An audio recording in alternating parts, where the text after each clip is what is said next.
Fan Studios, secured by DFWSecurity.com. This is Sean and RJ on 105.3 The Fan. Luka guarded by Jeremy Sohan. Out to Kleba. Over to Exum. Another three for Dante's Inferno! He is 4 for 4 from downtown tonight. And Dante Exum has lifted the Dallas lead to 6 points with 36 seconds to play. And another clutch moment for the X Factor. Good morning, Metroplex. Hump Day edition of Sean and RJ here on DFW Sports Station, 105.3 The Fan. We're just smack down in the middle of the week trying to get you to your weekend as quickly as possible. We got Peyton and Rai in the back. We are live on the Fan Cam, Twitch, and YouTube. We have the official start of the Major League Baseball season happening on our watch right now. We'll get to that momentarily, but the Mavericks survive the Luka off night. Fortunately, Wemby was sloppy, really sloppy on the other side, and the Mavs beat the Spurs in San Antonio in a win that they absolutely have to get. 113-107. This was not pretty. It was not pretty, but I think I came away from this with one major thought, and that is Bill Belichick got screwed. That we're not running Pop out? Dude, Pop's had a decade. That team is garbage. He gets no heat. Nothing. None. And he had far less to do with that run than Bill Belichick did with theirs. Just an NBA coach has, compared to an NFL coach, in terms of the impact and the importance on a day-to-day schematic advantage that you give. It's not even close. They're not even playing. They're not even the same job. They shouldn't even call them both coaches. It's a disrespect to NFL coaches to call Major League Baseball managers and NBA coaches on the same level, or to even pay them remotely close to each other. But this guy gets no heat. No. Zero. And that is an affront to basketball, the Spurs. And you know he's not going to be challenged there in that little college town. No offense. Nope, he's not going to be challenged in that little college town. The NBA media isn't going to challenge him at all. The national media, because they like getting quotes from him. Oh, yeah. If this was football, it would be just like Belichick. Is it time for Popovich to go? Is Greg Popovich getting a free pass? In the past 4 years, they have not had 35 wins. In the past 4 seasons, they have not had 35 wins. Yeah, so imagine going 6-11 for 4 years in a row in the NFL and keeping your job. And this year, worse than 6-11 with 22 wins despite Wemby's season. Now, last night he was not good at all, but his season overall, he's going to win Rookie of the Year, and they're terrible. Actually, I don't know why I even said they have 15 wins. I'm sorry. 1, 2, 3, 4. Yeah, it is 4 straight years without having 35 wins, and this year they're 15. They're 15, man. They're going back. They just picked up the greatest basketball player in human history, according to Chris Broussard or whoever. Woj. That's right. Woj said that. And they're going to wind up winning fewer games or the same amount. They're going to win 15, 20 games tops this year. Yeah, it's a good point. I think Bobby, was he the one who said Popovich has always been overrated? So he's going to absolutely love the take that you're having right now. But Luka last night. I'll have to rethink this thing then. I know. That's right. Change it up for 6 o'clock. Change your opinion. Luka went 6 for 27. 2 of 11 from 3. He still ended up with a triple-double. Awful game for him is still a triple-double. 18, 16, and 10. But Kyrie picked it up, and there was Dante Exum, man. Dante Exum hitting big shots in big moments for this team throughout the course of the season when he's out there playing. But I was pretty disappointed in Luka because he refused to go inside. He's like, you know what? I'm just going to get this three-point shot going. I'm going to hit some jumpers. And he can back anyone down anytime he wants. He can go inside anytime he wants. He just absolutely refused to. And you got to give him a pass.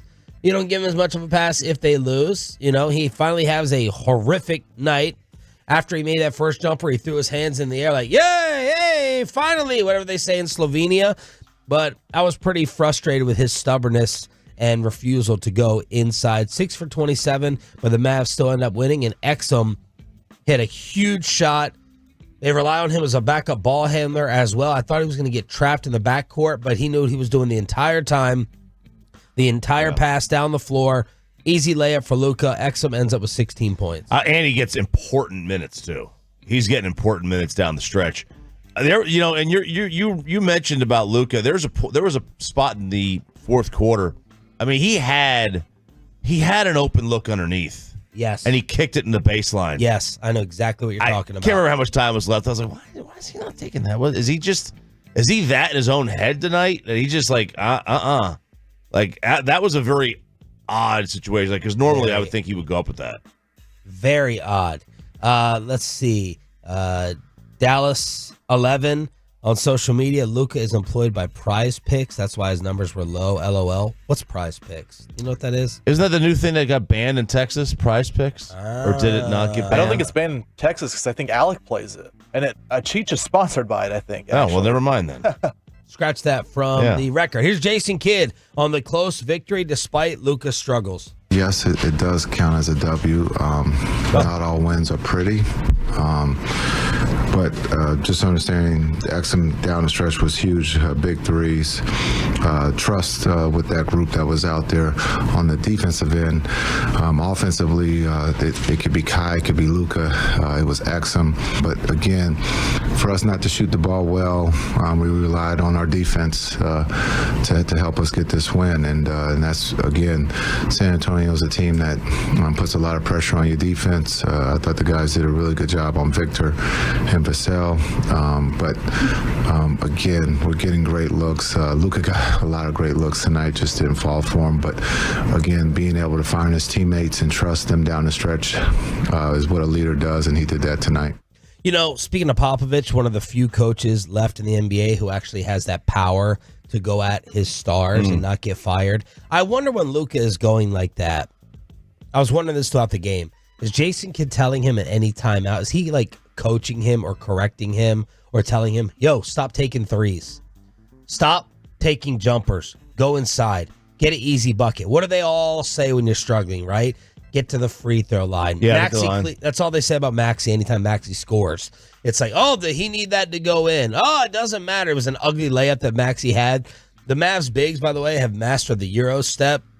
Maxey had a Euro step layup, and they're like, oh, anything that goes in, but no one dare say anything about Doncic, especially you're not going to get it on the local broadcast. And I don't think Jason Kidd is probably saying it either on the sideline. I was just wondering that, a Hall of Fame player, a big-time name, if he's saying, yo, man, stop taking the same shot, go get a couple of easy ones, and then take it back out. And you even wonder if that's the philosophy of the sport anymore. Like, that could... anything to get going. I mean, because it's like, but, in baseball, they used to say if you're in a slump, drop down a bunt. They don't tell you to do that anymore. Yeah. They say keep swinging from the colon. Swing as hard as you can. Make sure your intestines are on the other side of your body when you're done swinging. That's what they tell you to do in baseball. I wonder in basketball, they're just like, hey, shooters shoot, man. Keep shooting. Like, I have no idea what the coaching philosophies are as sports evolve. In football, it's not like if the passing game's not there, you don't kind of just go back to the running game. Yeah, but every time they start off a game with a rookie quarterback, what do we always see? They go conservative. Yeah. They do little go, dump no off, doubt. tight end, running back in the flat. Take your profit and move on. That's what they do, no doubt. Mavs are 40-29, so they're 7th in the West, 8 games back of the top spot. They're right there with Sacramento, so it's a little seesaw. Could go either way, with the Mavericks becoming the 6th seed to face the T-Wolves in the first round. Both the Kings and the Mavericks are 2.5 games back, though, of the Pelicans in the 5. So right now it's a battle for 8, 7, 6. We are a half game up on the Phoenix Suns. The Mavs have won 2 in a row. Ugly one last night. Wembanyama, Derek Harper was acting like they needed get the oxygen tank out there for Wemby, who was 3 of 13, 5 turnovers. He did have 12, 11, and 6 blocks. Yeah. A terrible game for him is still 12, 11, and 6 blocks. Harper thought he should have been the 8th pick in the draft, the way he was talking about him last night. Man. Not a fan of Wemby. Was he not a fan, or was he talking? He's got to get stronger. He's just not very... Look at it. He's not engaged. Man. Oh, he just look at me. He just sat there on the wing. He's just tired. The homerism, he the looked tired. homerism on the basketball call is crazy. Like, Yeah, yes, they are homerish. man. Yes. Follow us got the voice of God, no doubt about it. But man, that ball that Luka touched out of bounds, I'm like, Luka touched that, and they're like, nope. Okay, maybe. No, I still don't think so. Everything has to have a quick spin on it. Everything, yeah, because that ball was clearly out. And touched by him. Yes, and then it was this. I mean, was this Pravda? You know what that is, Peyton? Is Chiafalo sponsor them? I don't think so. Pravda? No, isn't that the old Soviet newspaper? Pravda? That was the Soviet-run propaganda? newspaper back in the 80s and 70s. Well, how do you think Putin just got reelected right there? I mean, all elections are fake. It's all fake. I was wondering for I can't remember, it was 18 or 28% that did not vote for Putin. I was like, what happens to They're that? dead. They're dead. What is alive is the official start of the Major League Baseball season. Bruce Bochy has named the Rangers starter for opening day. We have a ton of NFL news around the corner. We have another celebrity golf giveaway during the Expressway, the Hump Day edition of Sean and RJ. Just getting started on the Fan. Coming up in the next G.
Live here on Sean and RJ as we officially kick off the Major League Baseball season on the home of the World Series champs. Good morning, Metroplex. Thanks for waking up with us and being a total. That is what Turn It On, Leave It On stands for. And Darvish with a line drive single, Otani with a line drive single to right off of you. Major League Baseball did a great job of hiding their opening day. I think they did a fantastic job here. I mean, this is one of the best marketing ideas I've ever seen. Let's promote this 0, and then put it at 4:30 in the morning Central Time. Oh, this is fantastic. Like, if you're in LA, if you're a fan of these teams, oh my gosh. So at least if these teams were like, let's just say this was like Boston and Baltimore. Okay, that's at least almost 7 o'clock right now in the morning. You can wake up an hour early and catch the start of this game. Yeah. If you wanted to watch this in LA or San Diego, it's 3:45 in the morning. Yeah. Which means the game started at 3 a.m. Yeah. You're not waking up at 3 a.m. to watch sports. It's just not going to happen. You'll wake up at 5, 6, well, right? Where is the game? It's in Seoul. It's in South Korea. Okay. It's in South Korea. So they're going to get a crazy major turnout. Was it you who was sending concerns that they wouldn't even be sold out? Maybe it was Bobby last night in his email that there were some concerns over the attendance with this. Do you wipe all that out when you have the Dodgers there? I would be surprised if there's not good attendance here. Yeah. I don't know what the baseball in Korea. I know they have the Korean Baseball Association. It's a good league. I know obviously Japan is like the king over there in terms of baseball, but there's enough players that are recognizable on these two teams. I mean, these two teams have star power all over the place. Not just Asian star power, but they've got star power everywhere, and they also have Asian star power, so that might help. Yeah. I know it's different nations, but I do think that there may be a following of. I'm sure people in Korea know who Freddie Freeman are. You didn't even mention your biggest problem with this. Guys, how do you pay Yamamoto $300 million and not start him opening day? You don't think that a Yu Darvish in this versus, country? Yeah, I know, and I know it's not the country he's from. Yeah, but I assume there's probably a little bit of locality to it. Like, he's not too far away. Yeah. There's Darvish versus Yamamoto with Shohei in the order. Like, I don't know. Maybe it's just me. Maybe I'm just an idiot and I don't know any better. And maybe they hate Yamamoto in Korea. I have no idea. No idea. But if you're going to pay a guy $330 million, I know if I'm paying him that money, he's starting opening day over Tyler Glasnow. Like, no offense. And Tyler's a great pitcher, and he is the forgotten signee they had the offseason. But my goodness, how do you pay him that much? How does Major League Baseball not say, let's put your big offseason acquisition, the next big thing to come over to the United States, and let's not have him start opening day. So do you time that out with your spring training starts? How do you manipulate the spring training work to line it up for this calendar day and start? Oh, I would assume, yeah, you would. Like, even back, when you But you work backwards? You sit there, if you are the Dodgers, and say, all right, March 20th, let's work backwards here to figure out when Yamamoto begins in Arizona against the Rangers? I would think so. Yeah, I would think that that's the case, that you would kind of time it out and have to go back and look. And, they may not be pitching in the start of spring training every 5th day. I don't know how. Maybe they go every 6th day. Maybe they do their bullpens. Maybe they skip a start, depending on how their arm's feeling. But if he's going to pitch tomorrow, it's not like he's hurt. He's pitching tomorrow. Like, why would you not just throw him out there today? I think it's much more of a global game today. Tyler Glasnow's not a global player. Yamamoto's a global player. But it's baseball, man. So I'm looking for the rest. Okay, when do the Rangers play today? When do we get that usual Reds game in Cincinnati? I'm looking for the rest of the games today for the openers. This is just this. This today, and they play again tomorrow.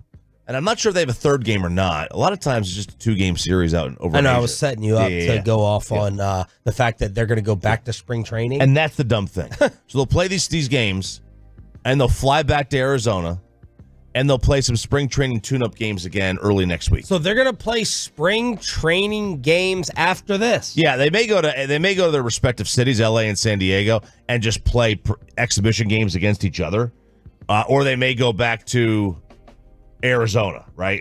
Depending on how they're going to do it.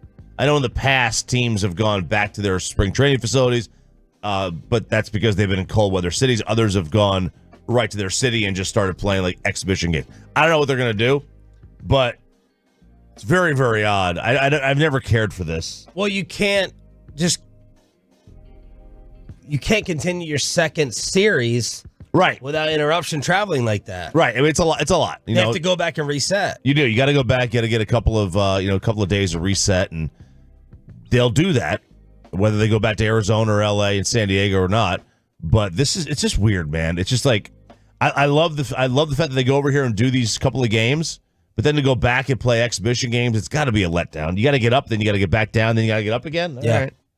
I have to admit, I think it's a miss. I think it's a miss not having Yamamoto start this game against Darvish. To no one's surprise, Bruce Bochy names Nathan Eovaldi the Rangers starter for the beginning of the World Championship defense. No surprise. Shouldn't be a surprise anyway. It should be DeGrom. Should have been the one starting game one, the opening day. But obviously, that is not in the cards. This makes perfect sense. Sure as hell isn't Jordan Montgomery. Yeah. Who will he even be on a roster by opening day? Man. Insanity. 877-881-1053 is the truckmark.com text line. The Rangers will take on the Reds today. Jared Sandler will join us from Arizona at 8 o'clock. I did not see this story in your prep, and I was absolutely shocked. The next James Bond is up. I didn't notice that until later. Yes, the new James Bond, they believe they have the guy. His name is Aaron Taylor Johnson. I don't know. I have no idea who he is. Now, this is your number 2 seed right behind Fast and the Furious still? You make an appointment to see every Bond movie? Have you seen all the recent ones? I've seen all of them. I've seen everyone. I've seen all the old ones too. I've seen every single James Bond. Yeah, it's like, this is my favorite movie series that I'm willing to tell people about. Like the Fast and the Furious be my favorite movie series. Like, okay, I'll tell you about it, but like this one I'll really get into. Yeah, I love this. I don't know who this guy is. He's young. He's only 33. So this could be a situation where he is playing this for, he could be playing this thing for decades. But he's a good-looking guy. He seems a little bit athletic. They've gone the athletic route the last two times. Is he British? Yes, he's from the United Kingdom. Okay. He's from High Wycombe, wherever that is. And probably where Kate is. Yeah, probably where Kate is. Right, absolutely. We never know. We don't know where Kate is. Kate is missing still. If you believe, Andy Cohen says that's not Kate in the photo. See, in the video. He said that's not Kate. That's not. Her lookalike. Man, what's going on? Lookalike? It's her lookalike. There's a doppelganger that they have that has been spotted by the people. Right? It's been spotted by paparazzi. And they think that it could be her doppelganger, her lookalike, that is purposely set out. William looks a little different too in that photo. Why is no photo clear? Is that him? I don't know. Where's the security? There was no security around them. You think they're just going to let them walk on the farms? The Dallas Cowboys lose another one, and apparently if we want to start signing people around here, we got to start sending our favorite breakfast sandwiches. What is that for you? We'll explain how that matters at all as we go inside the Star here on Sean, RJ, and Bobby next on 105.3.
From our fan studios secured by DFWsecurity.com, this is Sean and RJ on 105.3 The Fan.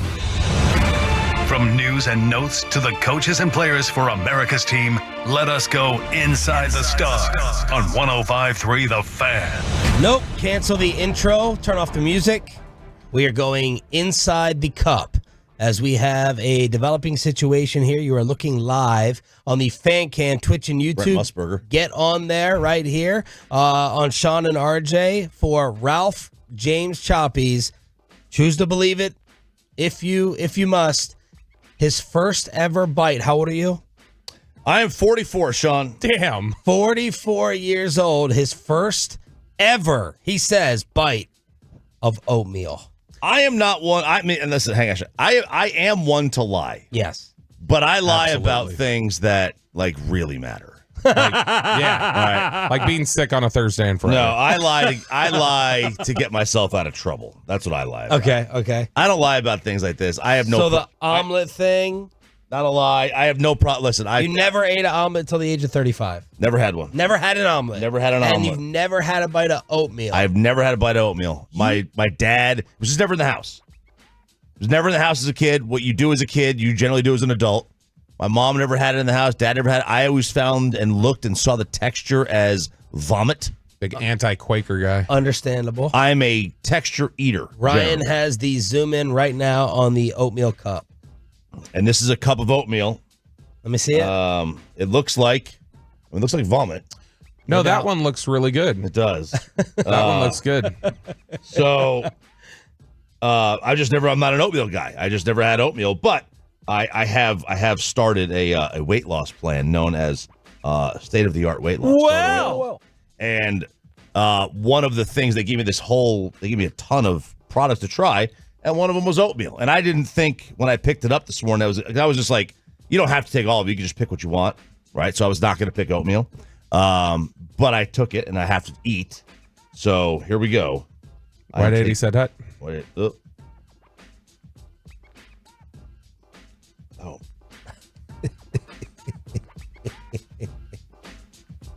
I mean, it's better than I thought it was going to be. Okay. I was expecting this thing to be just a mushy, like I'm eating regurgitated vomit. Right. It's not regurgitated vomit. It's not. It tastes much better than that. Dude, it is I'm shocked. classic stick to your ribs, like filling. I'm shocked that you like it with the baby palate and the way you react No, to food. look, growing up, it's like it is a staple in American homes. It's just like easy breakfast. It's classic Americana, and you Brown sugar, baby. That's the solution for all of it. you could do brown sugar oatmeal. We would do that. This is maple sugar or something yeah. like that. Oh, The smell of oatmeal. Oh. I've always felt the smell of oatmeal is not commensurate with the look of oatmeal. No, man. If you get the oatmeal, this is perfect for you with your scented candle reviews. You put a little brown sugars, maybe some cinnamon in there. It smells like a candle. My sister. So we used to always have we would make oatmeal every now and then, and most of the time they're obviously not going to let us just eat straight sugar. But occasionally when they would make it, my dad and mom would let us do okay, we're gonna give you all these different options you can put in there. So we'd some of us would make Wow, we're no, living big in the Belt House. no, I mean they'd let us put chocolate in it or whatever, Yeah. and so we would do peanut butter cup oatmeal where it's okay, we're putting peanut butter and then milk chocolate chips in there. It's so good. My sister would always do butter and brown sugar. That was the stuff she would put in oatmeal. But oatmeal's a classic, and I can't believe you've never had it before. Now, at my do you house. dislike avocado, Bobby? I thought I was going to, and so I didn't. I like avocado now. So the mush, you're now not opposed to, because I could see you initially being like, I mean, that's mushy. That looks No, mushy I'm still now." anti-guac. But Really? I do, yeah. I mean, I've eaten guac now, and I just don't. That was like it. another late addition for me. I was in my 30s before I tried avocado guacamole. Avocado I'd always avoided because I thought I knew what it was going to taste like just by looking at it. And then it was a year ago, Kristen was like, no, it's like, she's like, it's basically like nature's butter. Like, it's just creamy, like, it's good. And so then I tried it. I was like, oh, okay, this was good. Peyton, are you in shock over here? The first ever bite of oatmeal for RJ at the age of 44? I'm stunned because I grew up with oatmeal in grade school. It was oatmeal Right. and Pop-Tarts and cereal. Like, that was for breakfast before school up until high school. Yeah, we had, like, my mom would make, like, I would have desserts for breakfast as a kid. She'd make, like, cakes at night and stuff. And I would have, chocolate cake with the vanilla or the white frosting, like, every morning. That's why you need soda now. That's why I need soda. 877-881-1053. So, Peyton, do you have one of these things, though? A white whale that you've never tried that would shock us? Something that you've stayed away from? Or, no, what am I talking about? You're an adventurous eater. You're a Korean barbecue. I try a guy. lot of stuff. Yeah. I try a lot of things. You're not going to be opposed. All right. Anything else left on the list? Omelet, oatmeal? Oatmeal. I mean, I had avocado late, like in my 30s. Yeah. I don't remember avocado being a thing when we were kids. Do you? No. It's a new thing. Yeah. It's definitely a new thing. I mean, guacamole, especially if you grew up here, but in Maryland, they weren't whipping up tableside guac, sprinkling Old Bay in it. I always said, like, when I first moved here, I was like, oh, you got a Chili's. This is a Mexican restaurant. Yeah. You might get it in the Taco Bell gun. Yeah, and the gun. You may Absolutely, get some, yeah. dark green squirt. There are so many. You want to correct me? You want to start correcting me? There are so many like veggies and things that come out of the water that I've never even tried. Yeah, we don't have enough time to go down your list. We have plenty of time to talk about, well, we don't have enough time either to talk about Dallas Cowboy departures, as Johnathan Hankins is up out of here as well. Michael Gelkin, man, Michael knows what he's doing. He's needling the fan base now, as he reported. Hankins is expected to sign with the Seahawks. Both teams were interested, Cowboys and Seattle. Seahawks offered more. And he knows by writing that final sentence, he sets off all the Tolos and all the masses who, once again, become furious with the Cowboys for not paying up anything. So Johnathan Hankins to Seattle, Bob. Yeah, this is bad news. This is, when you talk about when he was acquired in 22, he made an instant difference in their run defense. And then as soon as he went out of the lineup, you remember he had that, I think it was like a pec strain or something like that right before the playoffs. As soon as he went out, their run defense started to have massive problems. And if you look at the numbers in the year and a half that he was here, you take the run snaps when he's on the field, run snaps when he's off the field, it is shocking how much worse it is when he's it's like a full yard and a half, 2 yards when he's off the field. Running the ball. He is a difference maker. He's a true one technique defensive tackle who knows how to play the position, and it's fine if you want to let him go. I mean, look, part of this, what I heard yesterday, I heard similar to Michael, that this was just about Dallas didn't come to the table with the same money Seattle did.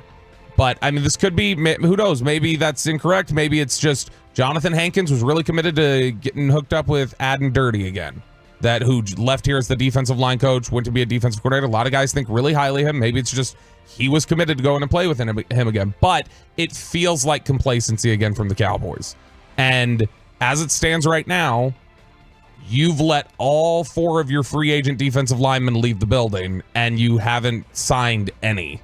And it's put them in a spot now where it's like, okay, you either have to go sign one of these bargain bin free agents at defensive tackle, or you're going to have to draft one somewhere in the first 3 rounds, 5 rounds, something like that.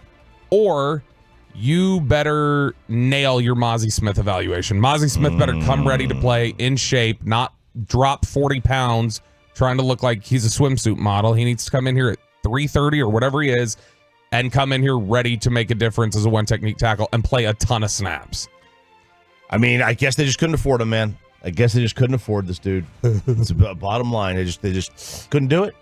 Couldn't do it. I have some advice for Will McClay at 840. Okay. Start looking at draft players. No. Start looking at new jobs. Start looking at other things. 840 in below the belt right here on 105.3 The Fan. SOS, not just my initials. Well, save yourself, not save our ship. Will save yourself. I'm not making it. That's the second time you've done that to me. I just looked. I was trying to run. Second time you've done that to me now. It's hard to catch you in some grammar issues and mistakes, but I was just. I'm on it. I'm not feeling great. But you're trying to. You're coming in here. Did you spell R with an A? Is that what you're doing, We're Bobby? 40 minutes into the show. You're walking in here 9 minutes in, and you want to start like this. Okay, set the tone. Right, you should be warmed up already. They did promote Al Harris, though. We got to win. This is what all DFW wanted. We promoted Al Harris. Yep, he's look. Is there? I think he's got the most. He's got to have the highest approval ratings of any assistant coach on this football team right now. People just go back love to Al Chris Harris. Richard. We do the same thing. He's the backup quarterback. We did. But Al Harris does. He gets the assistant head coach promotion, which is something we had heard from Josina Anderson. I'm not sure if this hadn't been announced yet, I'm not sure how Josina Anderson knew that Al Harris was getting a promotion. But Mike McCarthy wrote yesterday that he's a highly effective mentor and motivator, and our entire team will benefit from him taking this elevated step.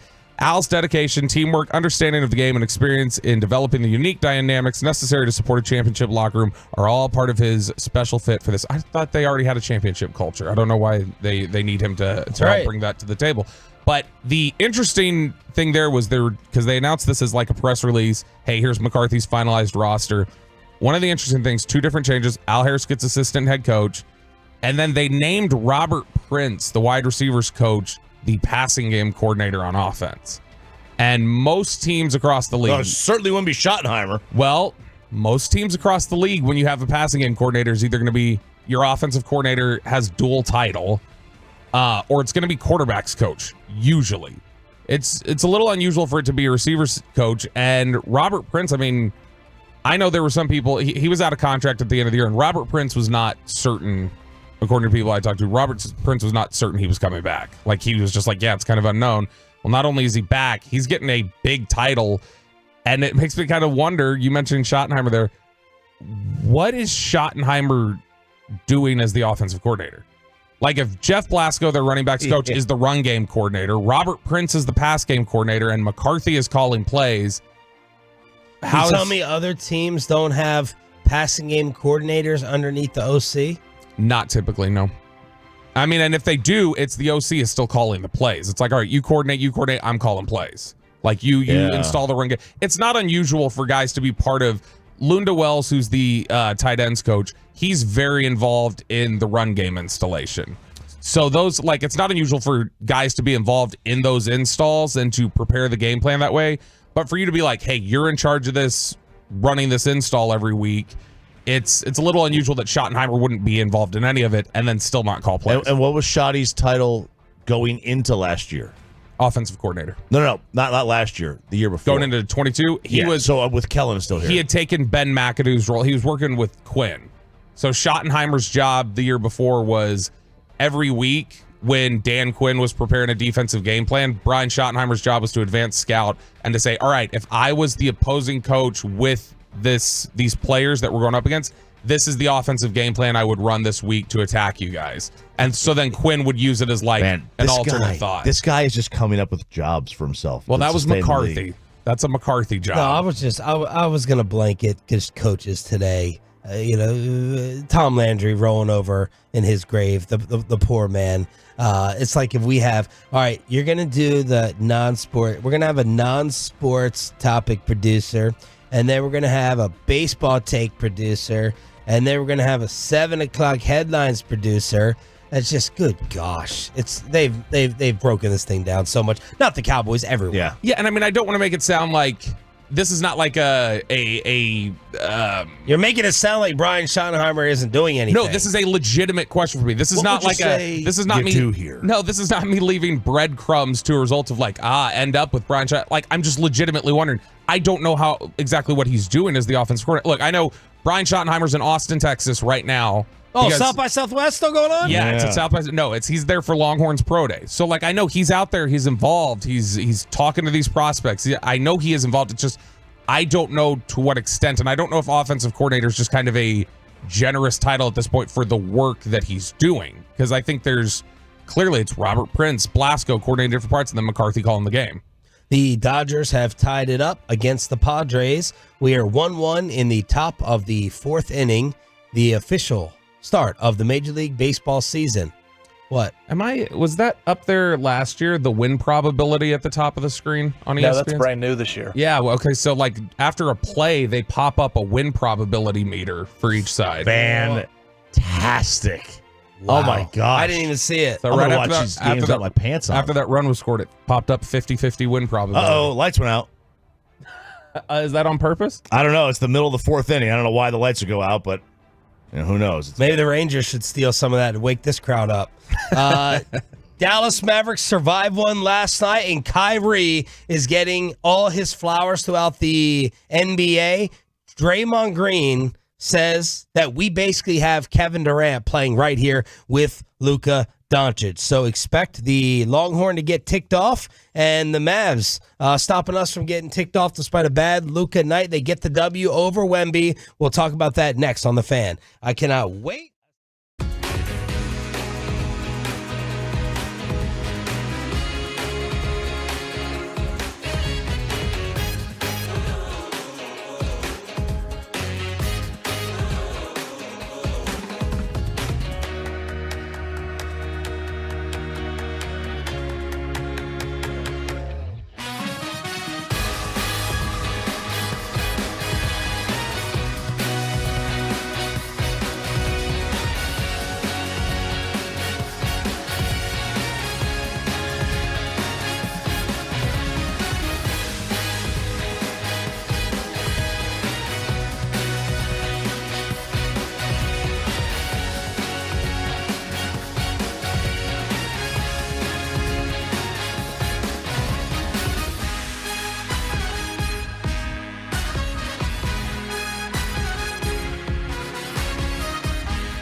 Brought to you by State of the Weight Loss, that's soda, and by Cars for Kids. Donate today at carsforkids.org.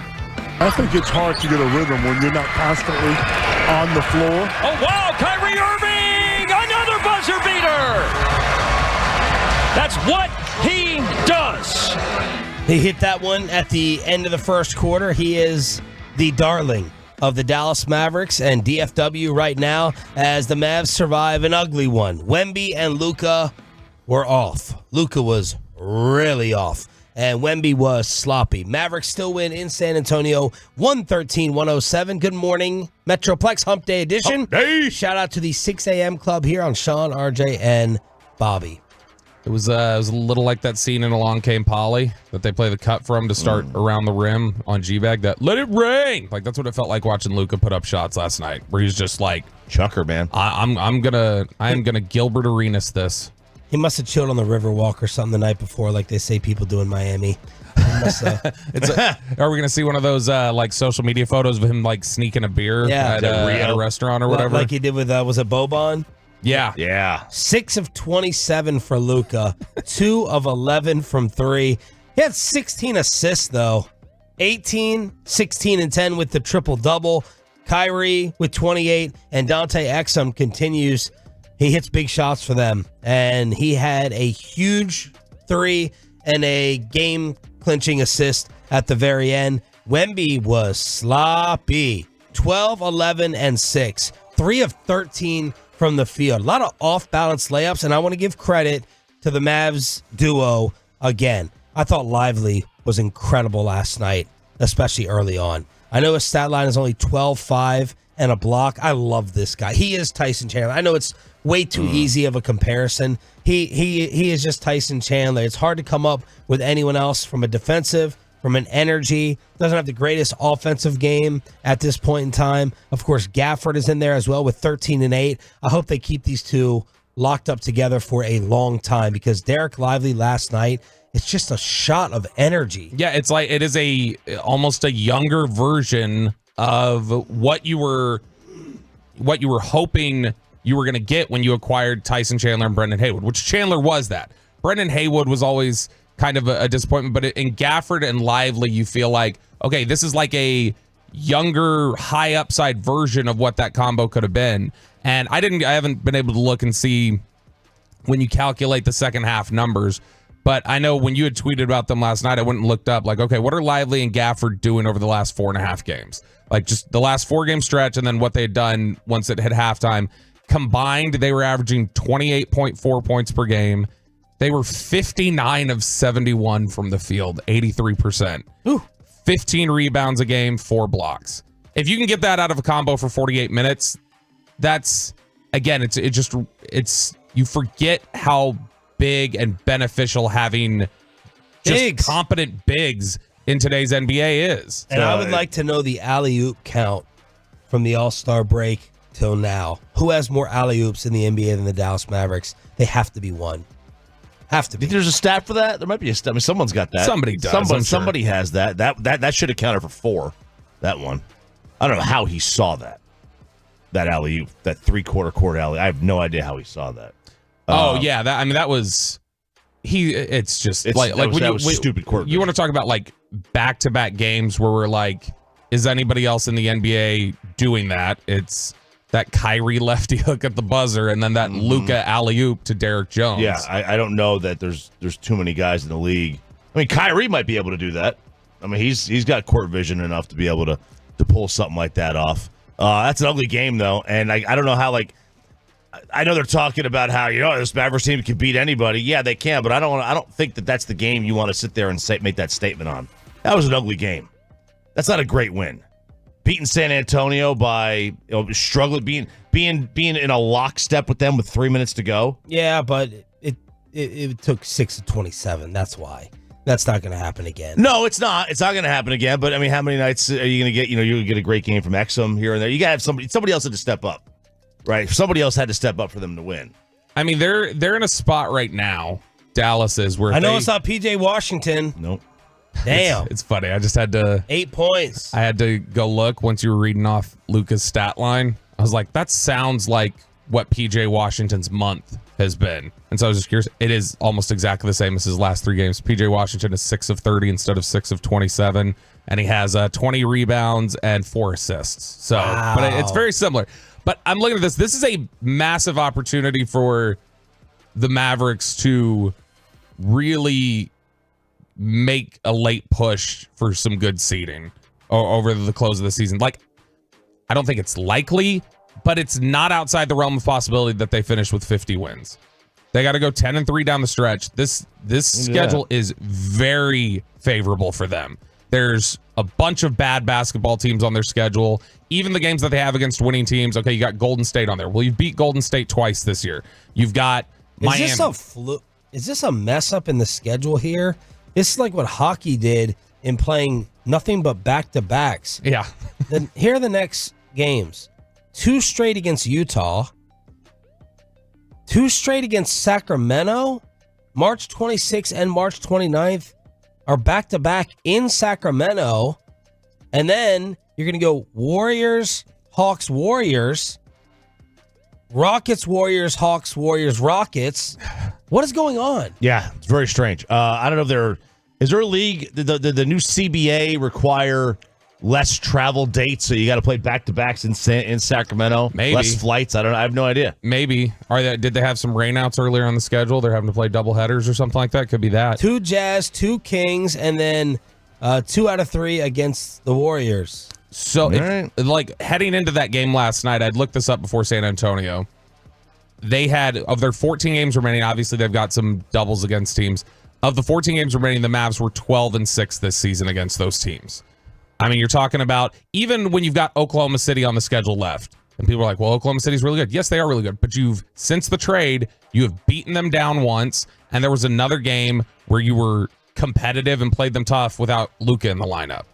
You've got Sacramento. Well, yeah, Sacramento's been a problem for you this year. That is a massive opportunity for Dallas in those back-to-back games. Mike and I were talking about this yesterday.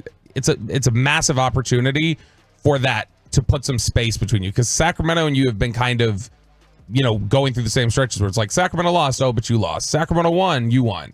And so you haven't been able to make the same sort of ground. But that's an opportunity to get 2 games clear of them.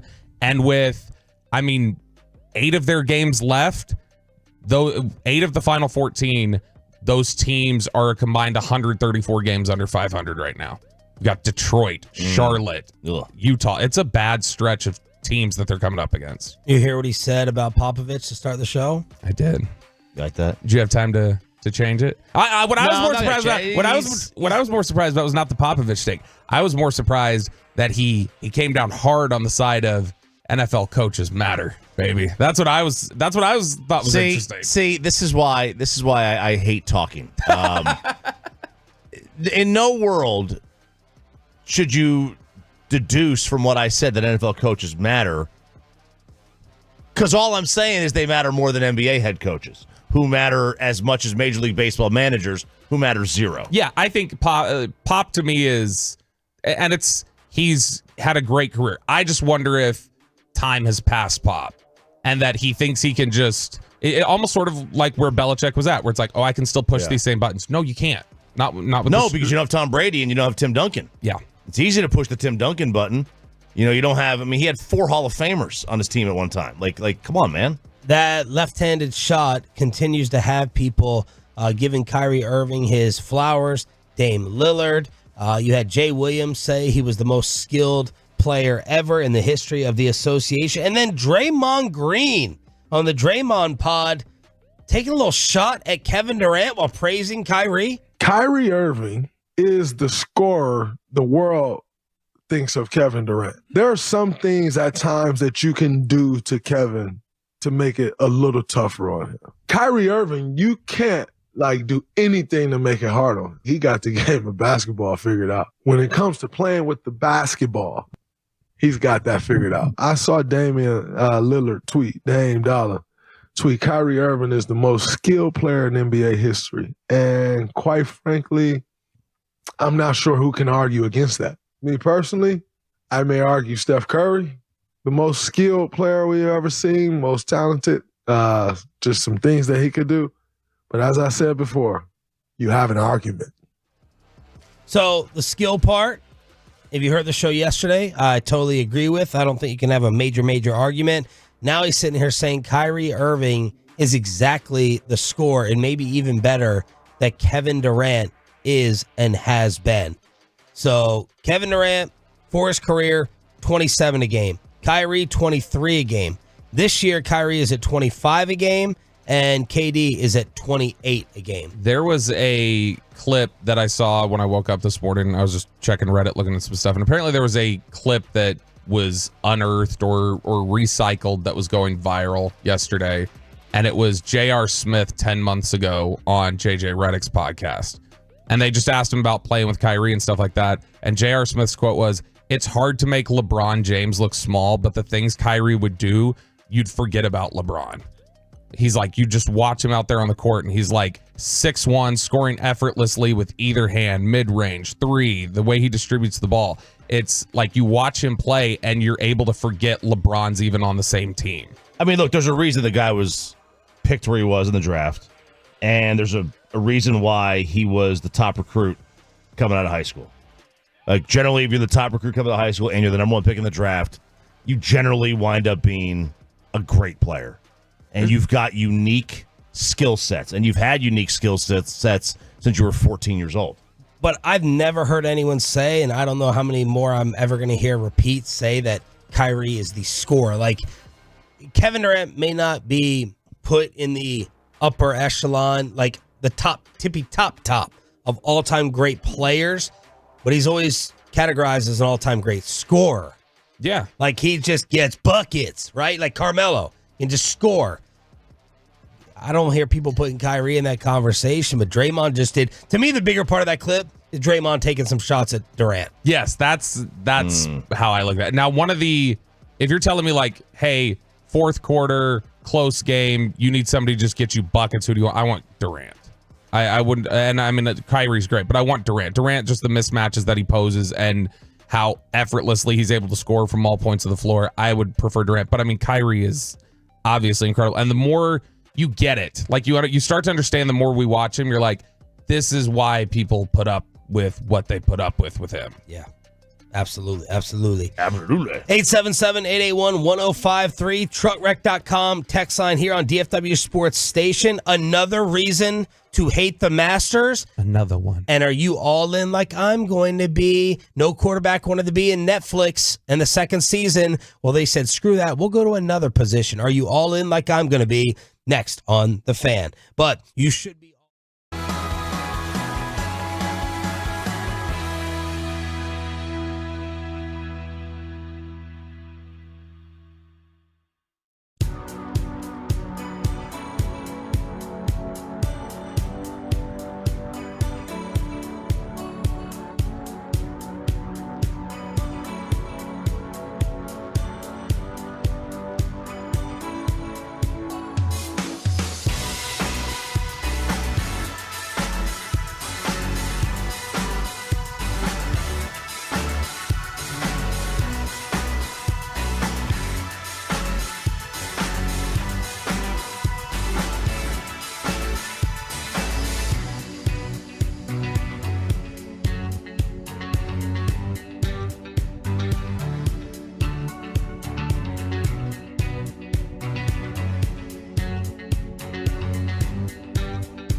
Classic Chevrolet Grapevine is the #1 Chevy dealer in the world. More new Silverados than anyone else. Go see them today or visit ClassicChevrolet.com. This is Texas. This is Classic Chevrolet. Together, let's ride, relax, enjoy the difference based on new Chevrolet registrations 2023.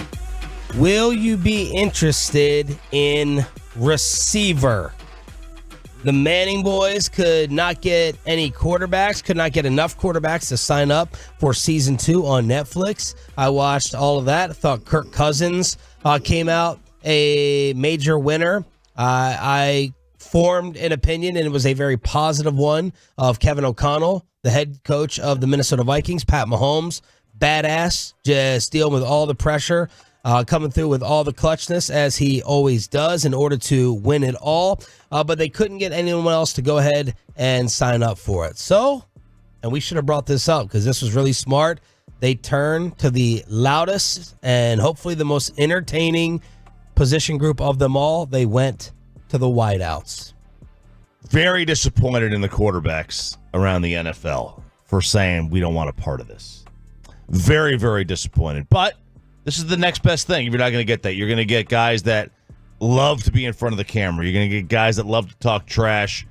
And then, I also am interested in seeing the quarterback wide receiver relationship in terms of how they deal with cohesion, communication on the field, recognizing routes, those option routes. It's fascinating to me. So I think it's the next best option. I'm just disappointed more quarterbacks didn't want to do this. Here is who is going to be starring in it. Devontae Adams, Justin Jefferson, George Kittle, Deebo Samuel, and Amon-Ra St. Brown. That is a lineup. Yeah, but in a show called Receiver, they threw in a tight end and a guy whose team tried to call him half of a running back. and that's not me doing like a normal Jalen Hurts troll. San Francisco legitimately tried to say, like, you run the ball, Deebo. That's what you do. These should be very interesting. Amon-Ra St. Brown is a very interesting individual. Like when you hear him give interviews and talk about things. Podcast. Kittle's hilarious. Deebo Samuel's hilarious. I'm certain we'll get viral Deebo clips. When this comes out, we'll be playing something like, oh, look at this mic'd up segment from a game where Deebo said this to Micah or something like that. We'll get that. Devontae Adams is a savant when it comes to explaining the game of football. So all these things will be interesting. It sucks that you're not going to get the quarterback look. Quarterback to me is the most interesting position in sports. It's not only the most important, it's just the most interesting. What they need to know, how they approach the game, everything that goes into it. Receiver's great because you're going to get the big personality, so there will probably be some sexier quotes. We'll get some more viral quotes out of it. But from like an intrigue standpoint, and like, oh my gosh, this is fascinating, I don't know if it's going to have that same level as the quarterback series. A lot of people, I don't know how this took so long after so many decades for this to come out, but yesterday we realized that the Masters winner, they get their awesome specialized menu and dinner before they start the next year at Augusta. They have to pay for it. Yeah, I didn't know that the winner had to pay for the dinner. I had no idea about that, but apparently this is a thing, and it's been a thing for a very, very long time. Now, each golfer gets to pick their menu, okay? They can pick their own personalized menu of fare from their local country or whatever they want to do. Now, Peyton, I am sending this to you right now. You are going to be in charge. You're going to be the waiter, okay? So you can go ahead and put the napkin and the towel right over your forearm, and you're going to be in charge of presenting us with this menu that John Rahm picked. So let me know when you are ready for it after I just sent you the item. And I've got some previous menus if you want to take a look at that. Scotty Scheffler last year, cheeseburger sliders, firecracker shrimp, sweet Thai chili, and sriracha mayo appetizers. Might as well go to Applebee's. Yep. He had let's see, his appetizers: tortilla soup, avocado, crispy blue tortilla strips, sour cream, cilantro lime to start. Main course was a Texas ribeye steak or black and red fish. Okay. Served with family style mac and cheese. You go back in time, Danny Willett, mini cottage pies, Sunday roast to prime rib. You had Sandy Lyle back in the 90s having haggis, serving haggis out there. Just awful. Tiger back in his third Masters, he was just like, screw it, man. We're just gonna go simple. I'm just gonna go with medium well steak. He had porterhouse chicken, sushi. It was very simple, right? His first one, he had cheeseburgers. Yeah, but now when you run through these menus, instead of me listening to the food and their palates, now I'm trying to judge who's cheap. Because I don't know if Tiger's cheap, but Michael Jordan is cheap. And when Michael and Barkley and Tiger would all run around, I think Charles said Michael and Tiger were both cheap. So now I'm trying to think of Tiger's menu to hear if he just didn't want to pay up. Okay, I got the menus here for Tiger. Let's see, 98, he had cheeseburgers, chicken sandwiches, french fries, and milkshakes. Cheap. 02, porterhouse steak, chicken, and sushi. 2023, the same exact menu. Also added sashimi, salad, crab cakes, asparagus. He also, in 2006, stuffed jalapeno and quesadilla appetizers, salsa, guac, green salad, steak fajitas, chicken fajitas, Mexican rice, refried beans, apple pie. And then his most recent Masters win, basic. He's so basic. He had a Gusto roll of tempura, shrimp, spiced tuna, avocado, eel sauce, yada, yada, yada. Main course, prime steak, chicken fajitas, grilled veggies, refried beans. All the things. Basically like Bobby, basic, and then, introducing like a piece of sushi here and there when you go out to dinner with Jane Slater. But he started to spend more money post alimony or whatever.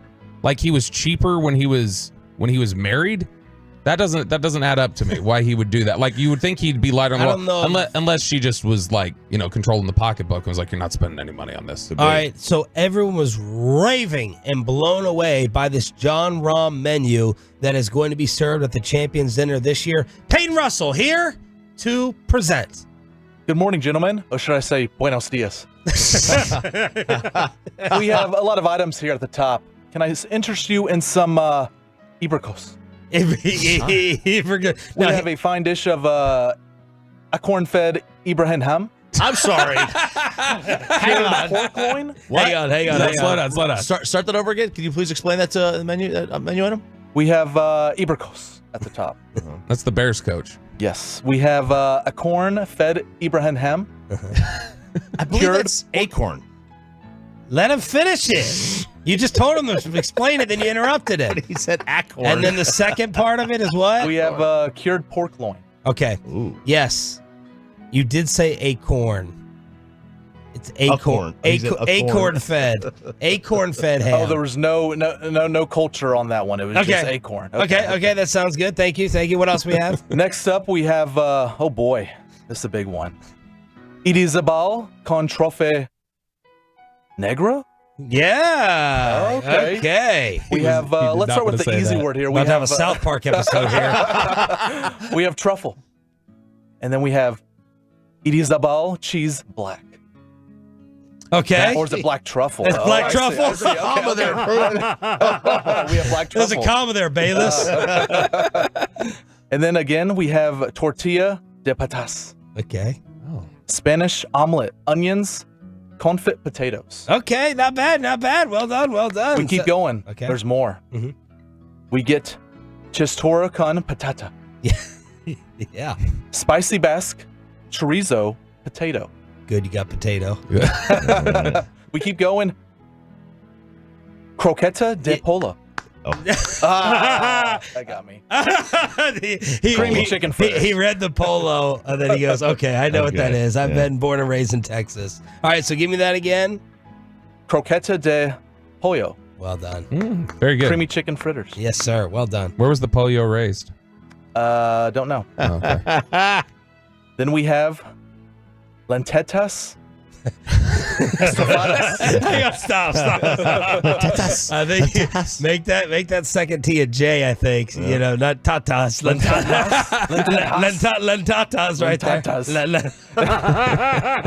there. Mama Ram's classic lentil stew. Yes. Lentils. Yeah, we'll still L up in that stew. I can have mom's cooking once again. Man, this is a big menu because we're just at the first course, guys. Now I want you to pronounce this first course in Castilian Spanish. This is fantastic, Pepe. Go ahead, continue. Ensalada de, oh boy, TX. I don't know what sound that makes. I don't know either. Zanguro. See, the thing about us laughing, we can't correct you. None of us, we have no idea either. Ensalada de, I don't know what that is. Sanguro? TXAN Guro? I don't know what it is. What is it though, Peyton? But it's just Basque crab salad potato. Okay. Ooh. The main course, you get a choice of chulatan a la perillo? Perilla. I don't think it's parala. We don't know. Well, it's Sean's favorite because it's Basque ribeye, Yeah. tudela, lettuce, and pequila peppers. I don't think. I'm not sure. I don't think it's a quill. I don't think you pronounce the L's in it. I don't know. Piquillo peppers? I don't know. They could be I think they're string just green beans. beans. They could be shishitos to you, This Peyton. next one is my favorite, though. Radabalo al pipil. Yeah. We got turbo. Turbo. There's a T there. Navarro white asparagus. Yes. And then for dessert. Yes, we're. Oh, my favorite dessert. We have mijoes de crema innata. I love how I feel like random I feel like inflection. Antonio Banderas is our waiter, and he's got the Zorro mask. He had a tear. Which is just a puff pastry cake, custard, and chantilly cream. I love how he Wait. What's the cream? Chantilly. Okay. A little chantilly right there. Well done. Fantastic. Good job. 14% tip. 14% tip. How about this John Rahm menu? And then someone tweeted out random fact. Michael Kim said, random fact I found weird. All costs of the Champions Dinner is paid by the champion. Yeah. That's it. Bernard Longer wrote about this. Yes. In the past. The bill for the 2 meals was quite hefty, especially when you add in the drinks, but I did not mind one bit. And people are destroying Augusta, which I'm always in favor of for being cheap bastards. I mean, they're littered with Fortune 500 CEOs there that are, heads of state, billionaires. So when you get asked to join Augusta, if you ask what the dues are, they renounce they take back your invitation. Nobody knows how much it costs to join there. Not even the people who are actually there. They get a bill at the end of the year and say, this is what you owe. So you don't have monthly. It's like an equity club. So like the members run the club. So you pay your initiation fee, whatever the initiation fee is. And then you have your dues. But at the end of the year, everybody gets a bill. And it's like, this is what we spent over budget. This is what you owe us. So when they make all these changes for the tournament, when they like change the fourth hole or whatever, you just get a bill at the end of the year. Here you go. There is nothing I hate more in the entire sports landscape than the entire attitude and way of Augusta National. I don't even follow golf, and it actively angers me whenever I hear Augusta. I'm like, oh, there's like 8 things about that place that I hate and the way they view things. Now, do you like watching the tournament on Sunday? No. No? No, I mean, like a couple years ago when Tiger was in it, like that was enough to make me turn on the TV. I was like, all right, let me go watch this. But I mean, I don't know what I'm looking at other than a lot of white faces.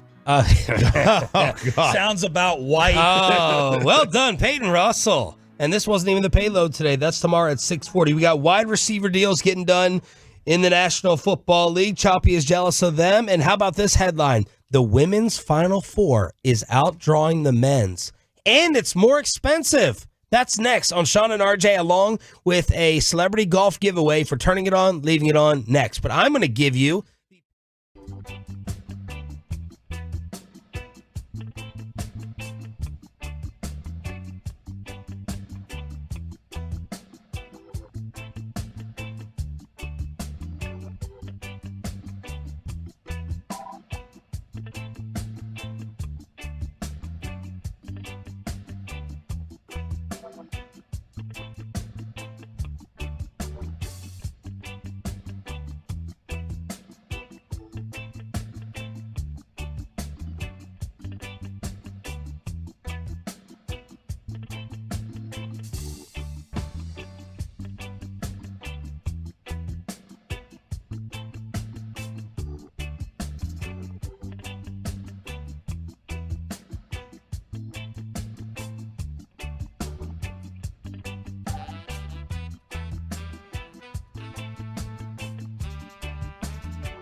Fan Studios, secured by DFWSecurity.com. This is Sean and IJ on 105.3 The Fan. Here comes Howard. Town steps back, goes to Hairston. No left foul. wing three, left it short. Rebound Dockery with 5 seconds. Hairston great on three. He was kick out Dockery, three on the way. No, it's short. 3 chances for Howard, and that's the buzzer. Wagner survives.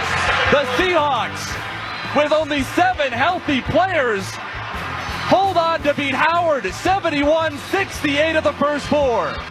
First 4 on Westwood 1. RJ Choppy, get us started. That was the call. Wagner defeats Howard 71-68. This was a double-digit game for, I don't know, it felt like a half of basketball. And then Howard made a furious comeback at the very end and then missed a ton of open shots or ton of shots that could have tied it. And Wagner advances, and they're a 16 seed, so they're going to be the sacrificial lamb for a 1. The late game had some intrigue for local fans because the winner would play Bobby's and, to a lesser extent, Peyton's University of Texas Longhorns. There's the horn, a Colorado State blowout. The Rams pummel Virginia 67-42 at the first 4. They hold Virginia to 25% shooting and cruise on to face Texas in the round of 64. If I may, the University of Virginia scored 14 points in the first half. They went the final 9 minutes and 20 seconds without scoring of the first half. They went the final 10 minutes and 30 seconds of the first half without hitting a field goal. They missed 19 straight. They went 51 minutes of real time without scoring. And thank God they are out. And thank God we don't have to see them anymore. The committee should be embarrassed that they chose them over Oklahoma, over Seton Hall, over St. John's, over Indiana State and Kareem Abdul-Jabbar, Larry Nerd, whatever you want to call them. All right, that's it. They should be embarrassed. That was a disaster of a basketball game. And Colorado State, I have no idea. I couldn't tell you right now. Is Colorado State a threat to beat Texas? I don't know. I can't tell you. Ask Jay Billis. Yeah, according to Jay Billis, he didn't even know who was going to play. He didn't even know who the 10 seed was, and he was already like, yeah, Texas is losing in the first round. And so he's picking Colorado State to beat Texas. Are you embarrassed? Yeah, so that was the second game of the night in college basketball. So Colorado State 67-42 over Texas. They will play Thursday against Texas in Charlotte. It'll be in like the 5 o'clock, 5:30 range. Virginia as a team shot about as well as Luka did last night. They shot 25% for the game. Well done. Tonight, Montana State and Grambling. That is a 16 matchup. That is in the Midwest region. The winner gets Purdue. And then the other one, it is the South Regional. It is Colorado and Boise State. Those are both tonight. 5:40 for the Grambling game, 8:10-ish for Colorado and Boise State. Trying to fill up my bracket right now. It's a painstaking task for me every year, even though I never end up losing the morning show contest. I have 6 current upsets in round 1. Ooh. Following the RJ Choppy formula from yesterday, 9 o'clock yesterday, if you need to rewind on the Odyssey app, I am at 6 upsets already in round 1. Are you counting the 8-9 game or not? You told me not to. Okay, very good. Not counting. I have 6 upsets other than any 8-9 matchups. That's a lot. You said I need 5. You need at least 5. Yeah. You're right. Are you done? I'm not done. I keep like starting it and then looking at it and going like, I gotta like go back and like, I don't have any awareness of like these 2 teams, and I don't want to just blindly pick one because it's close enough as a 7-10. I don't want it to ruin things. And so I got to do a little more research into that this afternoon, but I will have it done. Are you following Choppy's formula? Maybe parts of it. Did you take any notes? Yeah, I did. I wrote them down and took a picture of it. So I would like, one of the things it's done is I'm not going to pick any 1, 2, 3 seeds to lose because of what Choppy gave us with the numbers. Because I always felt like at least one of like, I feel like it's like, well, there's like a 3 that loses every year, 14, right? It feels like it, especially lately. And I mean, Purdue's in that mix, and Purdue always loses to lower seeds.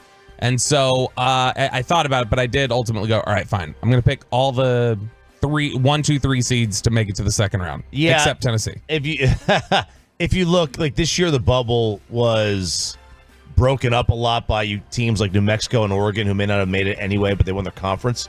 So you've got like some lesser teams in there. So you don't have, Oklahoma and Seton Hall and St. John's and like the Pits. I mean, they could knock somebody off. They could do that. And I don't know that some of the other teams are going to have that same advantage just because everything gets kind of dropped down a notch. Pepe, is your show bracket finalized?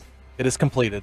Even though we have 2 games tonight, it's all completed. Don't care about the play-in games. Don't care about it. Okay. But I only have 3 upsets that are not 9-8 seats. In the first round? In the first round, just 3 upsets. Did you try to follow along with his at all? I tried, but I couldn't do it. I couldn't see more than 3. Maybe a 4th one here, but couldn't do more than 4. All right. Yeah, I mean, look, the 5 is the average. It's not every year there's 5. 5 is the average. That's what they tell me. So, well done. Headline: Women's Final Four outdrawing the men's, and it's more expensive. Yeah, the women. That's what they're saying. To me, this is hilarious that they're doing anything they can to try and convince you that the women's tournament is more in demand than the men, and it's more watchable, and it's better. And whose headline is this? It was that piece earlier this week was Wall Street Journal. Wall Street Journal. Tick Picks got, they're the ones that kind of added up all these things. So they say so far, they have sold 6 times as many tickets for the women's Final Four as the men, and the women's Final Four is selling for a higher price, which is that part is completely disingenuous to even bring up. The women's tournament is in an arena that holds 19,000 fans. The men's is in a tournament, by the way, about 15,000 of those are great seats because it's in a basketball arena. The men's tournament's got 64,000 fans, and about 6 seats total are good. Not even the front row is good. Believe me, Sean, I've sat second row at the Final Four center court. Wow. I was right behind Jim Nantz. I could not see the other side of the floor. Did you ask him a tough question? He was too good to answer. I did not. I did not. He didn't even turn around. Yeah. That's very on brand for Nantz. Right? You're in a football stadium. It is the worst place to watch a sporting event. I would not pay anything exorbitant to go watch a game in a football stadium like that. When the Final Four was here, we were in a suite. We thought it was great. I was with Nancy Lieberman. That was great. I wasn't with you. Oh, the royal we meaning me. Oh, I was like, I wasn't with Nancy. No, I was with the Legends. I was with the Legends, and before they fired me unceremoniously. Yeah, now Sandler gets those seats. And we were in a suite. You would think a suite would be a good seat. I couldn't even see the game. You're so far away. I would not pay money to go see that. It's completely disingenuous to put this out there. By the way, of course they're outselling. You have no idea who's going to be in the men's Final Four. I have a pretty good idea that South Carolina is going to make it. There's no upsets in the women's tournament like the way there are in the men. Like, there's upsets, but not remotely close to the men. You could bank that if you decide to buy tickets right now to the women's tournament, you know that either one of LSU or Iowa's getting out of their division. You know that South Carolina is getting out of theirs. You have a handful of teams that you know are going to be there. It's a good bet. It's a good bet to make. I don't know. I'm triggered. Okay, I didn't know I'm triggered here. there was a Okay, period there. I love the NCAA tournament. I'm just sick and tired of people just trying to tear it down. Yeah, the regular season sucks. We get it. Caitlin Clark is a bigger draw than any male athlete in sports. Period. Right now, there's not a bigger draw than Caitlin Clark. Not a bigger draw. Not Patrick Mahomes. Not LeBron James. Not Luka. Certainly nobody in the men's draw. Now, see, there you put the period, but you continued. You're throwing me off. Everyone was an ellipsis. Everyone does that in life. They always say period, but it's always followed by something. Right. Period. But then I want to add something. One more thing. What are you when you say she is the biggest draw in sports? Period. Define that for me, because when I think of biggest draw in sports, there's no way that's true. So are you talking about like relative to what normal engagement is for the sport, how she elevates it? Or are you talking about like raw volume? She pulls in raw more volume. It's impossible to beat the NFL. All right, I was going to say, because that is not soccer. No, but Caitlin Clark playing like the national championship game, if it's her final game, is bigger to me than any.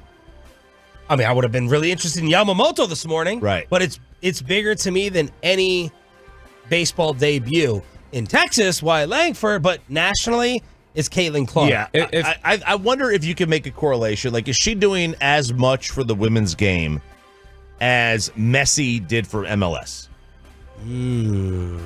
Messi was a massive draw. To me, I just think when you say biggest draw in sports, I always think as soon as Conor McGregor steps in and has a fight, people turn it on. People who have not watched for forever are like, I got to watch Conor fight. Used to. I think if Conor walked in and fought today, people would want to tune in. We have to actually see Tiger happen. Heading into Sunday with a lead is a bigger draw to me. Well, those are all things in the past. Conor McGregor doesn't fight anymore, past. and Tiger can't walk. The Padre, we're talking about sports today, the current draws. San Diego is up 2-1 on the Dodgers, as it's Yu Darvish against Glass now. So the Padres go home, Dodgers. Go home, Dodgers. This game's flying by. It's top 7. This started at 5? 5:30. That's earlier than that. It started Was a it little bit 5? earlier. Okay, it's a little over 2. Know if you were in here on time. I don't know. The days don't start for me until 6. All right, let's talk about a couple of NFL wide receiver issues. Mike Williams signs with the Jets, and Choppy, you were kind of envious of this deal, even though Mike Williams gets banged up. Yeah, whatever you want to call it. Like this is just the Cowboys' inability or refusal to get anything done this offseason with their own guys. It's cost them. I don't know if it cost them another player. I don't know how much they would have wanted Mike Williams, because Mike Williams does 2 things really, really well. He catches the football and he gets hurt. He also catches colds or some injury. He misses 3 games for pulling the covers up, over his body at night. But when he's healthy, he's a force. And then, the Jets are going to get a guy that if they can keep him healthy, it's a force. But my problem is the Cowboys didn't even have the option of doing this if they wanted. Yeah, this is let's go to the casino, let's go to the book. And there's no point in going if you have no money to pull out of the ATM. At least go with $30. Yeah. You know what I mean? Otherwise, there's no fun going to the casino. The Cowboys can't even walk into the casino. But the way that they helped entice New York Jet fans, and I've been dying to ask you about this since it was on the recent episode of Jersey Shore. They sent some famous breakfast sandwich to the Jets facilities to try to get Mike Williams to sign. Was it pork roll? Yes. But the big fight between the situation and Snooki was whether it was called pork roll or Taylor ham. What's your answer? What's the official sandwich name of this, and what is it? Okay. Honestly, I have no idea. I don't know what the official name is. I don't know what's officially called. You don't even know what the hell oatmeal is. I moved to New Jersey, but my family was never from there, so this was never a part of our life. I think if you asked my mom what pork roll is, she would have no idea. Your parents are from Jersey? They're from New York. We're all from upstate New York. Oh, sorry. No, it's completely different. It's completely New Yorkers don't know what a pork roll is? I don't think it's a total now upstate New York City might. It's a total Jersey thing. What is it? It's it's not spam, but it's prepackaged ham, Taylor ham. Okay. Right. Taylor ham is the product. Yeah. Pork roll is the sandwich. Okay. So that's what it is. So what is it? I would call it a pork roll. Is it an egg and but what is it? Yeah. It's you got egg, you got ham on it. It's a breakfast sandwich. So it's a ham, egg, and cheese. Basically, but they're using this Taylor ham. Okay. All right. And is the ham awesome? No, spam. It's bad ham. Okay. It can be tasty. Yeah. But it's clearly probably the worst thing for you. So they got Mike Williams 1-year deal up to $15 million. Well, you're banking on Aaron Rodgers playing 17 games, Tyron playing 17 games, Mike Williams playing 17 games. Mike Williams has played 16 games over the last 2 years combined. Aaron Rodgers has played 17 games over the last 2 years combined, and Tyron has played 17 games over the last 2 years combined. This feels like excuse the word, this is like a Dan Snyder Redskins team. Yes. This is Deion Sanders, Jeff George, Bruce Smith. It's a house of cards in New York for the Jets and what they're trying to build around Aaron Rodgers. And then you were looking at the Jerry Jeudy deal. Dude, Jerry Jeudy, man, holy cow. The Browns, you guys are monsters. So they extend him 3 years, $58 million, 40. Talking about Deshaun, his case is over. Right, over 40 guaranteed. So the Browns have a wide receiver room full of 5th and 6th rounders, and they're making about $20 million a year each, more. In Amari's case, they're just, and they got these guys for nothing.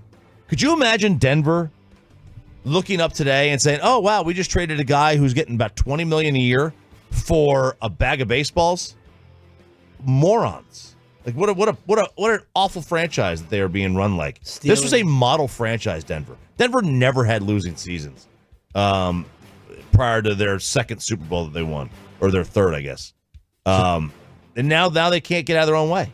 Hackett just set him back too far. Now Sean Payton's spiraling. You're about to absolutely love this next segment. Oh, I can't wait. The Prescott quarterback list. Oh, no, I could wait. But it's not Dak Prescott's quarterback list. Wait till you hear what a member of Dak's family thinks of number 4 and the rest of the National Football League, including Jalen Hurts. Don't get away from your microphone now, Bobby. The commercial-free expressway with a celebrity golf giveaway is next. Let's get you over to Q.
By the on-time excerpts because it is the expressway right now on the Fan.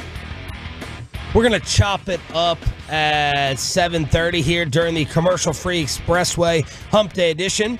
Here with Sean, RJ, and Bobby. We got Peyton and Rai in the back. We are live on the Fan Cam, Twitch, and YouTube. Thank you for turning it on, leaving it on. Invited Celebrity Classic Golf giveaway coming up at some point in time this segment. But yesterday, Tad Prescott, Stephen A. Smith's favorite, decided to give his top 10 quarterbacks in the National Football League. And they are in order. And Bobby Belt, I don't know why you're shying away from this. I don't know why you're kind of rolling your eyes a little bit.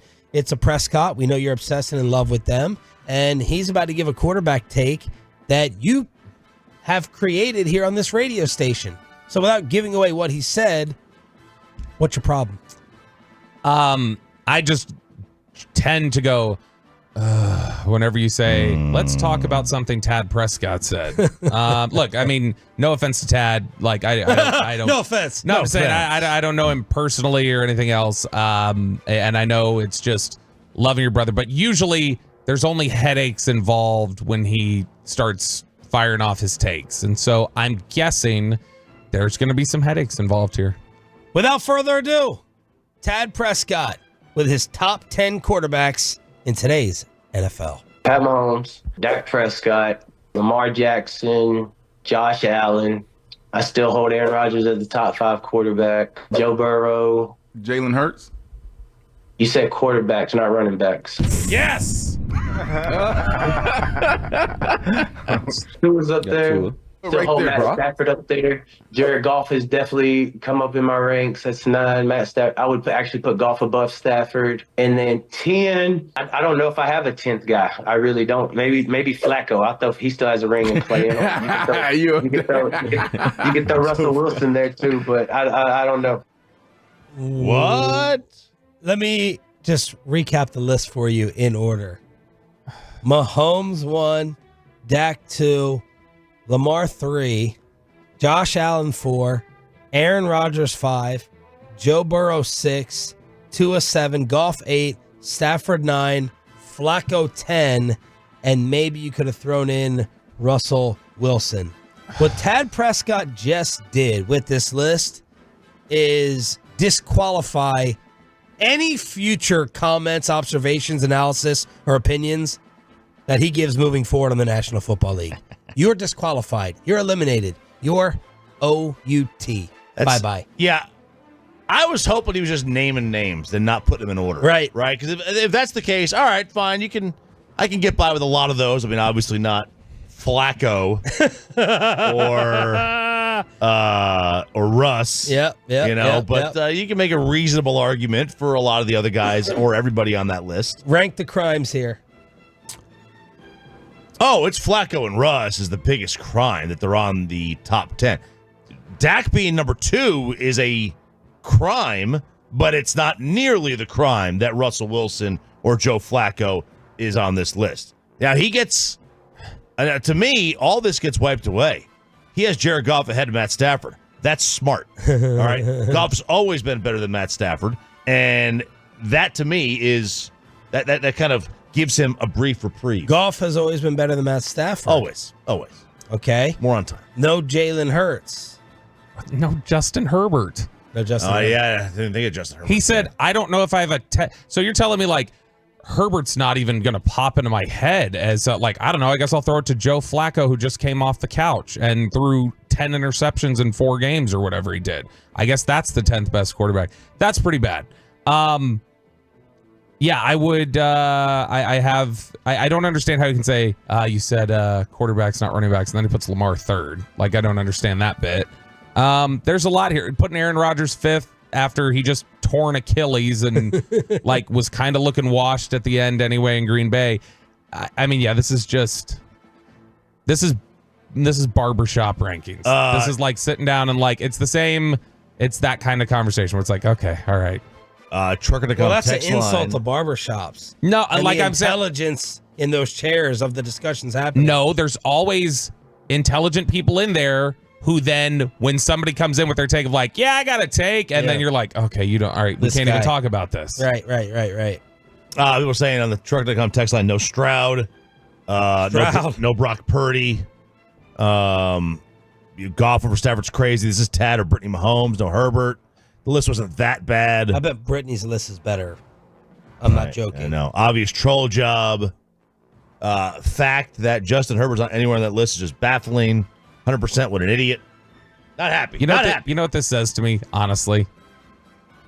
Tad does not follow football outside of what his brother does.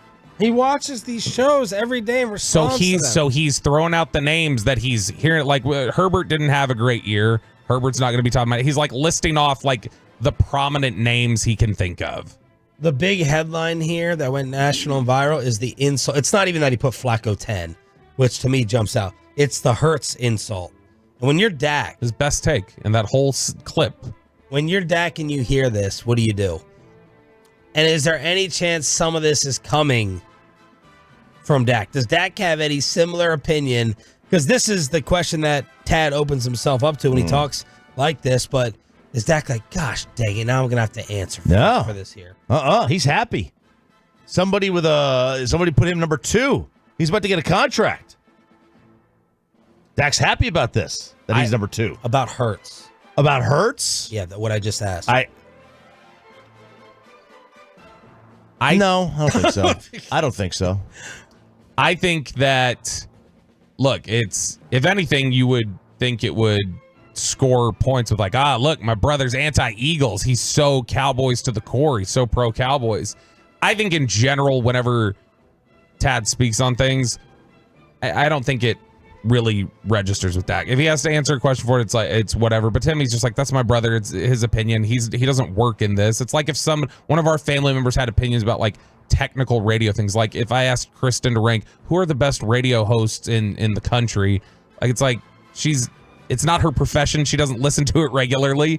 I don't know that I would just trust it. She's probably going to throw up a list that doesn't look like our lists. And then Tad was asked about Dak's future. He has made comments, get my brother out of Dallas. Here's Dak Prescott about Dak and what he wants moving forward. He truly wants to be a Cowboy for life. Like, I'm not joking when I say that boy grew up worshiping the Dallas Cowboys. Him being drafted by them, whether it was, pick number 1 or pick, Mr. Irrelevant, that was his dream. And to be their starting quarterback, their face, their franchise, that's something I know he wants to continue to do.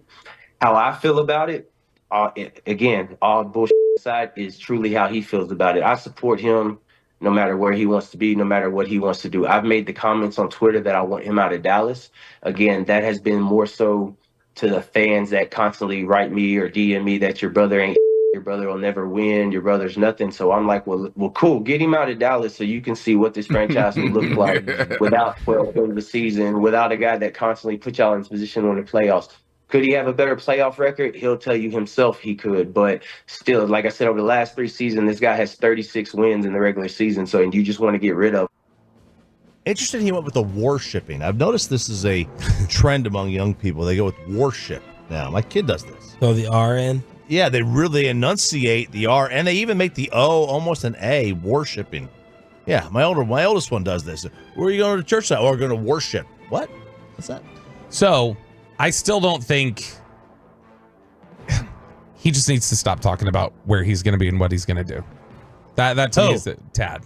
He just and I understand he's doing an interview, but like that's the kind of thing where it's like, hey, that's his thing. He wants to be here, but like any speculation on that just causes grief, especially in the middle of he's trying to get an extension done. Like it causes an unnecessary headache. It's the Cam Newton line where he's talking about CeeDee Lamb's mom, where he's like, you're not helping. Like, I understand it comes from a good place, but understand it doesn't help. There's no possible benefit to it. It can only harm. It either does nothing or it can harm. What would Tad be like in studio for an hour? I bet we I bet we like talking to him or whatever. Like, most people who jump in here and do the media rounds and stuff, he's done enough media at this point. I'm sure he knows how to just, cut up and have fun. I'm sure we'd love talking to him during the breaks and everything. You hear from Jalen Mills any? Yeah, I did. After he signed with the Giants, he obviously I think he wanted to be a Cowboy. I think that was clear. He was back in the area. He was pushing hard that Mike Zimmer was the guy. But he ends up with the Giants, and so he said, see you twice next year. And then, of course, Johnathan Hankins, the latest Cowboy to leave, he goes to Seattle. Yep, and that reunites him with his defensive line coach the last 2 years, Adam Dirty, who is the defensive coordinator in Seattle now. But this is like critical time now for Mozzie Smith to step up. You need, for all that they've talked about, when Steven talked at the combine and you heard some of their discussions, it was all about like, well, we want to run the ball better and we want to stop the run better. Those are two things that we're really focused on right now. It's tough to look at a Hankins subtraction as working towards that goal, especially when they're not playing in the free agent water. So the numbers when he is on and off the field, Hankins, their run defense is so sharp that I would have paid whatever. We don't have terms yet. If it was $1 million extra, $2 million, I would have paid it. Just get him back here. And of course, Michael Gelkin framing it in a way that will infuriate Cowboy fans even more. Cowboys in Seattle, both interested. Seahawks offered more. Reggie Riggs tweeted, Cowboys offseason, a blow-up tucked inside a rebuild, pretending to be cap smart during the free agent period. So there you go. With a little wrap-up inside the Star on your home of America's team. Let's chop it up. All right, here we go, fellas. Let's have a little fun today. The Olympics are back. The real part of the Olympics, the part that the athletes really are there playing for. No, it's not gold medals, Sean and Bobby. It is relations. That's what's the back. The intimacy ban has been lifted at the Paris 2024 games as officials will hand out over 300,000 of those little protective devices that you can use while you're doing that. And those activities. Olivia Rodrigo handed those out? I don't think so. They say that it is imperative. They have actually been handing these things out at the Olympics since 1988. They're saying that it is imperative that athletes get back to doing what the athletes want to do and be able to, kind of let go after they're done with their events. It would be awesome to be like in your prime, best shape of your life. You'd assume some good-looking people, and everyone just has the same mindset of, let's Nike. Let's Nike this thing. Gosh, can you imagine how fun that would be? Dude. Same understanding. And then, if you're an athlete that's like in a relationship, and then your significant other has to feel like awkward about like this whole thing, you go in there. Yeah. Like, even though like you may trust them, like, you know what goes on in the Olympic Village. I wish we could get a Wilt Chamberlain, like a report of what Olympian slayed the most at what games. Like, who is a legend in terms of this? You're not going to find anything on Google. I'm going to Google. It has to be Phelps, right? Like, I mean, he was Michael Phelps. Phelps was a party guy, and he was like, I mean, the biggest Olympic star in the world. Where would he rank? I mean, he'd be around there with like Usain Bolt as the biggest Olympic star of the last 20 years or something. Yeah, but Phelps, the biggest. But Phelps ate like 20 pancakes a day and like 9 sausages, so I don't know if he'd be. Yeah, he had like 20,000 calories a day. He'd be able. After that type of breakfast, He has to work it off. He's got to work those calories off. Yeah. Big. But I want to know who the Olympic Village champion is. I don't care about the pole vault and the bobsled and all that. Feel the rhythm. Mm-hmm. The other rhythm. That's right. No, I agree. I just don't know. I'm trying to think because there's like really, really attractive Olympians. I mean, but then again, I have no idea like what their temperament is, their mindset, and after what they want to go do, or because then you got the people who are done super early. They're in one event. It's the first event. Now they're just sitting there for a couple of weeks. But you got everybody else who is still kind of in training. And if you don't have your main events or your events aren't over until the very end, are you going to be engaged in this? Or, they say women weaken legs. It's the old boxing trait. I picked the wrong swimmer, Ryan Lochte. You remember him? Oh, Lochte, yes. Lochte is the Mimbo. One. Yes, Ryan Lochte for sure was visiting the village. All right. Populating it. So, we all know that people move to Texas in droves. More than any other place. Texas and Florida. But I never knew, and I always knew it was because it was cheaper here, or at least at the time it was. Now it's becoming not so cheap. But I never realized how much money people are actually saving by moving here. And then I saw this report. So if you move, so people who are moving to Florida and Texas, they just use this from New York State. And now rents and home prices have gone up by about 40% in DFW since the pandemic. Same with Florida and same with Austin. Yep. Wow. All right. It's crazy, right? But that doesn't mean they're not saving. So if you were somebody from New York and you were earning $250,000 a year and you moved to Texas, okay, how much would you save per year simply by moving? $50K. $50K, Bobby? Yeah, I was going to say right around there, 50,000. If you move to Dallas now it's gone down a little bit. If you moved to Dallas in 2019 and you made $250,000 a year in New York, you saved $135,000 just by moving here. Yeah, but people say, I don't know if this is true, you would know this being from there, that if I moved to New York today, they bump your salary up for like cost of living. Like maybe the salaries all go up for a job here versus there. So I don't know if their $250,000 salary would be the same here. Well, for big dogs, the salary's not moving. Right. And a lot of them can work from home, so they could just choose where they want to live. I mean, there are people that I know that have jobs here that decided to move to Montana. Look, everyone has different priorities, right, for your house.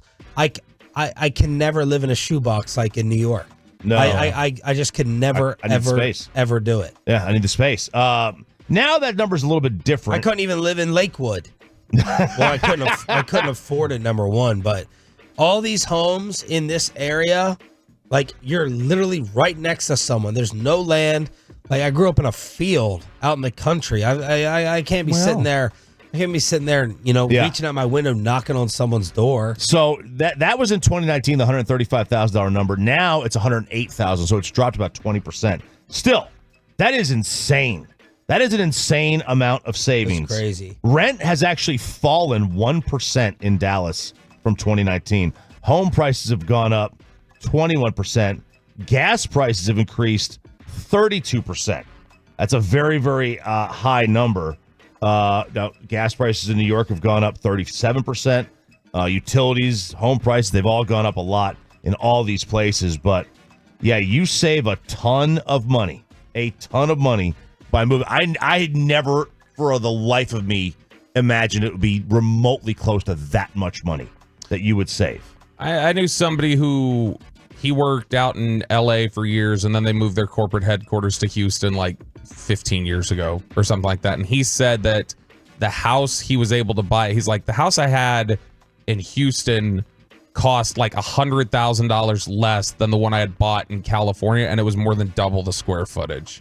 And he's like, it was just, you can get so much more. The Shohei debut is going well. Shohei and Mookie Betts with back-to-back RBI singles. The Dodgers have taken control against the Padres 5-2, top of the eighth. That's at least 2 hits that I've seen from Otani. Now, he broke he shattered the sidewall in the second inning. Just a tremendous a bomb on 119 mile an hour foul ball. The one that I saw him hit? Yeah. He shattered something? Shattered something over there. It was 119 miles an hour off the bat. That was second, bottom one, or top one, top two, something like that. Now a study, though, by a storage company compared all 50 states across 16 key indicators: housing affordability, violent crime, life expectancy. And it says that the state of Texas is one of the worst states to move to. Oh. So what the hell are you moving here for then? Maybe it's one of the worst states to move to because so many transplants have come here and started to change it. No, why is it one of the worst? Okay, so economy, they've got it bottom 6. I don't know how that's possible. The economy's great. Okay, I'm sorry. Economy. Yeah, economy is fine. 1 represents the worst conditions. Oh, yeah, so it is. It's bad. Childcare is very good here. Crime is bad. Top 10 worst crime. Housing, top 10 most expensive. So they're saying it's just 12th in violent crime, but it is the 6th worst state to move to. The others, California, a very bad place, South Carolina, Arizona, Tennessee, and Louisiana.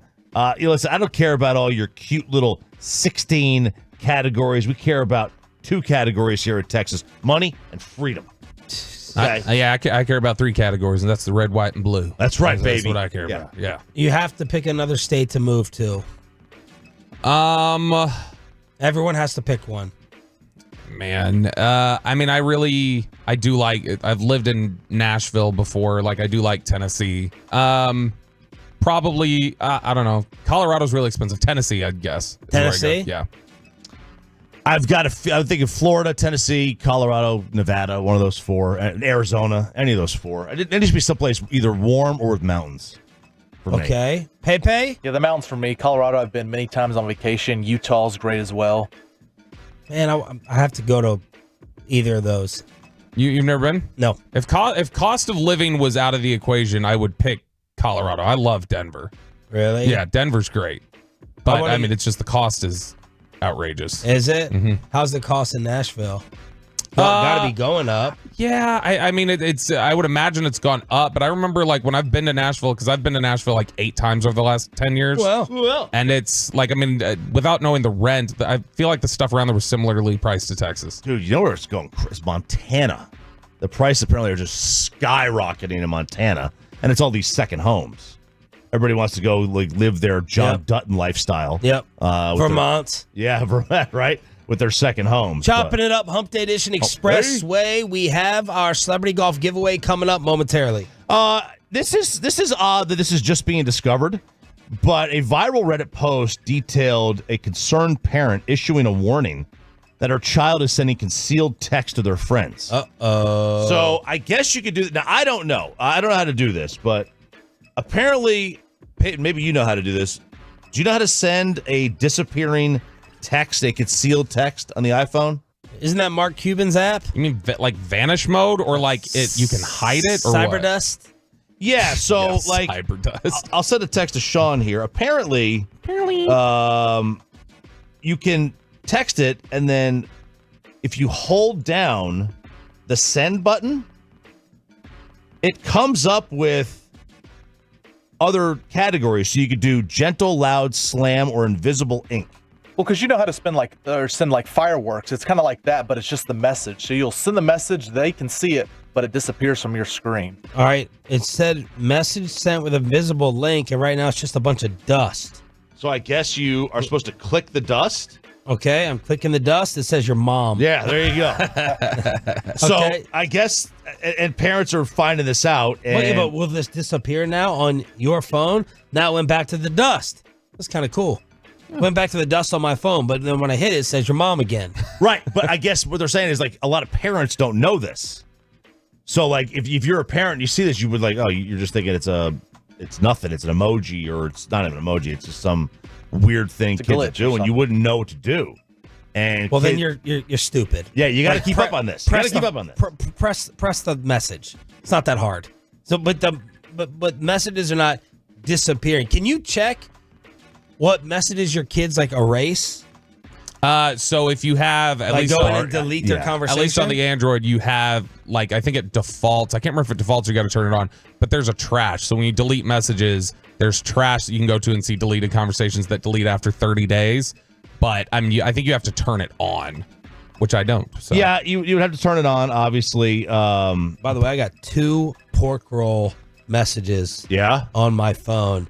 Corey Majors says the photo pork roll sandwich, how to make one, and Jesse Holly said, unlike Choppy, I'm from Jersey, it's called Taylor ham. So the Taylor ham pork roll discussion in the recruitment of Mike Williams to the Jets really took off here. Sorry, back to you. So I saw a lot of people say that they call it pork roll like in the South Jersey and Taylor ham in the North. Okay, but they also throw mustard on one of them. I know that. I think Taylor ham, the North post mustard on. I don't know, but that's the iMessage. You check your kids delete it or think of it? No, but like we use the Bark app.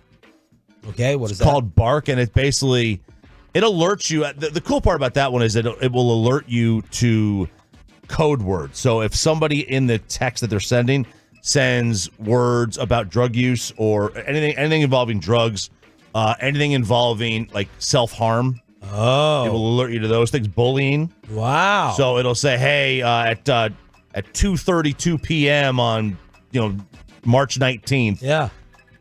This was the comment that was made, and then you can go back and look, and it'll take a few messages from the before and after.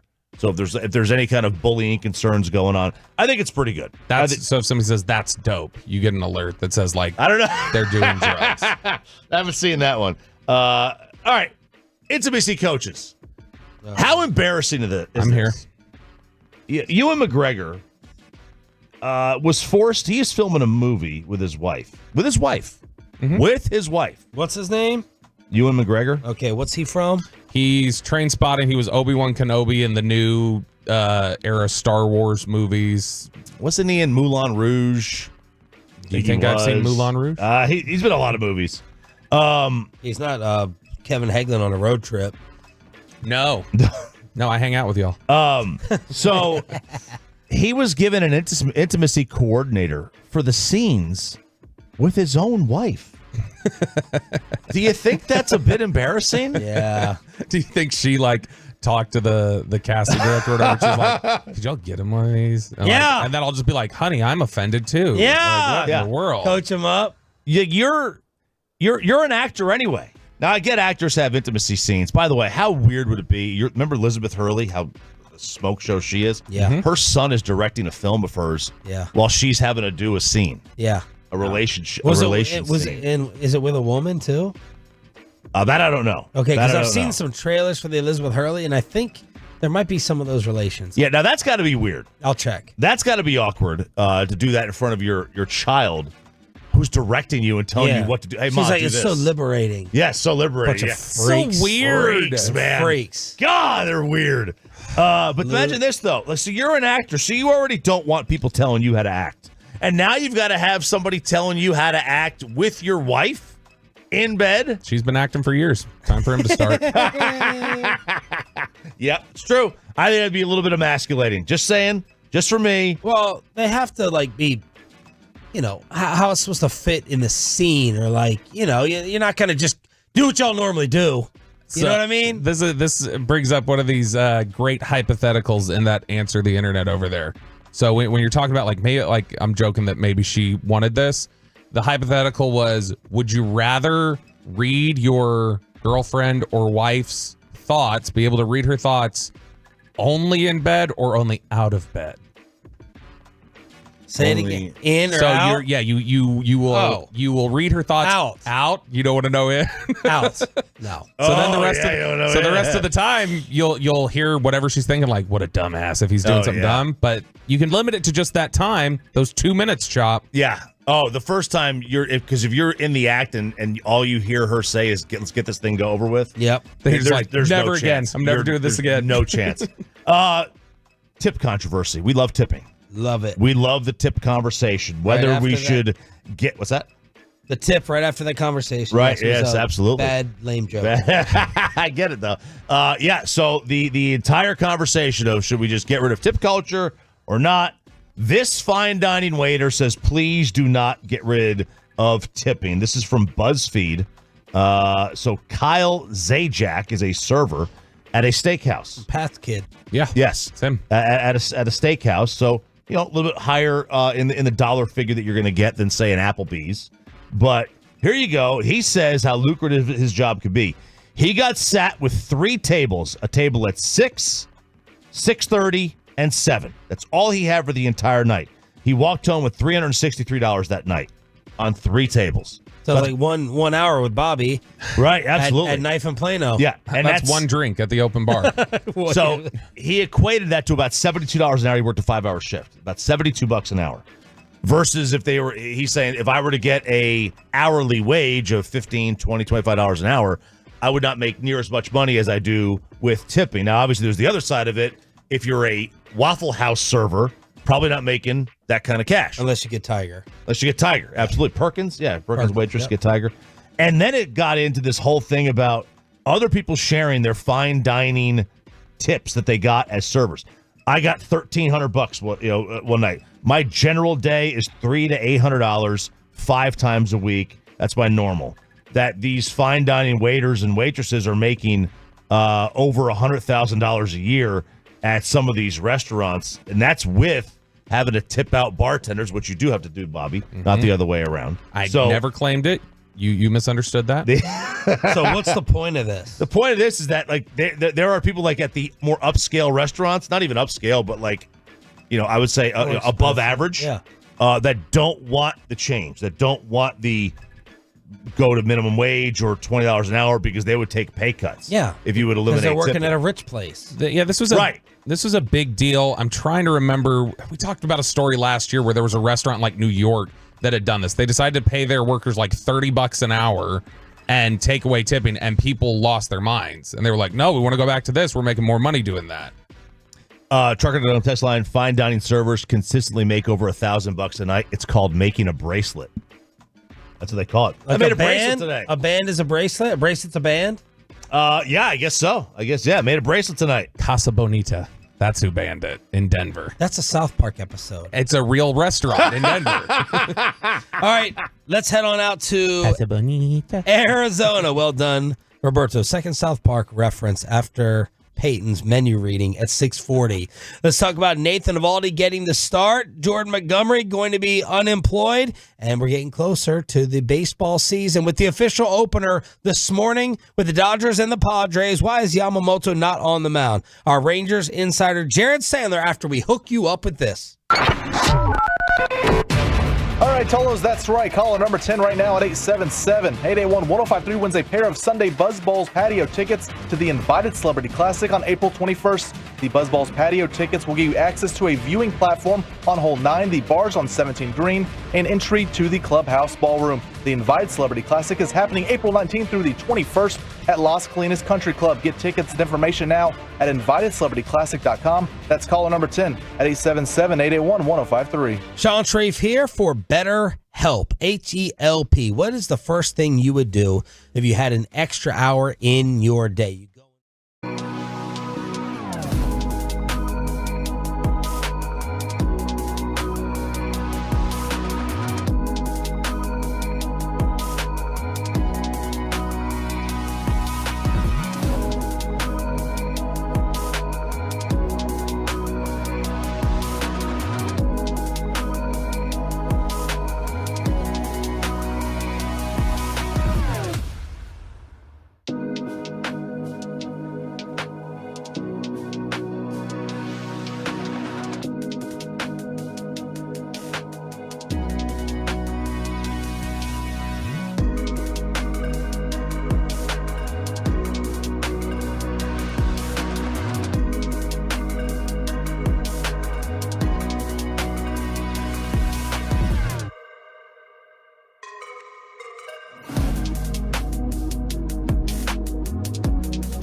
Fan Studios, secured by DFWSecurity.com. This is Sean and RJ on 105.3 The Fan. 8 o'clock hour, Hump Day edition. On the home of the World Series champs. I'm Sean Trafe alongside RJ Choppy. We got our Cowboys insider Bobby Belt. We got Peyton and Rai in the back. And as always, we are live on the YouTube, Twitch, and the fan cam. We head on out to the site of Rangers Spring Training in Surprise, Arizona. Jared Sandler joining us on the D&M Leasing Hotline, television play-by-play, radio play-by-play, and Rangers Insider. Have you been glued to Otani's Dodger debut against the Padres to kick off the season, or are you thinking this is kind of weird? They're going to go back to spring training after this. Why isn't Yamamoto starting this thing off being the $300 million man? What do you make of this opener? Yeah, I woke up super early to watch it. 3 o'clock first pitch here in the West Valley. Lots of fun. I feel badly for Dodgers and Padres fans because they are also if they're local to where their teams play, they also have to wake up at 3 o'clock for first pitch. Yeah.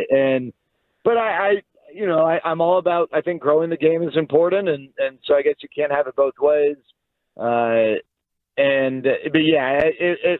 It was definitely it definitely did not meet the normal fanfare here domestically of Otani's debut. Yamamoto will pitch tomorrow, so that will obviously add another element. It was Yu Darvish today on the Padres side, and for the Padres, Ha-Sung Kim, who's from South Korea, is playing. He's their starting shortstop, so a lot of excitement there. I'll tell you, I don't know how much you guys have been watching or if you've had it on the screen, but they're treating Otani's wife as like Taylor Swift. Every time Otani moves, they pan to her.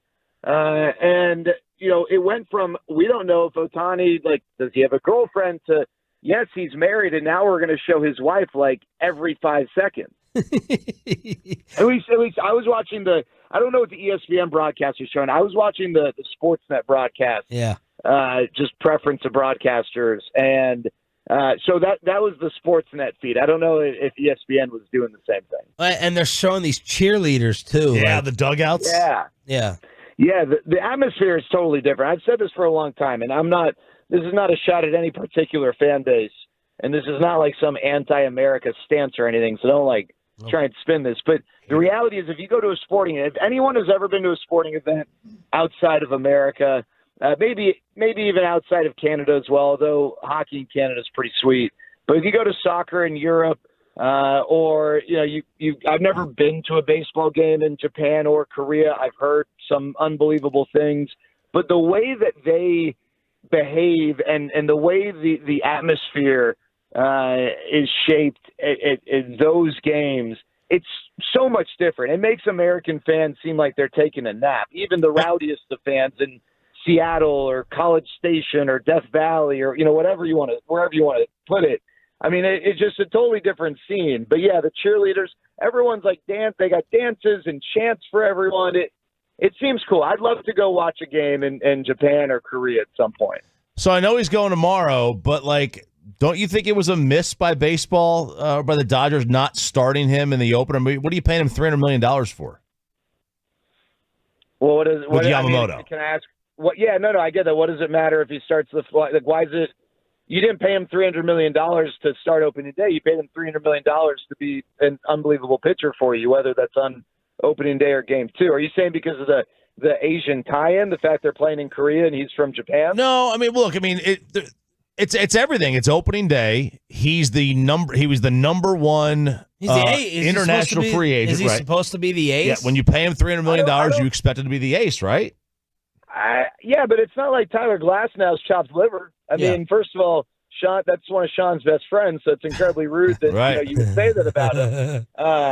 But yeah, I mean, I don't know. I think it wasn't a big, it didn't move the needle for me when I found out that Glasnow was starting game 1. Who knows what the routine and the schedule was to allow for that, but more than that, because they probably had enough runway to alter that. Tyler Glasnow has been a very good pitcher when healthy at Major League Baseball. Yoshinobu Yamamoto has not thrown a single pitch, in Major League Baseball, and I'm totally okay. Like, yeah, they invested a lot of money, but all right, they've already committed that. They don't need to make decisions now based on that. It's not like, again, it'd be one thing if he was playing in Japan. Maybe there's something a little more. I don't know. To me, I think you're RJ. I don't mean this in like a crummy way. I just think you're overrating like the significance of him pitching game 1 versus game 2. I mean, at the end of the day, if he makes 30 starts and he's an all-star caliber pitcher, then, it's really not a big deal. I just feel like it's like, it's a missed opportunity as a sports fan. Like, I just, the debut, the splash. I was hyped up for him going up against the Rangers in Arizona. Right. I would have been more excited for this today. Yeah, you can get the same number of starts and all that stuff, but I don't know, just a showcase. That's all. Yeah, I guess, but you also there's still tomorrow. That can be pretty sweet as well. And also, this game's happening with 90% of America asleep.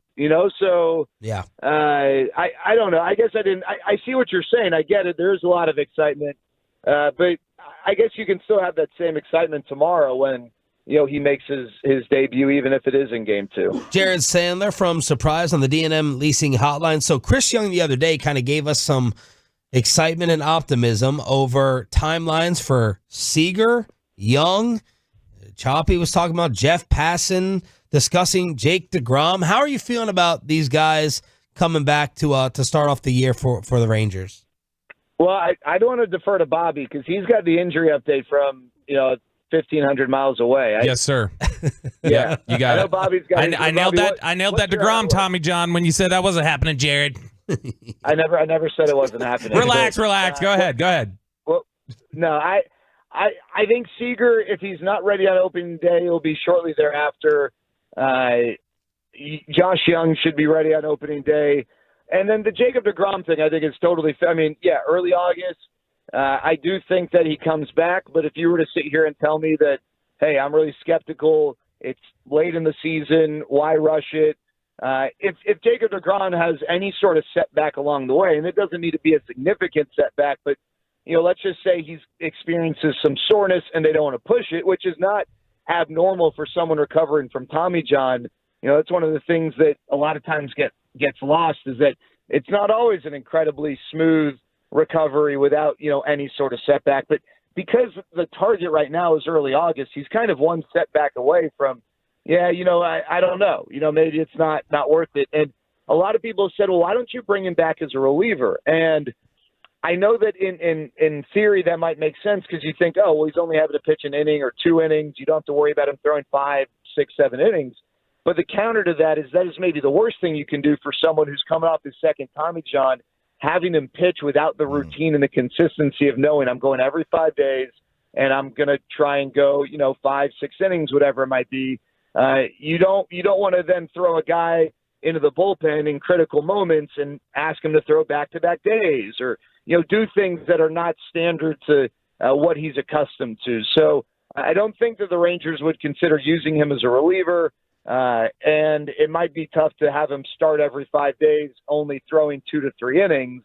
But so, yeah, I think with DeGrom, he is on track right now for early August, but I mean, we're not even in April. So a lot can change between now and then. But with Seager and Young, it's pointing in the right direction. And then Nathaniel Lowe, you're looking at mid to late April as of now. Jared Sandler joining us 1,500 miles away in Arizona. Jared, quick question. We hear last year we heard so much about like Evan Carter and like the maturity and the steely nerves and everything else. Leading into this season and all the talk about who Wyatt Langford is as a player and the expectations that are sort of being put on him, I haven't heard as much about just what is the mental makeup and like how you think he's going to handle those expectations, because there's a lot that's being put on him right now, it feels like. Yeah, and it seems like he's the same. I mean, he's a very, I don't want to say low energy in a bad way, but he is a very kind of even keel, similar to Marcus Semien. Just, you would never know if he was 4 for 4 with 4 home runs or 0 for 12 with 12 straight strikeouts. He's just kind of goes about his business. He fits in. He's not loud and boisterous. He doesn't appear to be volatile and, the way he handles things. So I'll tell you, I know spring training we look at it as a low-pressure situation, but for someone like Wyatt Langford, he's trying to make the team, and all eyes and all conversation, is headed and pointed his way, and he's been the best player, arguably in all of spring training. There are people who just marvel at how unique he is, the way he's wired, not just the talent, but the total package, to sort of what your question was pointing towards.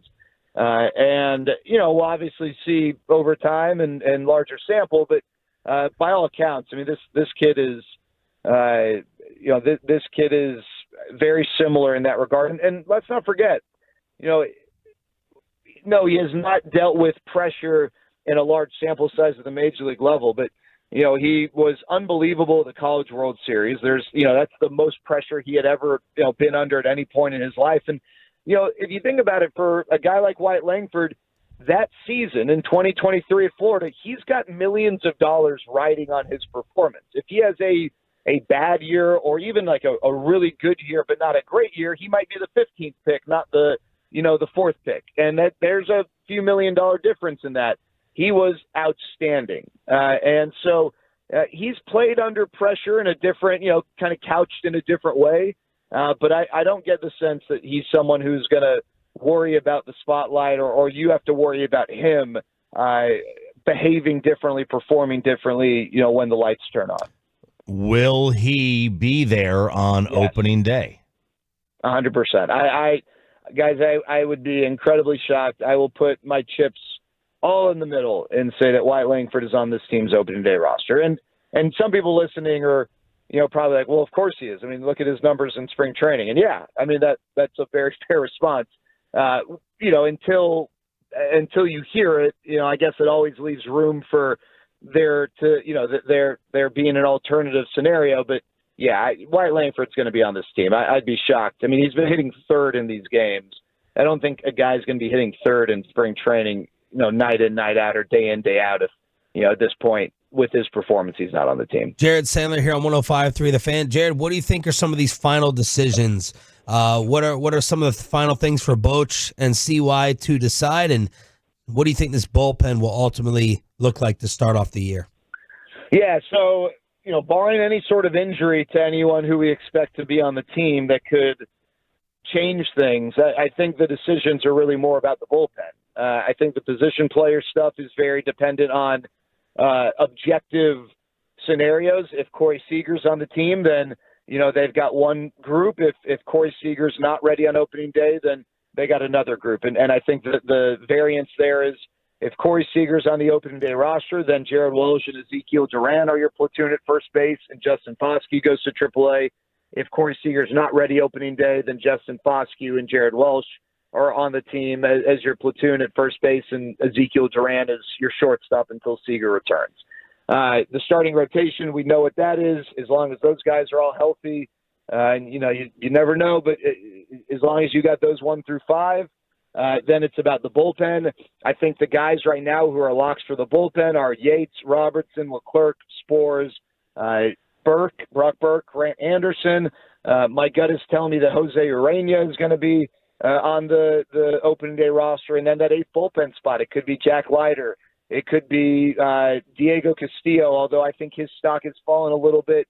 It could be Jesus Tinoco, although I don't think he's got an end of March opt-out, so there might not be the urgency to do that. Mark Church has options, but he is also an option. Jake Latz has looked good in spring. What about a guy like Austin Pruitt, who I think will get some consideration? I think it comes down to that, as long as the rotation is intact.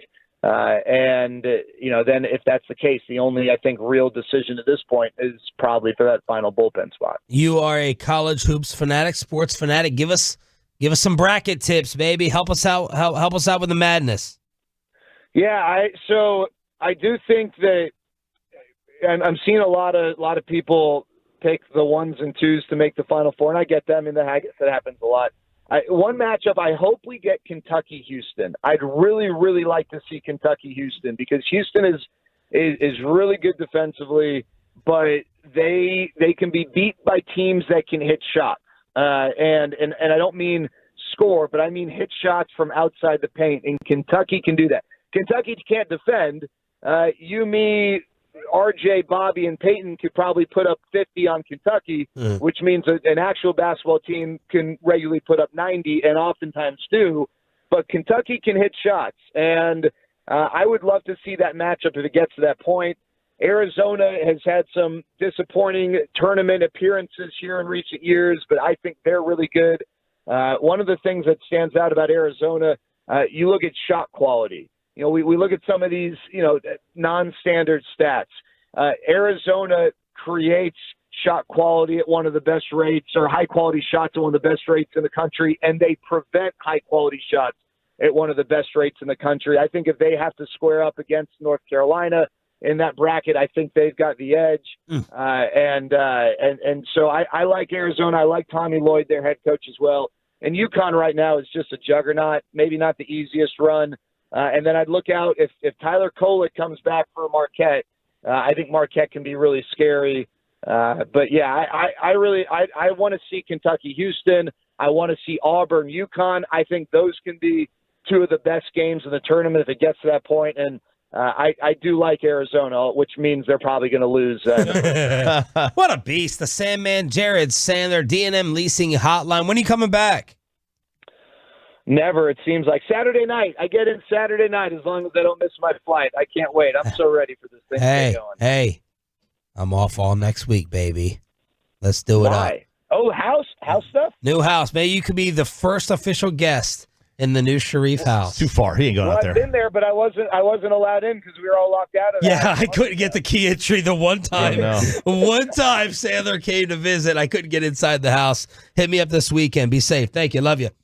All right. Love those. All right. There he is, Jared Sandler in Arizona. Mavs win. Jim Harbaugh with a yard sale, which I think is awesome. And will you at least listen to the brilliance of LeBron James talking and breaking down basketball? Next on Sean and RJ. Let's get your carpet clean. Clean way.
Donate today at carsforkids.org and brought to you by the personal injury lawyers Frankel and Frankel. Life is unpredictable. Accidents happen. Frankel and Frankel are the go-to attorneys for car and truck wrecks in DFW. If you or a loved one have been in an accident, contact the Frankels for free at 214-817-333-3333 or go to truckwreck.com. Luka guarded by Jeremy Sohan. Out to Kleba. Over to Exum. Another three for Dante's Inferno! He is 4 for 4 from downtown tonight. And Dante Exum has lifted the Dallas lead to 6 points with 36 seconds to play. Follow well with the call on Bally Hump Day edition of Sean and RJ as we try to get you to the weekend as quickly as possible here on DFW Sports Station. Thank you for listening. Thank you for watching. If you've been checking us out on Twitch and the YouTube, you've been taking us over the top. As of late, you are appreciated. Appreciated. Bobby, you like saying it now? I loved saying it before, but now it's now I feel connected to it in a very spiritual way. You're appreciated. You're appreciated. Yes. Well done, Pepe, with the drop. Well done, Dante Exum. He is the Exum factor. He hits another big shot for the Mavericks. They needed it because Luka stunk up the joint. Thank goodness they got this win despite Luka struggling from the field. Exum hits the nail three. You heard follow-up with the call on Bally. And he also, I thought they were getting ready to turn it over at the end, but they rely on him to handle the basketball. And it looked like he was going to get caught in the backcourt. Nope. He had it lined up the entire way to ultimately lead to Maxey for the Luka layup. And they beat the Spurs with Wemby struggling. I was disappointed in Wembanyama really being sloppy last night. But this is about the Mavs winning despite Luka 6 of 27 from the field, 2 for 11 from deep. Okay, so disappointed last night in Wemby. I want to see a show. Do we see the... we could absolutely see why, right? It's there. He's got to put some weight on, man. Holy cow. He's so 7'4". I know. He's like KD. He's the Slim Reaper, man. It is wild watching him just dribble the basketball and do some of the things he does at that length. It's just he doesn't look like anybody I've ever seen. Like, forget just the skill set and everything else. Just like when you watch his movement skills at his size, he doesn't look like anybody that I can ever recall. Even KD, I don't think is a perfect comparison. I've got to see how long those socks actually are. Oh, when he was tying that shoe, I felt like I could jump rope with his laces. He was tying his shoe yesterday. Luka, by the way, from Mavs Muse, Luka becomes the second player in NBA history to shoot 6 for 27 or worse and still be at least a +5 in the plus minus. Wow. 16 assists will do that. 16 assists. I was really frustrated with him. I mean, Bobby hit me up about another side conversation that RJ is privy to. Peyton is not. We don't let Peyton in. No, in the middle, we tried to conference call Chris Strong. He's one of our Los Hombres. But hey, come on. He's not even close. Not even close. Not even close. Huh? But while on the phone with Bobby, I'm sitting there cursing Luka's shot selections. Mm-hmm. The Mavs homers, they tried to chirp me for a second. They were waiting for one of Luka's threes to drop to be like, see, but they never dropped. So they were quiet and stayed away. Well, I was like, just go inside, bro. Stop being so stubborn. You can post, you can drive, you can do whatever you want when you want. But Luke was like, no. It's like Jerry Jones. No, I'm going to do it my way, and I'm just going to sit here and keep doing it until it eventually works. But they got the win out of it. Thank goodness. Yeah, look, it is frustrating, but I'll give them this. It's not like this is a consistent Tim Hardaway. Like, that's Tim Hardaway Jr. shooting every night, where he just refuses and he's chucking it up and he's shooting 20%. He caught and fired one up last night, and I was like, what are you? And it went in. Those are the ones of his that go in, or the ones that seem the most obnoxious that he shouldn't take. But, I mean, Luka's developed into such a better outside shooter than he had been. I mean, every year it seems like he's taking a significant step in terms of becoming somebody who can shoot from the outside. He's a sniper, man. And so to me, when he's on, he's a sniper. That sucks in a game like that to see it like that. But it's like, okay, most of the time his shot is going to start falling, and that's probably just what he was trying to do. He's just trying to find that rhythm and go like, I know this is going to go down eventually, and it never did. There's two schools of thought. Like you need to see the ball go in, like Sean had said earlier, just get to the free throw line, and then the other one is just like you got to hit your way out of a slump, and like you just got to keep chucking. Now there are times that you don't want that, right? But you still got to play your game too. I thought though he passed up a very easy open look underneath to kick it out to the corner. I would have liked to have seen him to try to get that. I think there is something to see the ball going in. Shoot, man, that's what Charles Barkley and Joe Mazzulla got into the other night. Mazzulla went up to block a shot. I can't remember who's. He was on the sideline. Obviously coaching, and somebody had been in a slump that game. Goes to shoot, and he tries to block the shot, and Barkley was like, "Dude, I would have knocked him out." And Mazzulla's like, "I just didn't want to have him see the ball go in." He goes, "We've got a code on this team, block a shot." Kevin Garnett always did that. Garnett used to do that all the time. And I think it makes perfect sense. Yeah, I mean, I don't know if it's actually real or not, but it's actually, I think it makes sense. Yeah. Yeah, I mean, like, absolutely. It's like if you have an extra golf shot, you put down your second ball, and someone's already on the green, and you chip it, and you feel great about it, and someone comes in midair and swats it out. Yeah. You can't feel great about it. I mean, I'm a second ball pro. Yeah, you are. My second ball is scratch. Yes. The first ball. 2-ball expert. Yeah, you never know what you're going to get. Yes. Okay, I am fascinated to see how everyone reacts to this. You three and the chartwright.com text line. So I saved this tweet weeks and weeks and weeks in my email from JJ Redick. And JJ Redick blasted Doc Rivers, that went viral and everything. And JJ kind of got a little bit frustrated over the attention that it got. And he's like, so I can sit here, I'm gonna be generic here. And he said, I can break down plus minuses and pick and roll coverages, and I can do everything like that. But this Doc Rivers post blows up. Like, do you actually want me to educate you on basketball? Do you want to talk real pure basketball, or you want to just go for this viral sensation stuff? And that is the essence. That was the tone that Redick had weeks and weeks ago when he blasted Doc. So JJ Redick decided to start a podcast with LeBron James. I like the title. It's called Mind the Game. Kind of think the Peyton Manning breakdowns, Kobe Bryant, those detail series that Kobe was involved with. Yep. This is kind of their idea to talk pure X's and O's basketball.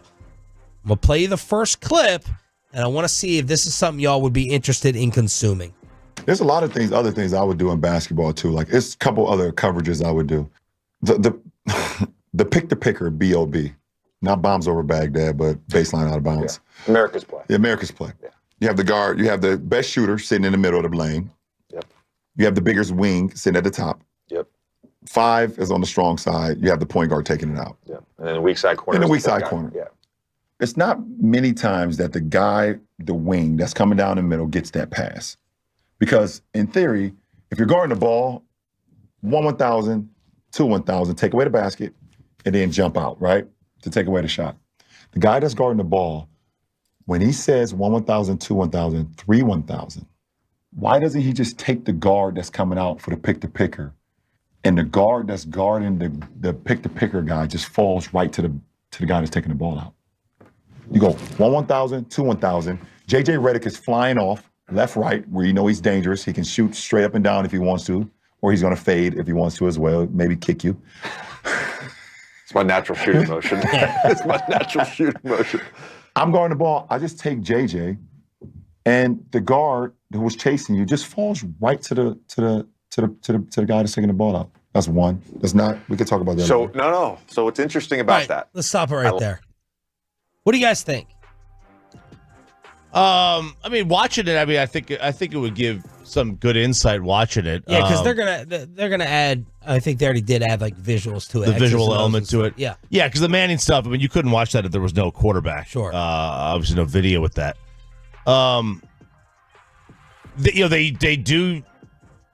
They break the game down well. I mean, they're smart. They're smart basketball people. I think my issue with JJ sometimes is that he knows he's smart and he kind of like lets you know it. And I generally hate those people who know they're smart and tell you how smart they are. Yeah, I I think that typically with shows like these, like when you do long form programming like this, it's really interesting. And I think that it's something where if you're interested in that, if you're a fan of the sport or whatever it is they're talking about, you can sit there for the hour and watch it. I think generally for the masses in terms of consumption, they want those, give me the viral 1-minute clip of like, wow, Peyton's showing me this here, or like that clip right there. Like, oh, LeBron with the visuals and stuff like that. But most people are not going to get sucked in by the full hour-long program, but they do want those quick hits like that. I would be interested in seeing that sort of stuff, seeing those sort of clips. I don't know that I'd sit and watch a full hour of it, but I mean, LeBron, for everything that we say about it, like LeBron, like consistently, when you hear him talk about the game, when you played at that high level for that long, you see so much basketball, you become a PhD in it, and that's what he is. And he was also asked, LeBron was asked by Reddick, like, who has blown you away basketball IQ-wise in your entire career? It may make you cringe. Which guys, by the way, the processing speed, I mentioned a few guys. Yeah. Guys you played with, guys you played against. Yeah. That you think have that sort of high-level basketball IQ? Rajon Rondo. Yeah. For sure. He can process, flip, do things on the go. Like, it's very weird to me that he's not coaching at a high level. I think it's because he doesn't want to do it. It's a lot. It is a lot. It is a lot. And who wants to deal with all these rich, entitled guys all the time? Everyone has always said that about Rondo. Basketball intelligence. Well, wasn't that what it was? Like, that's part of what angered so many people about his time here in Dallas, right? It's like, dude, you're just giving up here. It's like that he does know the game. He is a savant at it, and it's one of those things where he just gave up at the end. And it looked like he didn't care. King, Matt. Is this also, is the whole sports IQ thing something that we started talking about like 20 years ago? I don't ever remember talking about Jordan's basketball IQ. I don't remember anybody ever mentioning I think we did in the second half. I mean, we were too young. We were too young, right? Maybe not listening to the radio as much as we do now. But we talk about it with Peyton Manning.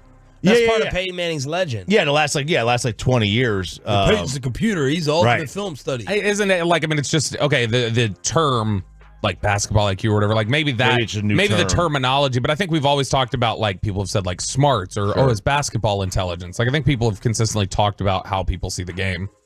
All right, so there it is. Are you interested or not? I know it's LeBron, but still greatest or second greatest of all time, talking hoops on an X's and O's level. Your Kurt Warner types, those type of film breakdowns and other things that football nerds have wanted to dive into. If LeBron did a 20-minute episode on, hey, I'm going to analyze what the Dallas Mavericks are, I would watch all 20 minutes. Like I would sit down. So yeah, I absolutely would watch if it's like dialing in on an interest that's important. Will McClay. I don't know if this is really you on Twitter or not, but if you're listening, I got some advice for you next. And below the belt, 105.3 The Fan. But I always have this advice for you.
And it's back to Sean and RJ right here on 105.3 The Fan segment here, brought to you by Classic Chevrolet. Classic Chevrolet in Grapevine is the #1 Chevy dealer in the world. More new Silverados than anyone else. Go see them today or visit ClassicChevrolet.com.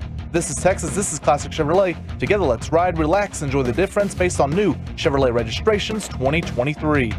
The great Bobby Belt. You ruined the morning show. Don't make me take off my belt. Don't make me take off my belt. We're not. He's a radio host, a graduate of American University. He is a station cooking competition silver medalist. He is also a former blogger at the Russell Street Report. And now, Sean Sharif is ready to add life coach to his resume. What is the Russell Street Report? You were out for this. We've got a lot to talk about during the next break because I forgot I've not shown you his blog posts from 20 years ago. You can do it next week. You can do it next week. It's a Ravens website, like a 24/7 blogging the boys for the Ravens. Is Russell Street like the name their street they're on? Yeah. Okay. I get you. Don't make Below the Belt about me. I want to hear you talking about that you've got some advice for Will McClay. That is what I want to hear now. Because I assume this is life coach. This would be like some advice for Will McClay. So I'm very interested in hearing this. And I also think it's going to largely tie into a lot of what I'm going to talk about anyway. So you want me to go first? Yes. Will, I know that you got it made probably here in terms of finances, comfort, relationships. It's a pain in the ass to move. Trust me, I know. Choppy knows. Bobby knows. Moving apartment to the next door apartment. By the way, do you know the average person moves almost 12 times in their lifetime? No. It's crazy. That was in that article during Chopping It Up about 12 moving. times? 12 times. Okay, Nuts. let me think about me. All right, so including childhood? Home, yeah, right. Lifetime, so childhood. Okay. Well, we were stable. We were in one house. Well.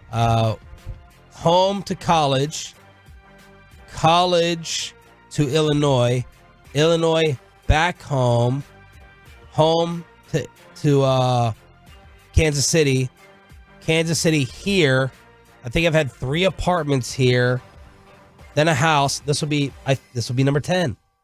There you go. And so I'll end up at 12. Yeah. We've moved 3 times in 11 years. I'd have to go back and tally it before then. But. Dude, Tim Collins, though. Oh, my gosh. He's moved 11 times since he's worked here. Yes. Our assistant program director. I mean, I think he figured out something. Who's he running from?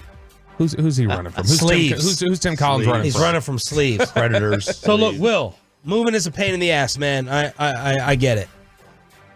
You need to look for another organization to work for. If what we believe is happening during this offseason with everyone just rolling out and Jerry and Steven not willing to go ahead and help make your job like a little less important, if winning a championship is important to you, because eventually it's going to turn on you. If they're not going to sign any free agents, it's going to be all the draft picks. An unreasonable expectation is starting on Will McClay. Dude, roll up out of here. Go become an official general manager. Save yourself for your own good. Save yourself and get away from the Joneses so you don't go down with the ship. If something happens to Dak Prescott with the rest of this roster, it's over. Well, the great Cooper Rush could save us again, I guess. Yes, he could. If something happens to CeeDee Lamb, it's probably over. Will, before it's too late, man, roll out. You deserve better than what you're working with right now, in my opinion. There you go. So, life coach. I think that's BetterHelp. BetterHelp.com. I think that's well said and a good summary of where things stand right now. The other night, Brian and I were recording Love of the Star and had no intention. It completely derailed the first segment. We were just going to kick off and talk about, I think we were actually going to lead off with Tyron discussion. We didn't even get to it till the second segment because Brian had said something about, look, you're putting a lot of pressure on your personnel department right now. Oh, they are. Like you are telling them that, hey, we're not going to play free agency because we got this. We got this over here. We got our great scouting department. We got what Will McClay's built over here, and the great job Will McClay's done. They'll bail us out, like and keep us competitive, like they've done with the draft for a decade now. And when he said that, it made me. We both started talking about it a little bit, and I think that's the biggest problem with not playing in the free agency waters this year. They've decided to punt on free agency completely, as you can tell. And by doing that, in one way, in one respect, it is a massive compliment to that entire personnel department. From the lowest scouting assistant, scouting intern, all the way up to Will McClay. It is a massive compliment from the Joneses to say, we trust you to do this, to keep us competitive. Like, we don't even feel we have to operate in these waters because we know what you do and the great work you do, and we have so much trust in that. That is going to be our team building philosophy. In one way, that's really great. In another way, it's such a massive expectation and such massive pressure where the margin for error in these drafts moving forward is slim to none. Yeah. they've operated like that, though, with free agency. They've operated this way with free agency for a long time, so they've always put a lot of importance to the draft. Isn't it funny, though? They've typically, in past years, what do?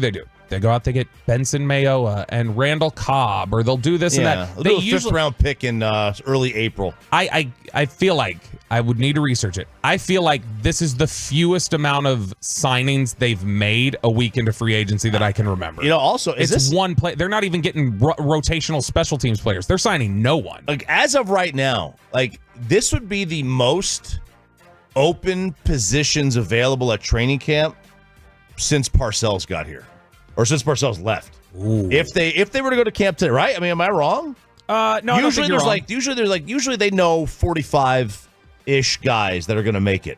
I don't think they know 45 guys that are going to make the team tomorrow. Well, I mean, for instance, you look at it and go, okay, Zach Martin, Terrence Steele, Tyler Smith, they're all on the roster, and they're going to be starters. So you go, okay, well, they have 3/5 of the offensive line. No, really, they have 2 positions figured out on the offensive line because I don't think they know for sure where Tyler Smith is going to play yet. And so even though you know he's going to be there, you don't know where he's going to fit. And so that makes the position unstable. But I think Dallas's approach this season has gone just too far the other direction. It's always been pretty aggressive to the side of, hey, we're going to kind of lay back and just make some bargain bin. We're going to go to the bargain bin DVD. We're going to pick up the $1.99 thing of Under the Tuscan Sun, and we're going to buy that instead of going to the movie theater. But this year, they're just, oh, no, we don't need anything. We're good. We got this draft. And they're doing it in a year where they don't have a 4th-round pick. And that's why part of me says, Sean, you know how yesterday you were talking about, I got to come up with some reason to help explain some of this. And so, I don't know, is there something, like, is Jerry tight on cash? And, like, you start thinking of alternative things. Because that, I got to think, is some of their slow play here that their aim is going to be, we need to move back in the draft. We need to move back, pick up picks. And so we're not totally concerned with the lack of draft picks and draft capital because we plan on moving back, stacking up draft picks in a deep draft, and we're going to address these things completely through the draft. Because right now, even if they hit on every draft pick reasonably in the first 5 rounds, because 6th and 7th are dice rolls, even if you hit on the first 5 rounds, it's not enough players to cover over what you've lost because you're missing a 4th-round pick. You can hit all of them out of the park, and you still have holes. And that's the thing where they don't have the capital to just kind of lay back like they are. So that makes me think they must plan on getting more capital at some point. If they want an offensive lineman, and let's just say they get to their pick and there's 3 they like on the board. Mm-hmm. I mean, if they were to move back to 30 and pick up an extra mid-round pick, I mean, I could see them doing that. Here's what's extra crazy about this strategy, if that is indeed the strategy. You're basing the strategy off of a failed rookie draft class. You don't have the Lions draft class. Now, I'm not saying they're going to fail. Right. I'm saying you're coming off a class of Mozzie, Schoonmaker, Overshown, Hurt, love you, our boy from training camp, Fehoko, hurt all year, Richards, awesome Richards, best thing about him is his name, Eric Scott Jr., Deuce Vaughn, who we all fell in love with in the preseason, Jalen Brooks. So you didn't get a class in here that blew you away, and you're like, we'll do it again. You missed with a rookie season in terms of performance, and you want to do that again? You want to risk that again? Well, and that's the thing. The numbers say you are going to have draft classes like that. It's not like you may feel like you have a competitive advantage over teams because of your scouting department, your personnel department, and the work that they do. They are still not going to have 100% hit rate. So there's no margin for missing an entire draft class, which will happen at times. You'll have classes that are just like, yeah, that was weak. We didn't get the guys that we wanted there. But this organization has so consistently gone, all right, I know he had his deficiencies, but okay, you got Tyler Biadasz to be a regular starting center who made a Pro Bowl in the 4th round. You got Deron Bland in the 5th round. You got Tony Pollard in the 4th round. Like, they've been so good at getting really good, consistent contributors from 1st round. Yeah. 2nd round's been a little more dicey because of the way they approach it. But you've gotten good, consistent contributors throughout your draft class, and you can't really afford to have what will naturally come, which is missing on a class every now and then. You're going to miss, but even 4th rounders, even if they're good and they're hits, I mean, they're not necessarily hits right away. They may not be hits at the end of the year or year 2. And a 4th-round talent could just mean you played in like 10 games. Right. Not that you were a stud. Right. You played some games. Mm-hmm. Look, Buffalo lost a lot of guys this year, right? Buffalo's in a similar spot. But this is the nature of the sport when you've got superstars, they do, that you've got to pay. I mean, you're going to have to give up on guys. I just don't know. We should look at other teams with this many all-pros to see if we should cut them a break in terms of the re-sign. I mean, there's not this many teams, this many all-pros, right? I mean, didn't they have 3 on their offensive line last year alone? Like, who has that? Yeah, I need to go back and look too at their draft success. I know it's near the top of the league in terms of like how many other teams are really having to re-sign their own and pay their own to this extent. Right. We should that's a humongous factor that maybe they should be cut a break. I mean, you can be a victim of your own success in the draft. Yeah. Well, I mean, it's look at this building with all our contracts up. Yeah. what do you? We're the Cowboys of radio. Chop, whenever I've sent in emails or stories when I'm off work, I don't like that precedent. Don't set that precedent that you're going to work when you're off. That's what that personnel department's done. They've gone so above and beyond and done things to stock this roster that now the Joneses go, oh, you can do it again. You set the expectation. Cool. Let's do this. And I think it's put a ton of pressure on a scouting staff, a personnel department that has pulled miracles off before, but there's no margin for error. Run, William, run. Run, William, run. There it is. Below the belt on the home of the Cowboys here with Sean, RJ, and our Cowboys insider, Roberto Bobby Belt. Have the Mavericks cracked the Kyrie code? A former NBA player is in trouble for pimping and a football garage sale. I need some local advice when it comes to that. Final hour, hump day. After this. Let's get you over to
WSecurity.com. This is Sean and IJ on 105.3 The Fan. I think it's hard to get a rhythm when you're not constantly on the floor. Oh, wow, Kyrie Irving, another buzzer beater. That's what he does.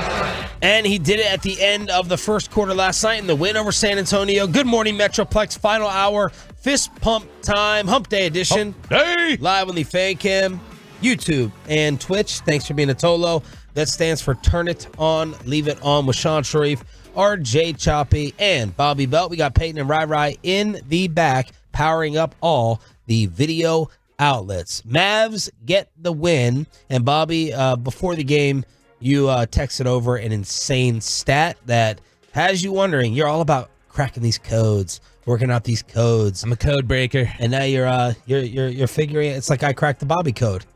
Yes. I finally have that figured out. How to corral you, how to control you. It's not therapy. Did you go to therapy yesterday?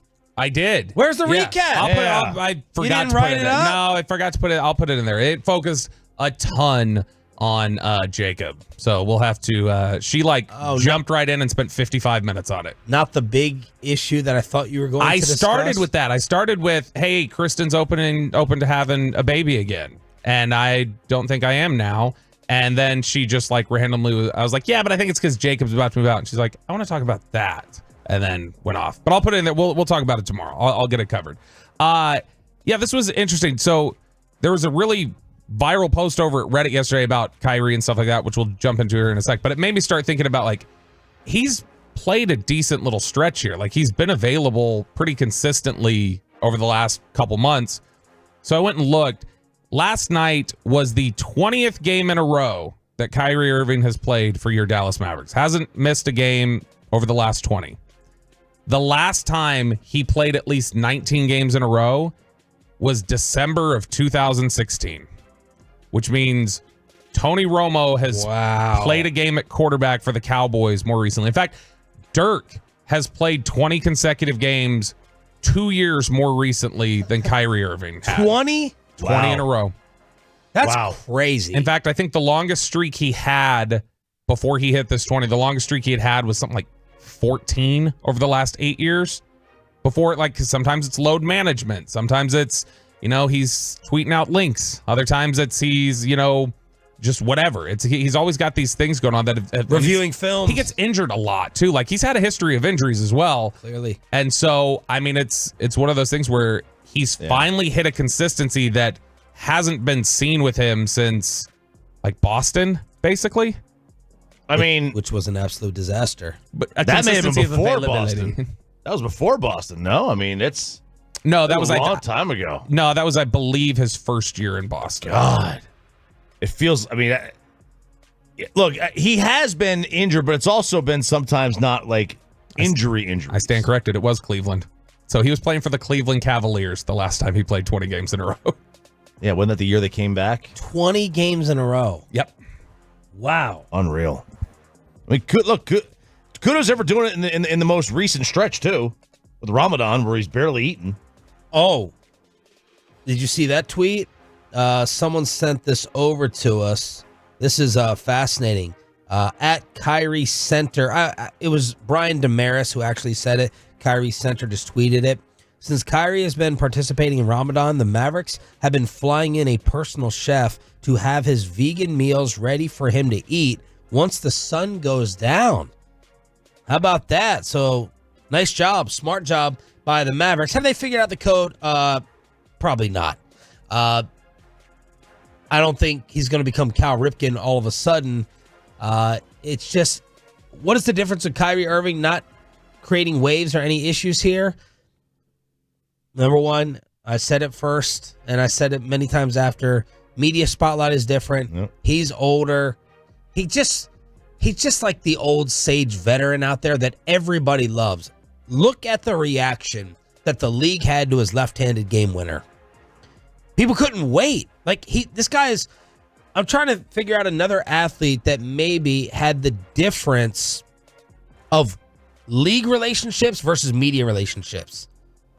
Someone that the media just maybe totally got wrong, because even last night, he slapped Wembanyama in the face accidentally, and I knew immediately after, Kyrie was going to be like, yo, man, you good? Pat him on the chest. Mhm. Like, he's just like everyone's big brother. He's friendly.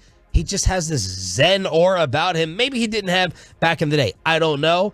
It'd be fascinating to have like a 30-minute sit down with Kyrie about life. Reddit. So this was a post that went like super viral on the Reddit NBA forum yesterday, and somebody was just like, the title was Kyrie hasn't gone AWOL or done anything stupid while with the Mavericks. And they say, this is the longest period of time that Kyrie has gone without disappearing from the team, throwing his teammates under the bus, or otherwise doing something bizarre or stupid to get negative attention. Kyrie was notorious for that, and it's just stopped. And so they were sitting there trying to kick it around, and I thought there was an interesting perspective that somebody had dropped in here. We've all talked about the media aspect of it before, and the media attention and the way that the beat is going to be for the Mavericks compared to Brooklyn and Boston. And they said, look, when he was in Cleveland, and that's maybe a smaller market, that still has the attention of LeBron, and he was a younger, more immature person at the time, so he was going to have more of those issues. But the bigger thing to them was saying he may realize that he will always be a number 2, but the biggest change in some of the opinions that were kicked around here is the biggest change is this is the first time in his career he's accepted the fact that I am number 2.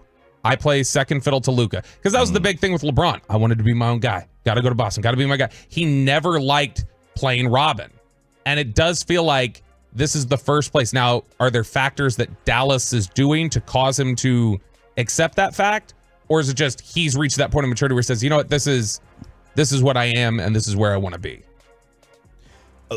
Yes. I mean, he may have that, but I don't think if you were to just pin him down to a lie detector, he would be like, man, I couldn't wait to get here. Initially, this is not necessarily where he wants to be. But right. I think he genuinely likes it here, though, now. It seems like it. I don't think he has any issue with it. I don't think he has an issue with the team. The area is great, and the media leaves him alone. And they don't ask intrusive questions. They don't hang on every word. I mean, look, let's be fair. We've said this. The Mavs media is soft. The fans are soft compared to Boston or New York. They don't. Basketball is massive in those cities, and it's not huge here from a media perspective or a fan perspective. And they don't hang on every word, and they don't listen to every press conference the way that they do in other places. So have we hit a point? Will there ever be a point where you go, breathe? We can assume he's going to be okay here. Like, is it possible to reach that point with Kyrie ever? Or will it be 5 years down the road, you're just going to be like, yeah, but it could always go sideways. Right. I think that's how I'm always going to feel. I'm always going to feel like it could go sideways. Impossible to answer. I want to lean towards yes, but I don't know. I want to lean towards yes. I don't know.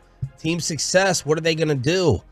I don't know. Truckcart.com text line, that's what you're for. 877-881-1053. Meanwhile, a former guard, Gilbert Arenas, is in some warm water. Yeah, okay. So this is the latest episode of Gil's Arena. I think it's a good name. It's him and Swaggy P. Nick Young. So they're discussing Instagram models.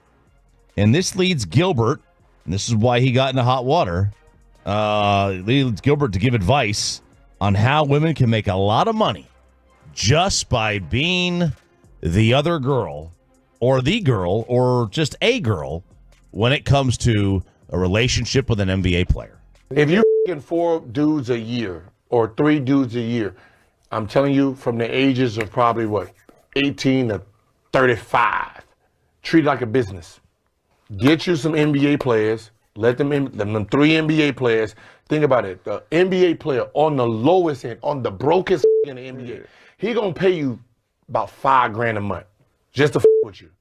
$5,000 a month. So if you got 3 of them, that's $15,000 a month just on the bottom end. Now you talking about you got like a James Harden, a Paul George or something, or me. Gills, yeah. You talking about just on around with you? You talking about $10,000-$20,000 a month just to be cool, and you might have to sleep with dude maybe twice a month, 3 times a month, right? With those dudes, 3 times a month, depending. You making $60,000 a month. What job, what education you gonna get from the ages of 20 to 35 that's gonna pay you $60,000 a month? Man, so he is getting dragged for pimping out these Instagram models. Says if you're an Instagram model, why would you go to work? Why would you do anything? Just find yourself an NBA player. They all run in a small circle, and then find another NBA player on another team, and then one on another team. And if you get a max guy on there, that's $20,000 a month that they're going to pay you just to basically be on call. And if you get 3 of them, if you got Harden, Durant, and Paul George, you've made $60,000 a month. That's what you're making, $60,000 a month. Baby. You're on their payroll. Good for Gilbert. This is just honesty. He's not pimping them out himself. He said the quiet part out loud. He is just telling the real story about what goes on. I don't think she'll care that I say her name, but I mean, I told Slater to do this. Not this exact. Not this exact. You messy. Not. You told her to reply to that Antonio Brown DM? I told her when if you have all these relationship issues back in the day, I said all you have to do when we are landing at LAX and we're driving out to Cowboy Camp, stop at the Staples Center, drop you off at the side of the road in Malibu. I said all you got to do is you get a cocktail dress. Actually, in Malibu, it's perfect for Jane. Just sit there and dress in whatever you want. Be a beach bum, and go sit at the bar. You'll be married in 2 months. I didn't think that's where you were going with this. I thought you were going to go with somebody else you have to work with. You'll be married, exactly. You'll be married with a beach house in 2 months out here in Malibu. My wife said it about Drea. She's like, Drea is doing this as a business, Orlando Scandrick's ex, because she's having like another child with Jalen Green. People are saying this about Trayvon. Are we being real, or are we being fake? Let's have a real conversation. Gilbert Arenas sometimes keeps it a little bit too real, but I don't think he should be killed for this. No, this is he's partially, and you're telling me women don't do this already? Yeah, and men, but they obviously do. They do it in the NBA. Yeah. I mean, like, go ahead. Part of this is he's being serious, but he's also just being funny. Yeah. He's trying to find funny topics to kick around, and like he's just shooting the ass at a bar. Deion Sanders brought that one woman in to talk to the football team about dating hanger-ons and everything. What's her name? The famous, one of these famous girls who runs around or whatever. And Deion, Heidi Fleiss. No, Deion went and my wife watched that old documentary with Meadow Soprano as Heidi Fleiss had to turn that off. Oh gosh, man, it was. I mean, like let's just reverse the roles. Like, what guy wouldn't be like? Where are you going to make $60,000 a month if you could find this? If you're a dude, you could find this with 3 girls. Brittany Renner. That's who he brought in. She was with some Timberwolves player. I don't know. At one point, I will say this. Yes, you're right about that point, Chop, about like what guy wouldn't do this. I also think you also got to remember there's like there's a lot of guys who wouldn't do it. But there's a real difference in generally like how's a guy going to approach this versus how is a girl going to approach it? Like it's just they're going to have different perspectives usually. I think that there's a far greater number of women that would say I would never do that and mean it than there would be men. But it's also true that there's a lot of people out there who would do this. Look at the OnlyFans explosion that exists right now. Like in terms of the number of people that do that and have those accounts and generate money off of that. So it's not like it's not the most taboo thing to say. It's just kind of a reality of like what the lifestyle of an NBA player is. That's right. PJ Washington and Brittany Renner have a kid together. Oh, they watched Miss Rachel together. But Deion is absolutely right when he brought that in, and this is a real thing, and players got to protect themselves against this, but some seek it out, of course, and it's okay to talk about it. If it actually happens, it's okay to talk about. All right, it's not illegal. We'll crosstalk with a K&C Masterpiece at 9:40. We go from pimping to football yard sales, and RJ Choppy with some NFL offseason overreactions or not here on the home of the Cowboys, 105.3 The Fan.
Kids, donate today at carsforkids.org and brought to you by the personal injury lawyers Frankel and Frankel. Life is unpredictable. Accidents happen. Frankel and Frankel are the go-to attorneys for car and truck wrecks and DFW. If you or a loved one have been in an accident, contact the Frankels for free at 214-817-333-3333 or go to truckwreck.com.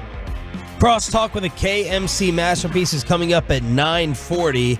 RJ Choppy with Around the NFL, overreactions or not for the offseason. Oh, look, Orlovsky's talking about whether it's time for Dallas to move on from Dak. That will be very fun for tomorrow. Pepe, make sure that is your homework assignment right after the show to try to ruin Bobby's Thursday.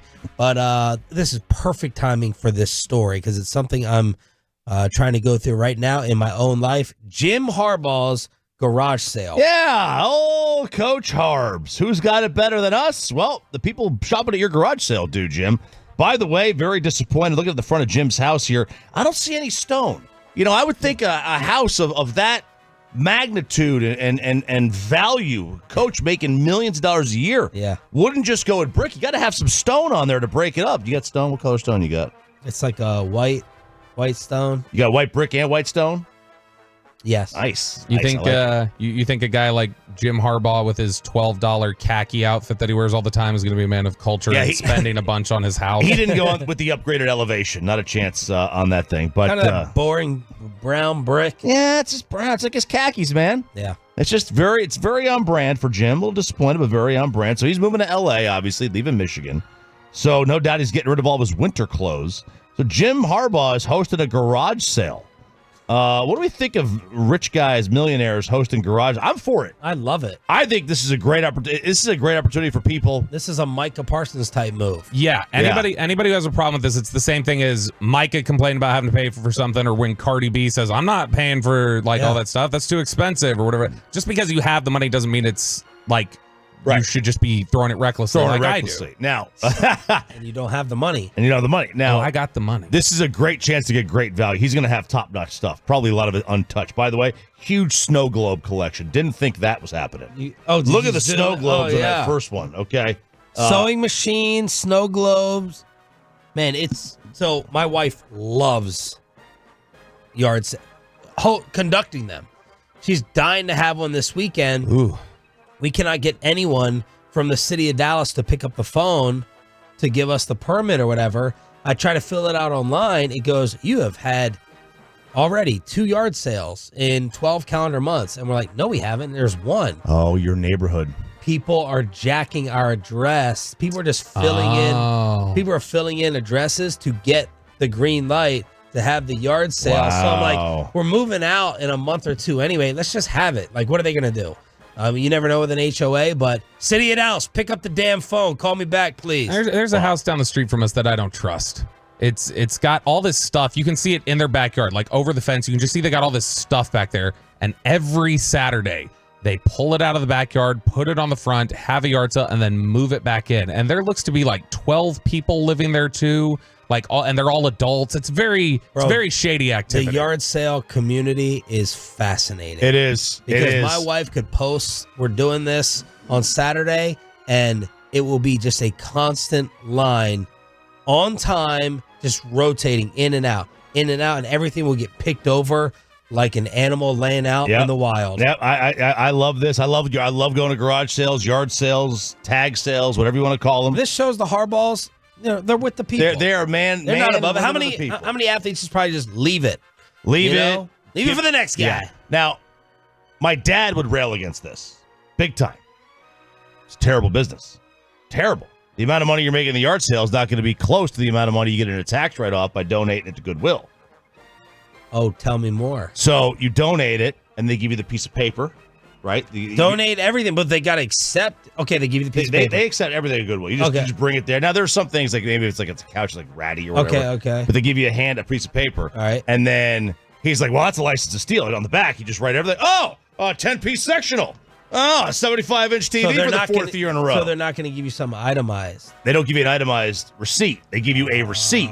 And then when you go to your taxes, now it's up to you how much you want to exaggerate on what you got. Like unethical life hacks. If you gave a sectional away last year, you're probably not going to give another one away this year. but I value my own items. You value your own items, and you say, it's an estimate. Everything's an estimate. So you get out of whack, and then they're going to, but if it's $500, $1,000, $2,500. So my dad, the accountant in him, was like, don't ever do a garage sale. Give it away. And then, because, let's just say you give away a pair of... City of Dallas, don't call me back. You give away a pair of $100 jeans. Yeah. Right? Yeah. And you might sell them at a garage sale for 30, 20. You might be able to get 50 for them in tax write-offs. Yeah. So right off the jeans, not the kid. Absolutely. So I don't know, but that's also a lot of work. The garage sale's a lot of work too. Oh yeah, she loves this crap. No, that's a beatdown. Setting up for, because we haven't done them since I've been an adult, but when my mom used to do them or whatever else, that was a garage. That's why. Yeah, or a mom. And so both of those things were, no, that was always the biggest beatdown, was having to set that stuff up and then tear it down. I don't know why my wife loves this so much. Like, everyone has their, all right, my wife is a superhero moment. RJ asked me, he's like, how's the packing going? And I was like, I don't know. I haven't barely touched anything. And he's like, what do you mean? I'm like, my wife is packing. She's doing everything at 8 months pregnant. I got a Tolo who was like, hey, man, we'll help you out. I said, Amanda, I'll pay to have them like take all the stuff out of the drawers and the pantry and all that. I'll pay the extra fee. You're 8 months pregnant. She said, nope, I want to do it myself.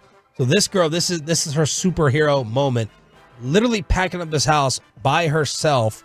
But there's a sick part of her that enjoys it. So this Jim Harbaugh story, she would love it. But she really wants to have this yard. I'm like, we're moving this weekend. She's like, I want to have a yard sale too.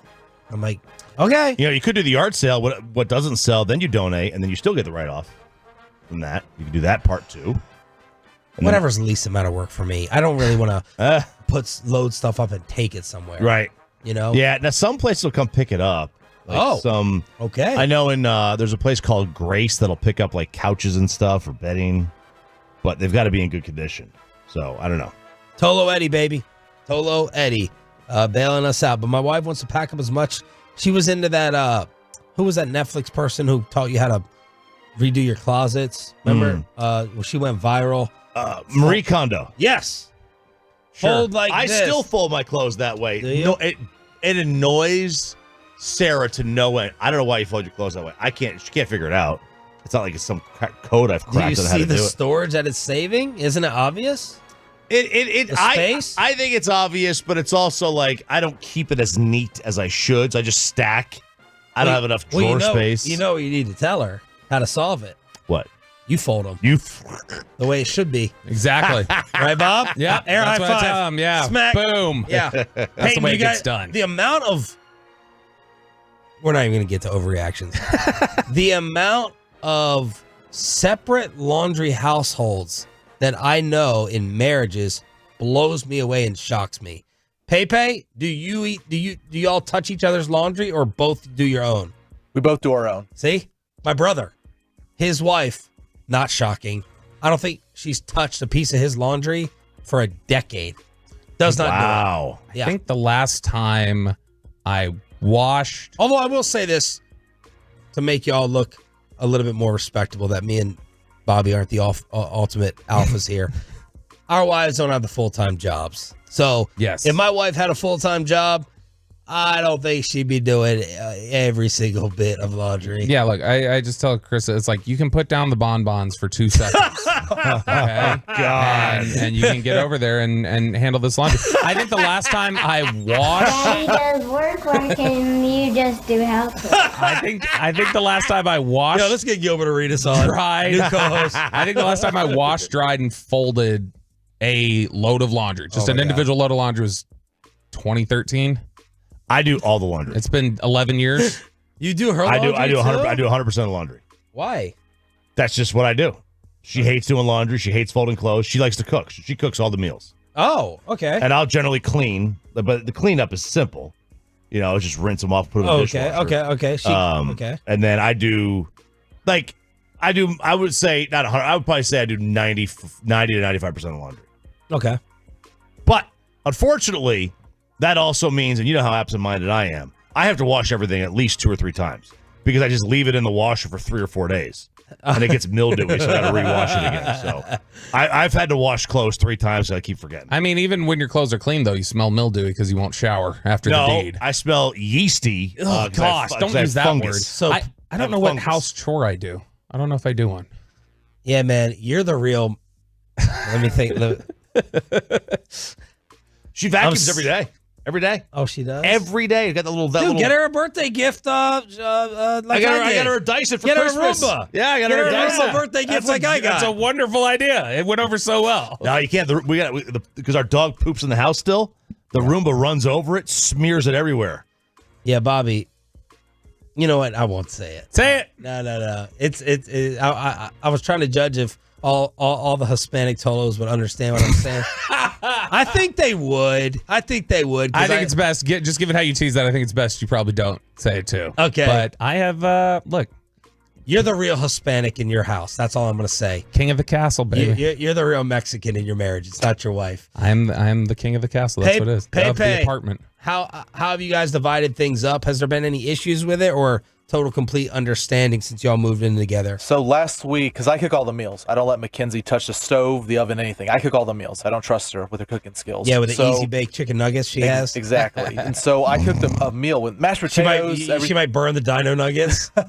I cooked the meal last week, and it got to the point where the dishwasher need to be taken out and then put the dirty dishes put in.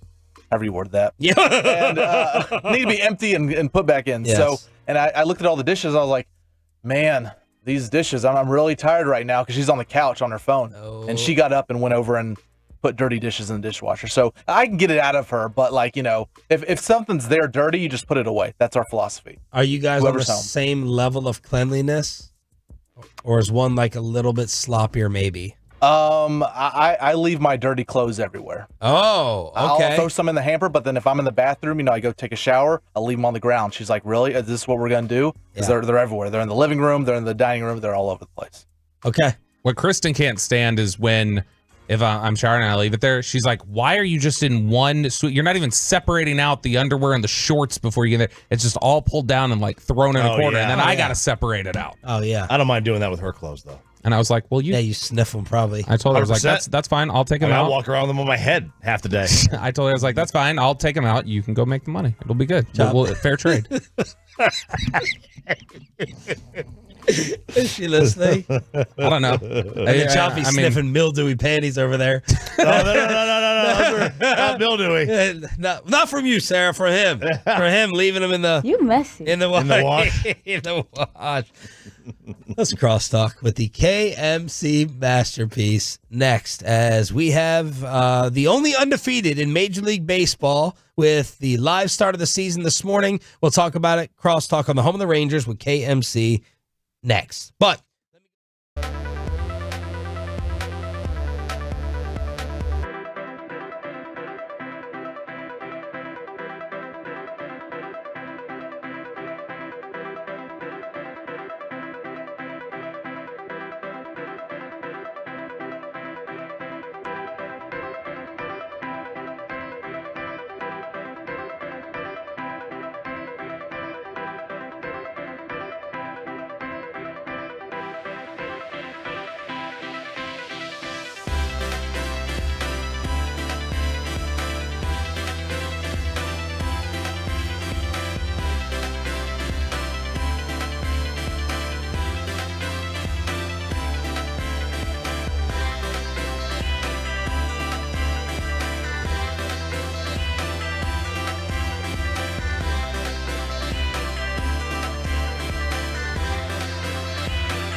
Segment here brought to you by Classic Chevrolet. Classic Chevrolet in Grapevine is the #1 Chevy dealer in the world. More Silverados than anyone else. Go see them today or visit ClassicChevrolet.com. This is Texas. This is Classic Chevrolet. Together, let's ride, relax, enjoy the difference based on new Chevrolet registrations 2023. Well, this is interesting. We have one member of the midday show. It is the Corey Majors Show, everybody. Thank you very much. Corey Majors Show on 105.3 The Fan. Yeah, that was during COVID when we were working at the house. I needed to get some levels, and I said that, and Roe was recording, so now we have that sound effect, which has kind of always been the dream, guys. Why are you in here by yourself? Well, I got you three, so I'm not technically by myself right now, but I am missing the rest of my show. Kevin, somebody got offended yesterday, so we got to stop the talk about his addiction. So I thought you did another interview. Well, I mean, it's his struggle. Like we talk about it. Mike texted me, and I guess this is public knowledge since this is the station of therapy. Better help. Yeah, Mike is. He texted me and said, "You tell me that Mike is in therapy right now. He's at therapy until 9:50." So I don't know if he's like in his car, just sitting there having a chat, or Could be online therapy. He's like, "Can you fit me in? It's been a rough week on Twitter." What? Guys, leave that alone. It's gone. We did the news on a sports station. What are we? We really are. We're stupid. Yeah, you are. We are suckers. Yeah, we are the good kids for no reason. When the other kids in the house break stay out for curfew, get pregnant early, start drinking underage, smoking cigarettes out back, and we're sitting here trying to be like model citizens for what? We're idiots. I ask myself that all the time. We got people doing therapy during crosstalk. We got people that take off just for soccer games. We got people, I don't feel like going on this trip. I'm going to go late to that trip. Yeah. I'm just not going to do this. I'm not going to do that. I don't feel like it. You guys didn't mean. I don't show up till 6. Let's just drink and get wasted on the air. Thursday afternoon. Let's not have meetings. Let's not have weekly meetings like we have in the morning all the time. Let me tell you how guilty I feel. Thursday afternoon. What the hell? When I took off Friday, Thursday afternoon, I'm sitting here. I sounded like my name was Marge. Yeah. And I bowled. That's what it sounded like. It sounded like I bowled a lot. I had a name like Barbara. All right. That was what my voice sounded like. And I was like, I can't justify taking another day out, but I did. Yeah, I did. Yeah, you did. But you went out to dinner for sushi too. The next day, that was Friday. That was the second day I took off. Yeah. But I still was like, I don't know, like you feel guilt. I felt guilty. Now I shouldn't feel guilty. Because, again, if I die tomorrow, my job's posted the next day. We need to alleviate this guilt based upon the rest of the radio station and what everyone does and they're allowed to do. Yep. Meanwhile, if we text off strep throat, crickets. Right. Don't hear from anybody. Yep. So tomorrow, we got practice late tonight. I'll probably get home at 9:30. I'm going to start. So tomorrow, I'm going to come in at 6. 6 tomorrow. 6. I'm going to come in at 6 a.m. tomorrow because I got to get home so late tonight. Yeah. I mean, it makes sense. We got people in the afternoon doing the same thing. If your show's cool with it, go ahead and do it, man. If your show's fine with it. Well, no, our show has standards. Yeah. Sounds like it. It sounds like they're high standards. Is getting here at 9:50 or his therapy ends at 9:50, meaning that you will probably have to start your own show by yourself. He will be, yeah. I think he's doing it teleconference kind of thing, Zoom style. I think. Wait, he could be at home. Wait, he's doing the Zoom therapy, not the show. So why isn't he here doing the Zoom therapy in like the side room, and then he can just walk in here? The first time I heard about this show was 46 minutes ago. In his home. It also ticks me off how you and Kevin are so cool with everything. I'm going to look and see if he's in the side room. Hold on. What There's do you no mean? way he's in the It side room. ticks you off how we're so cool with. We're cool with things, dude. We just roll with it. Is this how you are at your house? Like you don't ever get hype and mad, angry, I do get mad upset? sometimes, Yeah. and I've had to learn to control that.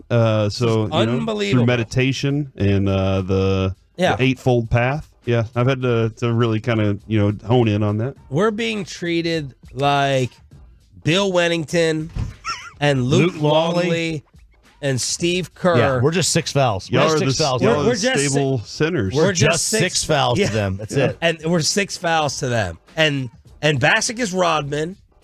He does whatever he wants. Yeah, and Dawson is Jordan.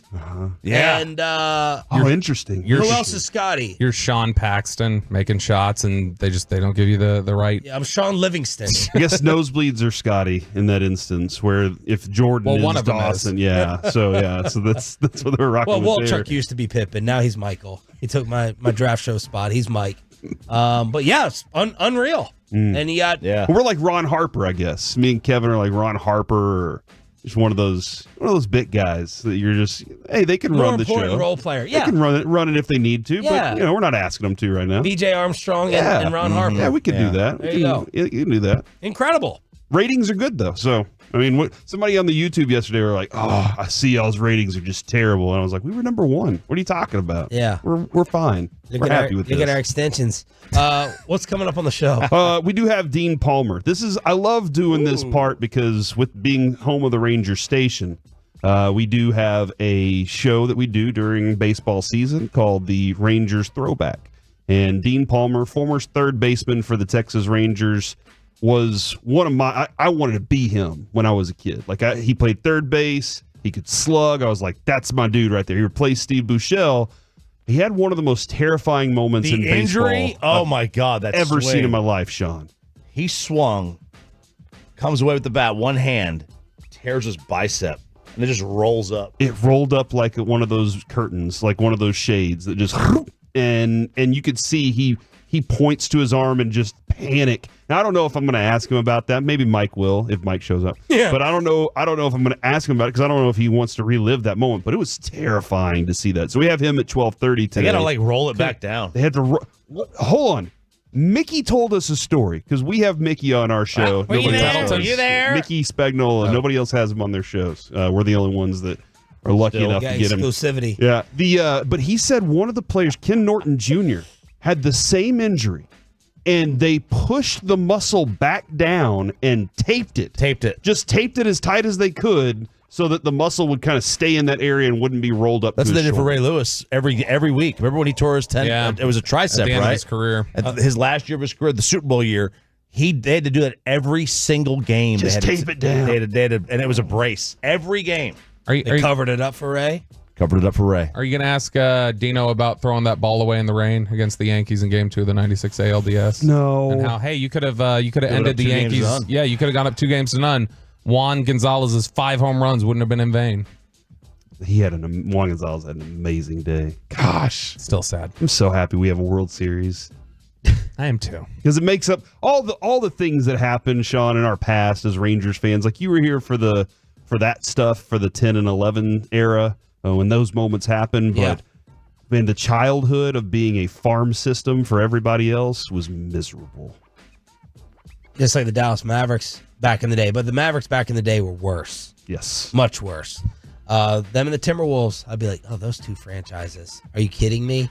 They stink. The Dodgers do not stink. They are 1-0 as they start off with the victory over the Padres. It was Yu Darvish against my dinner buddy Tyler Glasnow, and the Dodgers get the W. Yamamoto tomorrow. Tomorrow morning, bright and early. Y'all have Yamamoto on tomorrow? Yeah, we got Yamamoto on tomorrow. How the hell did y'all pull that off? Well, we'll turn on the television. Oh, okay. Yeah, we're going to see him. We're going to see him shove, as they say.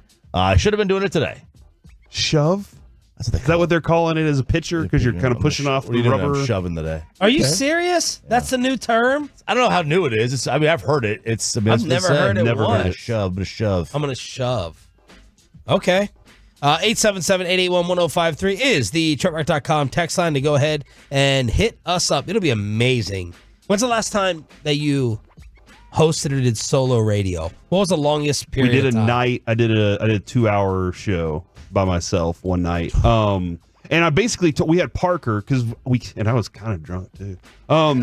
Everybody, all the shows are shocker. Well, I had to do an appearance at the Oktoberfest in Addison, and so they're serving me Polaner beers, and I'm just like, all right. And I get to the station, I Ubered here, and then Parker's like, "What if you need anything? Let me know." And I was like, "I got this, dude." And I just talked out the window. I just looked out the window, and I was like, "I'm just going to talk to the city tonight." Really? It was great. I enjoyed it a lot. Struggling, you may not have known if you were struggling, but like looking for time to fill, gaps. Actually, what I was surprised by was that the clock moves so fast. And maybe it's because I took a Dan Patrick approach. Well, when you have a room like we have 7 other people to talk, or Dan Patrick does where he'll say something.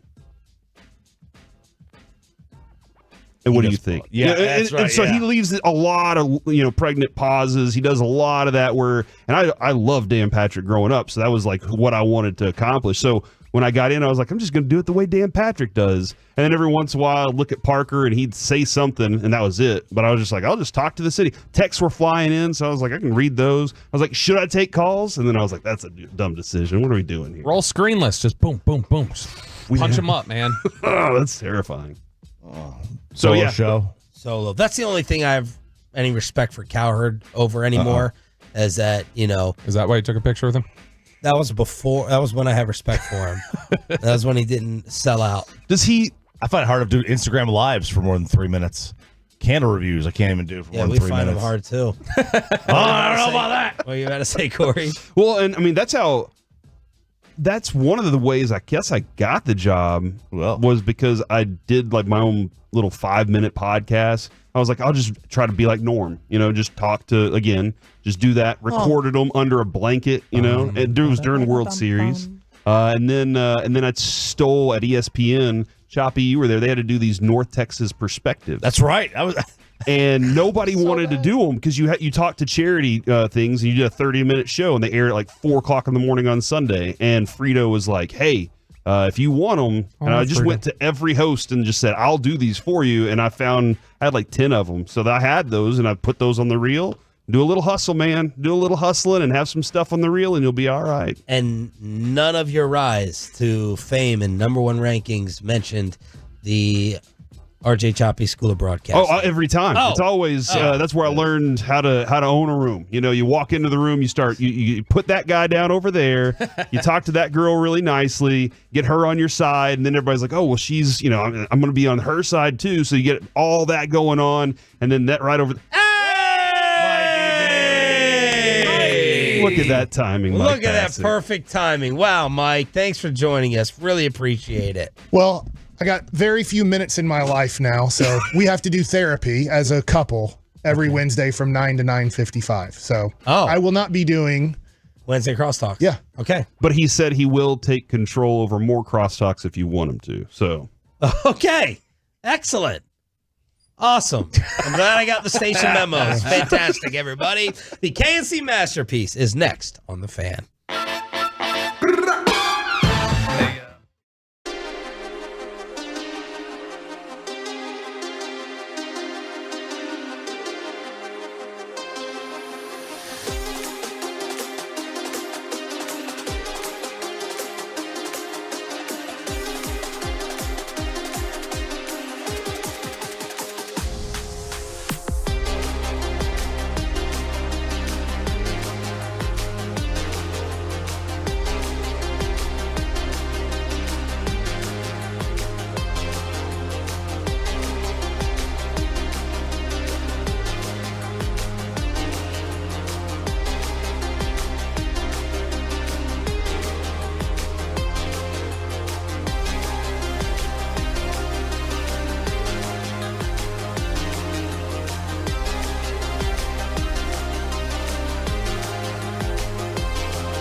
and studios secured by DFWsecurity.com.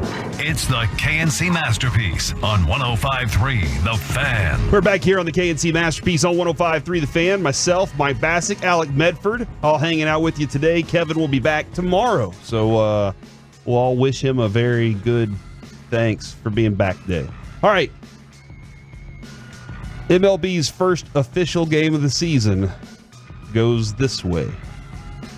Bouncer, Gavin Lux running through to end the game. And the Dodgers start this highly anticipated 2024 season with a 5-2 win over the Padres in Seoul. There it is, Mike. That is baseball season starting very early in another country. So I guess the game started at 5 a.m. our time. All right. Because I turned it on at 7 a.m. and it was in the 7th inning. Yep. So I'm assuming they didn't play the first 6 innings in 1 hour. Yeah, I saw around 6 this morning. I saw the game was on at the gym, so I was like, and I was kind of keeping an eye on it. I saw Shohei ground into a double play on his first He beat it out. He beat it out. Yeah, he did beat it out. But I did see that he is fast. Yeah. Now you got to give that dude the credit on. He's the 6-tool player, I guess, because he does it all, man. Pitches with power. Pitches with when he can pitch, when his arm's better. Yeah. They said he could play the infield or play in the field this year. And I saw a story that said that he might be able to play the field this year. I was like, how can he do that? Even at first base, he would have to get the ball back to somebody. Yeah, I know that where he's at in his rehab, it's a very low throwing program. I don't even know if I'm saying that correctly, but he's not throwing the ball with major authority yet. He's playing catch, but if you had a relay, the ball is hit down the right field line, and let's just say he's playing first base or he's playing right field, I'm sure he can fly around in the outfield with his length and go chase down fly balls. But if I have to get the ball back in quickly to the infield as an outfielder, I got to throw the ball a good 150 to 250 feet, somewhere in that range, to get it to the cutoff man or to possibly get it to a base. And if I'm playing first base and the right fielder throws it to me to then throw the ball home at about 90 to 100 feet if the ball's down, let's say, the right field line, I don't want to take that risk with Shohei Otani. I don't either. Yeah, not at all. I guess do you kick it back to the pitcher whenever he throws it over there to first base? I don't know. I don't know how that. I have zero clue, but I think it's less likely. I think they were just having a conversation about it. But how do you feel about the game of baseball, the opening day for baseball, taking place in another country? I'm fine with it. It's happened, I feel like, quite a bit. Okay. Usually in Japan. Yeah. Because then they go over, they're trying to globalize the sport. Yep. And they have no issue in Korea and Japan. That's their number one sport. It's not football. It's not soccer. It's baseball. For some reason, I don't know why. Now, China's different. And I'm just in that region, right? China loves basketball, right? China's basketball. But Japan and Korea, baseball's the number one sport to them in their country. And they are passionate about it. Right. Like, their fans go insane at games. And they're dancing the whole time, and there's, chants going on the whole time. It's very much like how soccer is in, I would say, European or South American countries. Okay. That's their party. The party is baseball. Obviously, Dominican, Cuba. There's Latin America places where baseball is the number one. I like that it's happening there because they obviously want the best players in the world to want to play in the major leagues.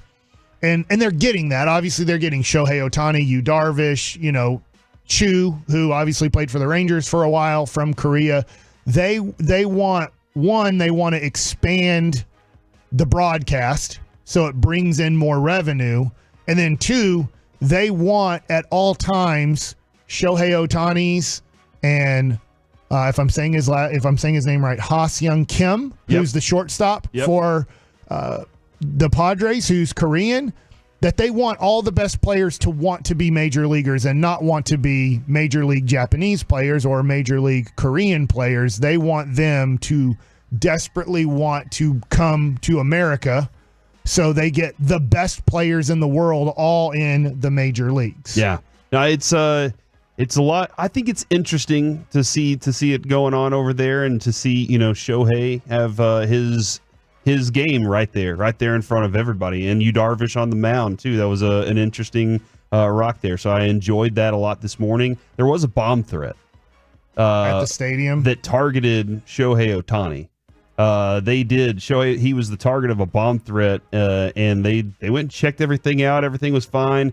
150 police officers, bomb-sniffing dogs, X-ray detectors canvassed the 16,744-seat arena. No suspicious objects found. So it was a hoax bomb threat that was thrown out there. But that's wild, man. Yeah. But we're still... This is another weird thing to me, though, Mike. When do the Rangers start their season? Thursday? This Thursday? Yeah, in 8 days. No, that's okay. Next Thursday. Yeah, that's in a week from now. Right. This started today because they have to get them back from Korea. That's not a quick flight. All right. Okay. So this happens. It takes 2 weeks. But this does happen a lot. So when you do this trip, I was with the Mets and we went to Mexico City, and because I wasn't pitching in that series, we stayed back in Port St. Lucie. So there were some pitchers for the Dodgers that are starting pitchers that are here that did not go to Korea. Interesting. Okay. Because they're like, we're not going to put you on that trip. You're not pitching in the series and then fly you back. Let's just keep you on a schedule. We'll have a B game. You'll just pitch for our AAA team in a B game. So you didn't bring over, I'm not 100% sure about this, but you might not bring over all of your starting pitchers for this trip. Now, they played a couple of exhibition games against Korean professional teams, major league teams over there that have been broadcast recently.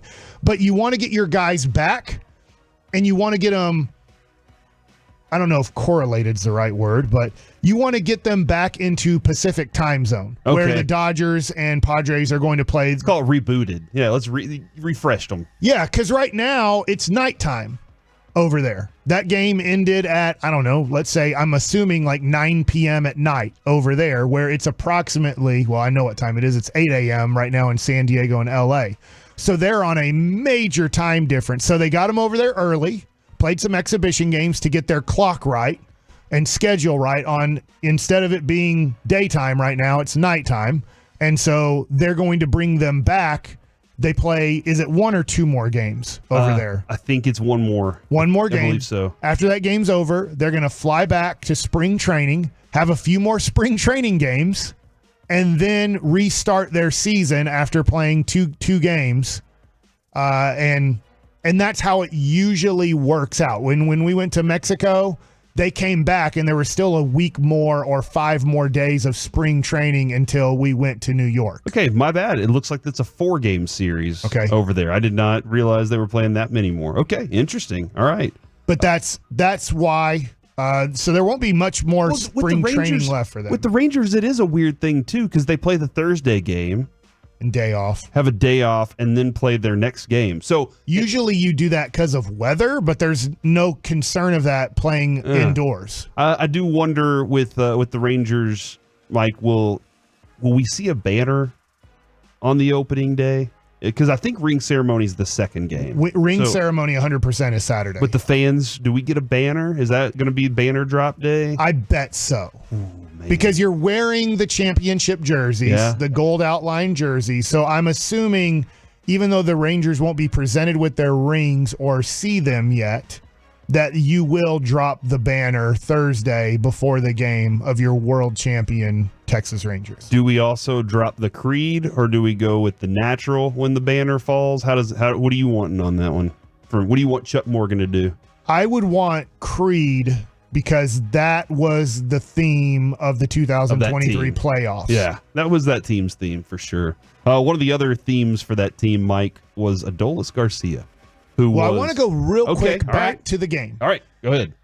The Padres lost a game because there was a string that broke on Cronenworth's glove. Yes. That's amazing to me. That the first game of the year, the Padres in the bottom of the 7th inning, I believe it was. It might have been the 8th. They lose a game because there's a ground ball hit to the first baseman and a string breaks on his glove, and it goes through the first baseman's glove for an error.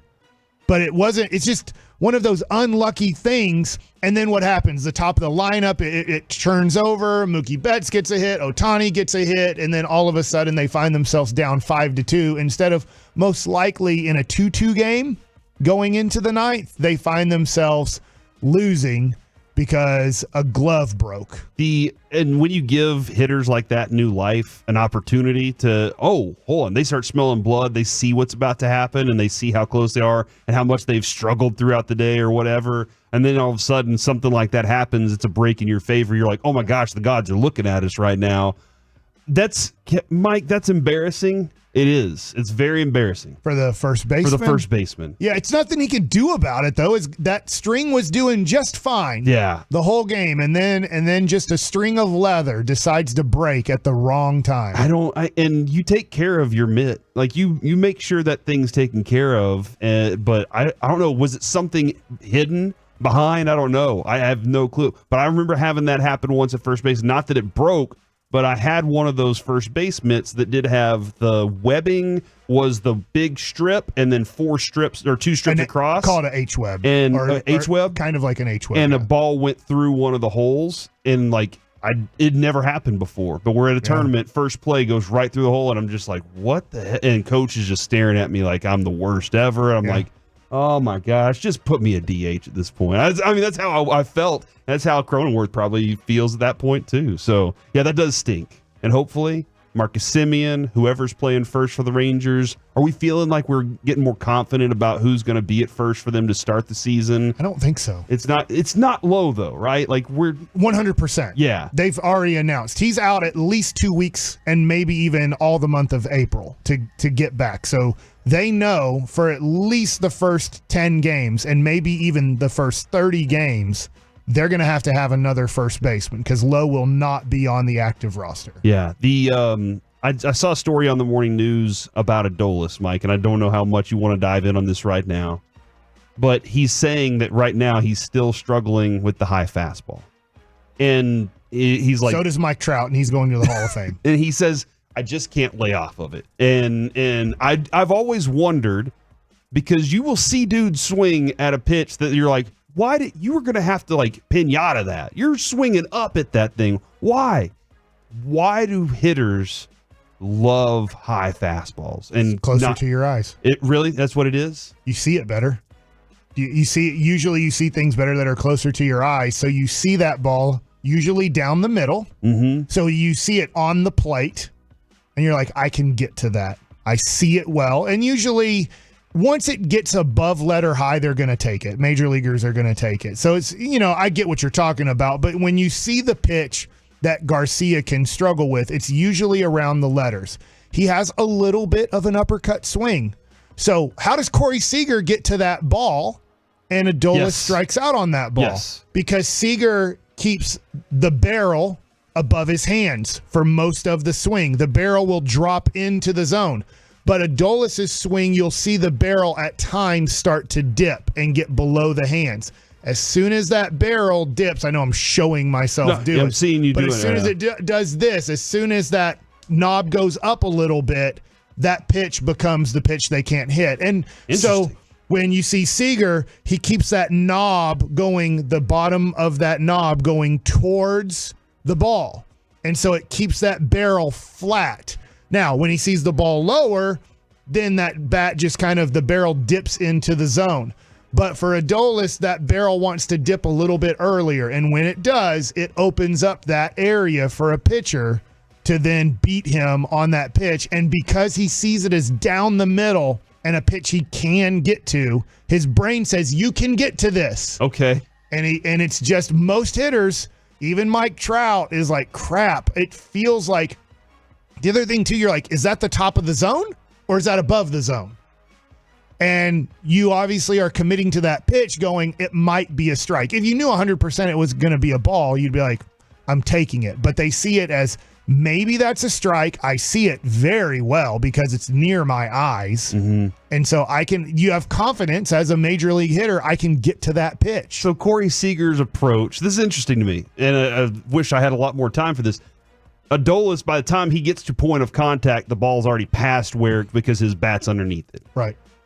Seager, though, because of the way he swings, that's why he's like, I can hit anything. Just throw a pitch up here, and that's why I'm swinging first pitch most of the time. That's fascinating. Yeah, and Seager does do a good job of swinging at strikes and taking balls, but I think of the Seawald pitch that he got to in the ninth inning. That was letter high. Yeah, it was. It was. And as a pitcher, you're like, I threw it where I wanted to throw it. I got the ball, I thought, up enough that I'm going to get a swing and a miss or a swing and a pop-up because he's not going to be able to get to the center of that baseball. And Seager is one of those special guys that can. You know, who also probably can is Evan Carter. He has that old school flat bat approach. Yeah, now, you worry about, and it's not a worry of mine, of can he hit 25, 30 home runs a year with that swing? Maybe not. Maybe so. But can he make better contact on pitches that other guys might struggle to get to? Yeah, can he be more close to 300 rather than being close to 220? With lots of home runs. And the simple fact that maybe every once in a while, one flies off It'll be his interesting watching Langford. Langford's bat path is Mike Trout's back path. Okay. So Mike Trout struggles with balls up, but he also is a for sure Hall of Famer, a 3-time MVP, and almost is a 7-time MVP. So I'm hoping Wyatt Langford keep that same approach, just become almost a 7-time MVP while winning 3 of them. All right, good luck with that, Wyatt Langford. Mike called you out there. All right, coming up next here on the K&C Masterpiece, Mavs with a big night from Exum and their bigs. We do it next on The Fan. You can hear Kevin.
segment of the K&C Masterpiece is brought to you by Cars for Kids. Donate today at carsforkids.org and the personal injury lawyers Frankel and Frankel.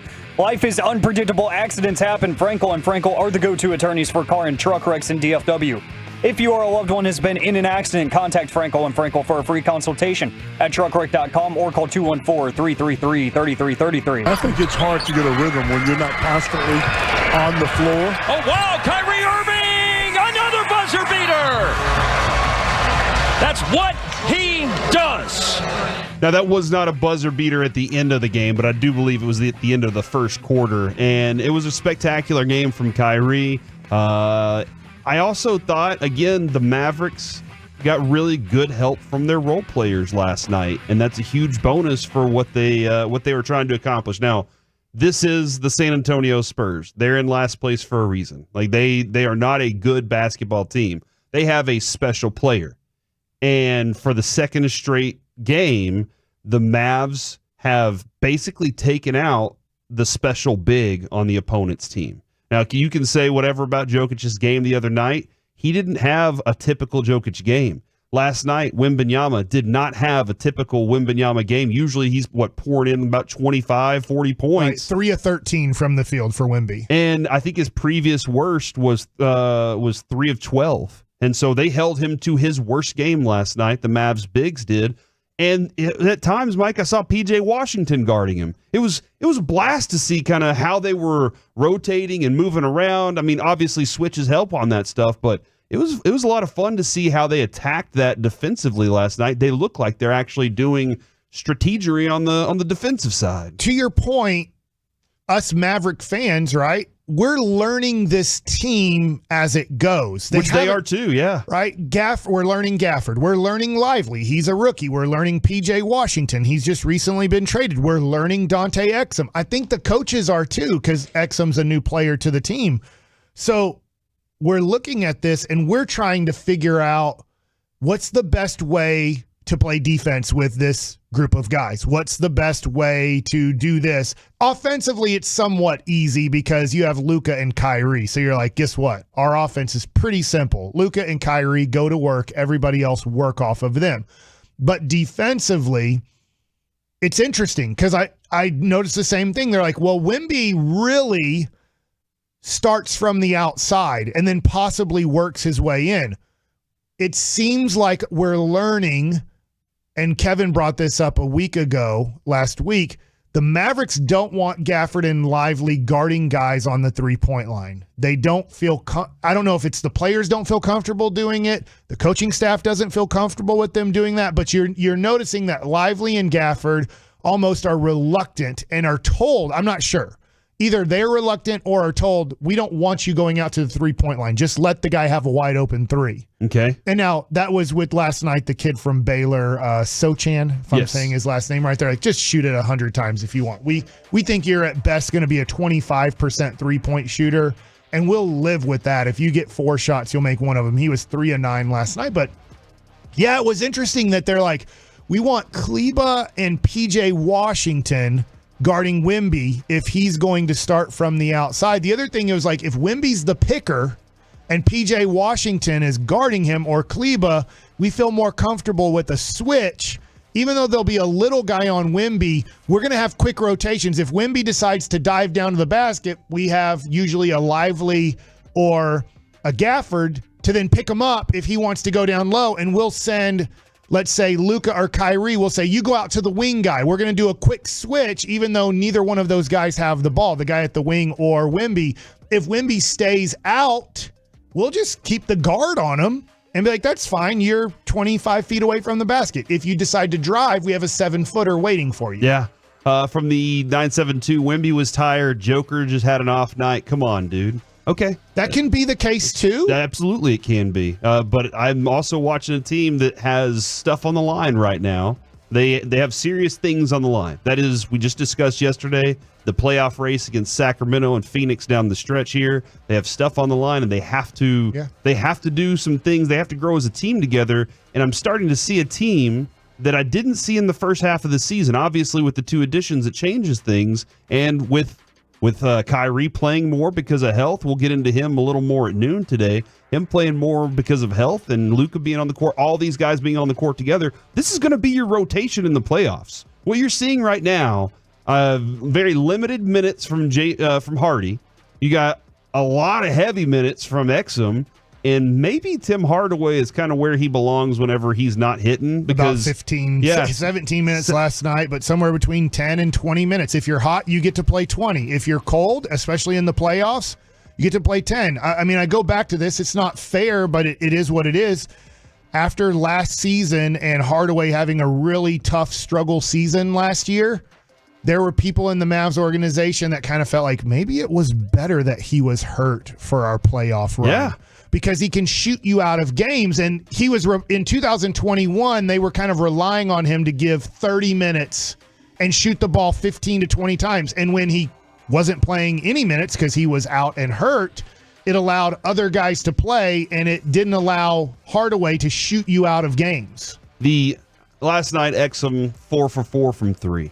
That was phenomenal. Yeah. It's good because the rest of the team was not shooting well from 3 at all. Right. And maybe this game is a lot more out of hand if Luka doesn't go 2 for 11, Kyrie doesn't go 0 for 5. The rest of the team just did not hit their threes the way they do. And they decided if that's not working, Luka kept shooting. Luka's going to keep shooting. That's just what he does. But he said, you know what? If that's not working, let's go to the paint. If Wemby is tired, let's go at the basket, and I'm going to set these bigs up for points. They both get double digits on points, I do believe. Gafford had 13. And they had a lot of that on lobs, and that was effective from them last night. So I know it's against a bad team. I can the people texting in, can we agree it was against a bad team? Yeah, that's why I led with that. Yeah. But I just want to make sure the people texting in, I don't look at the text, but isn't it nice to see even against bad teams, the Mavs can win when they're not a good 3-point shooting team? Like Jason Kidd has said this for years now. We have said it for years. You as fans know this for years. If the Mavs aren't making 3-pointers, it's an automatic loss. Yeah. It's just a loss. They can lose. They'll lose to San Antonio. They'll lose to anybody if they're a bad 3-point shooting team on a given night because they have no other way to win. They can't shut you down defensively. They can't score in the paint. And now those things are changing. Was it against a bad team? Once again, I would like to recognize those people. Yes, it was against a bad team. Did Denver play their best basketball of the year? They did not play their best basketball of the year. Have they had worse games? Hell yeah, they've had worse games. Go look at their schedule. They've lost by 30 points a few times to other teams. I'm assuming they played worse in those 30-point losses than losing to the Mavs by 3 or by 2 points at the end of the game. So what I like seeing here, I don't know if it's going to correlate to a long playoff run, but they're winning in different ways now, which you have to in the playoffs. There's just no way to win in the playoffs going, we have to make about 40% or more of our threes.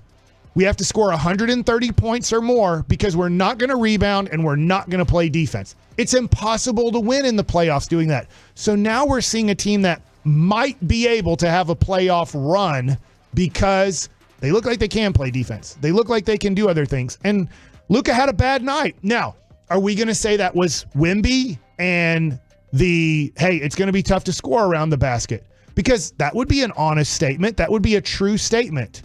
Or are we just going to say he had a really bad night that we've never seen him have all year? And I can't remember him ever going 6 of 27 from the field in his life in an NBA basketball game. Yeah, maybe he has. But that's what you're saying about Jokic. That's what you're saying about Wemby. So was it just Luka had a really bad night? Yes, that is true. And also what is true is it's really tough to score on San Antonio when Wembanyama's around the basket. I mean, Wembanyama did have six blocks last night. Like that's an effective job. And it felt like there were times when you were like, oh man, they really got in the way of that lob or they got in the way of that pass. There were a lot of moments last night where I thought turnovers were effective, for the Mavericks and against them. Yeah. But it was one of those games I never felt the Mavs didn't have control. They looked like they had control for the most part all the time, but it was going to be competitive, and it looked like the Spurs were trying their asses off. Now there was a moment somebody texted in and they said, I can't get behind this team. I don't know what it is. I think it's Luka, too much of a crybaby. Even with his skills, it's grating. There was a moment last night, and I wish I could remember what period it was, or what quarter it was. I think it was the fourth. But I took a note of it because Luka got hit on a play, and then the whole team went back, and Luka stayed back. And I don't know if he argued with the ref. You couldn't see. But you did see you had 4 on one end. Now, fortunately, they were able to get the ball. On the way back, Luka's still mad. There's about a minute left in the third quarter. He felt like he was fouled. He tries to dunk. I don't know if you saw this. He tries to go right to the basket, tries to get a dunk. They don't call a foul on the dunk either. It gets called a block. And he's standing next to the ref, standing there staring at him, and the ref looks at him, and you can see he's like, what are you going to do about it? I didn't call it. What are you going to do about it? And Luka just kind of smiles a little bit and goes, okay. You could see him do Was he the inbounder? Yes. And I remember all this. He inbounds, immediately hits Tim Hardaway in the corner. Hardaway hits a 3. Luka, they go back down the court, get the ball again. Luka comes back and just dagger 3s. That's the thing, Mike, is when he gets mad, when Dirk got mad, you got a different player. When Luka gets mad, you get a different player. I just wish he would spend less time with the referees on it and pick a guy on the opposing team to say, I'm going to beat you more often. If he does that, I know I can get Luka to be the best. I can't believe you're bringing this up because we didn't talk about this at all before the show. And I thought the same thing, and here's what I thought. One, is he learning from Kyrie? Because Kyrie doesn't complain much. No. Even when he does get fouled, he doesn't complain much at all. And Luka, it was a fit. I thought it was from Osman. I thought it was a great block, but there was contact. Yeah. And I noticed him on the out-of-bounds play want to say something to the ref. And he didn't. He didn't. He hits Hardaway, and Hardaway hits the three-pointer, as you said. And I needed Hardaway to hit that 3, too. That's a small step in maturity. Yes. I don't think he's going to go from being, at times he acts like an 18-year-old brat on the court. Yes. Can we all agree with that? I agree with you. Criticism person. He does look like an 18-year-old brat at times on the court. I don't know if he can go from that. I know he's 25. I don't know if he can go from that to being a 40-year-old man who it doesn't affect him as much. But that's a small step in maturity. I agree. Can you recognize that? I don't like it. The person that says, I don't like Luka, I'll never like Luka, he complains too much. I have those thoughts and feelings at times too. But can you also recognize, since I just went through therapy, can you also recognize the step that he made last night and that he has been making? Small steps. He's becoming a man in a weird way. He's the best offensive player in the world, but we can see these small steps. I don't know if he's going to have regression. Guess what? We all have regression. We all will go back to that part that we don't want to be. We don't want to be an angry little kid. We don't want to be a brat on the basketball court. I don't think Luka wants to be those things, but it's in his nature to be those. Yeah. And he's trying really hard not to be that. And I thought, what a small, nice step that Luka made last night on the exact play that you saw, the exact same small step that he's trying to make. You're right, a very small moment, but I hope somebody takes the video of it and says, watch this series. Watch what happened. Watch what you did. You were out of on one defensive play, but then you came back and you got 6 points. Because you were locked in on what we needed to accomplish. Because he hit a step-back 3. After Hardaway hit that 3, he gets the ball, and to your point, he used that anger in a positive way. I'll show you. You know what? I'll show you. And I want that. I just don't want him focusing. I want him focusing. And somebody said, but aren't the refs part of the game? Yes. But then you start thinking, well, they're against me. The guys that are really against you are your opponents. Go focus that energy on those guys. Show them. You always feel, I don't like using this term, you always feel like a dumbass after it's over and you let, for me, an umpire affect the rest of your game. I'm sure Luka feels like a dumbass when he goes to bed at night and he lost a game, his team lost a game because he let a ref affect the rest of the way he played the rest of the game. But he just struggles to let that happen, to not let the ref affect his game, and then to affect the mentality of his team, and then to affect the outcome of the game because he can't get over his anger at the referees. Yes, they are part of the game, but you can't let the ref affect the outcome of the game because you can't get over your anger, and that's what he's working on. Maybe it is. Luka's a dad now. That has a tendency to grow a man up. All right, coming up next here on the K&C Masterpiece, it's time for Baseball Nuggets with Mike Bassett. Let's talk about our Texas Rangers and where they stand 8 days away from opening day. Before we do that, let's talk about men's T Clinic.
Chevrolet in Grapevine. They're the #1 Chevy dealer in the world. More Silverados than anyone else. This is Texas. This is Classic Chevrolet. Together, let's drive. Based on new Chevrolet registrations 2023. Back here on the K&C Masterpiece on 105.3 The Fan. Don't forget, Friday we will be at RJ Duke Sports Cards and Memorabilia, hanging out there in McKinney. Looking forward to having all the Tolos come by, say hi, check out some sports cards while we're there, and then we will be ripping some packs. So if you want to come check that out, Mike, you said there's some really special stuff he's looking forward to ripping open there, so I'm looking forward to that, man. Well, a lot of times, too, if you know cards that are now kind of a year old and they're still in boxes and they haven't been opened, RJ Dukes is going to have those for 20-30% off, most like the usual value of that. So really? If you're Okay. looking for deals, maybe not the stuff that just came out, but the stuff that's kind of a year or two old. I bought last time we went. I got like a whole bunch of stuff for a really good discount that's a year old. Okay. All right. Well, looking forward to that for sure. All right. Now it's time for Baseball Nuggets with Mike Bassett. Okay, so I want to start off with this. I had this question for Sandler this morning, so I'll let you in on kind of a conversation we had because it was weird. I'm looking at the Chicago Cubs coaching staff because I'm lucky enough that I get to call the Saturday and Sunday game. Thursday night is on ESPN. In fact, if you're watching this morning on ESPN, the Padres and the Dodgers game, they promoted, hey, Thursday, our kind of big opening night is the world champion Texas Rangers hosting the Chicago Cubs. And that's just so exciting that I'm watching a game early this morning in Seoul, Korea. And I believe I know it was in South Korea. I think it was in Seoul. Seoul, yeah. Is that they're like, yeah, the world champion Texas Rangers open up our Thursday night baseball. And it's just like, that's so awesome. It is such a cool that the feeling. Rangers. So I go to the Chicago Cubs website, and I'm not on it right now, but I had this text to Sandler. And I said, Cubs have a coach that is their major league pitching strategist. So not their pitching coach. Obviously, we know here that's Mike Maddox. And you have a bullpen coach that kind of takes care of the bullpen. It's not like he's coaching the bullpen guys. He's honestly down there. He does help at times with mechanics and stuff, but for the most part, he's answering the phone, making sure that everybody knows where we're at in the lineup. He's keeping charts and stuff so he can, as the guy's warming up. Nowadays, you have to make sure that they have the right pitch comm in their hat that's going to go with the catcher and the right codes and everything so that the other team doesn't somehow get your pitch comm in their dugout. So they're like, yeah, we can hear what they're saying on their pitch comm too. So there's a code they're putting in there, and then making sure he knows where they're in the lineup. He's letting him know, hey, most likely you're coming in for this guy if he gets up this inning, or hey, you got next inning coming up is this guy, and this guy. Just giving you an idea that most likely you're going to be going against these guys, which then you're hoping that pitcher knows, all right, if I'm going against, I'm just throwing out a team here. If I'm going against Mookie Betts, Shohei Otani, and Freddie Freeman, I know they're coming up this inning, and I know what I'm going to probably throw to those guys. So while I'm down here getting loose, making sure my arm's ready, I might throw a quick sequence of pitches. Let's just say fastball away, slider in, fastball up and in, splitter down and away. That's how I want to attack Mookie Betts. So maybe I have time here to go through that sequence while I'm warming up. But I have no clue what a major league pitching strategist does on a staff. Now, it's not on the Rangers website that they have that, but Sandler said, we kind of have that too. I don't know who that person is, but I'm like, what would that person do? What would be their job? It sounds really cool. Major league pitching strategist. And he says it could be someone who helps with development of pitches and figures out the way to optimize a pitcher's repertoire, or could be someone who looks at things analytically and takes the numbers to optimize strategy.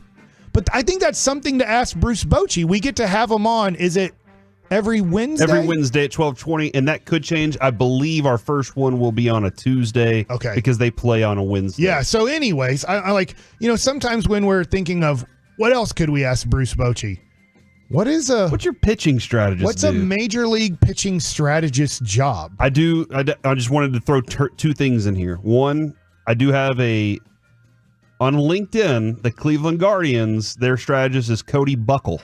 Okay. An educational resource for the players and coaches in regards to the various technologies and provide tracking data for pitches.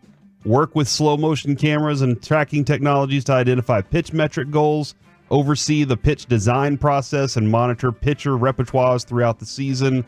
That's from his LinkedIn page. And then The Athletic in 2019 did a story called what a pitching strategist does. So I'll read into that and send that our way. It's interesting when you look at coaching staffs and how big a coaching staff is now. And does it need to be?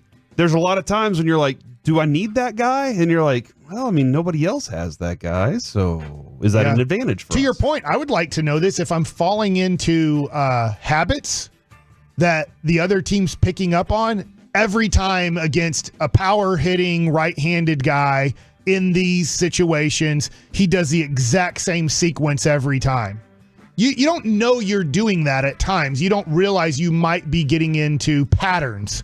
And so a strategist, from what I understand, might tell you, hey, you got to break this pattern because they're hitting 442 in these situations, and I think it's because they know the pattern you're going to go through. And also, real quick, Mike, there's the story from The Athletic. One of the guys, Jeremy Arcardo, he says it was his job with the Mets. He said, I'm an important bridge from the smart people to the players. So I'm taking the analytics and I'm funneling it to the players in a way that they can eat it up. Crazy. Okay.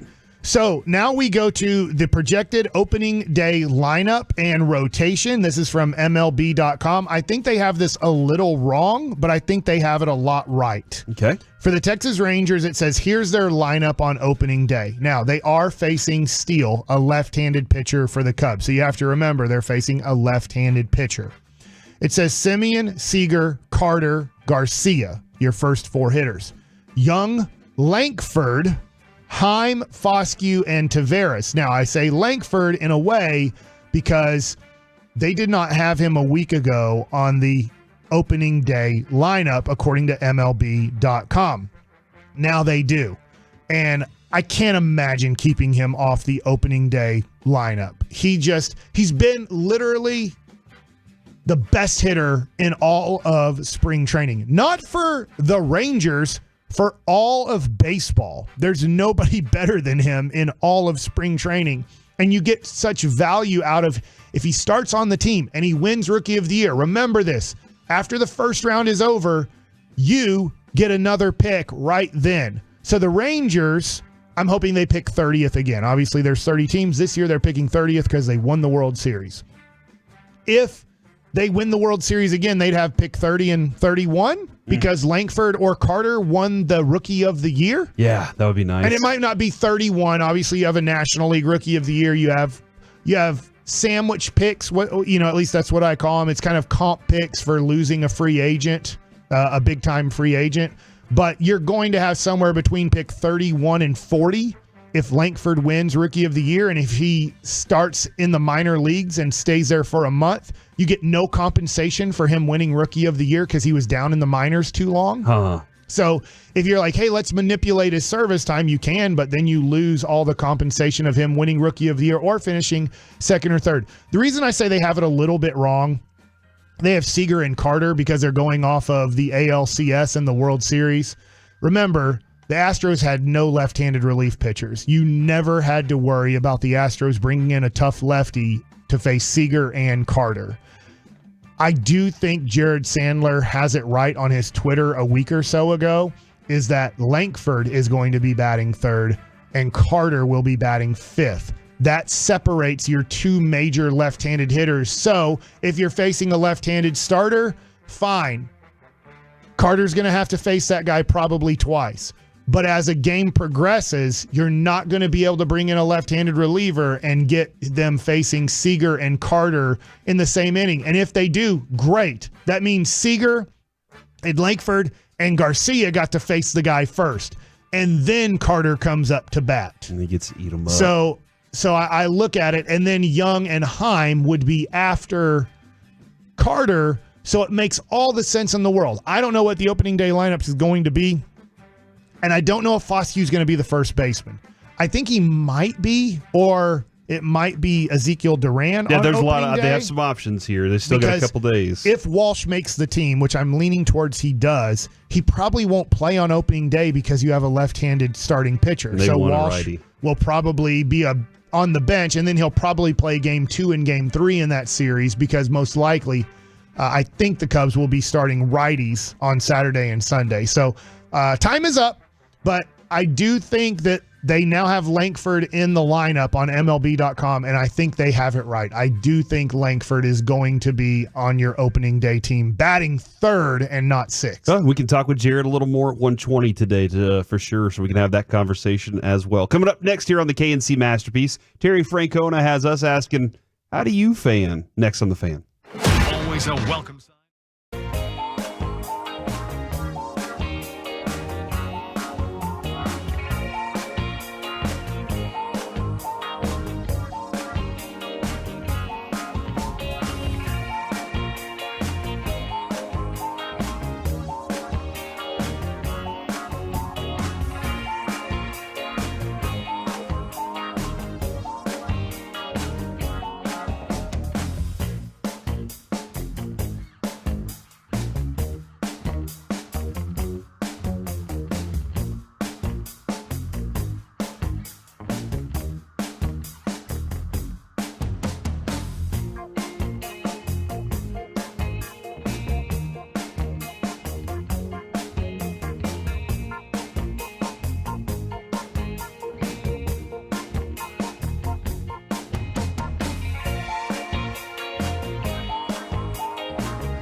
Fan Studios, secured by DFWsecurity.com. It's the K&C Masterpiece on 105.3 The Fan. I'm always curious how many people that listen to the station are local and grew up here, or how many people moved here and how that kind of changed the way that they fan. Are you polling it right now? I am kind of polling this right now. So 877-881-1053. I do want to, I love hearing from Tolos that are local and grew up here. I mean, Mike, he's from Duncanville, the city of champions. Yeah. Kevin is from North Garland. He went to North Garland High School. The city of Mookie Blaylock. The city of Mookie Blaylock. I went to Bryan Adams, the city of Kenyon Martin. Yeah, Kmart. I played against him. And Bryan Adams, Doug the singer. English, not Bryan Adams, the singer, but Doug English, who played defensive end for maybe offensive line for the Lions. If it was Alex English, that would have been awesome. Very different. And then Alec grew up in Mansfield. So, like, we're all local. We grew up here. And I know how I am affected by these things. But if you're from out of town and you just moved here, or you moved here a while back, I'd love to hear your conversation about this. And it's going to take me a second just to kind of get to this.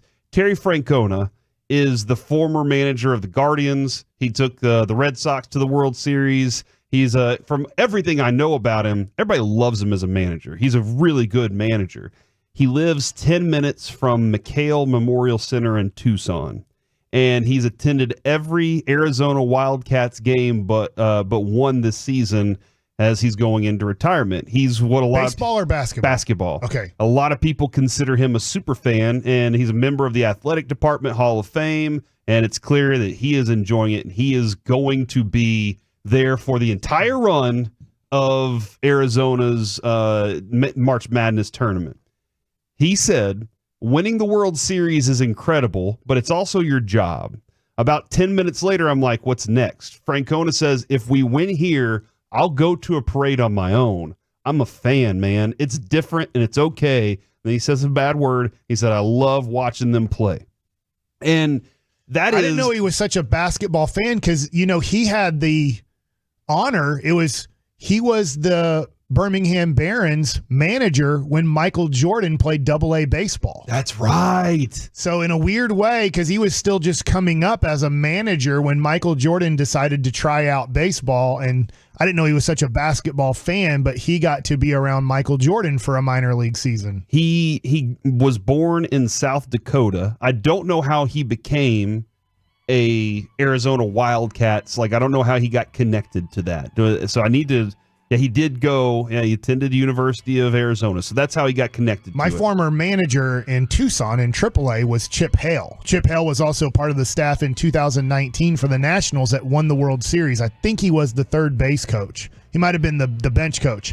But then after that was over, he went to Arizona as a player. He decided to leave coaching professional baseball at a major league level to then go down to Arizona to be the head coach of his former college. Okay, all right. And and Francona did while he was at the University of Arizona, they won the College World Series. Oh, wow. And he got the most outstanding player. I guess that would be considered MVP or MOP.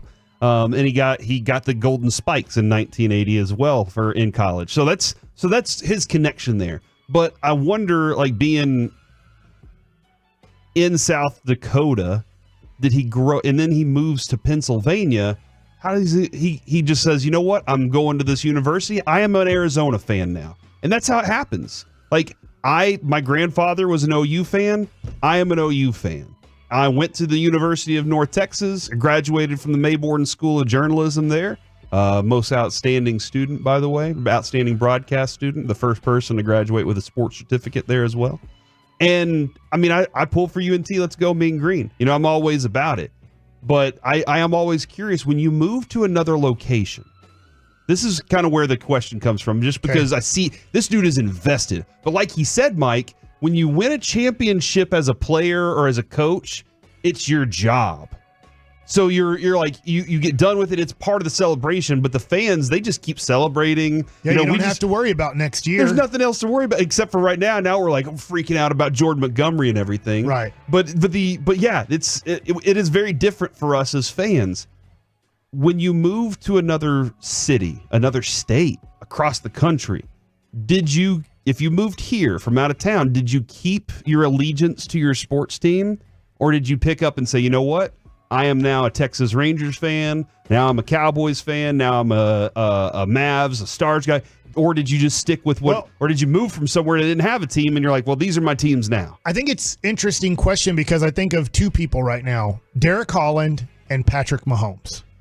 Patrick Mahomes can still be a huge Dallas Maverick fan and say, I grew up watching Nash and Finley and Dirk. And, he explained that story the other day when he was watching the Mavericks and the Nuggets play the afternoon game on Sunday. But he can't be a Rangers fan, even though I'm sure he grew up somewhat of a Rangers fan. Now, his dad did play for a whole bunch of teams. His dad wasn't just a Ranger, but he was in this area. He was just about an hour and 15 minutes away where his high school is from, going to about 2 hours, almost 2 hours away. Yeah. But he can't be obviously a Cowboys fan. He's playing for the Chiefs, and he can't be a Ranger fan because the Kansas City Royals are right next door. He owns a part of them, doesn't he? And now he bought a very small percentage of the Royals, so he's a Royals fan, even though probably he had no fandom at all to the Kansas City Royals growing up. And I think of Derek Holland, and he's still a big Cleveland Browns fan because where he grew up, there was professional football. But he's Columbia Blue Jackets. That is his first team. Columbus. But they're Columbus Blue Jackets, but then he took on the Stars as I love the Stars too. Right, because he loves hockey. It's easy for him to be a Mavericks fan because there was no basketball team to root for. I guess he wasn't a Cavs fan at all, and who would have been? I guess obviously by the time LeBron got there, I guess he was still of age to kind of be like, I'm a Cavs fan now, but I think it's easier to be a fan of a team when you move to a place when you didn't have a team in your city that you were rooting for. And he grew up in Columbus. He didn't grow up in Cleveland, Derek Holland. So I wonder if that's the case. It's like, hey, I'm a fan now of this team because I was never really a fan of this sport with a local product. Yeah. No, and that's fascinating too because I probably wasn't a fan of a hockey team before the Stars got here. I just looked at hockey as that's a sport that I don't know anything about. Right. I might not know anything about. I don't think I ever watched an NHL game in my life. Yeah. Until the Stars came here. I never saw more than 5 minutes of hockey in my life. Yeah. But once they got here, now I'm looking for a game, and maybe I was looking for a Mavs game, honestly. Maybe I was looking for a Mavs game, and the Stars were on. And I was like, well, I'll watch the Stars tonight. And then me and my buddies decided, we enjoyed watching hockey. So that's how I became a Stars fan. But you're right, Mike. I had all four teams here. Let's say one of our soccer teams was, if the soccer in the U.S. was like it is in the Premier League, and we consider the NFL the best football in the world because it's really the only football in the world. We consider the MLB the best baseball in the world. We consider the basketball here the best as well. Those programs are built that way. But I had all four teams here to root for, so I never felt like I had to go outside of it or go against the grain. And obviously because my parents were big fans of the Rangers because they got here, the Cowboys and everything, I just kind of stuck with it. And a lot of people having that conversation. I love seeing this conversation from the 817. I moved here in 2004 from Florida. I kept my allegiance to my teams, but I instantly became a huge Rangers, Stars, and Mavs fan. As a lifelong Braves fan, I was more excited for the Rangers last year when my Braves won it than when they won it in 95. And that probably would have been tough for him. I think it's in baseball, too, you can kind of almost have a National League team and an American League team. I know that they now play each other every year because you're just going to go home and home. You got to do that, too, with football. I can be a fan of somebody in the AFC. Yeah. I'm not going to see them that often. Yeah. And I don't want to get into me, but, it's at this point, I root for quarterbacks more than I root for a team. Because I'm not going to be a lifelong Chiefs fan, and I'm not going to be a lifelong Jacksonville Jaguars fan. I'm rooting for quarterbacks that I like watching play, that I want to follow their career. And partly it's because I'm done with my team that I grew up with for so long rooting for. I've moved on. Yeah. And so if I'm going to move on, I want to follow other things. And so I'm like, well, let me follow quarterbacks that I want to see their career. I don't think I'm going to fall in love with Caleb Williams. I'm very interested to watch his career. Maybe I will fall in love with him and go, oh my gosh, like I got to watch this guy more and more and more. This is so fun to watch a guy this good. I don't know. I don't know if that's going to be the case, but I'm really more a follower of, when we talk to Josh The Young, players over the laundry. Yeah, I'm just a follower of quarterbacks now rather than I care about an NFL football team. I still love the Cowboys. We had a discussion, Mike, while you were out, and my question was, do you love the Cowboys more than you hate them, or do you hate them more than you love them? And I'm starting to get like very frustrated with my team and the way things have been falling. But I will say, on to your point, I am in love with receivers. I love watching wide receivers grow into what they are. I'm having a blast. We're in a golden era right now of receivers, and it's an absolute blast. From the 512, this person grew up in Houston, a diehard Astros, Rockets, and Oilers. They moved to Austin for 18 years, and then to DFW 10 years ago. Still, they stuck with their team. So they stuck with everything there. And they hate the Rangers solely because they're in the same division as the Astros. I love that. I used to kind of root for the Astros. They said once the Oilers left, they became Cowboys fans. So they were like, I don't have a team anymore. I need to pick one and location, proximity. I used to root for the Astros. I don't know if you did or not, but like I'm sorry, I'm forgetting the year. But when they were in the World Series with Roger Clemens and Andy Pettitte, I'm like, they're a National League team. It's cool. A Texas team is in it. Yes. But once they came over to the American League, they were pathetic, so it didn't even matter. But then when they got good, it kind of stunk because you're like, dang it, they're in our division and they're our silver boot rival too. From the 254, I moved here from Canada in 2010, grew up a Lions and Seahawks fan, have a bunch of friends who are Cowboys fans, just gradually became one, but they do cheer for Mavs and Stars. They can't cheer for Jerry's boys, though. Then from the 512, if you changed your team based on where you move, you're not a fan. You're just a fan of sports. You keep your allegiance if you're a true fan of your team. And this is the thing. I don't have any hard and fast rules on what you should and shouldn't do, because social media, access, NBA Pass, all these things allow you to pick a team anywhere in the country and watch their games. You have that ability now that we didn't have whenever we were kids. Whenever we were growing up and whenever our parents were growing up, it was, you can only see these games maybe if they're not blacked out locally, or if you go to the stadium. That was it. And so you picked, like, you're coming into my stadium now, and there was this sense of pride. Jerry tries to talk about it every Friday. It's my city against your city kind of thing. And that is the fun of the rivalry. It is a blast part of it, but because kids can wake up now and go on YouTube or whatever, they're like, I can pick any team. I can pick a favorite player, and I can just be a fan of him. I don't have to root for the laundry. If you would have told anywhere between, I'll just go professional baseball career, where I stood up for the Cowboys in every clubhouse I was in, the 18 to 30-year-old 1996 through 2008 Mike Bassick, that you're not going to be a Cowboys fan anymore, I'd be like, you're crazy, talking to myself. This is my team. I care about them so much. I live and die off of what they do every week and following the draft and I'd be like, you're crazy. So, I mean, you never know what life is going to present you and how your attitudes could possibly change towards an organization. I would have never guessed I'd be in this place with the Dallas Cowboys. Hell, Mike, just like looking at what's happened with Oakland lately, if my team's left and went somewhere else, and now I'm like, hold on, they left me? They left my city? Why would they? I would be furious with them. If we would have got to like 2015 or 16 and Dirk would have said, I'm leaving this organization, I would have been heartbroken. Yeah. I would have been like, I got to follow Dirk, man. Dirk's means more to me than the Dallas Mavericks at this point. Somebody said they moved here in 2002 from Boston, and they instantly fell in love with the Rangers. Rangers fan, but they always cheer from the 469. They always cheer for Cubs and Braves because when they came home, they were on TV. Right. Like that. That's a huge impact. And I wonder how many sports teams see it now and they're like, oh my gosh, like that completely changed the kids' lives. So that's how we got a next generation to run along with us. Alec, I'm sorry. I got so heavily involved in this segment here. I was so excited about it that I left you out.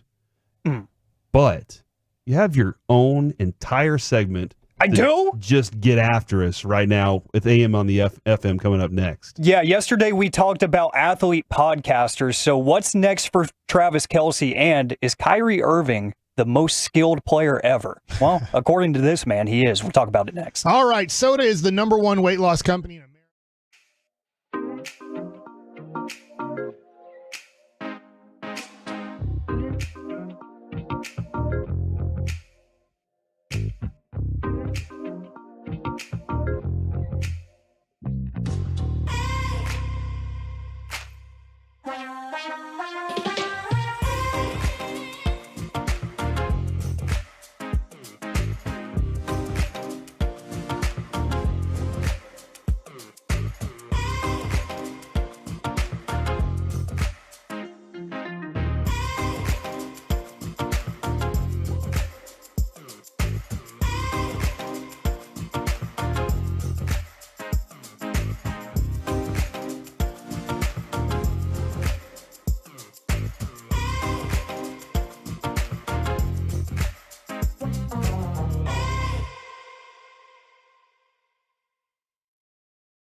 This segment of the K&C Masterpiece is brought to you by Cars for Kids. Donate today at carsforkids.org and by Soda Weight Loss. Back here on the K&C Masterpiece on 105.3 The Fan, RJ Duke Sports Cards and Memorabilia on Friday. Come see us in McKinney. Can't wait to see the Tolos faces. That Buffalo Wild Wings trek around DFW was awesome during the last football season because we get to go out and see people and hang out and talk, and like the Tolos get their opportunity to either get their pound of flesh and take it out on us, or more often they get their opportunity to come say hi, and we get an opportunity to say hello back.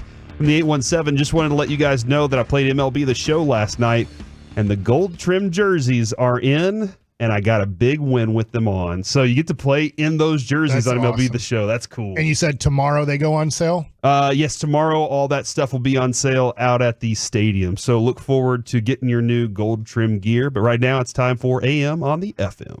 What does this button do? Please, please, do not push the button. You have no idea what it... Now, reality can be whatever I want. Don't you dare touch that dial. Don't you dare do it. It is time for AM on the FM. We start off with the question of the day, gentlemen. 877-881-1053. That is the truckwreck.com text line, where you can get involved in the conversation and answer today's question of the day, as well as Twitch and YouTube. You can check us out there. Comment in the chat, and we'll make you famous. But we'll get into what Travis Kelce's next endeavor is here in just a moment. It's partly to do with the question of the day today. Plus, is Kyrie Irving the most skilled player we have ever seen in the NBA? This podcaster thinks so. He's also a current NBA player. You'll hear it here in just a second. But the question of the day, boys, what game show do you think you would absolutely crush? Not Jeopardy. Yeah, because, well, they give you the stuff that you're gonna be needing to know. Right, that's what we learned from White Men Can't Jump, is they kind of put you in they're like, here are going to be the categories. You just got to know it all about these categories, I think. But I'm with you, Mike. Give me a year, and I'm like, I don't know what year that was. I'm always surprised when Mike and Kevin are like, oh, that was in 2006. I'm like, how do you know that? Nobody knows what time was. I don't know what I'd do right, because I think of The Price is Right. Would I ever be one of the lucky six or whatever to go up there? I don't know if I could guess groceries right. I can crush groceries. So Price is Right, that's the one. I will look at our basket and I'll go, well, that's $200 worth of stuff right there, and it's within cents. And Adrian's like, how did you? I'm like, because everything's kind of an average price of stuff. You just kind of look around at what you're getting. Are they California prices or are they Texas prices? Good question. The Price is Right is in California. I've always thought of this like, I've been to California. This is how much it costs for California stuff. The same exact thing in Texas is about 25% less. Yeah, that's a good point. That is a good point. And, you know, with where grocery prices are now with things. The other one, too, though, I always thought I would be good at Wheel of Fortune. I mean, obviously, the wheel is a factor. You got to take into consideration. There's nothing you can do about bankrupt. You can't. Yeah, you go bankrupt. That's not on you. That's on the wheel. But everything else is on you. I love that aspect of it. And my grandma would watch it all the time. And so when I would be over there and she would have it on, I would whip her at that. All right, that's the one. She beat me in everything else. Ping pong, whatever we did. Phase 10, if we played card games, spades, she'd kill me. But Wheel of Fortune, I was like, I got this, Grandma. I'm really good at it. So those two. Other than that, I'm not really much into game shows. I could lose at a lot of them. I don't really. Alec, how much game show do you take in on a weekly basis? Not as much anymore, but my mom loved them when I was growing up. So when I came home from school, it was Wheel of Fortune, it was Family Feud, it was everything in between. So I watched a ton of them growing up. The one that I think I would crush is Deal or No Deal, because I think I'm just dumb enough to keep passing up really good offers from the banker and just say, yeah, there's something good in there, right? You know, I just keep passing up, and it would at least be entertaining. But I think, you know, for my own benefit, I could be dumb enough to win that game. Other than that, I think Family Feud would be pretty fun, because I think my family, at least, I think we all have a bunch of useless knowledge and ideas that, like, if we combine our skills into one, I think we could put up some numbers. So with Family Feud, it doesn't always have to just be the family. Yeah.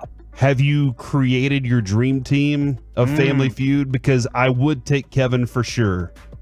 I'm probably taking Mike for fun. Yeah. Because like that, we're getting the most out of that. Well, if we have Mike on the team, whether or not like he's going to give us a wrong answer and we just stare at him like, why would you do that? It'll be just a lot of fun. So I know I'm taking Kevin because Kevin's got stuff in his brain just stored. Just like you said, it's just there. Have you built your dream team for this? See, I agree with you on Mike because I think he would give that answer that would make Steve Harvey have to take a lap around the stage. Exactly. With his hands on his hips, just like, oh boy, let's see.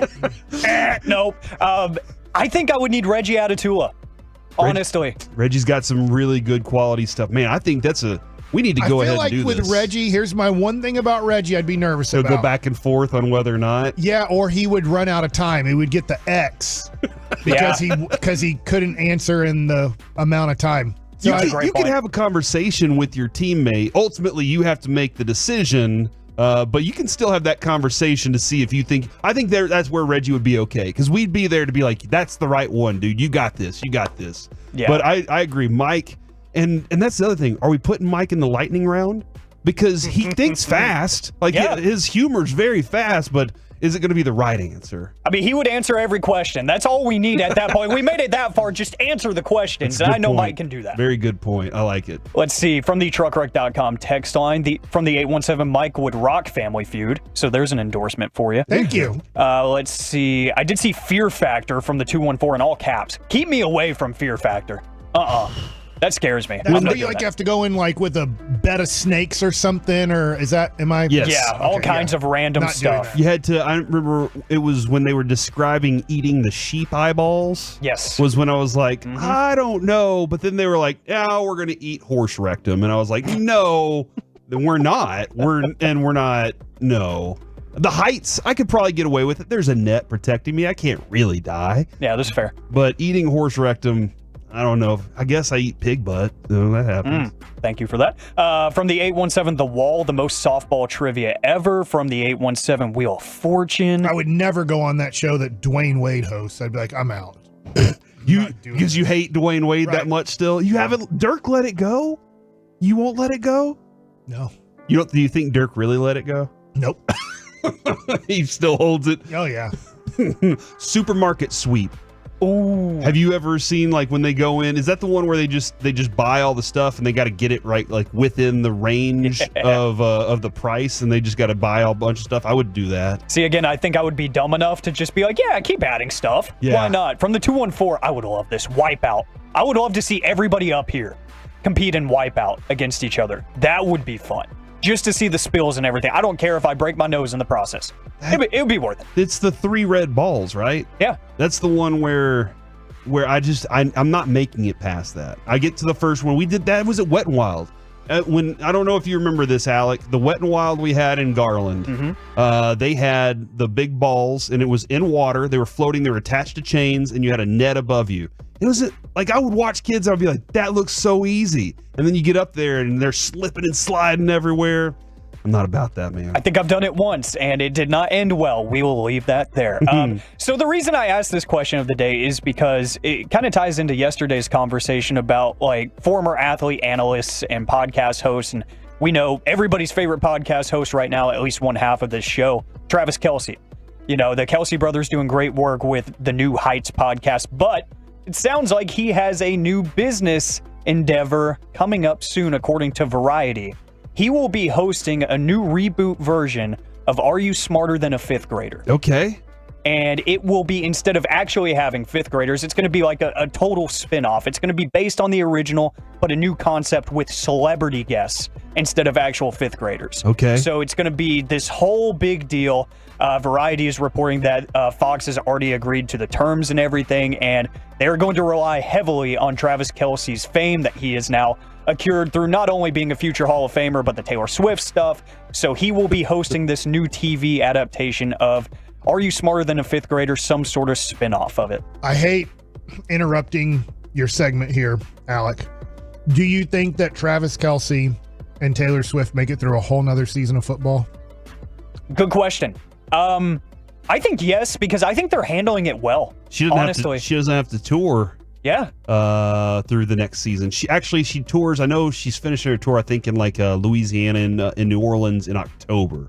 So she might be done with the tour, and then she has time on her hands. Yeah, I think they're handling it well. Yeah. You know. By the way, she did get 4.6 million views on her show on Disney. It was streaming in the first 3 days. It broke all of Disney's records for her Eras Tour movie. And Lucy watched it twice in the first 3 days. So that's good. Gosh, man, she's a monster. And I really hope Disney starts to do that more with the concerts, because I remember during the pandemic, they had Billie Eilish do an empty arena show. And I just rewatched it last night because it's so good. There's no audience, nothing. But she's good. Just her, Phineas, and a choir. And it is awesome. I love that stuff. They can make up another Jedi that didn't exist, but then just throw it in there. Hey, shout out to The Acolyte, the newest Star Wars show that just got announced yesterday. There you go, Mike. So much to keep up with. But we're talking about podcasters and athletes and stuff yesterday. One that I didn't think of until I saw his new episode and listened to it yesterday, Draymond Green.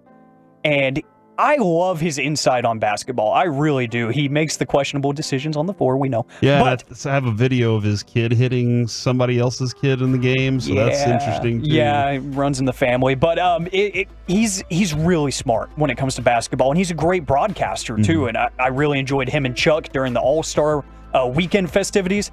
This is Draymond Green on his podcast talking about Kyrie Irving and saying he might be the most skilled player ever.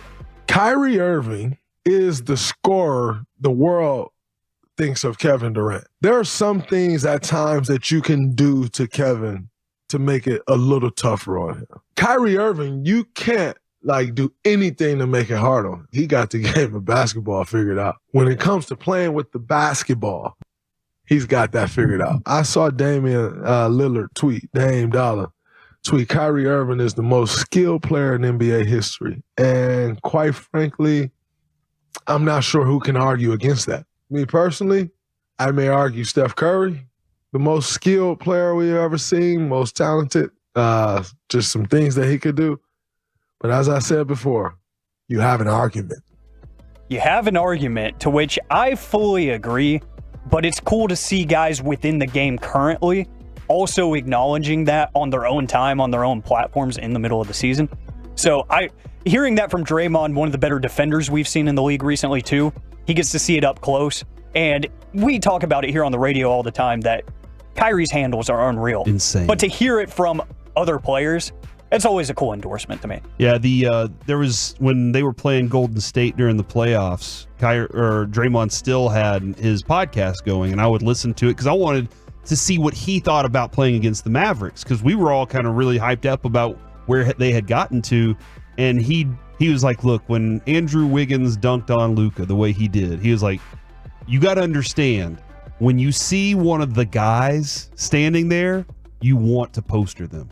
And he was like, and don't get me wrong, Luka is one of the guys. He is one of the, and he, hearing him say it validated everything I thought about Luka at that point, because he's saying, and I know Mike during that stretch, he was complimenting Luka because he didn't want to poke the bear. He didn't want Luka to wake up, but he was like, don't get me wrong, this is one of the dudes in the NBA. And so when you get that chance, you want to. So and I agree. I think Draymond does a really good job with his podcast. Very opinionated, but he uses really good knowledge too. I have no disagreement with Kyrie being one of the most skilled basketball players I've ever seen. And right now, yeah, probably so. And him being healthy for this amount of time is just tremendous to get him to watch on a nightly basis, because last night he had a reverse layup that was just so unique and so skilled.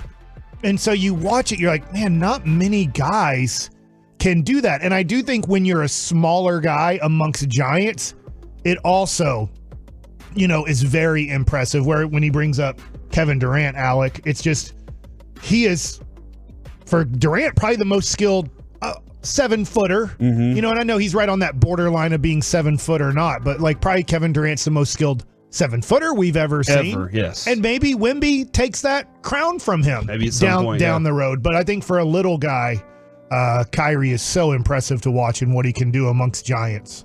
That's AM on the FM, boys. Appreciate it. Great stuff. Alec Medford right there. You can hear him all over this station, making his imprint every single day. Coming up next here on the K&C Masterpiece, it's time to dip into some gridiron gravy.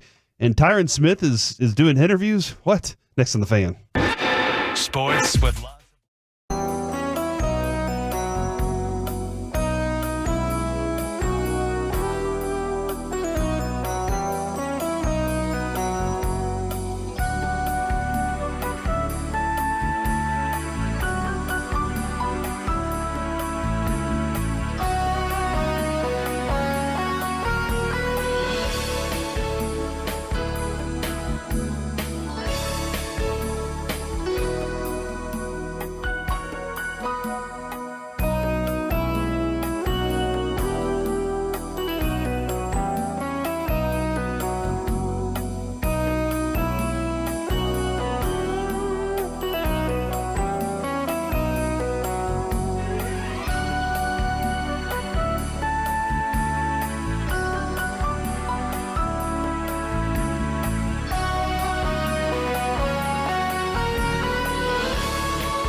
Alec. And we start with Tyron Smith again. I think maybe for tomorrow there's a topic that we should dive in on, because I heard the word negligent from Bobby yesterday. And the more I look at it, the more I'm starting to consider that maybe maybe the ownership of this team is like, good luck, Mike McCarthy. Good luck, Dak. And maybe they do want to strip it down and rebuild without saying they're stripping down and rebuild, because they aren't doing anything to invest this offseason. And while Mark Schlereth might say, like, that's fine by me, their approach of I'm not paying B-list guys A-list money, he's fine with that. It just looks like they're trying to rebuild from only draft. Anyway, that's a different, maybe we'll do that tomorrow. Tyron Smith did an interview, which he did very few of while he was a Cowboy. I remember he came on with us a few times, and he was fine. He was fun to talk to and everything, but he was kind of dry. And more often than not, he would say politely decline and go on about his business. But he said, I feel like it's an amazing new start as he's now with the Jets. What's being built here is amazing. It's built to win. Now, they added Morgan Moses, Josh Simpson to their offensive line, and he thinks it's going to be a very strong offense after the Jets struggled last year. Obviously, their quarterback play was poor. But Mike, going into the season during their their training camp games, they have spring games, their preseason games. That'd be awesome. And early in the season, every time I heard Saleh talk, he would just be furious with how the offensive line played. Right. He's like, I remember that. He was just like, guys, we have to be the attitude. Y'all get to set the tone for everybody. And that is, I mean, when it comes to setting the tone, we talk about that a lot in hockey. How if you're going to have a physical tone that night, you got to set it quickly. You got to let guys know. You can also take a guy out of a game pretty quickly if that happens. But you get to set the tone. The offensive line was it. And Saleh would constantly be griping at his guys about, y'all are not doing your jobs. I don't think that's going to be a problem. That's one of the reasons I actually have a lot more success in the eyes of the Jets this year. They go out, they get offensive linemen that know how to play offensive. That was their weakness. And then they get that, and maybe when Aaron Rodgers comes back, maybe when he will be himself one more time. I don't know. The injury and Achilles injury is tough. That's a very tough one. And at his age, I'm just not sure. But the team has a whole lot of talent on it. And in addition to Tyron Smith, who's talking now, Mike Williams and the Jets have agreed to a one-year deal. Now, Mike, I felt like when he was a Charger, you had this like, there's a lot of hype around this guy, but he never really quite lives up to any of the hype that is him. About every fifth game, he'd have a really good game. And then you're like, ooh, that's what he's going to be now. And then you go back to being Mike Williams. Yeah. And it's not that he's bad. I don't think he's a number one. I don't think he'll ever be a number one. And I think that he's a good number two. I think there's, in a way, I think Mike Williams is the new Brandon Cooks of the NFL, where you see it enough to believe he's a number one, but he's not. And so what's going to happen with the Jets is they're going to go, dang it, he's not bad, but he's not nearly as good as we thought he would be. He also deals with injuries, I feel like, a lot. Oh, yeah, absolutely he does. Like this, here, let's look at this real quick. He's coming off a torn ACL that he suffered in week 3 last year. In 2022, he had a back issue. He had a back issue before that in his rookie season. He's only gone over 1,000 yards twice, 19 and 21. He did lead the league with 20 yards per reception in 2019. It sounds like Brandon Cooks 10 years ago. Or maybe less than 10. But. And different size players, but I see what you're saying. Like, he's got all the size, he's got all this ability. High draft pick. Everybody thinks he's a number one in the league. And then he gets to his 4th team in his 7th year. And everybody's going to start going, I just think he's a number 2. I think all these teams are just disappointed with him because he's not as good as they project him to be. But now that Brandon Cooks is with the Dallas Cowboys, at this point, we're like, yeah, CeeDee Lamb is the man. And Brandon Cooks is a really nice number 2. But that's the first time in Brandon Cooks' career that you're going to be satisfied with him being a second receiver and just being like, hey, he's a nice number 2 receiver. And I think we're still years away, 2 or 3, from Mike Williams being on 3 or 4 or 5 teams, and then finally a team going, hey, we want Mike Williams to just be our number 2 receiver, and that's what he is in the NFL. I will say they do have the benefit of having Garrett Wilson already on that roster, so they're pretty good there. They have a bunch of other guys that kind of fit the Mike Williams mold of like Alan Lazard and so forth. But that's an interesting team. It's somebody said I too am ready to see the Jets project. So I'm ready to I hope, keep to an your eye on point, it. I hope Aaron Rodgers stays healthy this upcoming season to It could see be if he fun. has anything left. Yeah, it could be absolutely fun. I mean, you see the difference whenever you have an elite quarterback on the football field, what it does for the team. Marvin Harrison Jr. Will not work out at Ohio State's Pro Day. And you're going to start getting a lot of these stories now. Here's another one that I think is interesting. Quinn Ewers is not eligible for the draft, but he is going to be throwing at Pro Day for UT because receivers need to catch balls from somebody. So Quinn Ewers said, I'll step out there. That's cool. I do wonder if scouts, this is part of it too. They'll be watching him. Yeah, because he'll be part of next year's draft. I need to ask Broadus this too. How often times you're watching like a tackle and you're like, dude, are you watching what this guard's doing? Because you're so focused on the one thing. Do you ever pick up and go, oh man, what's that guy doing right there? Man, that guy really gave him a tough time. Maybe this defensive end's a lot better than you think. And scouts are going to be all over this one for sure. I think I give the advice to kids a lot. I'll give an example. Prestonwood Christian has an unbelievable baseball team this year. Yes, I think they're 17th in the nation in a ranking. And they have some prospects there. But that's your time when you're against those prospects. They didn't come there to watch you, but they might find you. Yeah. All of a sudden, your name gets on the map because this guy was here to watch him, and then they saw you. And so I do think that teams are like there to watch the UT guys that are eligible, but it does give them an inside look on Quinn Ewers and practice habits and how he can be a teammate, and then how he's spinning the ball, how he's throwing it accurately to these guys. What is his arm strength? Stuff like that. Obviously, you're going to watch a lot of game film on him after this upcoming 2024 season is over to decide if Quinn Ewers is worth a draft pick or not, but this gives you an extra insight into him. Cornerback Kool-Aid McKinstry hasn't had the Jones fracture in his right foot repaired yet. This is fascinating to me. He said, you know what? I'm going to go out there and do my workout anyway. He didn't do it at the scouting combine. Ran a 40-yard dash and an unofficial 4.47 on his first attempt with this injury. So that was always fascinating when guys are like, you know what, I'm still going to step out there and do something special. Johnathan Hankins is connected right now to the Seattle Seahawks. Now, Odd and Dirty is the defensive coach up there now, and so he's like, hey, I like Hank. I like that defensive tackle. I like that nose tackle. I'm going to get him. So now it sounds a little more, unless you're making some big investments somewhere that we don't know about, that Mozzie, Osa, you lost Neville Gallimore. You got to find guys in the middle, and I think that's going to be another task that Mike Zimmer's going to have to come up out of nowhere, come up with some guys, or they're going to have to do it all in draft, man. And you only have so many picks, and your 4th rounder is Trey Lance. Yeah. So once and here's the deal. I don't know this. The Cowboys have so many needs now through the draft. Obviously, all the shows are talking about it here. Do you take your 2nd round pick and go, this could be a good player for us?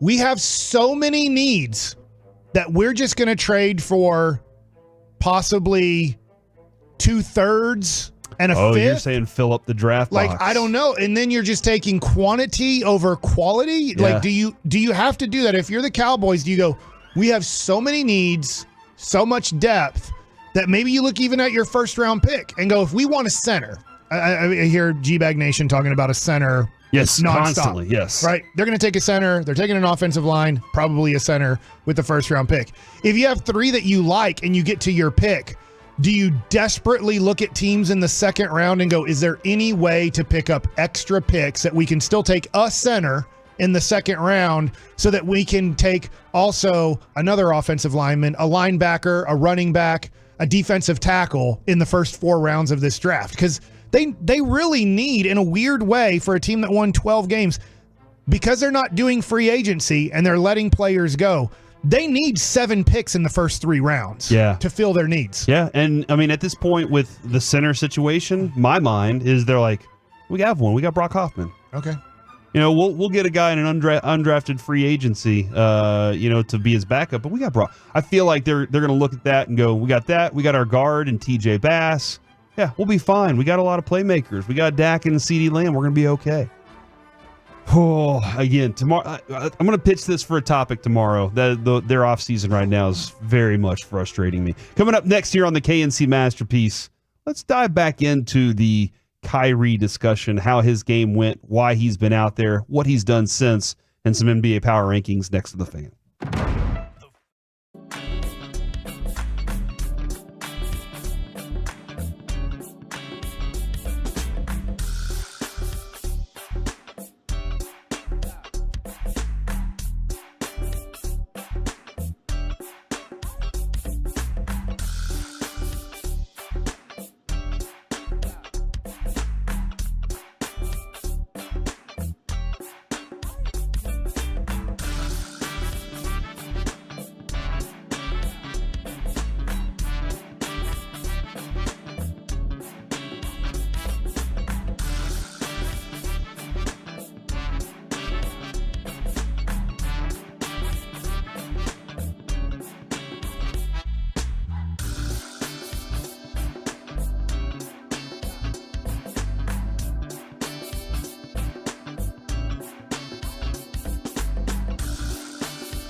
Masterpiece on 105.3 The Fan. The Mavericks win last night, 113-107 over the San Antonio Spurs. Kyrie Irving, 28 points, 7 rebounds, 3 assists, 2 steals, no blocks. And I'm kind of frustrated by his lack of blocks this year. He does have 3, though, in his last 5 games, so that's pretty cool. The thing that I've been most excited about watching him, Mike, we talk about defensive effort, and whenever we say defensive effort, it felt like there were you were kind of, if Luka didn't give the defensive effort and Kyrie didn't, then the other 3 guys wouldn't either. And when I'm watching now, I see Luka trying defensively, but most importantly, a guy that in Kyrie, I see him trying hard too. And not that I'm saying what I was watching before was he wasn't, but there's something about him being healthy in this stretch now that he's been playing all the games, and he's like, I want to be part of what we're doing as a team. I have a question off of what you just said. Okay. I think it's a heck of a question, and there's no right answer. Who do you think follows the energy of their leader more?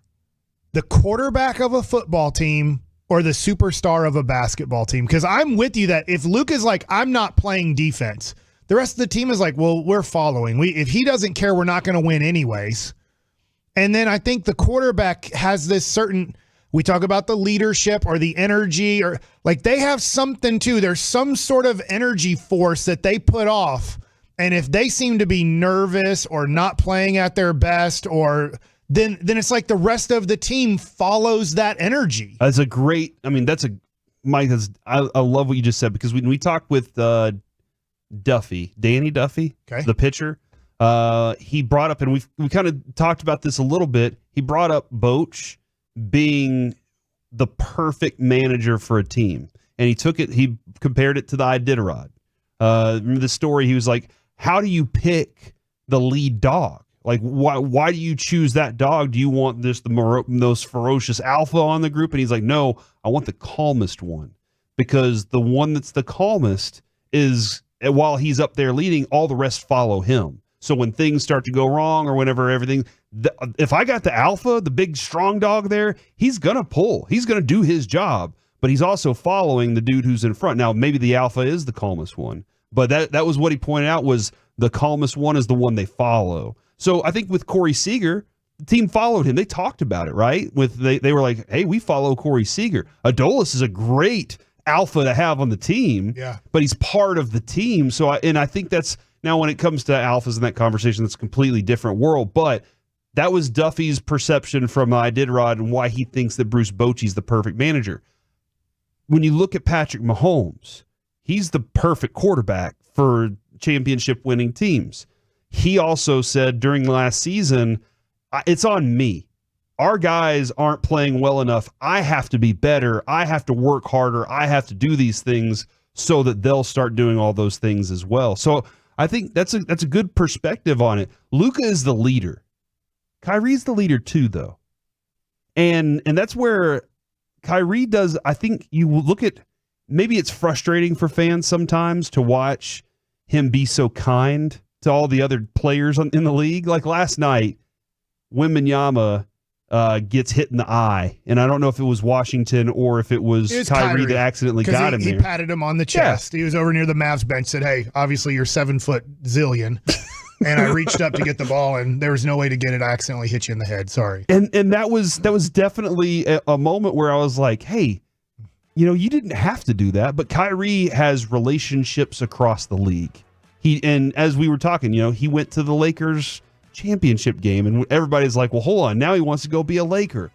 But what he's done here, he has taken on this role of, I see that Luka's not quite ready for the get all the guys, connect with all the guys, and go in this direction, get them to follow. So Kyrie was like, I'll do that. And I know how to do that. I'm good at this. And at the moment, I think I heard the morning show, they were like, are we still in that stage of what do we, are we questioning where Kyrie's loyalties are? Well, the dude I'm watching right now is completely committed to this team right now. What I'm seeing. I'm with you. I agree. I'm going off body language and the way I watch him, the way I see him communicate with referees. Like you said, it's not freaking out. He's having conversations. I'm sure the other 3 organizations, Cleveland, Boston, and Brooklyn, are like, hey, how come he seemed so content and happy there and wasn't with us? At this point in his career, over a year, now I won't say with Cleveland because he was a 19, 20-year-old, but at this point in Boston, at this point in Brooklyn, there was contention. Yeah. There was, I'm not sure I want to be here anymore. I'm not sure I like this or like that. And so far, right now, we're a little bit over a year into Kyrie Irving being on the Mavericks, and he seems as content, as happy, satisfied with his role, satisfied with playing with Luka, and hopefully it continues. You have him for 2 more years under contract. Hopefully Kyrie, this person, as long as Dwight Powell doesn't jump on his ankle, he can stay this healthy and be this type of teammate. How, as far as like what you're seeing, what kind of impact do you think he is having on the PJ Washingtons and the Gaffords? With I think those he's a guys, highly educated player. I think he's a very smart basketball player. So I'm sure, I don't know this, but I bet in huddles and coming out of huddles or, during free throws that they're not shooting, he probably gives them a little bit of some sort of sentence, some sort of, hey, if you do this, I'll be here for you. If you do that, I'll make sure to hit you there, but you got to be here. If you're here, I can't get the ball to you. Like, I'm sure there's those type of things. And in practice, he's probably giving them thoughts and ideas on, hey, if you do this for me, this is how I like seeing it. Luka likes seeing it this way. I like seeing it this way. So I do think that they have to work off of 2 guys that are unbelievable at their job, but Luka does things a little bit different than Kyrie. So when Luka does get his short rest and Kyrie's running the show, I'm sure that the other 4 guys make small adjustments. It might be major adjustments, but small adjustments to be like, all right, Kai's running the show. This is where we want to do. This is how we want to be. Oh, Luka's they definitely push. They definitely push more when when he's the one out there. Yeah, I see Hardy or whoever it is. I see them going to the basket fast on turnovers, fast on rebounds. That's something for sure that I'm noticing, at least whenever I'm watching this. And I do like. This is where I would love to hear more from Kyrie about his connections with his teammates as they're going through this stage of it. Not what they were going through earlier. He's been poisoned by the media. Oh, yeah. That unless you're a Cowboy, and it's still, I don't care what anybody says, I've been there. I've been in New York. Still in New York, it's worse than Dallas Cowboys have to deal with it. It's not even close, to be honest. He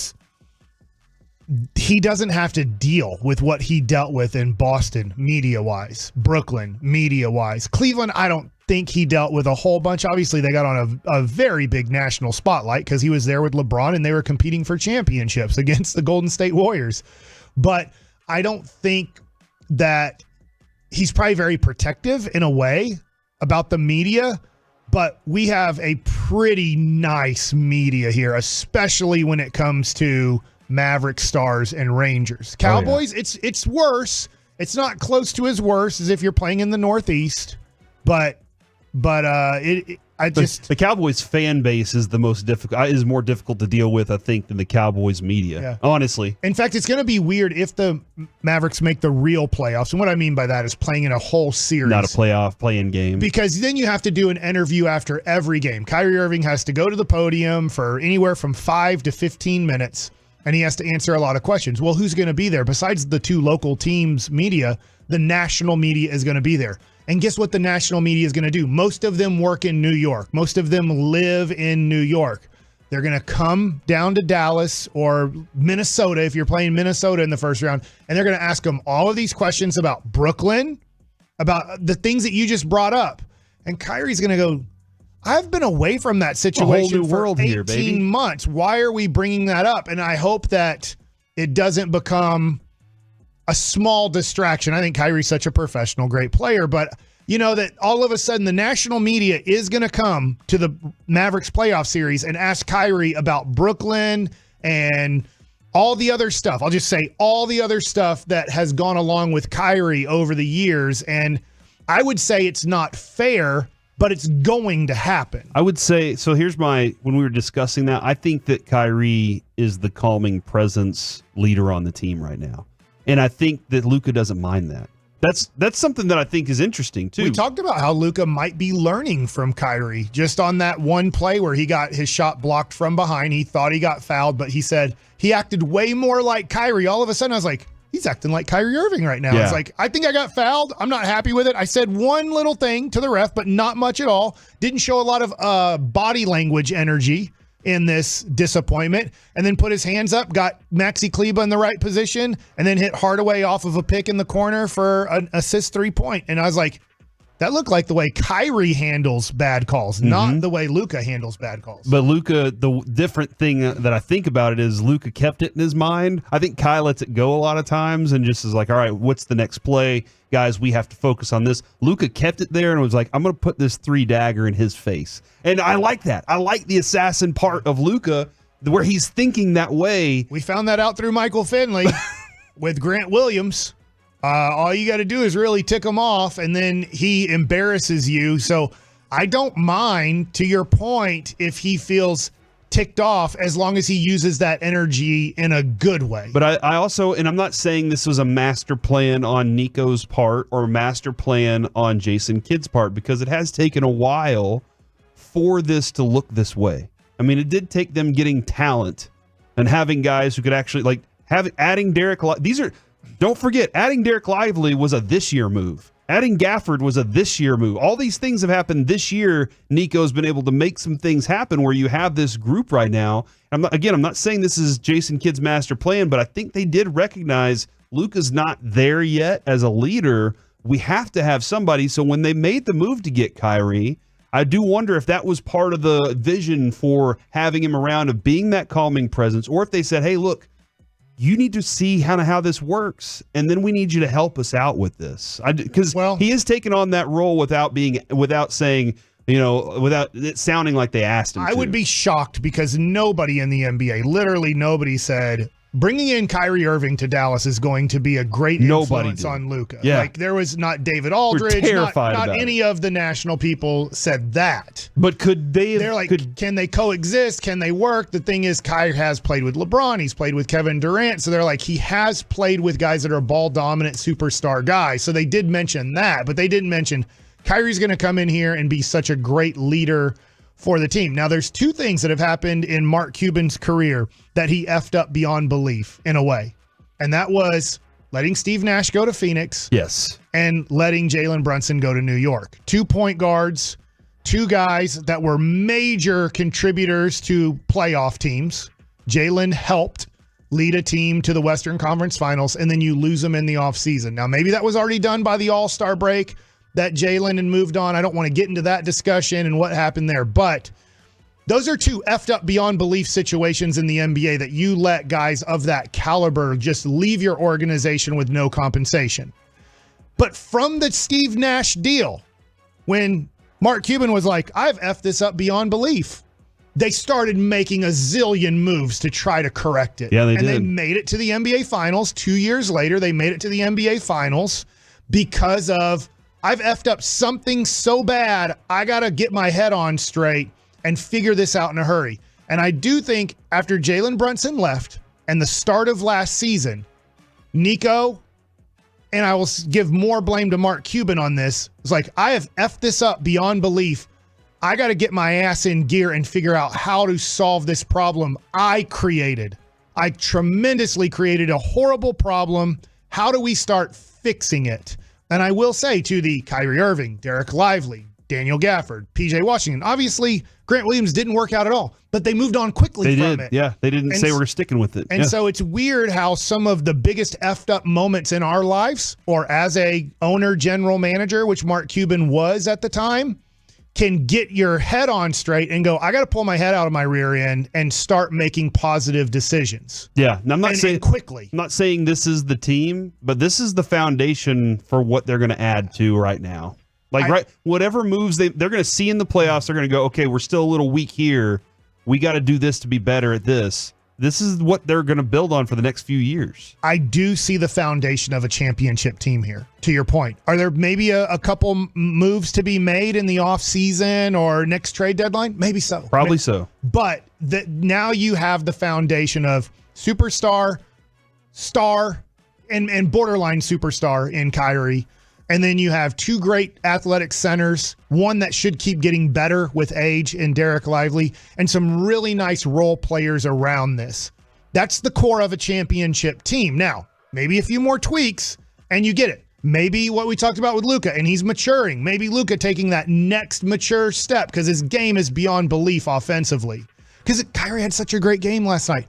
He doesn't come close to when Luka has a great game offensively. Right. And nothing against Kai. Kai is one of the best players in the NBA. But when Luka has a great game, you're looking at 45, 12, and 15, stuff like that, where you're just like, dude, I get it. It's a different game than 10 years ago, 20 years ago, but dudes that when they have good games usually don't go for mid-40 triple doubles, and that's what he does when he's on. That is for sure. And like you said, Mike, you can tweak it and it might go even better. It could also go terribly wrong. We'll see. No, we'll keep an eye on how it all goes. Coming up next, though, it's time for the Expressway. It's the lunch rush, everybody.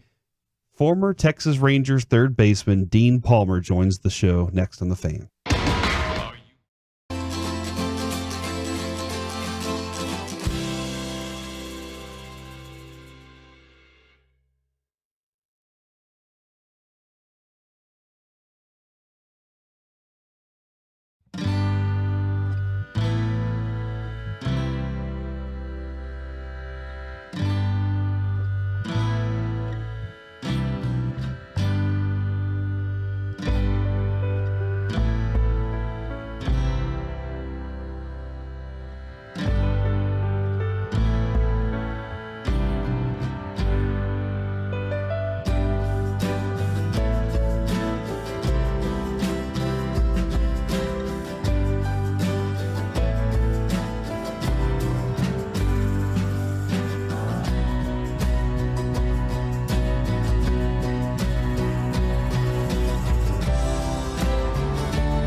And the Expressway here on The Fan is brought to you by the On-Time Experts.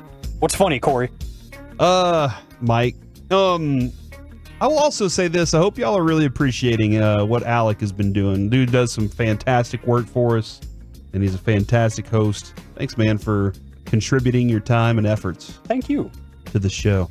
And to the Tolos and Twolos. Twolos out there, thank you very much for being with us. We'll have Dean Palmer joining us in just a few moments.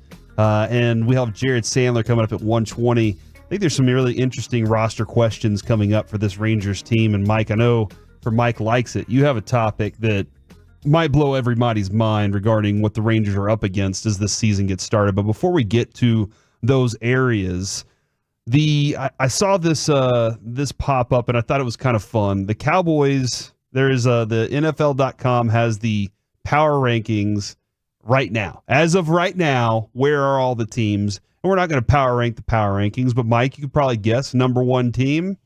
Dodgers or Braves? No, this isn't baseball. This is football. This is NFL.com. I don't care. Kansas City. The Chiefs. Yes, the Chiefs are number one. The San Francisco 49ers, 2.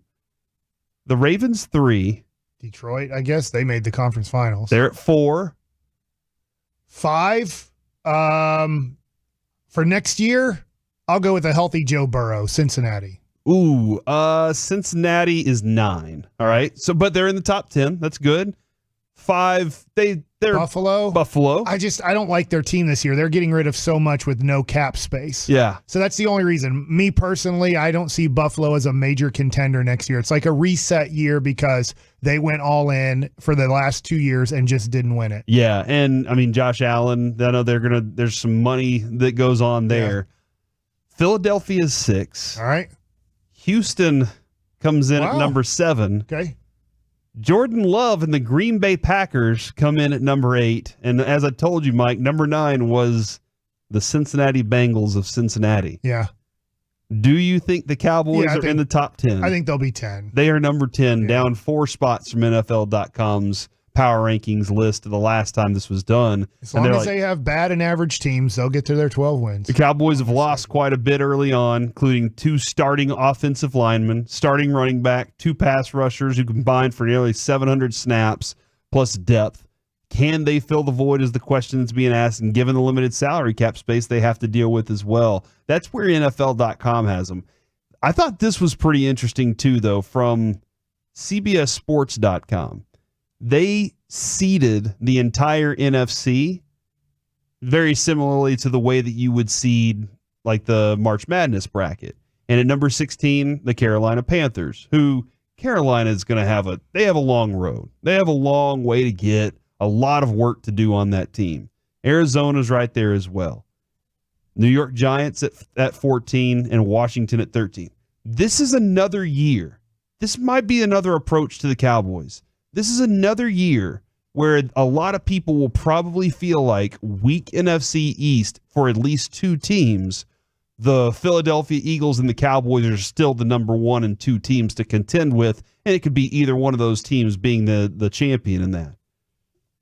The Cowboys fall in at number 4, and they point out that Eric Kendricks is your key addition. The line says key additions. Eric Kendricks is the only addition at this point. The Cowboys still possess some of the game's top playmakers, both sides, Dak, CeeDee Lamb, and Micah Parsons, but the concern is what has changed. They've stood pat, and the big game hurdles remain. All that being said, their offseason included, everything that you're seeing right now, and the Cowboys are still considered the 4th best team in the NFC. In the entire NFC, they're still considered to be the 4th best team. So that is one of those frustrating things as you look at it and you're like, why aren't you doing more to make this better? Yet here they are still looking like, oh, we're pretty happy where we are in this. All right, right now it is time to go to the D&M Leasing Hotline and have a conversation with former Rangers third baseman, the third baseman I wanted to be, Dean Palmer. Dean Palmer, how you doing today, man? Good. How you guys doing? We're doing good, Dean. Now, my co-host just talked about you. His first favorite player was Steve Buechele, and then you became his second favorite player, so I'm assuming he loved third baseman. I'd love to know, I've got to know Boo over the years. Did you get to kind of, before obviously Boo went to Pittsburgh, did you get to kind of work with Boo as kind of a mentor at all, as he was the third baseman? Yeah, a little bit. He, my first big league camp, I think, was 1989, and he was a third baseman then. And so, yeah, I kind of defensively, he's probably one of the better ones I've ever seen. I mean, that guy had a glove. He made it look easy, and I always wanted to pick his brain and things like that. But he, I think he was just I don't know. I don't know if it was his feet. I think he always seemed to put himself in a position where he never got bad hops, and if he did, he always made the play. But he was definitely fun to watch. He was a guy that I wish I had his defensive skills, put it that way. I worked hard at it, but I never got that good. Well, when it comes to the Rangers, obviously they just won the World Series, but Dean, you were part of what we consider the first ever successful Texas Rangers team, and that was a team that made the playoffs in 1996. Can you talk about being a Texas Ranger for approximately 5 years and then getting to represent the Rangers in the playoffs and how it felt representing this Metroplex? Well, it was, it was great. There was definitely a buzz around the area for sure to see that, and we had a heck of a team that year. It just seemed like we never went into a slump. It was definitely the most consistent team I've ever played on. Because we just never had we might lose a couple of games, but then,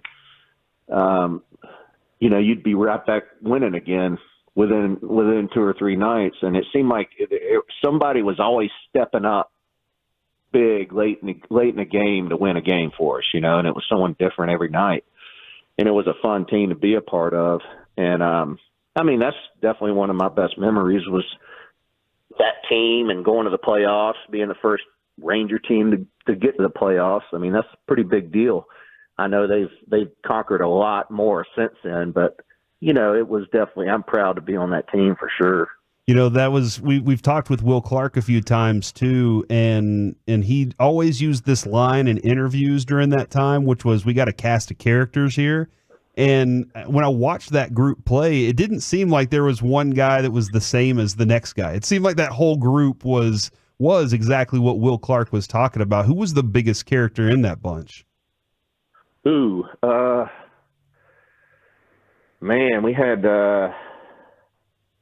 Daryl Hamilton we had a bunch of characters. I think we all just got along great, We all got along off the field, on the field, and played well together. It was chemistry, man. You know how good teams, you got to have chemistry. You can have all the superstars you want, or you can have on a team, but if you don't have that chemistry, man, it's just not going to be there. And but Will Clark was probably the best leader that I've ever played with. He came in to the Rangers organization and really just took over and showed leadership, and I think he was probably had a lot to do with our success too with that team. I always heard, Dean, that whenever he had to DH and he was in the dugout, that he was really irritating. Is that true? That he was one of those guys that just couldn't stay still? He wouldn't shut up either, just nonstop. But just a great dude. He's Will Clark is the guy that you can't stand playing against, but then when you play with him, he's your best teammate you've ever had. He's that guy, He's a competitor, and he's going to do everything he can to win. And those guys kind of irritate you when you're playing against them, but when you're on the same team, you love them. Great guy, great player, man. One of the just hard-nosed, smartest baseball players I've ever played with or ever seen. He's a baseball player. So, Dean, this upcoming season, I don't know how much you followed the Rangers during the playoffs, but Evan Carter obviously made a name for himself coming up to the major leagues with 60 at-bats approximately, and then just doing great with another 60 at-bats in the playoffs at 21 years old. You did make the major leagues at 20 years old, and then the Rangers have another young man who's about to make his debut, who just got drafted 4th overall in Wyatt Langford and probably make this opening day team. Can you talk about what it is like to make a major league team at such an early age and the jump from the minors to the majors at 20, 22 years old? Well, I think it can be intimidating at first, you know.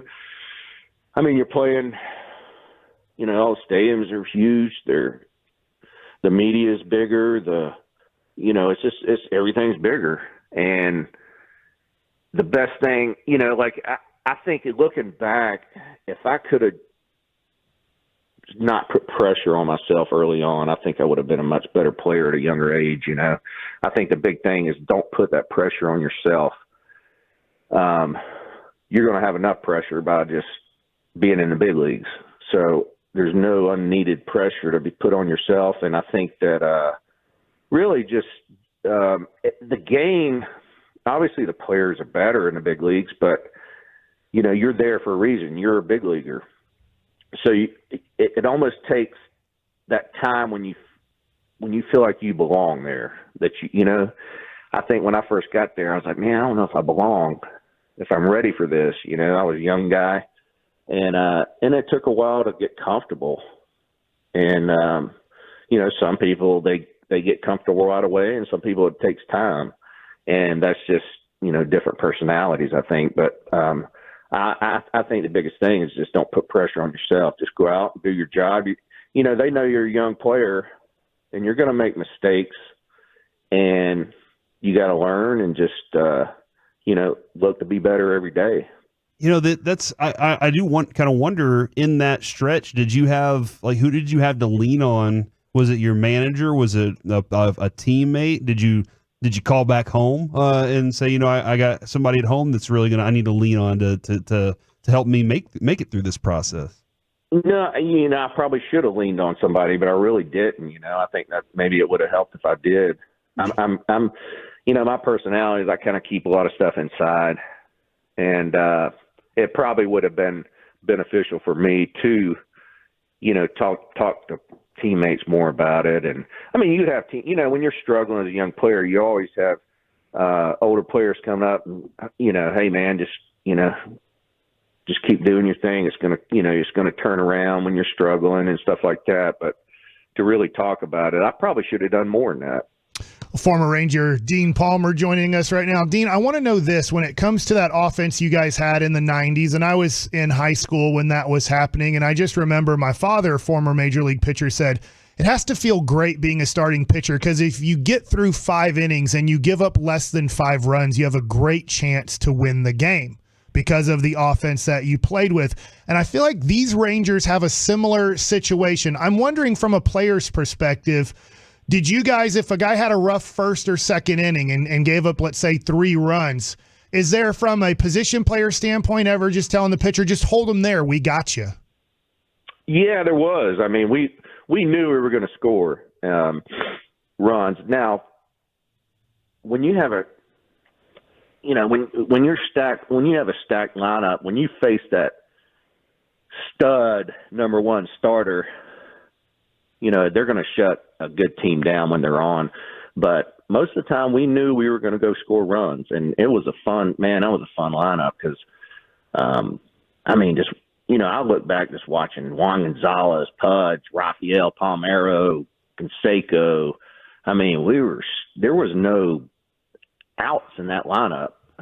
You know, it was, and there was guys that can do damage 1 through 9. Yes.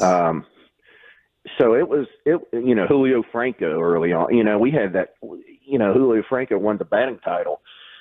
And, you know, for me, I sit back and just watching like Juan Gonzalez, some of the years he had, it was incredible. The numbers he was putting up day in and day out. It was just, I remember him and Mark McGuire in the home run race one year. And, I mean, it was just incredible to watch. And Canseco, I remember Canseco that I think it was 94 before the strike.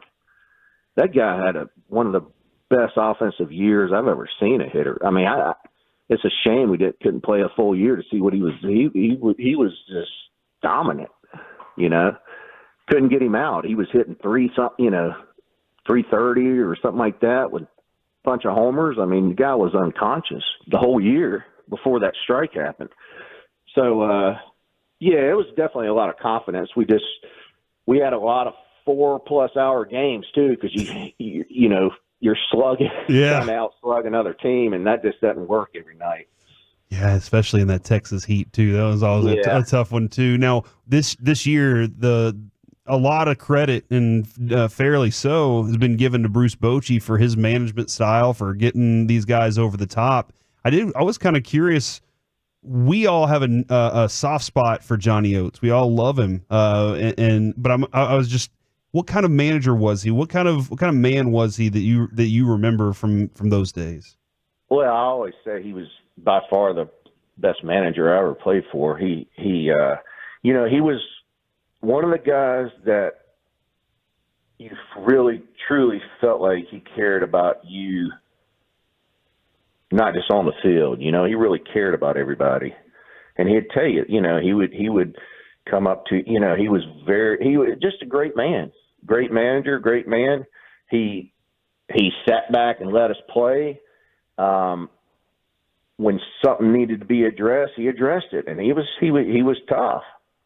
But overall, he let us play our game, and just a great man. It was, you know, it was a sad day when he passed away, because he means a lot to me, and a lot to those all the players that played for him, for sure. Dean, I do have to ask about the most traumatic thing that me and Corey saw in the 1990s when you were playing, and that was your bicep rolling up into your shoulder. Yeah. I have no clue the pain level when it happened. We could just see it.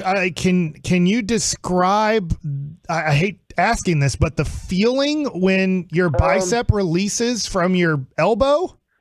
Well, it was, you know, it was really probably more of a shock. I mean, there was some pain involved, but I think the shock factor, because I didn't know what happened. But you know, first I was having the best start of the, you know, any season I've ever had. I mean, I was really swinging the bat great, and about 2 weeks before that happened, I was feeling like a sharp pain down in my elbow, but it only kind of bothered me if I would swing through it, like swing and miss or something, because it's kind of more violent, you know, you kind of follow through more violent. And it would bother me, but it wasn't enough to keep me out. I was still swinging the bat great. So I wasn't coming out of the lineup. And I remember, you know, Kevin Tappan, he threw me a split finger. It was like I think it was like a 3-1 count. And I just knew, you know, situation, he was going to come with a fastball. So I was kind of geared up. And he threw a good fork ball that started in the zone and went down. And I swung through it. And it was just a violent pop. It was kind of like a huge rubber band going off in my body. And I didn't know what happened. You know, I looked down and my bicep was kind of gone. It wasn't there. So, yeah, it was just a shock, man. Until the doctor went back up in the clubhouse and the doctor told me what it was, I had no clue what had happened. You know, it's not an injury that you really see a lot of baseball players go through. It's more of I tell you what, like, after that happened, you know, having a lot of rodeo guys around there in Texas, you know, that was, it happens a lot with those guys. Really? Yeah, it's a big rodeo injury. So I had Dave Appleton, the bronc rider, he would happen to be in the clubhouse, and he was like, "Man, I had the same thing happen. I had surgery. You're going to be fine." And that's that gave me confidence, having him tell me that, you're going to be good. You'll be good to go. Because I didn't have anyone else to compare. If you tear your knee up or hurt your shoulder, your elbow, you have plenty of guys on your team that have gone through that. But no one, it was just a freak thing. So, but yeah, I came back. I was, I'm not going to say I was ever as good as I was, but I was probably, 85%. I think it probably hurt me more defensively. I wasn't able to really open my glove quite as it's kind of hard to explain, but I don't know if it's pronate or supinate, whatever it is. I wasn't able to really get my glove square to the ball. So I'd always kind of leave it. I had to really concentrate on that because I just lost range of motion. You still won 2 Silver Sluggers and you made an All-Star appearance after this, though. So you're still really good. That's what I was saying.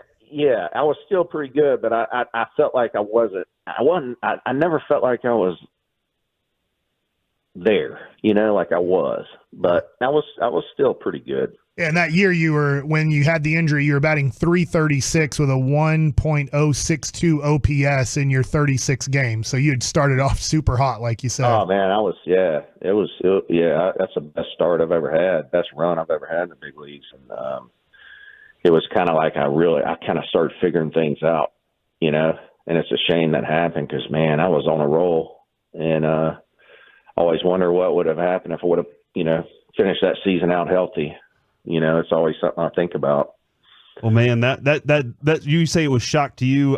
We saw it. We saw it on your face. You looked down and you were like, "Where'd it go?" You could see that on your face. But man, like I said, it was a pleasure watching you play, growing up and seeing you out on that field. It felt like third base was taken care of over there. We always appreciate that. I'm glad we got a chance to talk to you today, man. Yeah, I appreciate it. And I was ecstatic when the Rangers won, man. I still love that organization, and I came up with them and played, spent a lot of years there. And it was a thrill to see them finally win that World Series, man. It was, and the thing about it is I think they have a chance to be good for a long time. So that's exciting. It's exciting for everyone around there, all those fans.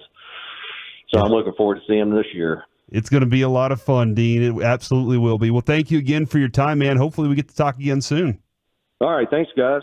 There he goes, Dean Palmer, former Rangers third baseman, who, man, sounds like there's a lot of still some love for this team and some wondering about his career still too. That's interesting. I've just heard from so many guys, whether it's Boo, Mac, Jeff Fry, a whole bunch of his teammates that just said Dean Palmer is one of the nicest guys and just a great teammate. And I think you could.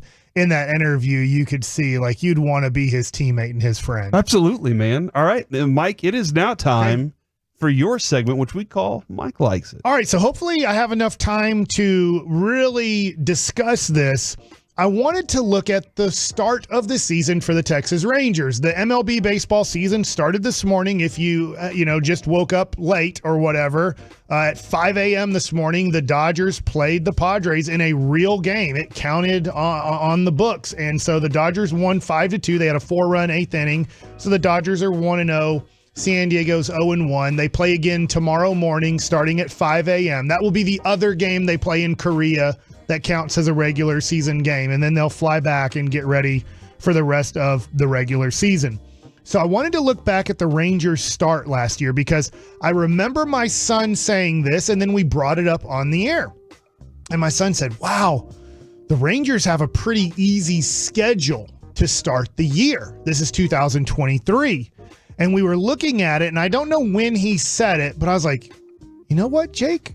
You're right. The Rangers could do some damage early in the year based off of their schedule. Now, to give you an idea of their schedule, they were opening against the National League champ Philadelphia Phillies. After that, Baltimore had been a horrible team the year before. Nobody knew they were going to win 103 games during the season. Chicago looked okay, the Cubs. Kansas City we knew wasn't good. Then you played Houston, then Kansas City again, Oakland. Cincinnati was a rebuilding team. We thought they were going to be bad. And then you played the New York Yankees. That ended your month of April. Now, At the time, it looked like an easy schedule. I'm going to give you this. Those games, there's 28 games. 19 of those 28 games were with teams that finished over 500 last year. Okay. So you faced in your first 28 games from the month of March through April, you had 28 games that you played 19 games where that team against winning teams. Against winning teams. Wow. So you went 17-11 in that stretch to start the year. So 19 games there against winning teams. You ended up going 17-11. So that was playing really good baseball. We didn't know at the time Baltimore and Cincinnati would be a good team. In fact, we thought Cincinnati was a bad team, and we got swept by Cincinnati. Did it take Baltimore a little time into the season before because Gunnar Henderson, Adley Rutschman, they had so many young guys on that team. Grayson Rodriguez, who was making his debut early on in the season, that it was like, okay, now we see that Baltimore's actually really good. But to start the year, everybody thought they wouldn't be. Well, this year, the Rangers have 30 games in the month of March and April. They start off a little bit sooner because they have 3 games in March. Last year, they had 1 game in March. If you go by the 2023 record, out of those 30 games, the Rangers have 22 games against a winning team. Okay. That is not easy. No. So when you look at it going into the season last year, you saw teams that finished under 500. Baltimore, Cubs, Kansas City again, Oakland, Cincinnati. You had a lot of series going into the season last year where you said, in 2022, they weren't a good team. And so let's take advantage of this. And the Rangers did. When you go to 2024 on the schedule, it is a very tough schedule going off of last year's record. Chicago was 82-80. Tampa obviously made the playoffs. You played against them. Houston was in the ALCS. Oakland, not a good team. Probably not going to be a good team again this year. Then you play Houston again. Then you go to Detroit. They weren't a good team last year, but I don't think they're going to be bad this year. They have a lot of young talent on their team. Then you head to Atlanta. Then you play Seattle, who won 88 games. Then you play Cincinnati, who won 82 games last year. 22 of your first 30 games are against winning teams last year. So getting off to a 17-11 start, obviously you'll have 2 more games, is going to be very tough when you look at the competition, the teams you're facing in March and April. And on top of that, you're the champ. Yeah. So everybody wants to show the champ, hey, man, like if they thought it was a fluke last year, I want to show that was a fluke. Everybody's going to put their A game on against the champ. Can I tell you what my goal is in the first 30? Win them all, win all 30 of them. Yes, that is. That truly is the goal. Heck yeah, it is. 15. 15 wins, so half. If you're 15-15 after 30 games, you go to May 1st and you're playing the Washington Nationals. It's April 30th you play the Washington Nationals. So they're on the board as one of the non-winning teams of your 8 games in April. But then you go Washington at Kansas City, at Oakland, at Colorado. It gets easy. There's a stretch there. Now, it doesn't mean they're going to be easy wins. This isn't the NFL. This is Major League Baseball where bad teams can beat good teams in a series. But those first 30 games, especially with where the Rangers are at, no Max Scherzer, obviously no Jordan Montgomery, no Malley to be ready, no DeGrom, obviously, and we don't know if DeGrom's coming back this year. But when you look at your first 30 games, if you can just hang around 500, if you can be, I'm not going to be pumped up if they're 14-16, but if they're 15-15, just remember you got through a really tough first stretch that you can hope that you take advantage of your May schedule, and then you hope at the end of May, Max Scherzer is now in your rotation, and you're getting positive results on Malley and DeGrom. Malley coming back before DeGrom, but those first 30 games, you have arguably, I don't know, I'm not going through everybody's schedule.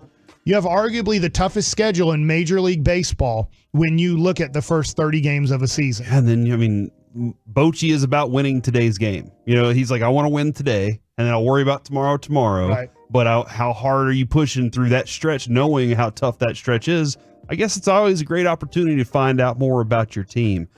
Great stuff, Mike, and great stuff from Dean Palmer. Glad we were able to have him pop on with us. We'll continue the Rangers throwback. Let us know. Somebody just texted in and said, now if we could just get Otoby McDowell.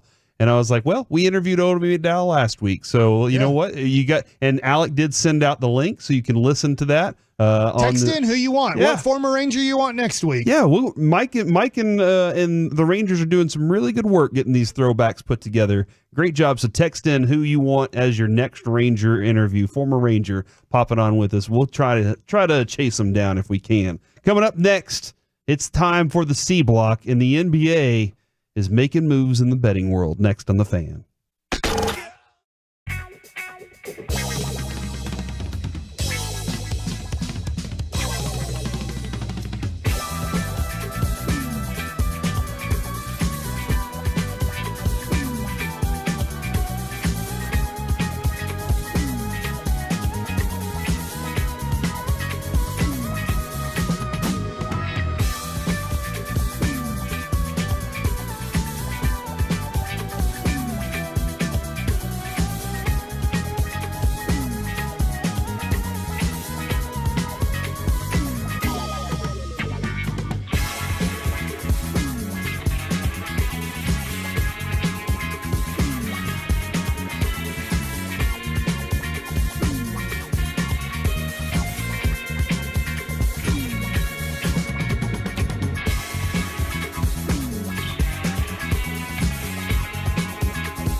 and studios secured by DFWsecurity.com.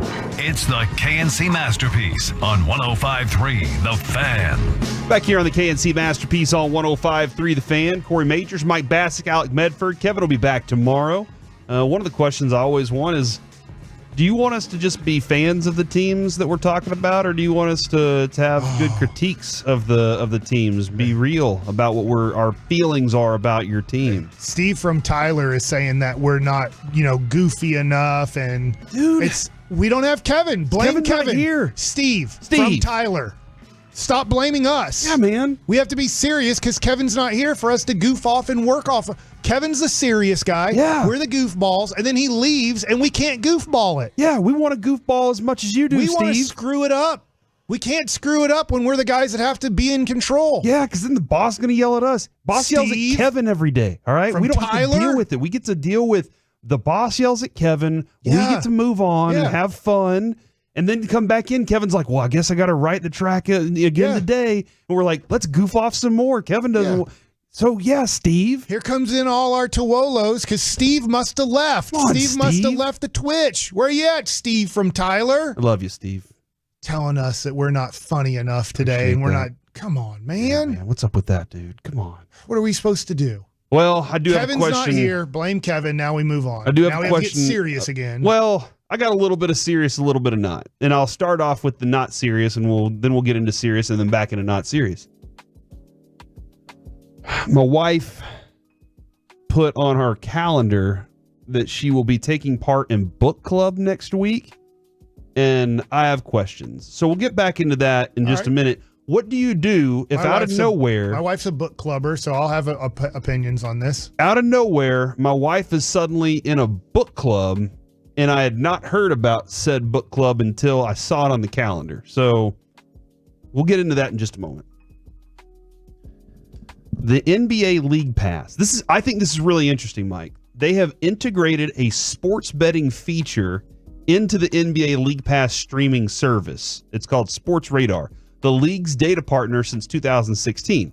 Their new function brings betting content like point spreads, over-unders, money lines into League Pass streams and gives viewers an option to select bets as they watch games and be directed to DraftKings or FanDuel through embeddable links. It's powered by Sports Radar's over-the-top solution called MBet. The technology stops short of allowing people to wager directly on the NBA League Pass app. However, it certainly seems like they're heading in that direction, and it won't be long before it's more like that. And Mike, I'm fascinated by this because obviously we're in kind of a weird place right now, almost a holding pattern in Texas where they're not allowing it here. And I know how you feel about it. I'm kind of more, honestly, Mike, I'm more where you are on it, whereas I don't necessarily need it and or want it. I'm perfectly fine with Destination Las Vegas or Destination Oklahoma or Destination Louisiana, whatever it is. I'm perfectly fine with that not creeping its way into Texas, but I also see some intrigue from it for the sports teams. Like they can, the Rangers, like I said, I think they could flip Texas live. They could throw slot machines into any of those rooms out there. I bet they already have ideas. I bet Jerry already has ideas for Frisco or, wherever he wants to put those. Even the Mavericks, as they start preparing their mental, are we going to throw a resort in here? I can see it. But man, if it's on your apps, on your TV, while you're watching a game, I feel like that is another level of, it could be bad, it could be great for the bettors who love betting and taking part in it and know what they're doing. I just can't, can you imagine a world where you're sitting there and you turn on your TV today? I don't know, I use Fubo. Let's say Fubo decides, you know what, we're introducing this too. Like they said here, you click on links to get to it. And Fubo gets Bally's now, correct? Yeah, Fubo has. That's why I have it, so that I could. You still have to pay the regional network thing. Yeah, but that's why I got it, so I could watch. I have DirecTV for Bally's. Yeah, I wanted it so I could watch everything, but I didn't want to put a new box in the house and all that stuff. Gotcha. So I just went. I'm going wireless. We're going to do it that way. But Mike, can you imagine flipping on the TV, or maybe it's even Apple TV? Again, they're saying these are links so that sends you to one of these websites. But at some point, you might be able to be watching a game, the Major League Baseball game on Apple TV, and you're like, want to do a live bet right now and go straight to it and have access to it right there. And I don't know if I need that. And I don't know if I really even want that. I will say it sounds cool, but I do have the MGM app on my phone now. Yes, you do. The Super Bowl. Yes, you do. And I thought when I was in Phoenix that I was going to be able to bet. I think that Arizona is a betting state. Obviously, they have casinos there. I don't believe they have sports books. I'm not 100% sure.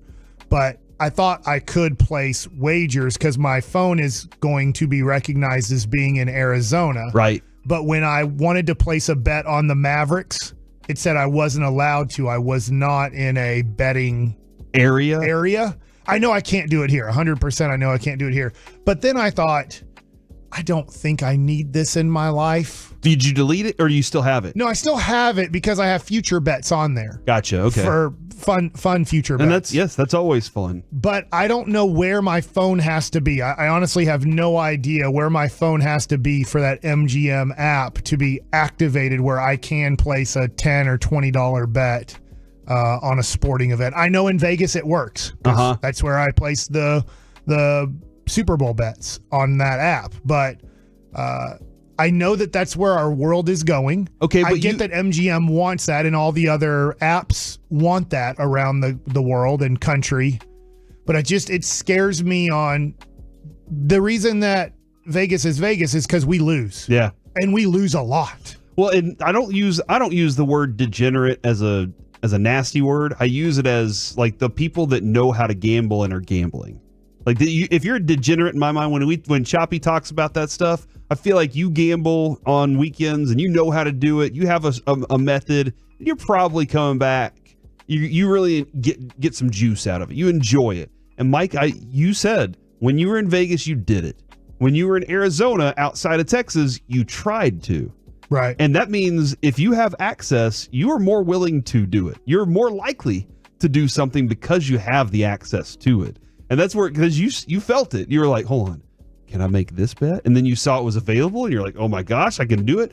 And that's where, again, I feel like my kid's going to get into my account somehow and he's going to be on the TV and he's going to make a $4 million bet. I don't have $4 million yet and I probably never will. But he's going to make that bet, and I'm going to be like, why did you do that? And he's going to be like, I don't know. I was just trying to have some fun, Dad. Same reason I won't let him have a katana. All right? Listen. A what? Yeah, a katana. Okay, so here, before we get into book club conversation. I don't even know what a katana is. My son Carter, he's an exceptional kid. Last night, he's like, I want to buy a katana, Dad. Is that an outfit? Is that a musical instrument? I have no clue what it is. Alec, can you help me out real quick? It's a sword, Mike. It's a sword. It's a sword, dude. Like a ninja would use it. Is what a samurai sword? A samurai sword, yeah, a katana. And he's like, I want one. And I said, no. And he said, but Dad, I want to buy it with my own money. And I said, we will have to put a contract together before you can bring that into my house. And he said, why? And I said, because you're going to get mad at somebody and you're going to go try and chop them up with your katana. And he said, no. And I said, that's why I'm building a contract. And he goes, all right, but if Avery is hitting me with a weapon, and I said, see, this is why. This is why. You're already trying to figure out how to hit your brother with a sword. You're already trying to come up with a scenario where it's okay for me to chop up my brother. And I was like, you can't have a sword in our house. This morning, Dad, have you gotten the contract done? I said, no, I don't have a contract done yet for this because I have a lot of thoughts, a lot of areas. You're going to try and figure it out. And he said, and I said, you're already trying to come up with loopholes to the ways that you can pull out your katana. I said, all right, here's one of the things. If you ever pull the katana out on somebody, if you ever unsheath it, you get to use it and cut off one of his toes or fingers. I said hand. The whole hand. I said, you only have so many hands. Right, exactly. You have 10 fingers if you want to count thumbs. Once he's done with 2 hands, what? Then he can't pull the sword out anymore. So I was like, he could Luke Skywalker taking one hand if you try and pull that sword out on anybody. He started arguing with me. I said, this is my point. I'm telling you not to pull the sword out on anybody, and you're already trying to figure out how you can get a loophole in it. You're trying to figure out if you can deal with life with one hand or not. From the 214, man, this is so relatable with my son, LMAOO. So this is what I do. This is why I don't want gambling on my TV, because I feel like my kid will find a reason to place a bet that he doesn't need to bet based on the fact that he wants to order a sword, and I know that he's trying to figure out loopholes on that. All right. From the 817, get him the Lego katana. I guess you don't have knives then. Listen, you don't want to know how many knives have been pulled in my house by those kids. They think it's hilarious. I don't. They think it's funny. Ugh. Not on us. Not in a serious way, Mike. It's more just as they're joking. But I could totally see it being serious. The knives I need to put away. Mike, based on the way you're looking at me right now, I need to put the knives away and lock them up. I don't think that's normal. Is it not? I've never had one of our kids just pull out like the steak knife or like the big chopping knife to be like, I'm mad at you. I've never seen that happen before in our house. Well, I have. Which one what do you do in that point?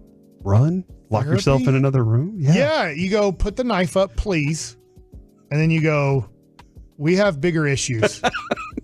Maybe I need to have family therapy. So, speaking of family therapy, I looked on the calendar on my phone, and we all share a family calendar together.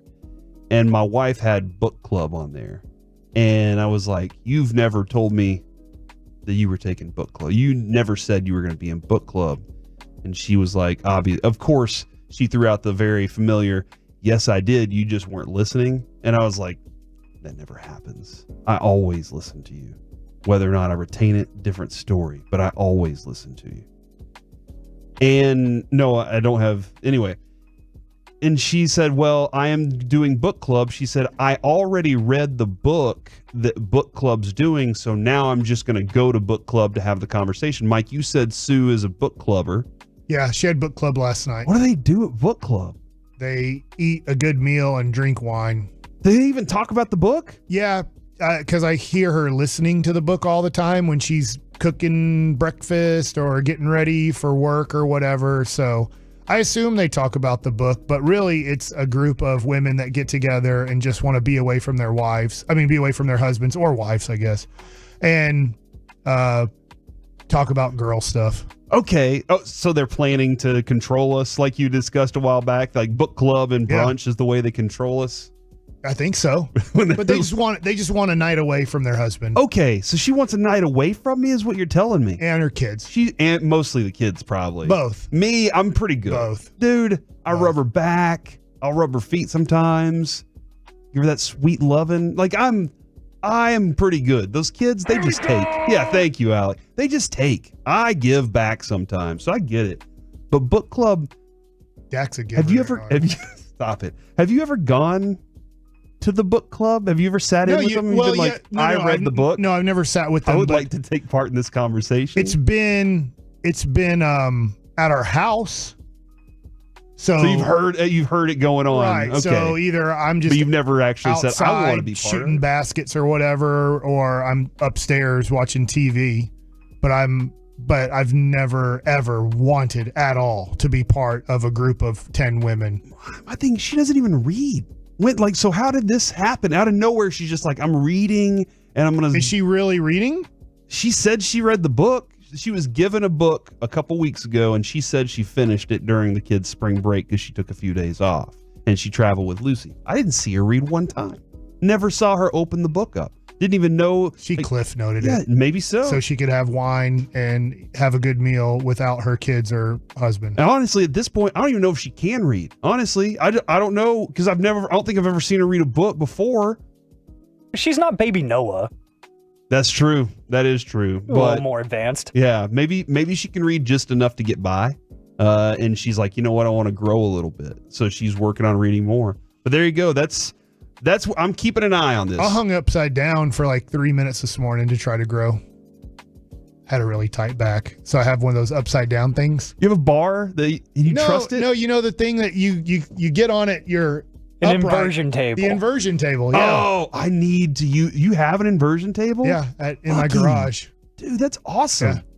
I need one So of I just those. hang upside down. It does help stretch my back out and let me feel a little bit. From the 620, being in a group of 10 women sounds fun for about 12 seconds. From the 214, I'd definitely like to be part of the group of 10 women book club. Knives aren't getting drawn on her by the children at the book club. Very good point, guys. See, all right, I hope Steve and Tyler's happy now. So I hope that we can bring some of that back to you. All right, coming up next, though, it's time to talk with Jared Sandler live from Surprise. Next on The Fan.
CarsForKids.com.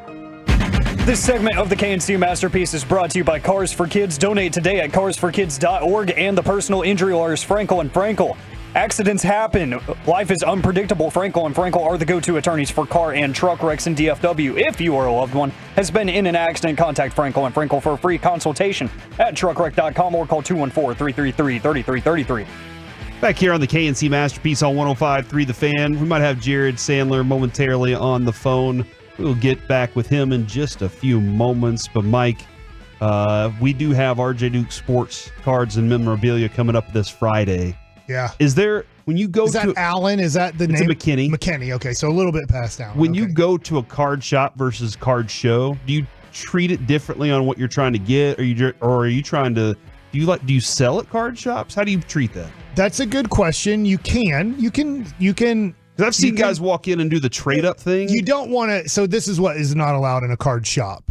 You can't go into a card shop while customers are looking at the cases of cards in there and say, hey, do you want to buy some of my cards? You can say that to the shop owners, RJ, but you can't say that to...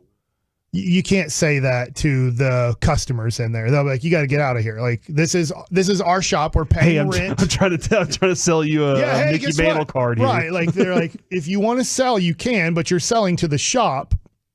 Now they have trade nights. I don't know what night are. I mean, a lot of shops now have trade nights. They do a lot of stuff online through Whatnot, all kinds of stuff like that. So that can happen where you can do stuff like that and sell maybe at a trade night where there's a whole bunch of people trying to trade cards with each other. But if you're like, hey, I want this card and that card and $50 for this. Yeah. That can happen. And I think they're usually okay with those transactions, but they don't want cash transactions going on in their shop, like between customers. And you don't want me walking in with my binder full of 1991 Donruss and be like, RJ Dukes will tell you, and any card shop owner will probably tell you, I don't know if it's still happening to this day, but from about 2021 through the end of 2022, about 5 people a day would come in with what we call trash, and they would say, hey, do you want to buy my trash? And then they'd have to say, gosh, let me look at your trash real quick. And then they see it's a whole bunch of 1991 Donruss and Fleer, and they go, hey, we're sorry, we're not interested because it's not valuable. There's nothing of value in there. Sometimes they get lucky. I've heard sometimes they'll be like, I don't think there's going to be anything in here. And then they find a 1954 Hank Aaron rookie card. Like, what? Where'd you get this? They're like, oh, that one was just kind of on the bottom of the pile, and I threw it in there. They don't know any better. Great stuff. There it is, Friday. RJ Duke Sports Cards and Memorabilia. We'll be out there. But right now, it's time to talk with our friend Jared Sandler on the D&M Leasing Hotline. Jared, how are things in Arizona? Well, can you hear me? Yeah, absolutely, dude. Oh, okay. Well, we got an interesting engineering situation here at Goodyear Ballpark that we're trying to navigate. But other than that, things are great. Is that the Reds? Reds and Guardians. And Guardians. Yeah. Okay. Yeah. That is one of the many ones that I've been able to get to. It's a nice looking stadium, man. I like it there. You like it? I do. Okay, I good. do. That's the day. The first time I was there, I was sitting there and I was getting ready to end our show, and Joe Morgan walks up behind me and starts rubbing my shoulders. And he just looks at me and goes, I just love baseball. And I was like, I do too. Joe Morgan? Yes, Joe Morgan. So that, Corey, that's funny because Matt Hicks and I, every time we're here, retell that story in terms of our involvement and comes up maybe once a season. Joe Morgan, so you guys had the show, right? It was when you guys were doing nights, right? Yes. So you guys were on for an hour, and then Matt and I took over, and Joe Morgan then I guess came back in the booth in the middle of one of the early innings and put his hand, like his right hand on my shoulder, his left hand on Matt's shoulder. We turn around and he kind of gives us like a smile, like, hey, like, you know, it's great to see my old pals, Matt and Jared, except the only problem is we had never met him. He didn't know us from Adam. And we just kind of kept on broadcasting. And then next thing you know, we turn around, he's out of the booth because I think he realized, I don't know these two guys. Who the heck are they? He went into the wrong booth. But for a minute, we had a brush with greatness. Oh, no. Well, see, mine, he had no clue who I was. He just wanted to tell somebody how much he loved baseball. And I was like, this is amazing. So that was a wild moment. Rest in peace, Joe. Yeah, that's right. I am kind of curious, Jared, as we get closer and closer to opening day. One question keeps popping up. regarding the ring ceremony, and everybody wants to know why they aren't getting the rings on opening day. Why are they getting them later? Yeah, so my experience of winning or being a part of several World Series, I can tell you from past examples. I don't know. I think maybe to make it not so so much, like all in one night. They're going to raise the banner on Thursday, and to spread it out.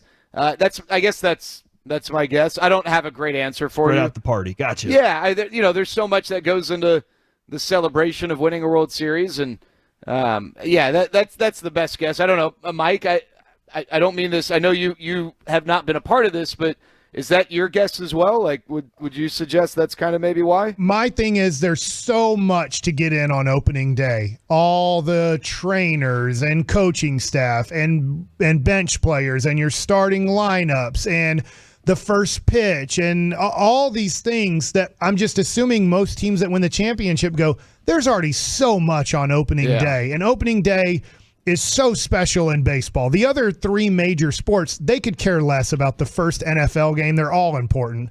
The first NBA game or NHL game, who cares? The season has started. But baseball has a special thing with opening day. They're probably like, hey, we already have enough things going on opening day.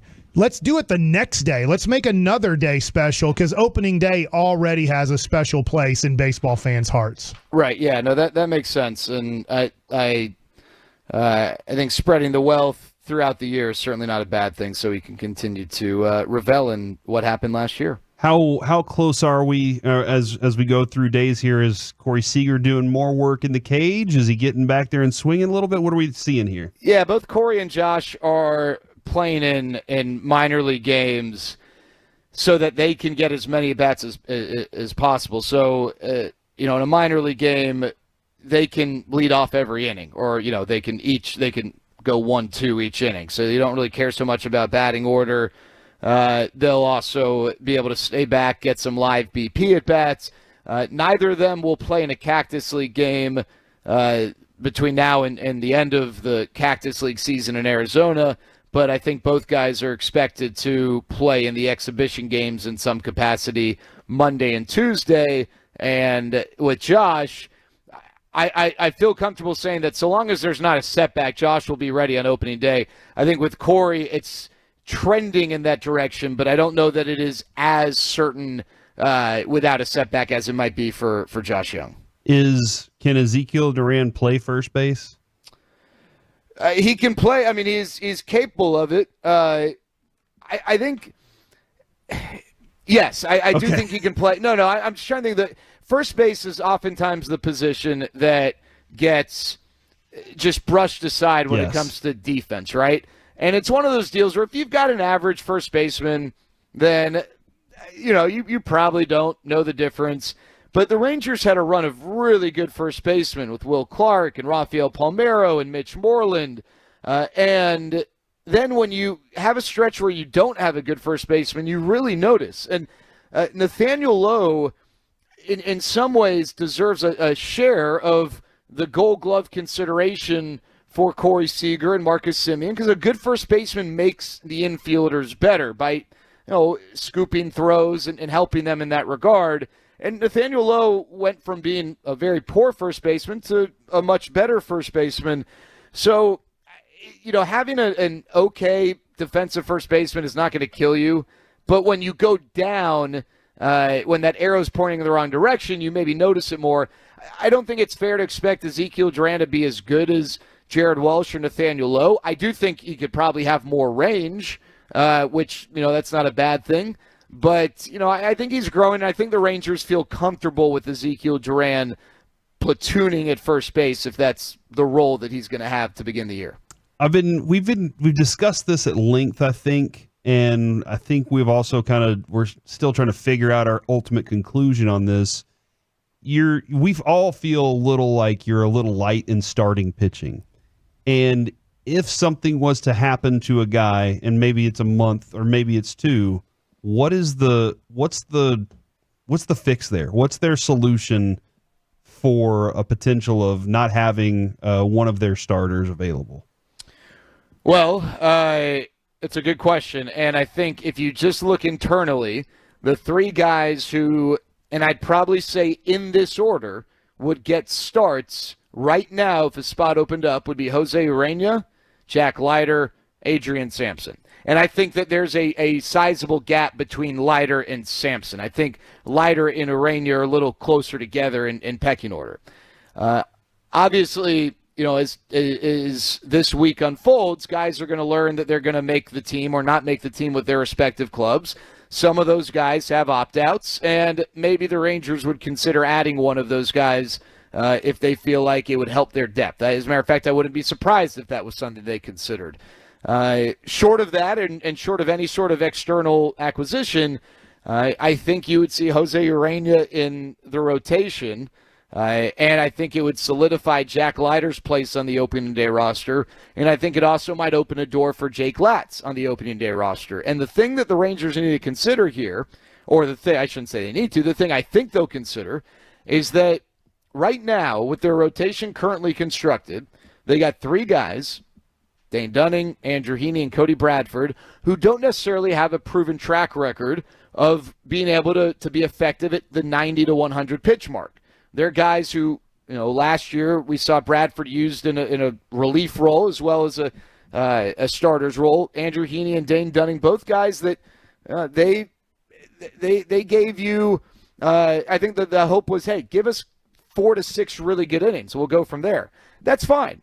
But if you do that, you got to make sure you've got the necessary protection in the bullpen. You've got to have length. And so if there isn't an injury, I think it's important that the Rangers have, 2 or maybe 3 guys who can give you 2+ innings. Grant Anderson should be in the bullpen. He's one of those guys. Jose Urena will likely be in the bullpen if he doesn't, if that scenario presented did not come to pass. He can give you multiple innings, and then maybe Jake Latz or Jack Leiter can do the same. If Jose Urena had to be injected into the rotation because of an injury, you've got to consider that now when building your bullpen. So it all kind of has a domino effect. Well, I never thought of that long relievers or middle relievers, whatever you want to call them, they're pretty much the same, are going to be very important probably the first month or so of this season until possibly you get back Max Scherzer at the end of May. Right. Yeah, no doubt about it. And that's why, in addition to that, Mike, I'd say Nathan Eovaldi and John Gray are also going to be super important because those are the two guys you feel like can give your bullpen a break, when necessary, by giving you 6 to 7 innings. So hopefully, those guys are able to stay healthy.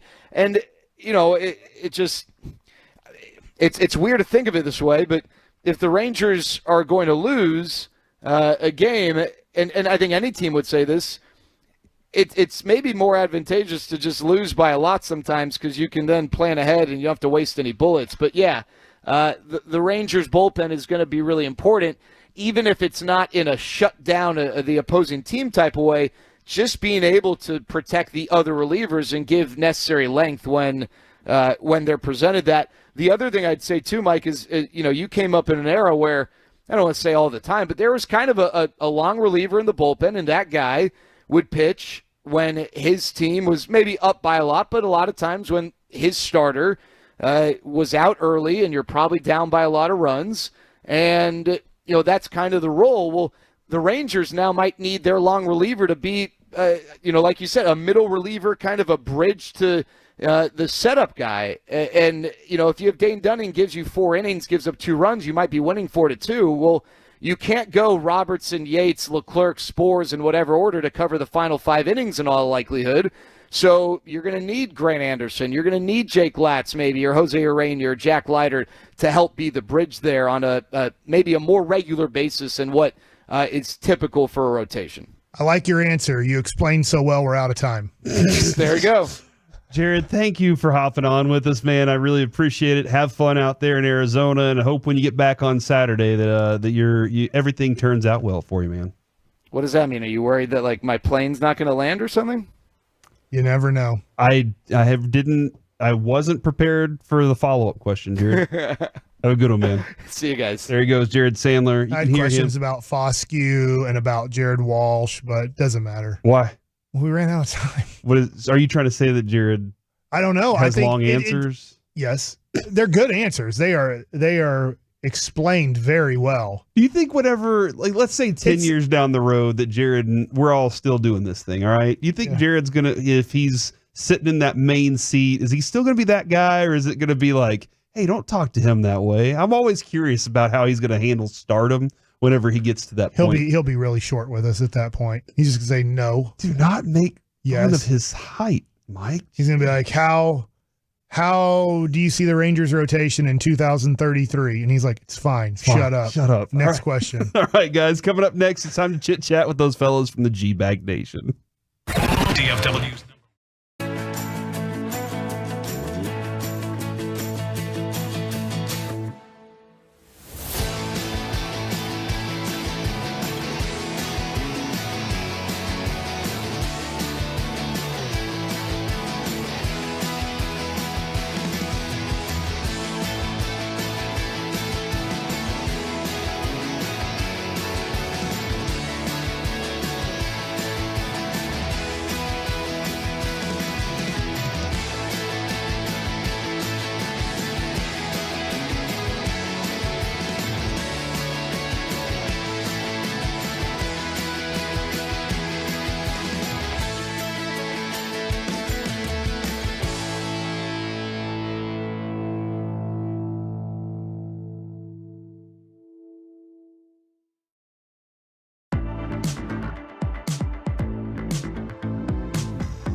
This segment is brought to you by Classic Chevrolet in Grapevine. They're the #1 Chevy dealer in the world, more Silverados than anyone else. This is Texas. This is Classic Chevrolet. Together, let's drive. Based on new Chevrolet registrations 2023.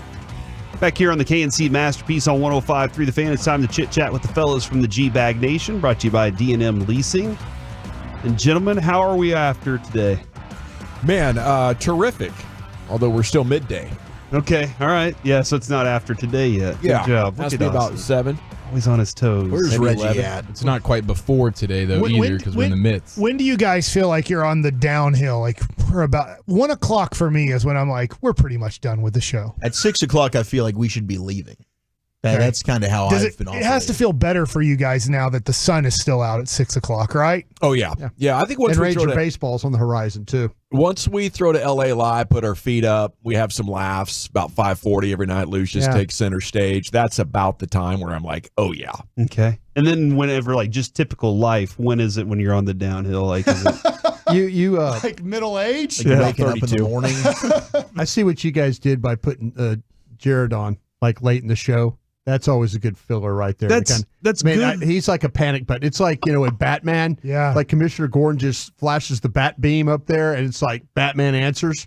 That's kind of like Jared. You only need to have 2 questions for Jared. We got the text. Just tee up the ball, bro, and watch him work. We got the comment that we were not as off the rails as usual. Kevin's not here. Yeah, Steve from Tyler taking shots at us on the Twitch. So I did feel like the show needed some credibility with Jared in there, but it allowed us to be a little more goofy. No, you just book Jared late in the show, and he carries it to the end. Kind of takes into crosstalk, so you don't have to talk to anybody very long there. Did Steve text in right in the middle of Sands' 4-minute answer? No, it was during the C block whenever usually things kind of do go off the rails. We had katana talk during the C block. My son wants a sword. Okay. And he's like, I'm buying a sword with my own money. And I'm like, no, we're going to have a contract because I know he's going to pull that sword out and try and chop up his brother.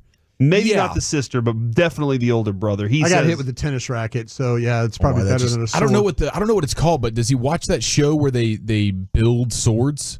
Forged in Fire? Yes. Yeah. No, my dad does. So, yes, he does watch it whenever he hangs out with my dad. Because I feel like that could be inspirational for him a little bit. Maybe he's like, you know what, I'll build my own sword. Watch this. I don't want that. I don't want him having a sharp object in the house. Why is that? Can he build me a kitchen knife? Yeah, well, yeah. Good kitchen knife is always be a good welder. to have. Yeah. Here's what I got, Majors. All right. You, in order to get the katana, you have to learn to be responsible with a knife, or a sword, rather, which starts with fencing practice. Okay. We're going to need to do this for at least 6 months, maybe 9 months. Okay.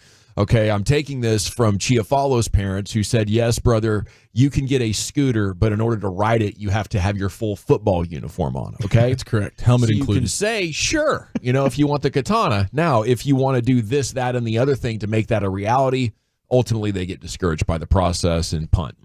So he's going to get about a month in, 2 months in, and he's going to be like, I don't want to stab anybody anymore. I think you get fencing scholarships, too. This might be, if that's where you want to go. It turns out good. That's a bonus. Karate, at some point, they got to get out the weapons. Have you ever known and everything? A real-life fencer?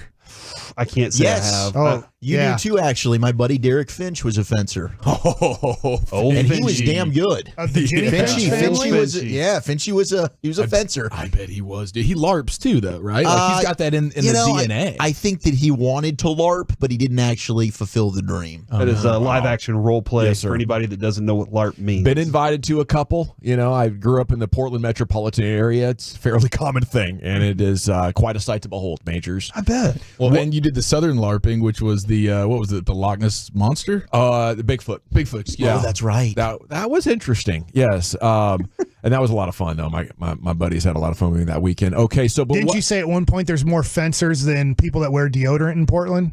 Yeah, probably. At least inside the city limits. Way more body hair. At what age do you trust a kid with a katana? How old's son here? I told him when he moves out. I said, "Listen, you can have it for display only. It never comes unsheathed until you move out of our house." And that's when he was like arguing and trying to have loopholes in this conversation. And that's when I was like, "See, this is the point. Yeah. You've just shown me that you can't keep from getting that sword out. So now I'm saying no." Nice and do you job. have to pronounce the W? Sometimes I feel like I need to pronounce the sword. sword? No, I don't think. Are you more afraid that he would hurt his brother or accidentally hurt himself? Brother. Yeah, definitely the brother. Like in anger? Because I think he would aggression? go outside in the backyard and be like, watch this, and then accidentally, slice his leg, not in half, but like, me peeling potatoes. Yeah. 3/4. And then you're like, oh, jeez. Yeah. And he's like, I was just having fun. He did ask, he was like, well, okay, hold on. Can I unsheath it? Because that's the new word he learned. Can I unsheath it to chop up fruit? He was like, can I throw fruit in the sky? And I was like the Fruit Ninja. No. A lot of videos going on. No, I don't want that's what he's trying. He's like, I want to do some YouTube Overhead videos. of water. I want you to get this for him. I'm going to buy it for him just so I can go buy a dozen watermelon and tell Carter, I'm throwing these at your head as fast as I can. Two-hand overhand pass. You have to katana this thing or it's going to hit you. Be a good video. That would be awesome, dude. But the problem is, then I'd feel horrible because he's going to hit the watermelon with not enough force, and it's going to push the sword back into his head. Yeah, and that's another concern. So things going to go viral. See, and then there's people like Mike. Accidentally, seriously Make sure you tag the injuring a station kid on that if you can. I mean, the bad news is you can pick up a katana right now for like $127 on online. Amazon. Yeah, he was like, I got one for $130. He goes, Dad, there's another one for $99. I can get that one instead. And I was like, but somebody on the text is like, look, they're like $12,000, like the real good ones, a real Fruit Ninja one. And I don't want one that's not going to be good because then, like Mike said, you throw the watermelon at him, it breaks, and now it hits you in the arm, and you're punctured. You don't want to deal with that. So. I mean, has he ever had like a nunchucks or anything like that? We haven't had nunchucks. Anytime brass knuckles. We'll start off with a grapefruit. Yeah. I'll throw a grapefruit at him.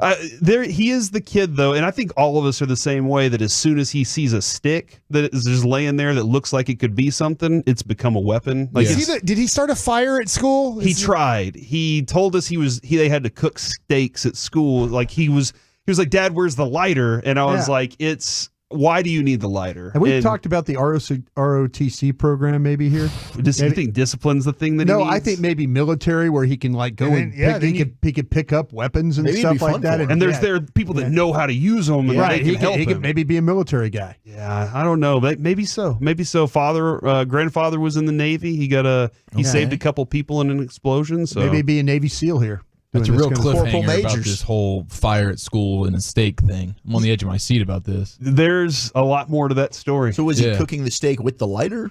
At their elementary school, they were going to build a fire and cook steaks on the playground was their goal. What? Eric's jealous right now. I've talked to Carter about this. He admitted ground beef every there was day. at no point steaks involved. He wanted to start a fire.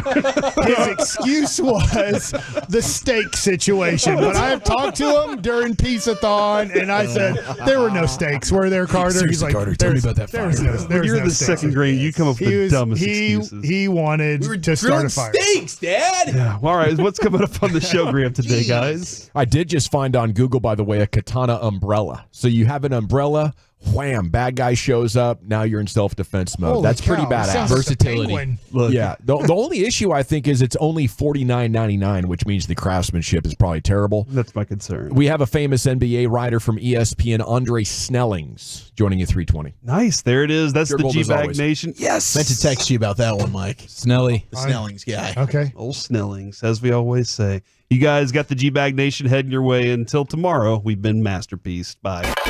You can hear Kevin, Corey,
our fan studios, secured by DFWsecurity.com, you're rolling with the G-Bag Nation on 105.3 The Fan. Yeah, buddy, here we go. Hour 1, G-Bag Nation, 105.3 The Fan. Hope you're having a good day. We're off and running. Brian's already laughing. That's always a good sign. I'm laughing at Wolchuk. Bad beats. Because bad beats.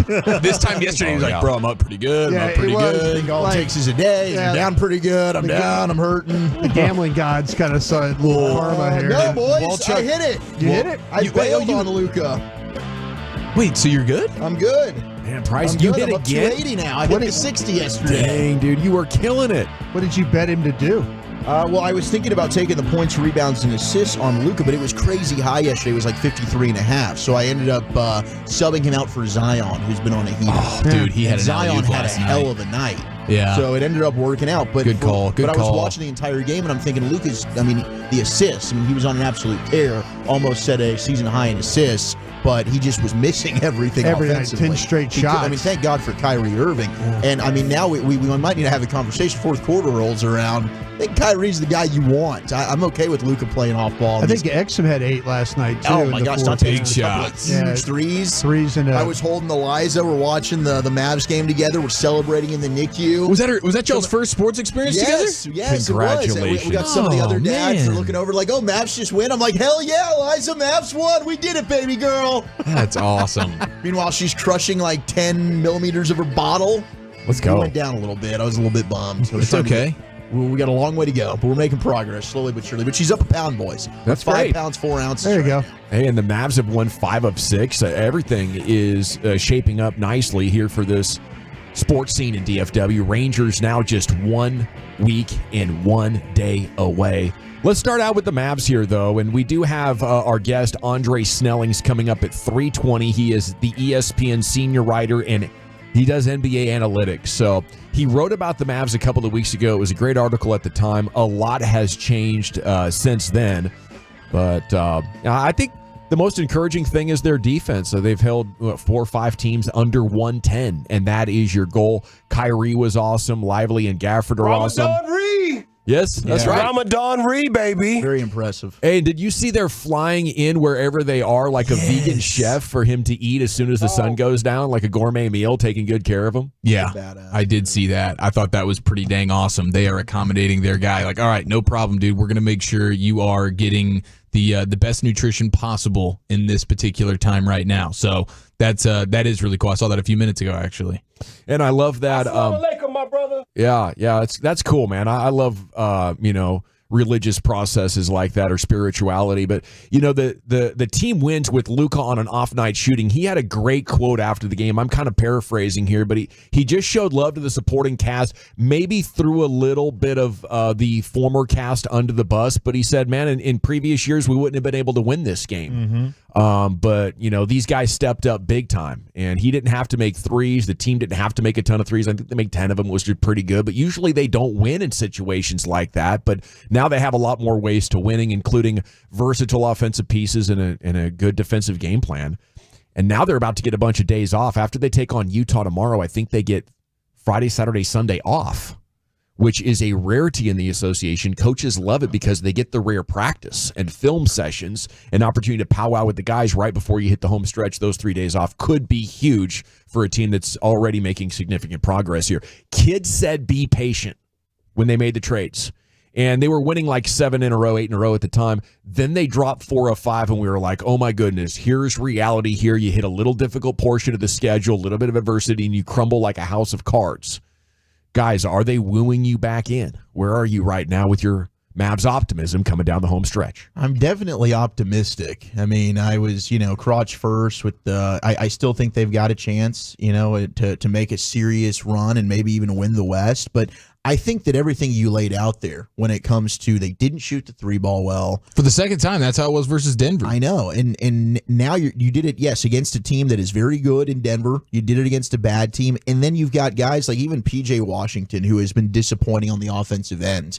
But you see some of the stats defensively, what he was able to do to disrupt Wemby. And you wouldn't think like, oh, P.J. Washington is going to be the Wemby stopper. But 7 shots up against Washington, 1 for 7 was Wembanyama. Like, PJ Washington's been getting it done in other ways outside of just offensively. And what Daniel Gafford's been able to do, we know about. But I definitely think with the way that they've transformed as a clutch team down the stretch, that was an issue last year. They're winning in their clutch situations this year. They're deep. You've got Exum back healthy. And even now, you don't even have Josh Green, and it hasn't mattered. So to me, I think when they're playing their best, they're locked in, they're engaged defensively, rebounding's no longer a problem. They can beat anybody. It's just the consistency part of it is what they need to figure out. Yeah, they figured out how the last couple of nights, though, they've played very good team defense, though, and they've had to do it by maybe scheming a little bit. And, if you talk to some folks over there, the way that they handled Wemby last night was that they put their 5s on their non-shooters instead of Wemby. They wanted to bang him around a little bit, and so they want to make sure that they were physical,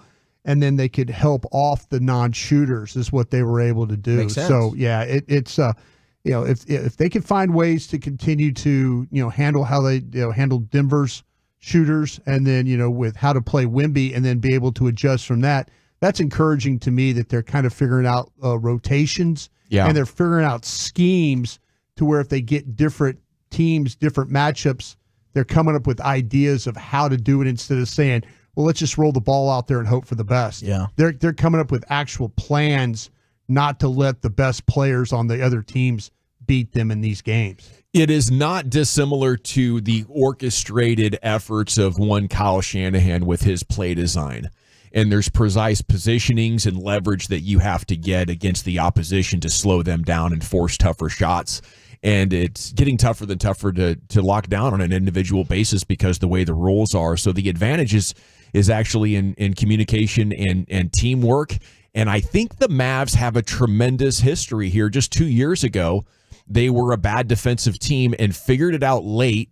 And then in the playoffs, we're a really dang good, a defensive team. Now, they've turned over so many pieces, and you don't have guys like Dorian Finney-Smith and Bullock and stuff that were around then who were like almost the ideal type of 3-and-D dudes when they were playing well. So it's different now. And plus you have Kyrie, who adds another dimension to it. So I think it's tough. But it's been battle-tested now against some really good teams, and you shut down Wemby to just 12 points. That was great. Cowboys draft prep continues. I saw a CBS Sports mock. They had the Duke offensive lineman coming to us. Barton, I know you got to love that, Wolchuk. That's from your guy, Will Brinson. Hey, I'm in on that. And Will's a good dude, too. We got to party with him at the Super Bowl a couple weeks ago. He's a big fan of Bobby, right? He is a big fan of Bobby. He's like, what, Bobby Belt? When he realized who Bobby was after talking to him for about 30 minutes, which, hey, I can relate to. That's happened to me from time to time. It's like, wait. What'd you say your name was? Oh, holy crap. Trey Lance. Good to talk to you, buddy. No one could unsee the drunk level of Bobby that night, but Will Brinson, he was pretty close. Yeah, he was close.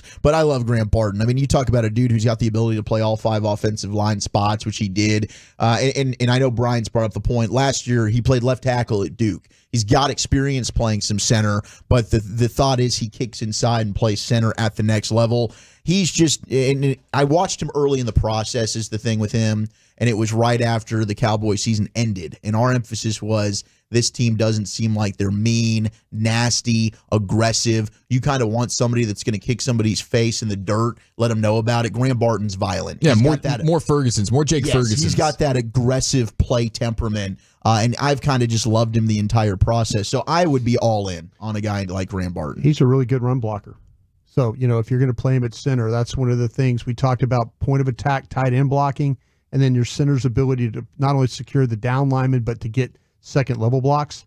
This cat can do it. Man, if you could trade down in the first round a few picks, stay in the first round and get a guy like that and pick up a third or fourth, whatever, I think that would just be awesome. Yeah. Do you think he could play tackle too? I wouldn't put it past him.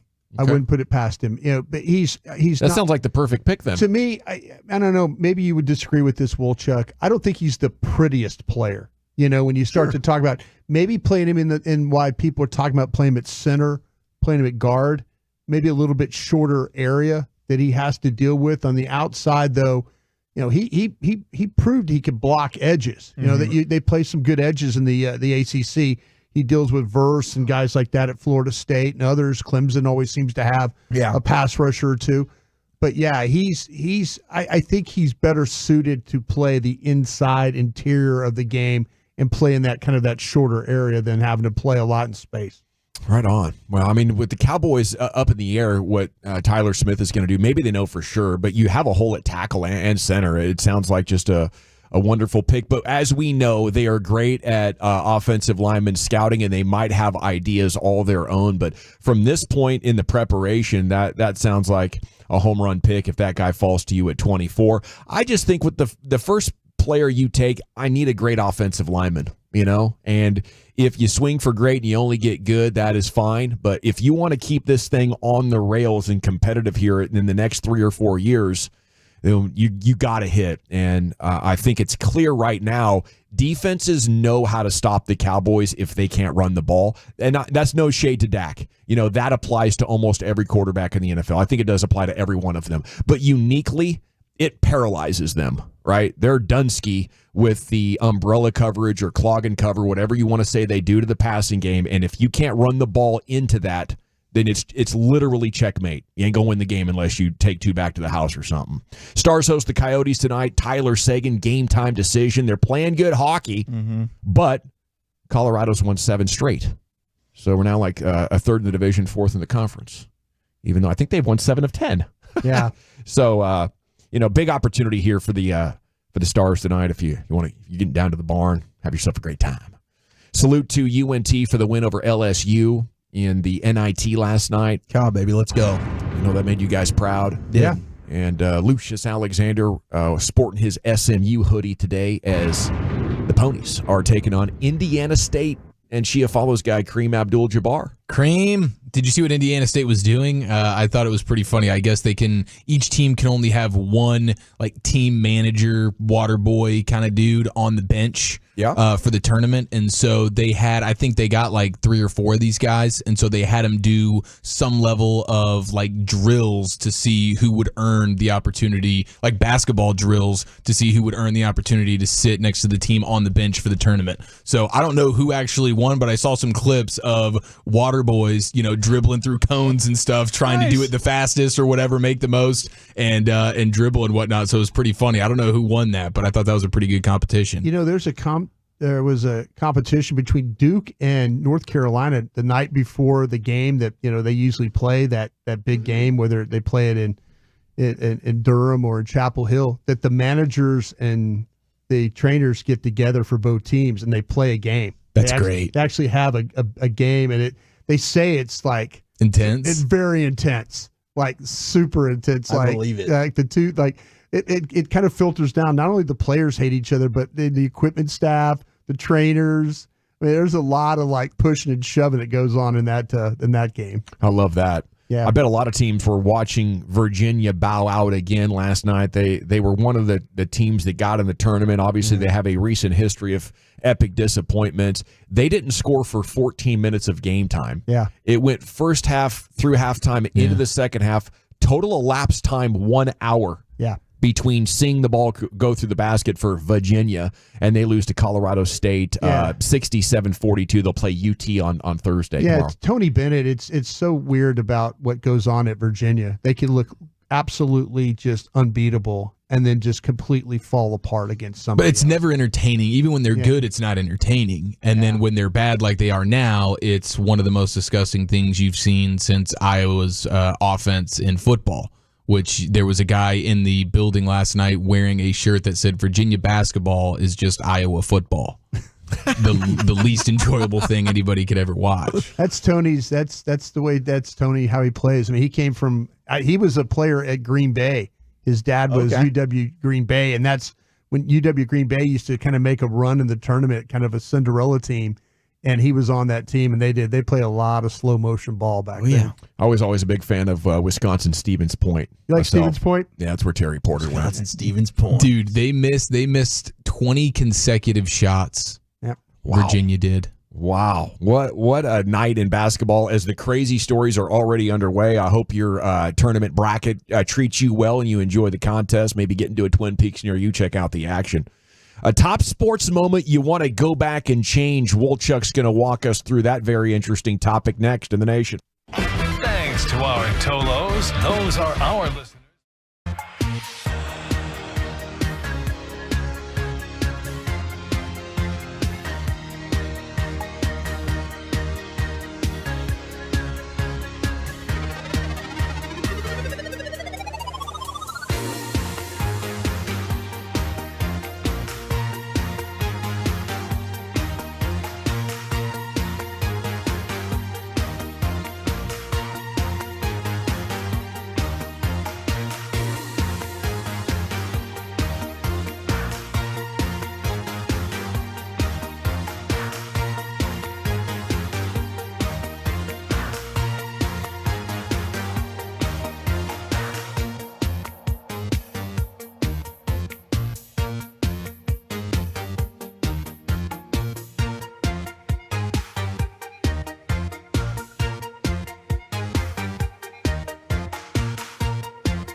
O'ReillyHouse.com.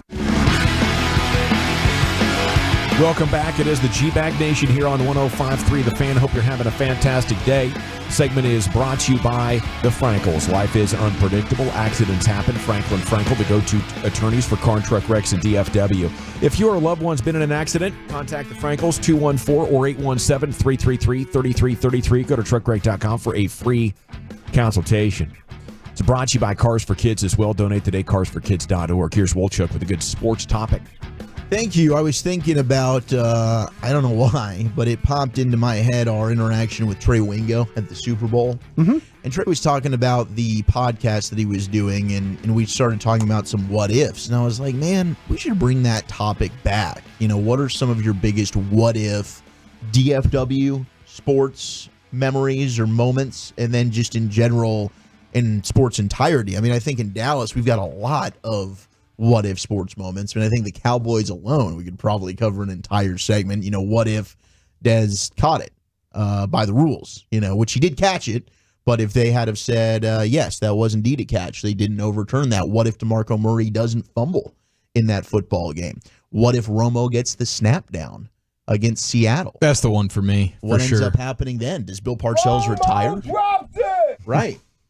What if Yeah. Patrick Creighton catches the ball against the Giants in 2007 in the divisional round? Or if R.W. McQuarters could just drop the ball. And a Cowboy could catch it for a touchdown. Yeah. How about You know? Rodgers fumbling on Jeff Heath's sack? Yes. That could have ended that game. A right lot. there. I mean, there's a lot with the Cowboys. I mean, you go with the Mavs 06. Like, what if they don't blow the lead in game 3 and they go up 3-0 against the Heat? Just what if there were different referees in the series? Like, what if Dwayne Wade didn't pay off the refs in that series? NBA wasn't rigged. Yes. You know? What if the Cowboys... I'm Tim Donaghy. Gamble with me daily. He is amazing to listen to, dude. The guy that was right in the middle of that controversy giving you gambling tips or gambling I'm Tim Donaghy. I know who the officials are tonight. Bet with me. I get an 800 number. Call it now. 800. We're crooks. We're crooks. We know, Tim. 2017, what if the Cowboys, instead of drafting Taco, paired their first, second, and third round picks move up from Mahomes? Oh, gosh. Yeah. Man. It'd be crazy. Or what if they have taken T.J. Watt? Now you'd have T.J. Watt and Micah Parsons. They might not have taken Parsons then. Let's just, for this what if we're saying. No, I just wonder. But Yeah. yes, I like the one where we get Mahomes. I'm not going to But lie. I do That's, like the one that's with Mahomes. pretty fantastic. I think every team's probably looking like, yeah, that's probably our biggest what if. What if we had What if moved we up? had Mahomes? Like the Bears for sure. What if we didn't take Mitchell Trubisky and we had him taken Patrick Mahomes? How many Super Bowls would the Cowboys have right now if they'd taken Mahomes? What is he? He's got 3. Yeah. Probably 2. Do you think Jason Garrett could have pulled this off? Oh, man. Scott Linehan. Because there is something about him being with Andy Reid. Yeah, He is yeah. great. Don't For get me sure, wrong. for sure. But his greatness is also maximized by he does have an outstanding offensive coach in Andy Reid. This is a gauge right in the middle of the Cowboys' despair for how low we think of the organization. Right. Ryan, how many would they have if they had drafted Mahomes? 1. I think you'd have at least one. Like, he's that great. Yeah. I said 2, and I'd probably reduce it down to 1. Just thinking about the coaching situation, like you don't have a championship coach. It's not going to be with Jason Garrett. That's for sure. You might have had some like Danny White situations going to NFC Championship games and not getting in. Yeah. You might have had like 4 of those. I can see that. And I then can all see of a that. sudden don't get in. Well, yeah, because Mahomes knows nothing but at least getting to a conference title game every year. He's never appeared in anything but that every season he started. I mean, okay, I think the Cowboys, I think Mahomes could cut through, and the Cowboys have built a heck of a roster. I think he'd put them over the top. I think he would too. Do you think he'd have more than 1? Well, you look at Burrow in Cincinnati, the Bengals spend even less. The Bengals are even more boring, and he's putting them in the conversation, and Mahomes is better than Burrow. Yeah. So if Burrow can elevate the Bengals, damn right Mahomes would elevate the Cowboys. 4 Super Bowls. 4 Super Bowls. That's what we need. Let's go. Yeah, because he wouldn't have he wouldn't have gotten beat by Brady in the AFC Championship. He would at least been to maybe 1 more. Yeah. Because he wouldn't have to go through Brady in the NFC. Yeah. That's a fascinating angle, though, and I know every player has like 32 different career trajectories based on where they go, but I do think Mahomes is special when all the chips are down. His talent shines through. He is. I would say for me, you got to go back to the 2000 Western Conference Finals. I grew up a massive Trailblazers fan. I still am for the most part, but, the Mavs have taken up a big part of my NBA attention and heart. But they're down 3-1 to Shaq and Kobe. Shaq and Kobe looking for their first championship. And they somehow win Game 5 in L.A. and Game 6 in Portland, blow them out, and they dominate Game 7 for 3 quarters, up 13 points going to the fourth. It was really up 16th before Brian Shaw banked in a 3 from half court at the end of the third. And that charged the Lakers, and they come out and went on like a 13-0 run to tie the game. Portland couldn't make a bucket for like 7 minutes, pulling their best Virginia. And they lose, and they never really got close again. I can't believe it's 25 years ago, and then the whole Greg Oden and Brandon Roy fiasco. It's been torturous, because that was the team growing up in that region. That's your only sports team, Seahawks, Mariners, 4-hour drive away. Different media market, barely even registered that hard. So that's the one if I could have the time machine and do something. That's your biggest what-if sports Is that moment? your last sports cry, losing to the Lakers there? Or did you not even shed a tear? No. You were just angry? No, I'll still have a sports cry every now and then. Oh, okay. Yeah. Hell yeah. It's necessary. Like when the Rangers win a title and whatnot. Yeah, That's for fun. sure. I can get emotional. I mean, we got a lot of, the obvious when it comes to the Rangers, like what if Nelly Cruz catches that fly ball? What if Neftali Feliz is able to strike out the Cardinals, get that final out there in Game 6 in St. Louis? Certainly. What if the Mavs had have drafted Giannis is another text that we got. Karl Malone or Shaq. Right. I mean, some of the biggest what if moments in sports. The Mavs in the 80s just stayed picking in the top 5, and they could not get right. Which is just, you'd think eventually you're going to hit on one of these guys. Like, what the hell are we doing? I mean, they would win Game 82 to not have the chance to take Shaq or pick some other jobber instead of Karl Malone. It was just right and left. Gosh, that hurts. What if Drew Bledsoe never gets injured? We never know Tom Brady. Like, does anything ever happen with Tom Brady? Man, you could say that too with the Rams with Kurt Warner. Yeah, Trent Green. What if Trent Green doesn't go down? Yeah. What if Michael Jordan continued to play baseball? He never came back to win those 3 straight with the Bulls, to win 6. LeBron would be the runaway probably as the greatest of all time. I mean, he's already in a lot of people's minds, but it wouldn't even be really a competition. I do like this one that I saw. What if Gordon Hayward's buzzer beater goes in and Butler wins that national championship game, which he almost made it. Unbelievable. I mean, that would have been like Butler as a national champion. That would have been awesome. What if Babe Ruth never gets traded to the Yankees? Wow. I mean, there's a lot of great sports what ifs when you go back and you think about some of these. But in DFW alone, I feel like we've got a ton of what if sports moments. So I think that is a fun topic. I mean, the Dez caught it. What if Errol Spence didn't get into that car accident? Oh, yeah. That's another good one. The detached retina. Yeah. And the eye problems, that definitely appears to have been a turning point in his career, but maybe he ain't done yet. He is the official champ of the G-Bag Nation. Yes, he I is. know that. It's time now to go to the Pimp Cup. Lucius Alexander has your G-Bag of the day. Damn, what if, man? What if? Damn, what if? What if? What if Nick Anderson would have hit one of those free throws? Just one. He had 4 chances. I just needed one, Nick. I still can't stand Clyde Drexler to this day. I still don't like him. I just needed one. Nick. How was he, like, 26 or something like that with that cul-de-sac going on in his hair? I hate that, man. Finger rolls, man. How many finger rolls that dude make? I hate that. It made no sense, bro. Look, when your team is down and you just want something to happen and the other team is making finger rolls. Yeah, just dainty layups. Bro, it hurts. Oh, you want to block this? I'm just going to stop right here. George Gervin style. Boy, that's such a good word. That just ruined little Lucius' summer. I'm telling you. It still sticks with me, as you can tell. All right, our champion right here for G-Bag of the day is Phillies pitcher Jose Alvarado. Which one is it, y'all? I go hard A there, yeah. Yeah, okay. All right, well, he was mic'd up during the game, and I'm pretty much feeling just like he is. I think you might be, too. Is that the key for any pitcher, though, Jose, is make sure your legs are strong? You know, allá I'm the grizzly bear. Yeah, you are. Allá I'm the grizzly bear. I got, sometimes I call to my people in the clubhouse, bro, I feel like a fat boy. You know, like I'm fat. I'm heavy, homie. Big as hell. It's in the middle of the game. I like how the last letters of the word just aren't there for these guys in baseball. The how, Yeah. I just listen to him talk all day. It's fascinating. It's great. It sounds cool. Fat boy. I'm a fat ball. Big, man. Look. Make a wish. Man, look, Big man confidence right there. You got to love it when you see it. All right, just speaking of baseball and announcers and whatnot, what is going on with this Sunday night baseball team on ESPN? What are they talking about? It's like pig livers and everything. What do you know about pig livers, brothers? Woo! I'll tell you, use them in boudin. Sorry, Dad. Anita hit me, bro. I'm different. Yeah. It gets to my genes. I can't even control it. Any type of liver and stuff like that for sausage making, always kind of a big thing. Pig liver? Pig liver, yeah. I don't think I want to eat pork sausage anymore suddenly. Yeah. And naughty liver! Ah! All right, hold on. So you ate pig's liver. I'm going back to who came up with the idea to think way, way, way back when, let's try that. Starvation. Charlie, here's the thing is I love beef liver. Let's try that. I'm either eating the liver or I'm eating you, Fred. Pig's liver, and it actually was it's potent. Very strong.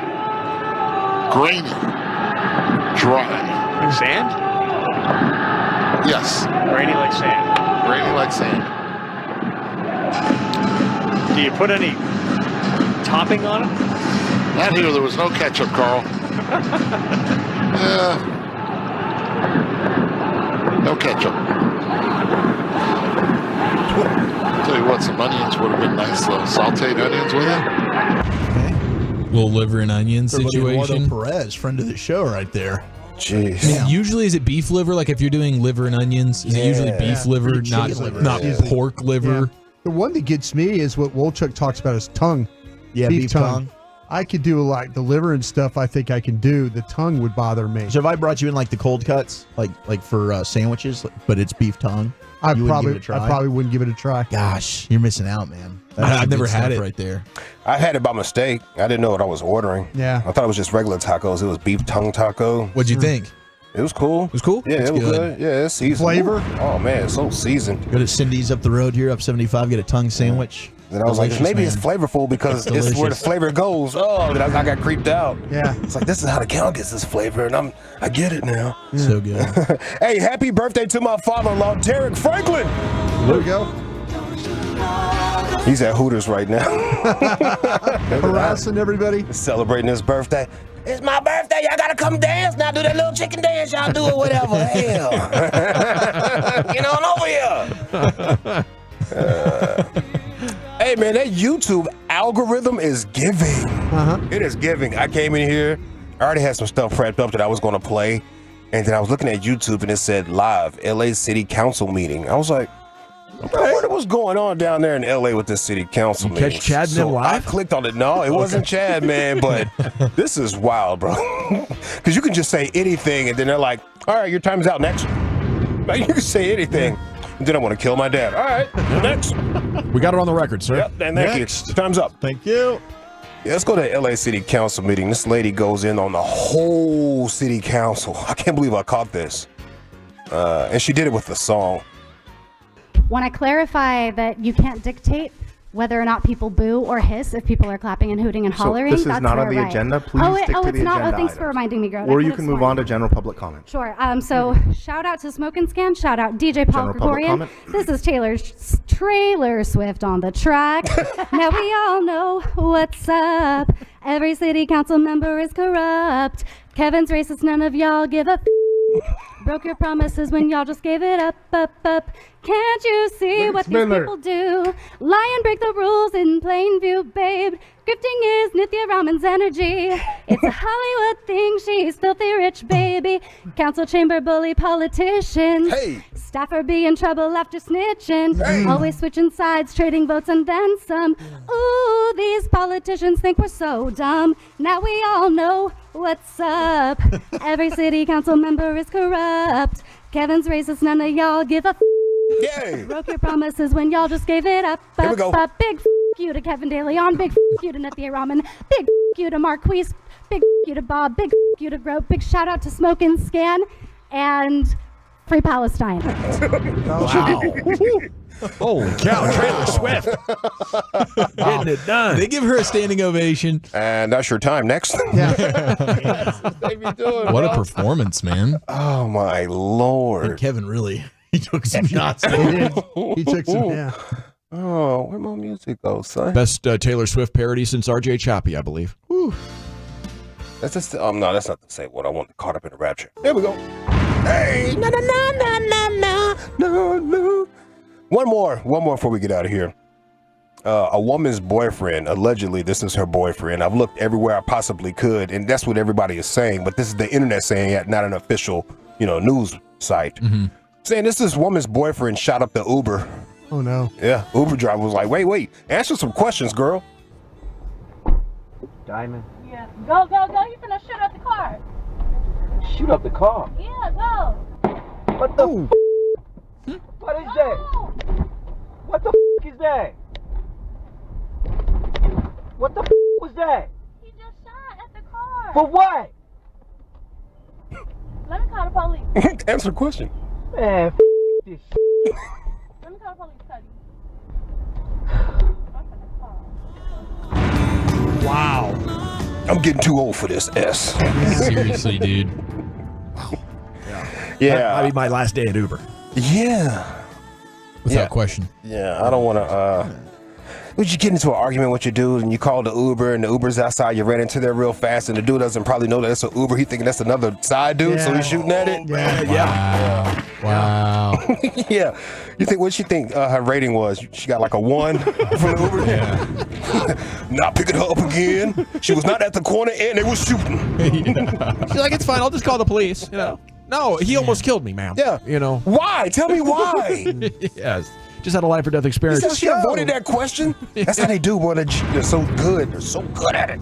They are. They're so good at They're it, playing bro. a different game. Yes. Is it the Uber driver? Is it the LA City Council's Taylor Swift? Is it Sunday Night Baseball's team on ESPN talking pig liver? Or Jose Alvarado? I love fat athletes. Bro, did you say Trailer Swift? Yeah, Trailer Swift. Hilarious. That's wonderful. Yeah. I'm voting for that. Hysterical. Where are you going, Lucius? Right there. What are you talking about? We're at 2-1, Wolchuk. I'll stick with the champ. All right. Todd. Yeah, City Council. By a score of 3-2, and your new G-Bag of the Day champion straight off of Lucius's algorithm this afternoon. It is the City Council's response to the parody song. Okay, Krusty's Corner's coming up next. Brian, where are you taking us? Yeah, I've got some questions for my guys. We'll do that next. Coming up Thursday morning on Sean and RJ, the Stars.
place to hear sports. Swing and a miss. Struck it out. With lots of this mixed in. Thanks for listening and sharing some laughs, Tolos, on The Fan. Yeah. Classic Chevrolet and Grapevine. They are the #1 Chevy dealer in the world with more Silverados than anyone else. Go see them today or visit ClassicChevrolet.com. This is Texas. This is Classic Chevrolet. Together, let's drive, relax, and enjoy the difference. Based on new Chevrolet registrations 2023. Yeah, buddy, welcome back. It is the G-Bag Nation, and coming up at 3 o'clock, we'll have your NFL news today. Time now for Krusty's Corner. Here's the King. Thank you very much, General. Appreciate that. Got it. Let's jump right into these questions I have for you guys today. Gavin, I'll start with you on this one. Bring it. If we can. Yesterday we learned that Jim Harbaugh had a yard sale in Ann Arbor. Yeah. Is there a pro athlete, a musician, famous person you would like to go to their yard sale? Oh, yeah. I'm sure there's plenty of them. I guess it would...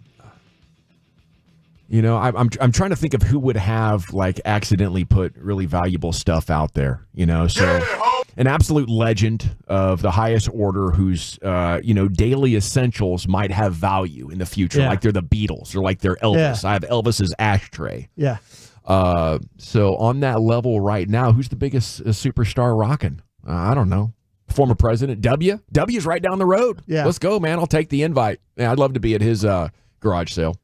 How about you, Chieftain? Yeah, and is there a difference between garage sale and yard sale, or is that semantics? I just think it's kind of the same thing.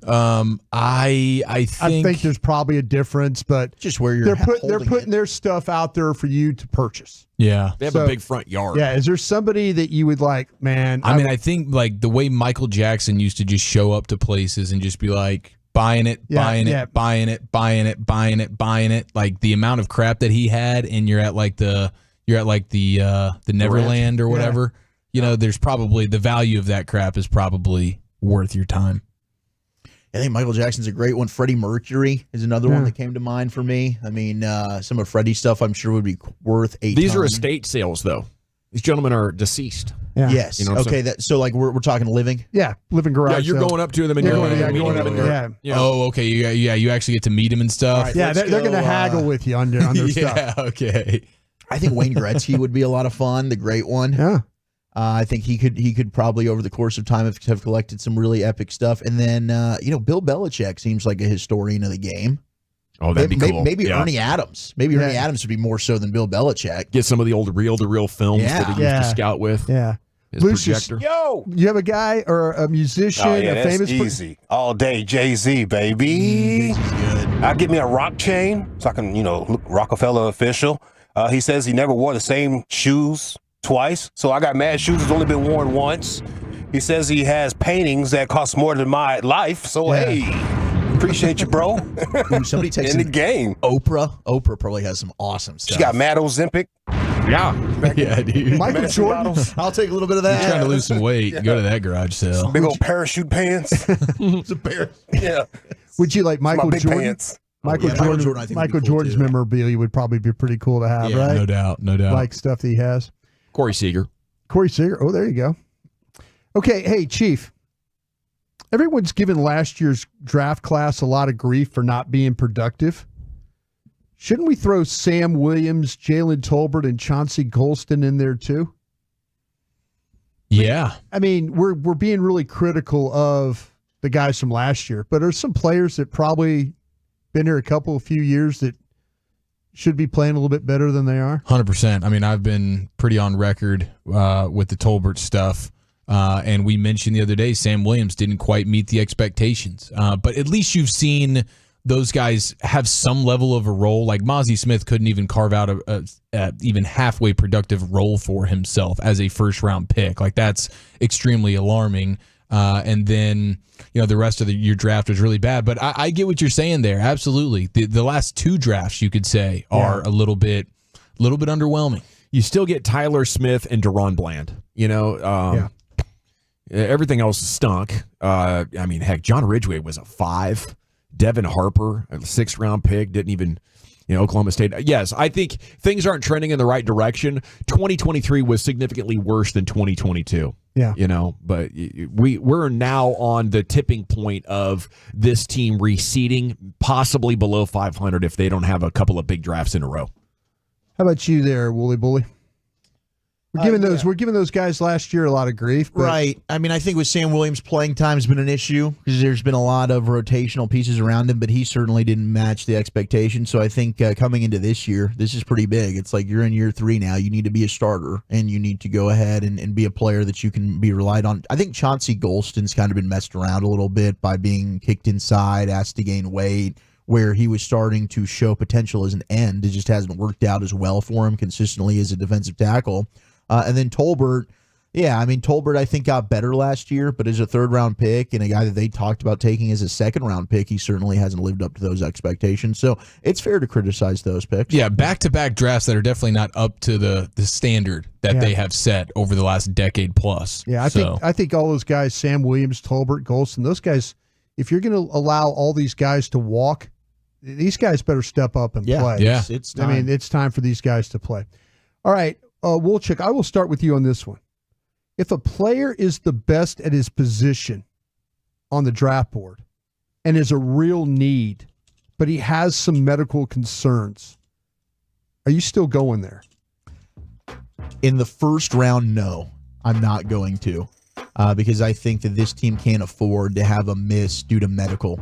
I think I'm more willing to do that in later rounds. I'm willing to take a gamble on an athletic talent like that, and the Cowboys have shown that they're willing to do it. I can't miss in the 1st round. Say the Oregon center's there, and you find out that he's got medical concerns. JPJ? Yeah. He's the man. And I think JPJ's a hell of a player. I think Graham Barton is very close for me. So if I've got a clear medical on Barton and I've got some medical concerns about JPJ, I would be totally fine with just taking Graham Barton. How about you there, Chieftain?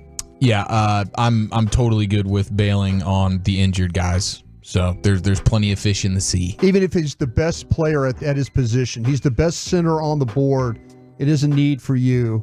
Yeah. You're going to say That's just a principle. That's just a principle. It can be tougher year to year based on the names that are there, and oh my gosh, I like this player, but you gotta have your hard, fast principles, and that's one of them. I'm not doing that for a 1st rounder. Dawson, I know your history. You hate hurt players. Yeah, they drafted Mo Claiborne. They traded up to draft him. He had injury history, continued. Leighton Vander Esch had a history. It continued. It just, I salute a guy like Tank who can go through an injury catastrophe and make it out on the other side, but he is an outlier, and he is a tough son of a gun. So maybe quarterback, Okay. and maybe depending on the injuries. Yeah. I don't want catastrophic ones, and there are some that just pop up over and over and over again that I would avoid. Yeah, I think we're going to start hearing about some of these guys having some things about them. Now that the combine's over and teams are getting back to their facilities and kind of sorting out the medical information, I wouldn't be surprised. I know I mentioned the center and stuff like that. I just wasn't singling him out. It was just, he's the best player at his position. And we got the pro days going on. Yeah, absolutely. I think the league, to your point, is we kind of know, like, Patrick Wilson's the best linebacker in the draft, but he's not projected to go in the 1st round. Why? Because of the medical. Because of the medical stuff. You're absolutely right. All right, how about you on this one, Gavin? Okay. If you could spend a year in a front office just learning what they're doing, what local team are you riding with and why?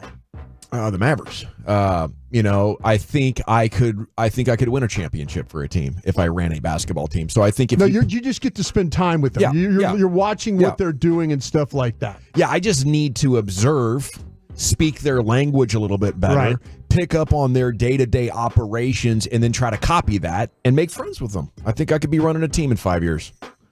I like that idea. The Mavs would be right up there, but I think it would just be I want to marvel at CY and just how he's doing stuff with the Rangers, because it's top tier. We're interviewing him in surprise, and he's giving us well thought out, incredible answers while taking notes of the game that's happening in real time, where he's taking in the game, processing it, taking notes while giving you the best answer of the day every single time. He's just a different kind of dude. What about you there, Wooly Boy? He'd be the best guy to learn from for sure, would be Chris Young, but I got to go with the Cowboys. I already put so much work into the draft. That'd be a dream. Yeah, I wonder too, because I got the experience of working. I worked for the Cowboys so long ago. I think I'd like to go back. It's been almost damn near 20 years. See how it's evolved. See how it's changed. see how that whole process has changed. I do like the CY thing. I think you could learn a lot from him. Yeah, I think you could learn a lot. I think you could learn a lot from him how to handle people.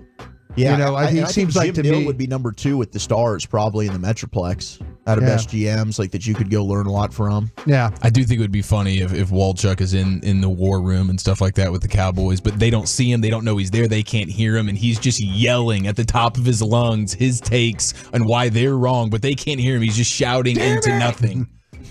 Yeah, I'd like to go back and see what it's like with the Cowboys, what happened 20 years ago, and how much different is it really? And yeah, would I get fired again for being too loud about? I think I would change. I don't think I would be as boisterous as I was. Not as combative. Not as combative as I was 20 years ago. But we'll see. Thank you, Brian. Thank you. Krusty's Corner every afternoon, 2:40 in the nation. Then we hit the NFL news of the day. Bully, tell us about it.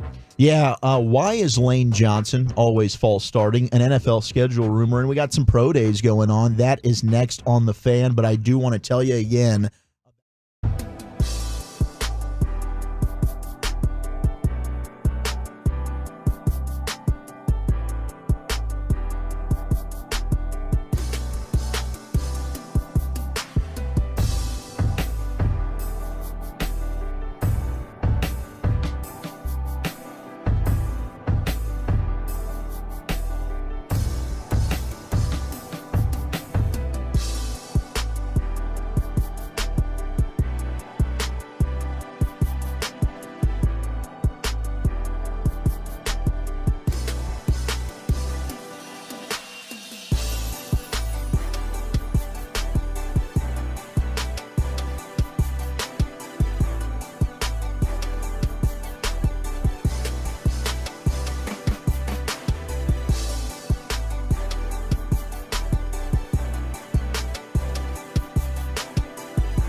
our fan studio, secured by DFWsecurity.com, you're rolling with the G-Bag Nation on 105.3 The Fan.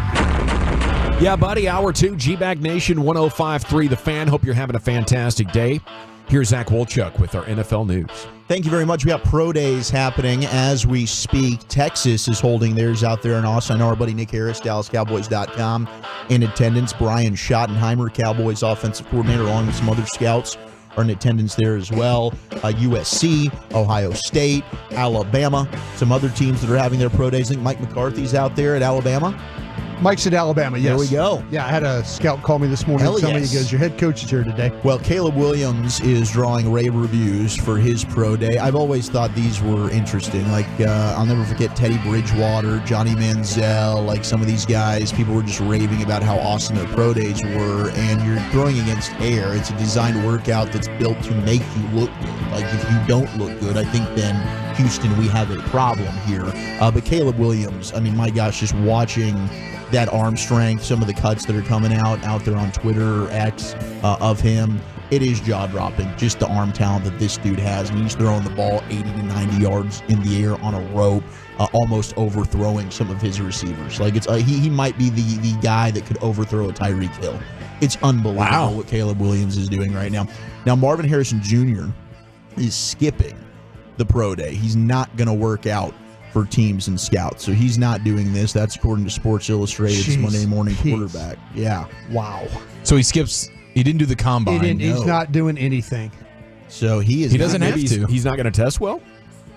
He's just not testing. I think he just feels like he is cemented as a top 5 pick and he doesn't need to. Or he's going to be, at worst, the second wide receiver taken. Okay, if you had some questions about Marvin Harrison, what would they be? I would want to know. As a player.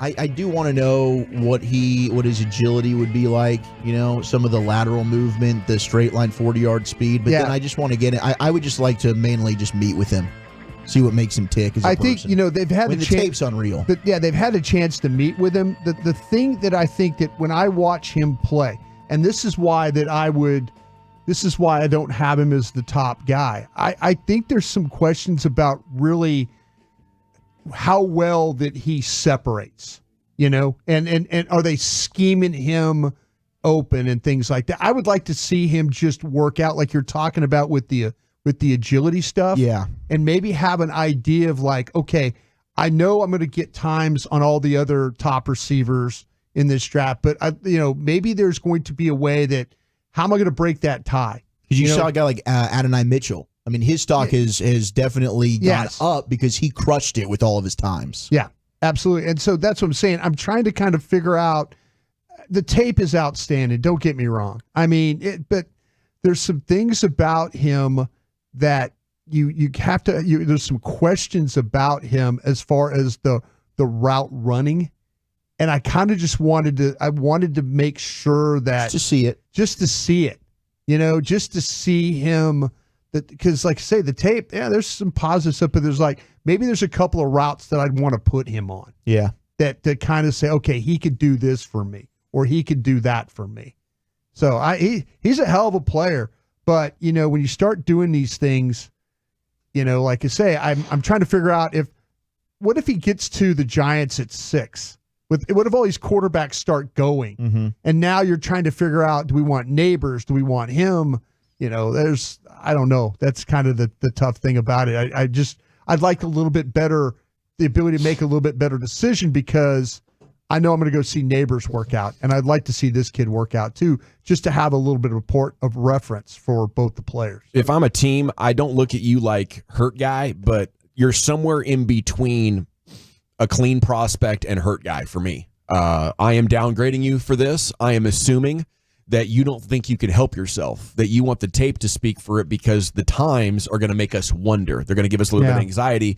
You're talking about, Brian, you don't have him as the number one player, even though he spent the majority of his college career the presumed number one wide receiver taken in this draft.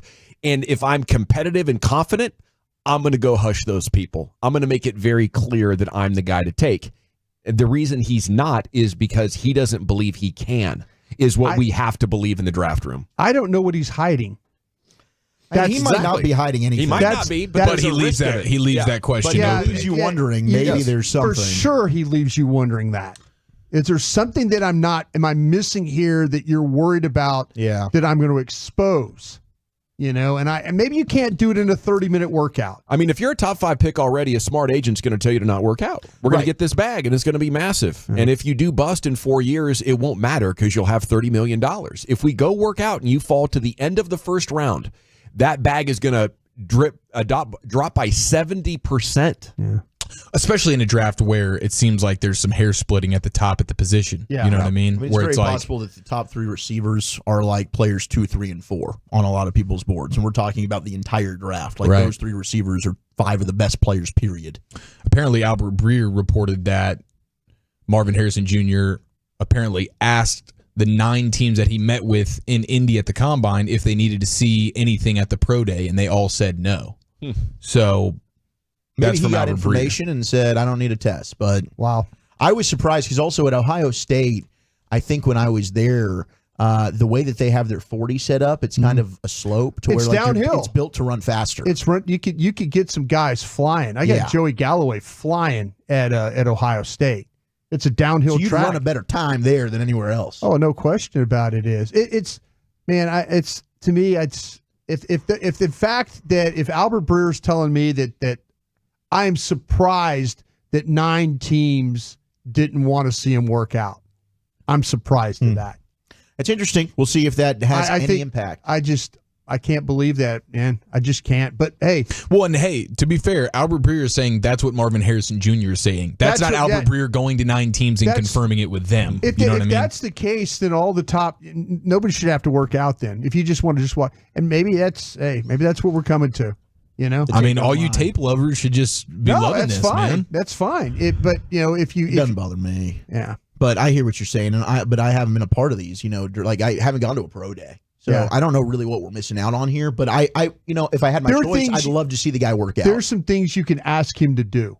There are certain things. There's some routes that you can ask him to run. Yeah. That maybe correlate to what you're trying to do, and you want to make sure that he checks the box. He can do anything that we ask him to do. Why don't you take your guy Bully to a pro day though? You hear what we're on the show. I mean, I don't know. Oh, I know. I'd love to go. I mean, a little field trip. You guys go to SMU. Go into the field. SMU. Yeah, we could go over to SMU and stuff like that. We could do it. Yeah, we'll schedule something. Yeah. We'll work it out. Now, this was also interesting. I think this is a great idea, and we're seeing more junior quarterbacks do this. But so Jordan Whittington, Xavier Worthy, Adonai Mitchell, as I mentioned, they're all working out for Texas. Quinn Ewers is out there throwing. So Quinn's going back, of course, to Texas, but he's now getting already kind of an early pro day in front of NFL scouts before his actual one. You're seeing this become more and more common for some of these quarterbacks that return to school. I think it's a great idea, and it's great exposure for Quinn. Yeah, it absolutely is, and that's good. And it's good for there's a comfort level too for these these receivers and their quarterbacks. So they're gonna put their best foot forward that way. It's awesome. Those receivers are really good at Texas. Oh my gosh, really good. I mean, Adonai Mitchell, I absolutely love. Xavier Worthy, his stock has certainly gone through the roof with the 40 time he ran. And Whittington, he's a guy that just battled injury, but he's a fun player as well there out of Texas. NFL Competition Committee has proposed a rule that would penalize a player with a 15-yard penalty and grant the opposition an automatic first down for using the hip drop tackle to bring a runner to the ground. The definition of a hip drop tackle is you grab the runner with both hands or wraps the runner with both arms and unweights himself by swiveling and dropping his hips and or lower body, landing on and trapping in the runner's legs at or below the knee, which is exactly what happened to Tony Pollard when he got hurt in that 49ers game. We saw it happen to Mark Andrews when he was being tackled by Logan Wilson against the Bengals this year. We'll see if this gets passed, but the NFL trying to do something. I guess it's more of a player safety move than anything. Man, it's tough to play defense. Yeah, and I don't think it happens enough to warrant this. I mean, the Tony Pollard play in the San Francisco playoff game now 2 years ago or whatever, that's what that play is. And it is definitely unfortunate when it happens, but how often are we actually seeing injuries From the story that I brought up said league executive Jeff Miller had said the hip drop tackle increases the risk of injury 25 times the rate of a standard tackle. Wow. They aren't happening that often, but if that data is confirmable, I don't know. What do you think? Is that enough? It's just a very subjective one. It's another one of those where, hey, here's another free 15 yards and a first down. It's going to be a little bit aggravating. Yeah. But I guess it's similar to the horse collar. These guys will begin to adjust a little bit. Do you think the NFL could look at this as a way of increasing the offense after scoring came down last year? Like we're getting safer and maybe get those 5-6 points back on the board. Yeah, absolutely. That could be. Seahawks signed Jerome Baker, former Miami Dolphin linebacker, to a 1-year, $7 million deal. That happened yesterday. We also have Dante Foreman, former Texas running back, who we looked at as that would be a perfect veteran running back addition for the Cowboys. He is signing with the Cleveland Browns, who always do a good job of adding running back talent to their room. Former Eagle defensive end Derek Barnett has agreed to terms on a 1-year deal with the Houston Texans. So he is going with Houston. Houston getting better. They are. Houston's having a hell of an offseason. Speaking of the Eagles, New Heights podcast, Jason and Travis Kelce, they had on now Jason's former teammate, if he stays retired, Lane Johnson. And they had fan questions that were being sent in. One was from a San Francisco 49ers fan, but he asked the question we've been wondering about as Cowboy fans as well. Here's the New Heights boys. Let's start off with this. Lane, can you tell the world once and for all why you are always false starting? Oh, my God. My coach tells me to. I think all the 49ers fans out there are chomping at the bit to ask this question. So coming into the league, all I saw was articles of the false start, me getting away with it, and I was like, it's about to be a long season. Yeah. And then I guess they mistook me for Juwan Taylor.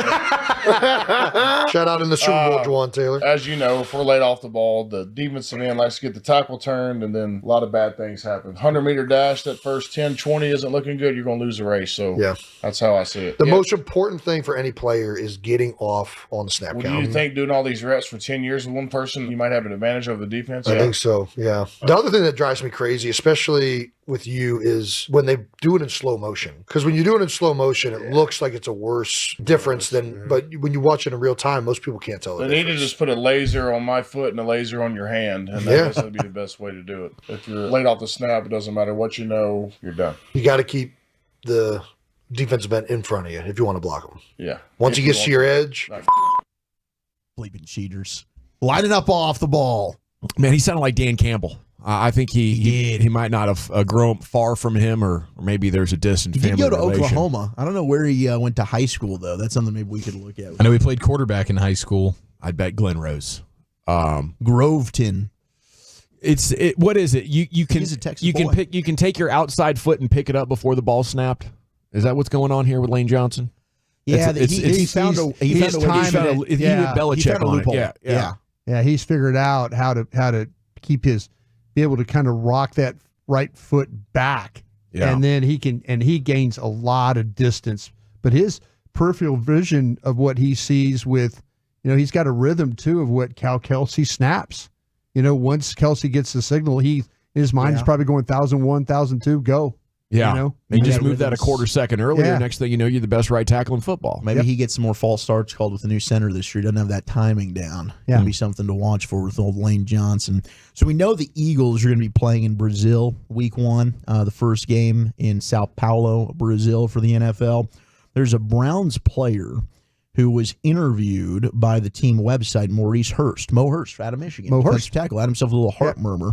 Caused him to drop in the draft. But we kept wondering why, right? Yeah, we all had first-round grades on him. Second, third. He ended up being, I think, a fourth-rounder. But he fifth. Maybe the fifth. Yeah. Told the Browns website, quote, we're playing in Brazil this year in an interview. Now, obviously, the schedule hasn't been released. We don't know who's actually playing the Eagles. So then he kind of backtracked and said, I have zero information that we'll be playing in Brazil. Just excited at the possibility of being one of the first teams to do so. Would be happy lining up with this team anywhere. Oh. Kind of backtracked. But did he get – if it ends up being the Browns, do they know? Do they get a little tip ahead of time? Oh, it's the Browns. He just let the cat out of the bag. Shouldn't have done that. But I think it's a perfect matchup there with the Bird Turds against the Browns. Match made in heaven. And there's your NFL News of the Day. Thank you, Wolchuk. Always appreciate that. All right, we have a special guest coming up. Andre Snellings, the ESPN senior writer, NBA analytics for ESPN. We'll talk to him about all things Mavs and pick his brain about what this team might be capable of down the stretch. Stay tuned. It's next in the nation. Let's chat Frankels, though.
terrific day as we're about to be joined by a special guest. We're going to talk basketball. Segment is brought to you by the Frankels. Life is unpredictable. Accidents happen. Frankel, go-to attorneys for car and truck wrecks in DFW. If you or a loved one's been in an accident, contact the Frankels 214 or 817-333-3333. Jump online to truckwreck.com. It's also brought to you by Cars for Kids. Donate today at carsforkids.org. As joining us now is ESPN senior writer and NBA analytics expert for ESPN, Andre Snelling's here on the Fan. And a good afternoon, sir. How the heck are you? Doing good. How you feeling? Man, we are great. Mavs get another win last night. They're playing better defense. How good are we, man? Yeah, so about a month ago, I wrote an article that ran on ESPN, particularly ESPN Bet. So I was looking at futures, and I was saying that at that time there were several futures that went through Dallas, and I really thought that the Mavericks had a chance to still win the division. At that time, they were only a game behind the Pelicans. They sent on 2.5 back, and the Pels are playing really good ball, but the Mavs are a team that I think other teams don't really want to play. Because we've seen in recent years, 2 years ago, they went to the conference finals built almost purely on Luka being too much to handle in the slowed down half-court version of basketball that's played in the playoffs. And so when you still got Luka playing at that level, but now you've got Kyrie Irving who can pull out a random left-handed skyhook to win a game, every so often, and you've got some better defense and better big man play since the trade deadline. I think they're a pretty formidable team. They're not a team that I would say is like a favorite to win the West, but I think they're a team that the favorites in the West wouldn't really want to play. Yeah, how would you handicap that? When you start to talk about the West, because every day we talk about play-in situations. Oh wait, they're in now. How do you handicap how this is going to work out? Because I think there's a lot of teams at the bottom of this table that probably the top teams don't want to play. Yeah, so it's difficult in the West because there's no solid ground. At the top, right, you've got 3 teams that are all within a game or 2 of each other that could flip-flop the order.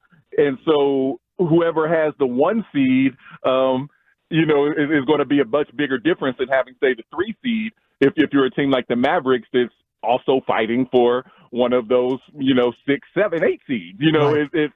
It's really going to depend. I think the one team that is kind of a step above everyone right now is the Nuggets. They're the defending champions. And I guess what might work a little bit in the Mavericks' favor is they've shown that they can at least battle with the Nuggets. They've so far they've just about split their season series. They're 1-2. But the Mavericks did take the most recent game. And so, outside of the Nuggets, I don't think there's another team that the Mavericks can't look at and say, you know what, we have a decent chance against them in a 7-game series.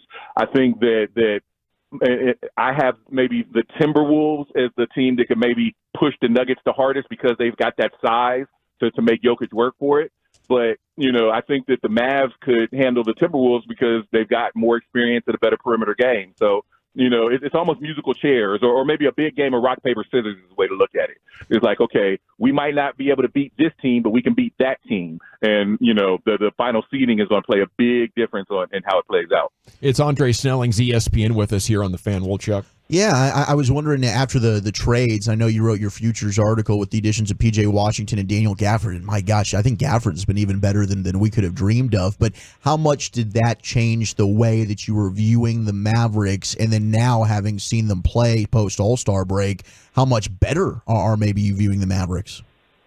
Yeah, no, it changed it in a big way because the article was written right, I think, during the All-Star break or right when we were about to come out the break. And so at that time, I think the Mavs had won maybe 5 or 6 games in a row, and they were looking really good, but they had just made those trades.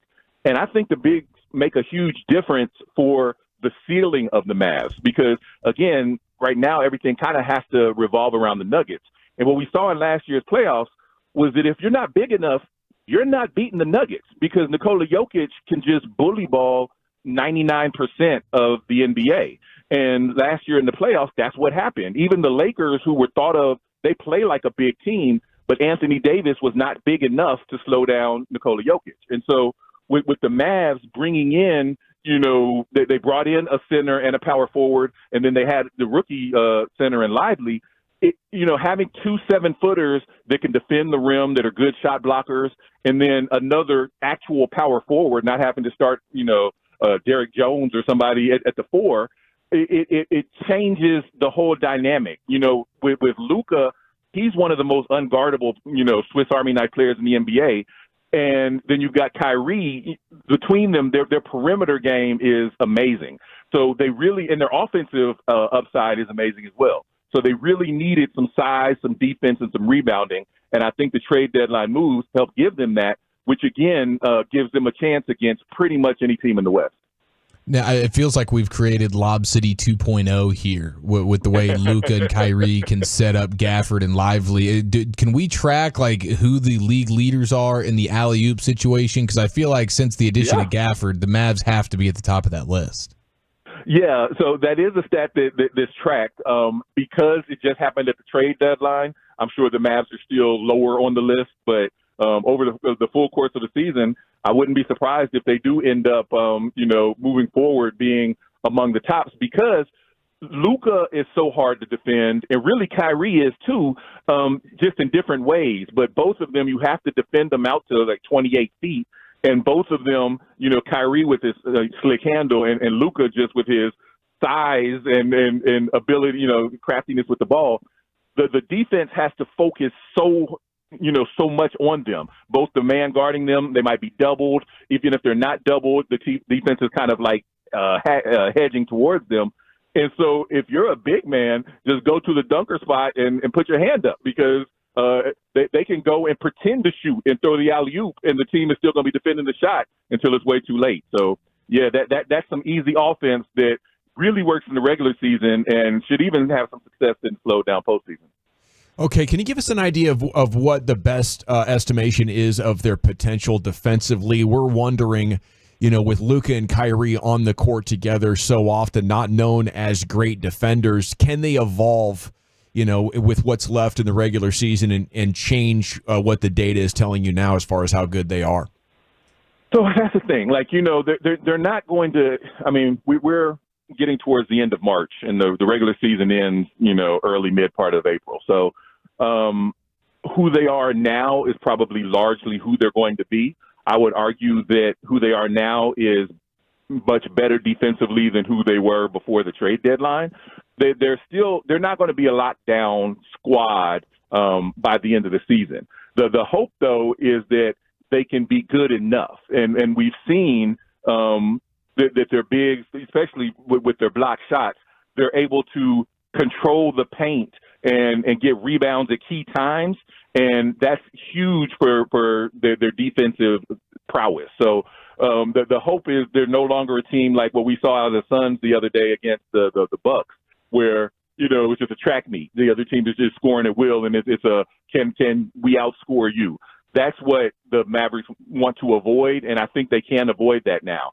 And so you get into the postseason, things slow down. It's a lot more half-court game, and Luka and Kyrie are both excellent at the half-court game. And so if the defense is good enough, then they can be competitive and they can be a tough out, even if the defense isn't their calling card. What are you thinking about the MVP race right now? Is it Nikola Jokic to lose? Does Luka have any type of opportunity? It's probably Jokic's to lose, and if he loses it, it's probably going to be Gilgeous-Alexander. I think Luka, the difficulty is the team record. Right now they're still battling to stay out of the play-in, and I think it's going to be a hard case to make when you look at both Luka and Jokic having these amazing stats, but one of them is fighting for the 1 seed and the other one is fighting for the play-in. Is going to be difficult for him. I mean, I think if the Mavs, they've got 13 games left. If, say, they went 13-0, just for the sake of argument, they are currently 3 games behind the Clippers for the 4 seed. If they could, close that gap and end up pulling out the 4 seed, now they'd have to jump over 3 teams to do that. But if they could do that with Luka on that 35, 10, and 10 pace that he was on for most of the last couple of weeks, then, yeah, maybe he sneaks back in because the voters are human and what they see last can influence things. But I think that's a long shot. So right now, I think it's Jokic is the lose, and Luka would kind of need to really pull a feather out of the hat to get back into it. When do we? When is Wemby the best player unanimously in the NBA? Whew. The way that he came in, he had all of that hype, just like LeBron did, and just like LeBron 20 years ago. In my opinion, he's outperformed the hype. So, to me, before the season, I would have said, give him 3 or 4 years. The way he's played this year, by the end of next year, going into year 3, again, much like LeBron, by year 3, it was kind of he was joining the Kobe's and Duncans and Garnett's of the world is thought of as the best player in the NBA. I think we could see the same out of Wemby by the time he's in year 3 as well. And after that, unless Anthony Edwards keeps skyrocketing over people, at some point it's going to be Wemby alone. Andre Snelling's with us here in the G-Bag Nation. I think it's very evident you are a genius and you understand numbers at a way that I cannot comprehend. When you're putting together some of these articles for ESPN and you're giving advice to people, what are some of the numbers that stand out to you when it comes to the NBA to best assess maybe what I should be doing when you're looking at evaluating these things? Yeah, so ESPN has an analytics department, and I do a lot of work with them. They have a team evaluation measure called the Basketball Power Index, BPI, and through BPI, they're able to estimate down to game what they think the score will be in a given game, what the playoff odds are for teams, their chances at success. And that stat does really well when compared against, Vegas and the odds as far as betting analysis goes. So I like to reference BPI. For individual players, I really like the plus minus, or what I call like the impact stats, because for the MVP, to me, that's the stat that most correlates to the MVP. How does your team's scoring margin change when a player is on the court versus when they're off the court? That's kind of, as close as we could get to a holy grail stat for player value. So I like to look at those things as well.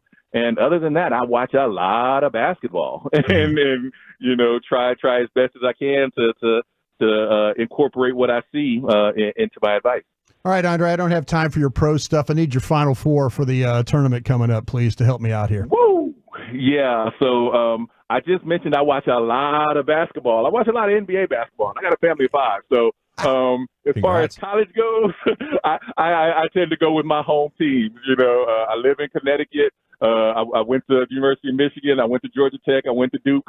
So hopefully some of them are in the mix. I know UConn won last year, so I'm picking them to win this year. But I would not say you should take my college advice over my pro advice. How about BPI analysis here? Is Boston really that much better? Is Cleveland really the second best team? And what's up with Denver being so far down the pecking order here on it?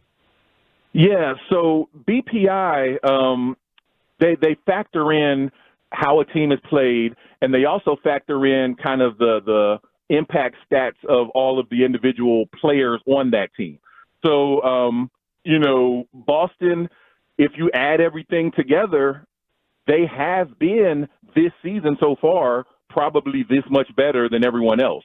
And you'll notice it's Boston, and then the gap between second, the gap from Boston to second place is bigger than second to 15th. So, after that, there's kind of a what you would call almost like a car crash. You could pick one or another, which kind of plays out for the Western Conference in particular. But within the BPI, if you click on the tab for playoffs, you can look at playoffs percentages, chances of making the conference semis, finals, champion, all that stuff. And there you get a little more granularity. And there, where Boston is still number one, when you get to the Nuggets, they're listed as the second. I see. They have the best chance of coming out of the West. And so that's probably a little more realistic than just looking at the pure BPI. Awesome stuff, Andre. Appreciate you. Great chat. And we look forward to doing it again. All right. I look forward to it. There he goes, Andre Snellings, ESPN. with you here in the nation. Yeah, that BPI is a cool tool there when you click on the projections in the playoffs. I'd never done that till he mentioned it. Okay, where are we going next, Chief? Sports Hodgepodge featuring the most impactful athlete in America next year in the nation.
Baseball is back. Our Whataburger opening day coverage from Globe Life with G-Bag Nation, followed by Rangers Cubs, happens Thursday, March 28th on your home of those world champs. 105.3 The Fan.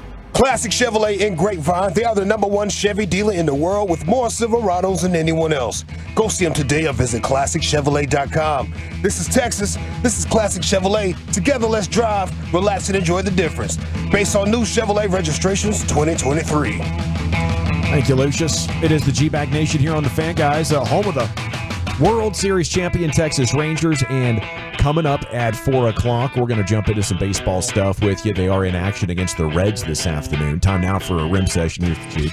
All right, Masters or ball sack here. I got a Brooks Koepka quote on Tiger playing in the Masters saying, quote, Tiger playing in the Masters is like when your little brother wants to play Xbox with you.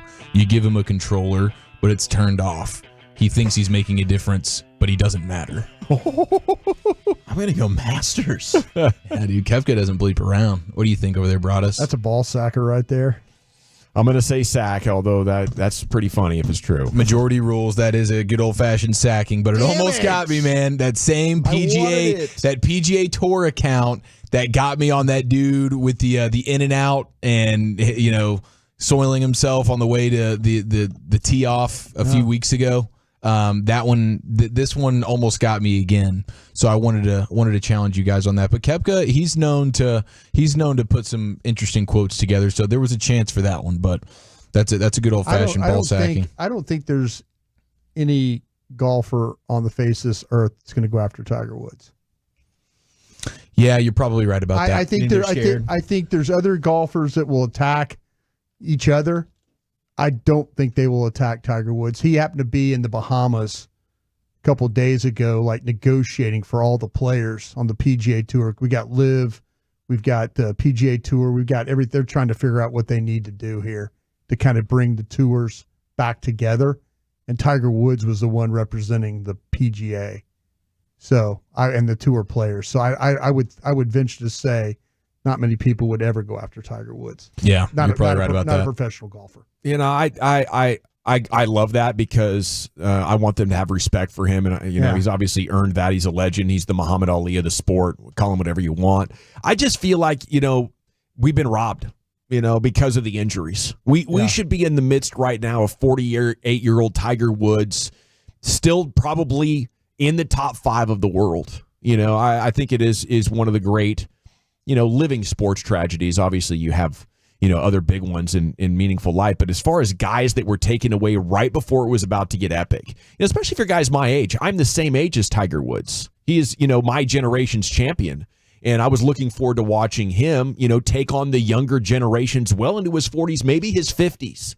He would have been on like a Tom Brady LeBron run right now. Wow, this is stupid. He's still at the top of his game. I can't believe he won again. Back to you, Chief. No, you're 100% right about that. I have another one here. I want to play some sound for you guys. This is from an old MLB broadcast that I saw recently, and I'm trying to figure out if this is real or if this is doctored, because if it's real, this is one of the meaner things anyone's ever said on a play-by-play broadcast as the play-by-play man goes after the umpire. John, my son goes to the same school as the umpire's kids, and I think he's fighting a custody battle right now. My wife spoke to his mother, and apparently he drinks. That could be the reason he's missing so many calls. My wife spoke to his mother. Apparently he drinks. I'm like, dude, is that how we were getting down back then, Broadus? Yeah. Yeah, we didn't have time for you. With a cigarette sitting in the ashtray right there as you're sitting broadcasting. Maybe a scotch too. Yeah. Yeah. And but that's how guys kind of got toxic back in the day. They still sounded like very professional. That's great. Yeah, it's still very broadcasty, professional, but he is completely eviscerating someone's personal life right in front of America. Who is the? I don't know. It's from Baseball Quotes on Twitter, and I just see the 10-second clip, and it looks like it might be Yankees Red Sox, but I can't be sure. It's definitely from like the 70s or something. But I'm like, if that's true, that's up there with Bob Costas. Oh yeah, calling out one of those pitchers years ago about how his family must be so embarrassed, even his family that's in the grave. Like it got pretty pretty crazy there with old Bob Costas. But wow, okay, so you guys think that's a baseball? That's not a butt cracking situation. No, that's. I think that's legit. I don't think you could doctor that. Yeah, I think it's real. All right. Well, Caitlin Clark is presumably the most impactful athlete in all of sports right now, in all of America at least, because I'm seeing from Front Office Sports, one former ESPN executive believes that the WNBA will be trying to get 20 to 40 million more in their next media rights deal. And they could score it's going to be like a 33 to 67% spike in overall media rights. Caitlin Clark is most unusual athlete who brings fans to the sport for the first time. The value of Caitlin Clark coming into that league is going to be the most profitable thing that the league has had in a really, really long time. Yeah. And they say WNBA believes its current deal is undervalued. And if WNBA doesn't get what it thinks it's worth during joint negotiations with ESPN, it might seek its own deal. But the Caitlin Clark economy is a very, very real thing, and it's about to boost it big time for the WNBA. I mean, I salute them for trying to negotiate it right now. It just has not translated college basketball success. It was like this before Magic and Bird with the men's game, as a matter of fact, right up until the early to mid 80s, where the college game was a lot more popular. And it took a catalyst. Maybe Caitlin Clark could be that player that gets people excited. Having a Steph Curry-like impact as far as, breathing new life with the distance shooting, for a long time, and it still is the dunk. But I think the world is perhaps a little bit more or just as captivated by the three ball because they imagine that could be me. If I could just shoot the living crap out of this ball and get people terrified to run at me, I could go do this. And I think, that was the thought with Steph Curry. Obviously, you're wrong, but, they look the a little illusion bit is there. more. Yeah, the illusion's there. Yeah. It's like the ultimate underdog. I kind of feel like the women's sport that's getting traction, I see a lot of positive news about that, is the NWSL, the soccer league, the women's soccer league. Seeing a lot more of that. They're up. That thing is up now to, I think we had our first $100 million franchise. Wow, that's what we did. Yeah, that's awesome. Wow. Yeah, and then and even even to get in was like $50 million. So I kind of see that as the one that maybe that's the one that's on the rise. I don't know. The WNBA has been around for quite a few years now, or 25 years or so maybe. And so, but this women's soccer league is the one that everybody's kind of earmarking as maybe the next big thing for women's sports. Well, death taxes and another Wyatt Bangford dong ball, ladies and gentlemen, make it 6 homers in spring training for our guy Wyatt Langford. Just cranked another one. Yeah, 18 RBIs, which is the most in all of Major League Baseball in the spring. And Marcus Semien also has a grand slam today. Feels like August out there. They were on a 5-game losing streak, or winless streak, I think would be more accurate, but they're about to bust out of that this afternoon, aren't they? Oh, my gosh, dude. They're calling him Wyatt Trout in Surprise right now. Wyatt Trout, let's what go. A badass. Training legend. Hey, we got to run, nation. I'm going to pivot and jump into some baseball because it's exciting and there is a ton of news. We'll try to get Sands on the horn when this game is over a little bit later on. Of course, the Bullies Top 10 is coming up at 4:20. Rich Rangers fans, do you want in on this piece of memorabilia? How many could you possibly justify buying? And what would your annual salary have to be in that game? It's coming up next right here, the G-Bag Nation on 105.3 The Fan. The Fan continues to grow because of you, our listener teammates. Thank you for turning it on and leaving it on. 105.3 The Fan and the Odyssey app. This is Jim Rome with an Odyssey Sports Minute. Leave it to baseball to have something.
Of design capabilities, and a lot of them are able to use the natural terrain to make these really spectacular golf courses. It's non-stop golf. It stays light in northern Michigan in the summer until after 10 o'clock. Stay and play package is available online. Hit up GaylordGolfMecca.com.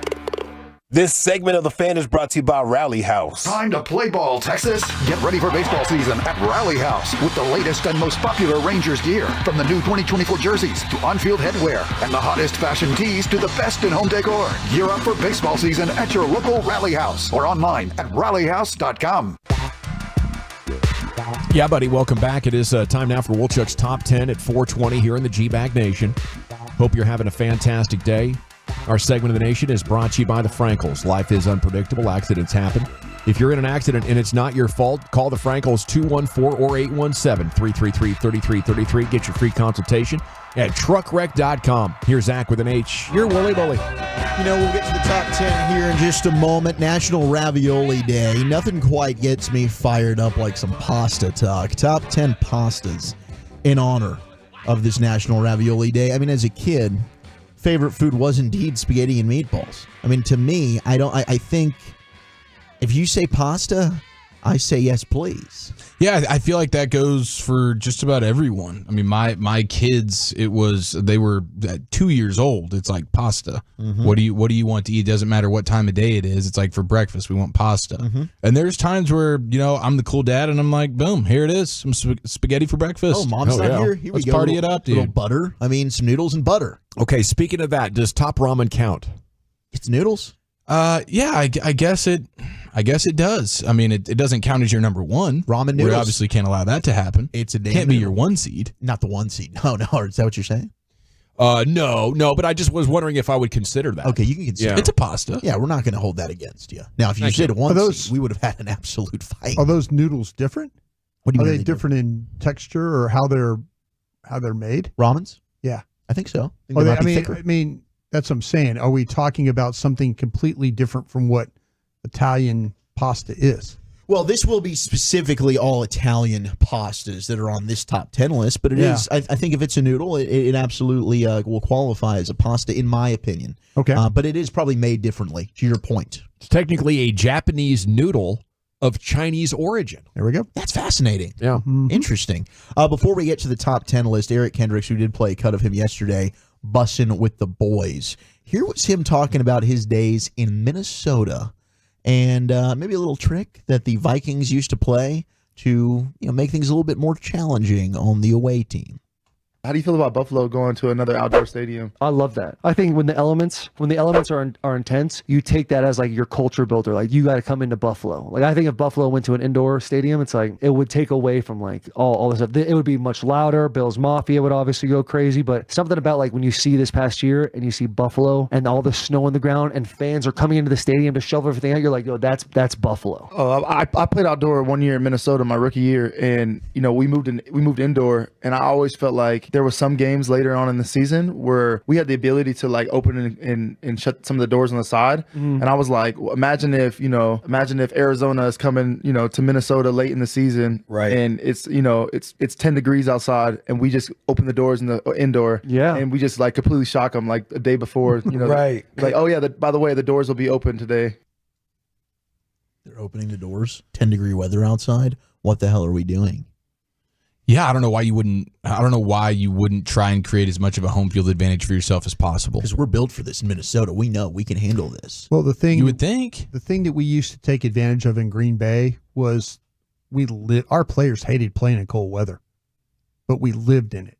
You're just used to it. So we understood. Did you practice in it? Yes. Built for it. Yeah. There you go. You got to be practicing. Yeah, you practice outdoors. I will never forget. We played the Raiders. It was the day that we got the Lambeau Leap from Leroy Butler. It was that game. It was like 9 below zero that day. Oh, the Raiders. And the Raiders, Terry Robisky was their receivers coach. He comes across the field, Terry, an LSU guy, and he goes, you guys are going to kick our ass today. This is before the game. He walks up, you're going to kick our ass today. And I said, man, we got to play this game. He goes, no. He goes, you guys are going to kick our ass today. And I said, well, okay, fine. So after the game, we kicked their ass. And he came up to me and goes, man, next time I tell you that, believe me. And I talked to him a little bit later, and he says, we were beat when the door opened on the plane. When we left Los Angeles, it was 80 degrees. We land in Green Bay, it's 6 below zero. He says, as soon as our players felt that cold, we were done. Mm-hmm. That's where you get these teams. Yeah, guaranteed, That's where dude. you get them. You don't get them. You get them on the psychological part of things, but you get them when they feel the actual cold. Yeah, like Miami going to Kansas City in the first round of the playoffs, where you're having frostbitten fans. But they live at Arrowhead. But you live in that. So but Miami didn't stand a chance. Like, there's nothing you can do to prepare for something like that. There's nothing. And on the flip side of that, though, there's very little you can do to prepare to go to Miami to play in that heat. Absolutely, early season games. We saw Buffalo ran 90-something plays in that game, and just got wore down. But yeah, there's advantages that you can have on both sides of that. I just think, like your player said, they hated playing in it. I don't know if it's enough of an advantage to give up the comfort. And there's plenty of teams that have won being in domes, asserted dominance. They didn't have any weather advantage. Yeah. That's what I would be saying as the owner who's sensitive to cold. I'm like, guys, we're just not doing it. I just remember Favre, I think he was 44-17 in games that were like below 32 or below.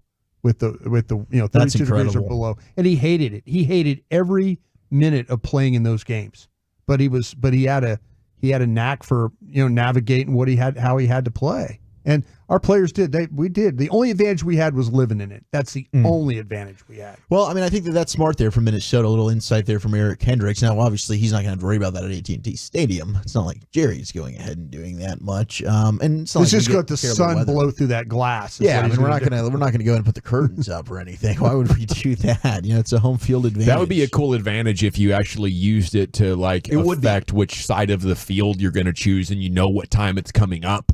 And you position the team, or you try to work on it to where they're going to have a decent chance of it hurting the other team and helping you. Yeah, that team now is going up again. The receivers are having to catch the ball with the lights being shined in their eyes instead of Miles Austin. Yeah, that would be helpful. We can't be going this way or that way in this quarter.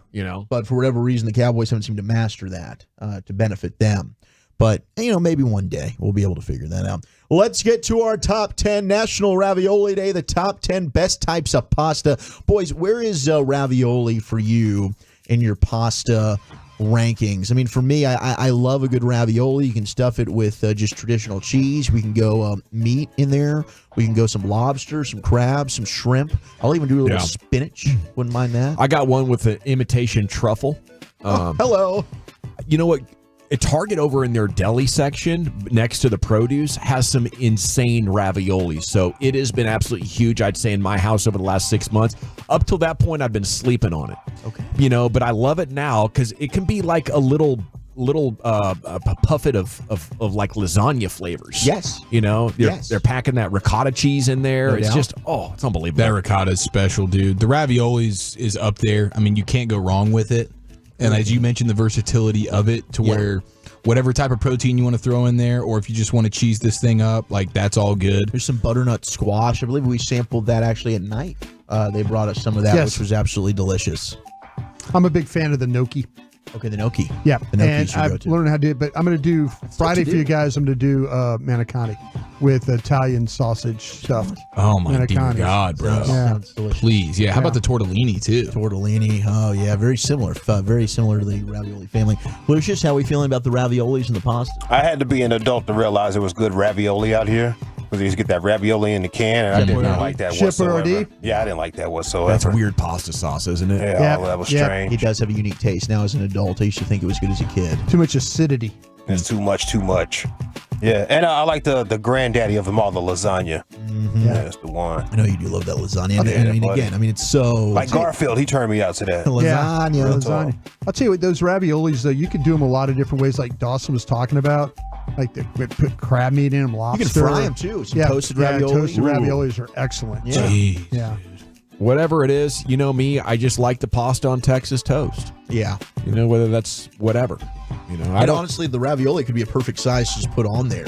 Yeah. And now you're making maybe a little ravioli sandwich with the Texas toast. Yeah. Takes some work to do all that, though, man. Ravioli. I was watching a video. When you have to roll all that out and then run it through that machine and all. I mean, some of those machines, the crank on it and stuff, to make sure you have to run it through 4 or 5 times and get it the proper width, and then you have to make 2 to cover one or the other. Then you run the wheel through it. I mean, there's a lot of things going on. That's a lot of work, man. A lot of work, but it's so worth it when you do it the right way. It's a process, and there's a lot of love that goes into the making of really all pastas, but the ravioli for sure. We got some text in, extra large stuffed shells. That's good too. That is good. Greenville Avenue Pizza has the best toasted ravioli, says the 512. We just said the last DoorDash 214. I don't think we said. Yeah, everybody keeps texting in that we said Brett Favre and we didn't. No, I didn't. So I said the last name. Yeah, you're clear. I said the last name on purpose. Yeah, thank you for that. You're a damn good teammate. Everybody just false alarming us over here. I made sure I did that on purpose. Literally didn't even say his name. Yep, I did. I just said Favre. Yeah, you just did. What? Eric did. Eric just... Oh, man, Eric. What are you doing over there? He knows what he's doing. Mama gave me 8 of them flapjacks. Said, Mama, take away 5 of them flapjacks. I want to stay hungry for the ravioli. The flag. Spinach ricotta ravioli, There you go. ravioli Alfredo, spinach and garlic toast, Broadus. List your favorite quarterbacks from all the teams you've been a part of. I know Chad Hutchinson's number one in your heart. I love Chad Hutchinson. Well, there's a Drew Henson love in there too. A Somewhere. lot of Drew Henson love. there. Angel hair underrated. It is better than the normal spaghetti noodles. from Let me the tell you what, 972. though, angel hair, you have to be careful because Very thin. It's very thin and it can't hold enough sauce. So that's the problem with it, though. When you do angel hair, you almost have to do it with a garlic and olive oil. Yeah, exactly. Exactly. You cannot throw a heavy sauce on angel hair and expect it to be any good. You got to put your pasta in position to succeed. You know, Yes. and time again, you get these guys in the kitchen and Yeah. they're trying to fit a square peg into a round hole, Yep. and it's a disaster. So you have to just understand what your talent is. You don't go into the pantry knowing what you're going to cook. You go in there and you see what ingredients you have. Gosh dang it! You're not just because you have you're dead set on doing lasagna. All we got's angel hair, honey. Yeah, figure it out. It looks like we're going to the store. Baked ziti with sausage. Yes, dude. Ziti's outstanding. My goodness. Fresh angel hair pasta is amazing when it's still soft. And I'm not going to say that 2-1-4. You almost got me. 817 braised bison ravioli. That sounds interesting. Your honorable mention pastas. You've got the manicotti, the elbow macaroni, ziti, gnocchi, and angel hair are your honorable mentions outside of the top 10. Oh, so they had my gnocchi as an honorable mention? Yeah, there's a number 11. I'm kind of against elbow macaroni. I don't know. Maybe it takes too long to cook out of the box. But I feel like more than that, it should just be isolated to the mac and cheese. That's mac and cheese pasta. I'll tell you, 100%. if you could I do- will not use it for anything else. Okay. But the elbow macaroni with brisket and brisket mac and cheese, but you use the elbow macaroni. Okay. As long as it's still mac and cheese, though. Yeah, but So I feel like that is the mac and cheese staple noodle. We don't really need to be doing like a ziti with that. We don't need to be doing, don't try and take it out of its comfort zone there of the macaroni. Now you can add whatever the hell you want. I'll tell you what my favorite is. If you're going to add sauce and protein to it, go with the penne, because what happens with rigatoni, because what happens is those tubes open up, and so the sauce and everything gets in the little tube. Oh, so, it becomes a vessel. So every bite, you're getting some type of the sauce or whatever protein you're going with in that. 10 is spaghetti. Top 10 best types of pasta. That's surprising to me. It's number 10. I really thought it it'd would be much higher, Me but too. maybe people are, everyone's just like, it's lazy spaghetti. Do you have to cut that up and get the whole bite on a fork, or do you slurp it in? I will stir. Oh, you twist. I will twirl. Okay, Yeah, I like that I will technique twirl too. the fork. Twirl it. Yeah. I'm going to twirl, and then we're slurping. I've turned into a cutter. I did that as a kid. Really? Yeah. And then I matured. You cut it with scissors? No, fork and knife, but it's My wife will cut up the kids' pasta with the scissors. She'll just. That's cool. Do you just think it's easier that way?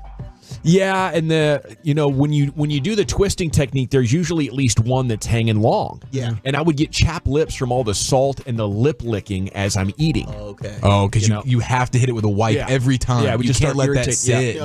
dude. Do you have a carving fork when you carve like meat? Do you have a fork, a big fork that you? Or No, you don't. I need one. Yeah, if you want to do pasta, what you do is take that carving fork, put it straight in the pasta, and twirl it, and you get the perfect amount on that fork. Yeah. And then sit it on the plate, and With the fork? Well, the presentation, you pull the fork, and you get the perfect mound of spaghetti, and it allows you to kind of control how much you have. But you take that carving fork and put it in the pasta and twirl it and get it to wrap like you would a normal fork. Yeah. Take it and then just put it on a plate, and it sits. And it's just a nice, perfect pile. Aesthetically, of just pasta. beautiful. Well, the other good trick is the spoon. You go ahead and you Yeah, brush they it up against the spoon. spoon, Yeah. and then you go ahead and twist it with the fork, and then now you've got a nice looking bite. And I need to we eat improve with our my eyes technique. first. Yeah, we do. 9 is lasagna. Wow, that's low too. 8, and this is stunning. 8. Farfel. Farfel. Google. Yeah. Is that the? I recognize what this looks like. Farfel fantail kind of pasta. Is that a couscous? It kind of is. Is that like the bow tie? It looks like mini bow ties. That's what I say. almost. Fanful. Yeah, there's like smaller bow ties. Bow ties. Okay, that's what it is. Okay. Yeah, it's fantail is what it's. I think it's what it's pronounced. Farfalle. So you could be There you very go. right about Yeah. that. 7 is rigatoni. There we go. There's your vessel. 6 is tortellini. It's good, with man. cheese. Yeah, it's stuffed in there. Yeah. It's nice. 5 is linguine. Man, I don't know. If spaghetti's 10? Well, linguine with I think like seafood, like a seafood. Yeah, it's a little heavier. It's good. It is for the heavy sauce. Yeah, you're right. You're right. 4 ravioli. Yep. 3 is rotini, which is like the screwdriver looking pastas. Yep. And it's multicolored. Corkscrew. Yeah, the corkscrew. Oh, 2, I like those. Yeah, they're good. 2 is penne. Penne. Yep. You nailed that with that being pretty high. People Penne love their penne. Michael Penne Jr. But number 1. Big Penne energy. Big Penne energy. Farfalla is what the 214 said. Farfalla. Number 1. Best type of pasta. Fettuccine. Yes. Yes. Now you only eat that with the Alfredo sauce, or can that go with the marinara as well? You can mix it up, but you're not gonna you won't get that noodle at an Italian place with anything other than the Alfredo stuff on there. Maybe a vodka. A vodka sauce is pretty damn delicious, which is a blend of the two. Thank you, Bully. Top 10 every afternoon, good list. 420 here in the G-Bag Nation on the Fan. And when we come back, we're going to take a look at best remaining players and the best fits for them as NFL free agency hits week 2 here. It's next in the nation. Coming up Thursday morning on Sean and RJ, the Stars are back in action. What's going on in your hood? We got the Neighborhood Watch at 7:40 and another celebrity golf giveaway in the Expressway. It's a Thursday morning on The Fan. Yeah, buddy, it is. It's a Wednesday afternoon right now, and it's a great time to go to Men's Tea Clinic to get your edge back. I've been going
the greatest.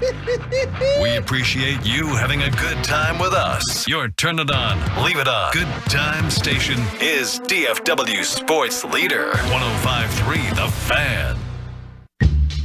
Classic Chevrolet in Grapevine. They are the #1 Chevy dealer in the world with more Silverados than anyone else. Go see them today or visit ClassicChevrolet.com. This is Texas. This is Classic Chevrolet. Together, let's drive, relax, and enjoy the difference. Based on new Chevrolet registrations 2023. Thank you, Lucius, and apologies to authentic members of the Italian food and Italian community out there that we may or may not have offended. I love this. Woolchuck's It's Top awesome. 10. You can't seriously. She's saying about and she's saying about heavy sauces on angel hair pasta. Yeah, so we've got some Tolos in Pittsburgh, and from the 412, he's texting, and his wife is absolutely triggered by the pasta segment. She's Italian, and the no heavy sauce on angel hair pasta really got her. She says that we are failing at our pasta game, and she says teaching your kids to cut their spaghetti is ruining them. Oh, I'm sorry. I guess we just Americanized everything. I mean, we're trying to keep it from choking at 2 and 3 years old. Okay, I'm sorry, ma'am. I'm going to disagree with you. I know you're Italian, but you cannot put a heavy sauce on a thin spaghetti and expect it to stick or to stay or to have any type other than just being overly coated with pasta sauce. I'm sorry. Yeah, that's why. And I even said about angel hair with the garlic, and the way to do it. Like you say, to me, you would not put a Sunday sauce on. Sounds like you're daring her to make one of these meals maybe the next time they come down for a Cowboys game and to bring it in studio to make you eat your words literally, Brian. No, eat those words because they're awesome dumbass and white. I'll tell you, I will make a Sunday sauce and we'll do it with a sauce off with angel hair. No, not against the lady. I will make one and I will sauce it in angel hair, and you tell me if in fact the balance of it is right. Let's find out once and for all who is the sauce boss. That's right. I don't know if it's Protestant. You know I think what? it might be this gal in Pittsburgh. No, she's Italian, and I'm sorry. I'm just saying there's a lot of things that you sauce, and angel hair pasta has it's such a delicate pasta. That's why you only usually go with the duck sauce on there. I was thinking the same thing. I think duck sauce would fit this. Duck sauce. That's right. No? Okay. You know what that is. What segment we got going on? It's time now for Woolchuck to give you the best fits for remaining free agents. Who's the best one standing? I'll tell you that right now. Oh. One ranking I saw, it's Stephon Gilmore, guys. Yeah, Stephon Gilmore, man. They say the best fit isn't necessarily for our Dallas Cowboys. Maybe that ship has sailed. In fact, this is from our buddy Bill Barnwell. Best fit, Baltimore Ravens. Cornerback was a roller coaster for the Ravens last season because of injuries. Humphrey was in and out of the lineup.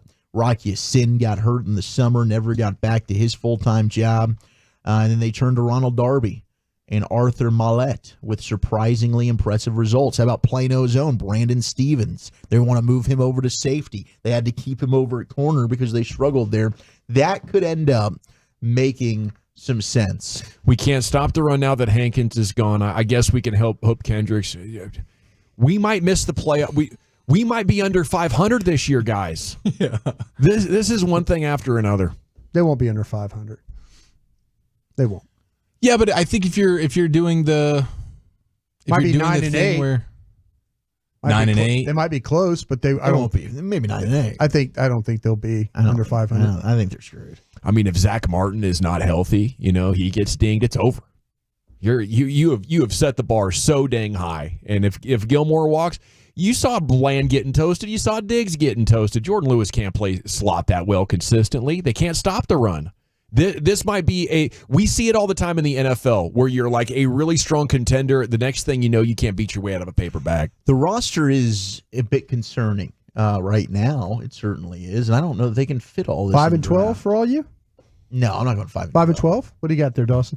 I don't think it would be a bad thing to be bad, though. No, I don't think it would either. You're talking about like the team that's. I wouldn't want to go through a 5 and 12 of having to spend 7 days a week covering this team. I wouldn't either. I mean, is 9 and 8 that much better? I'm just, what? Give me hope. Give me some hope that I can fight, maybe get in the playoffs. I don't know. We're not going to do anything, but I've been through those 5 and 11. Those 3 straight 5 and 11s. We don't want to do that. We don't want to do 5. I don't know. I think I'm ready for it. I think I'm ready for it. Those pregame shows are going to be an absolute kick in the what. It does stink, and I've been through a couple myself. I think 2015 and then the Dak injured year. It sucks when you have to work those games, but the end of the year sucks anyway. And as a fan, if I know we can clear the cap, get a good draft pick, and try to rebuild with quality, that's the name of the game in the NFL.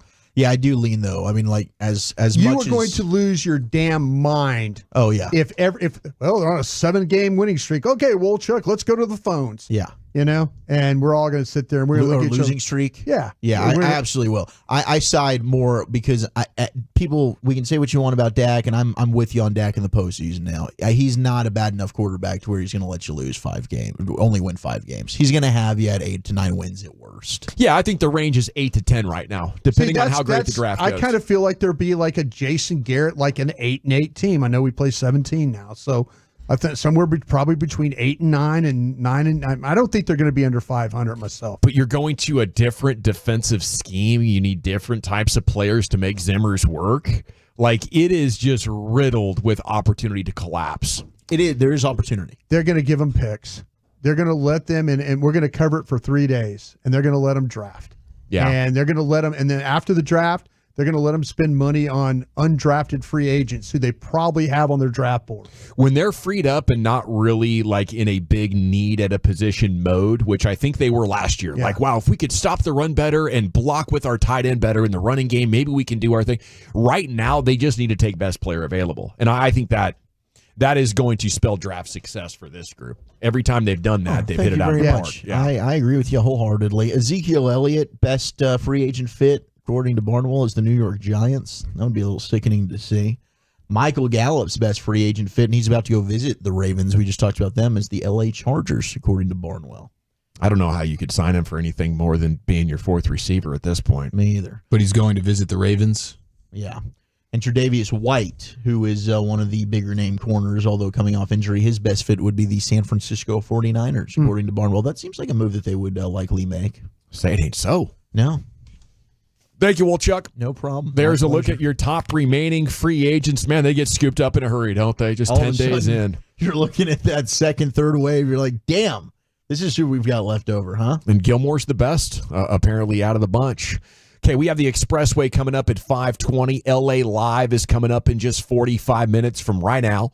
But football's finest with the Chief is next, and where are you taking us? It's going to feature these Longhorn wide receivers that are getting all the pro day love today next year in the nation. Twin Peaks is waiting for you.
Fan Studios, secured by DFWSecurity.com. You're rolling with the G-Bag Nation on 105.3 The Fan. It's hour 4 of the G-Bag Nation on 105.3 The Fan. Hope you're having an excellent day. We're going to make it better with an edition of Football's Finest, but we have breaking news here on 105.3 The Fan. I go to Joe Pompliano. Yeah, well said.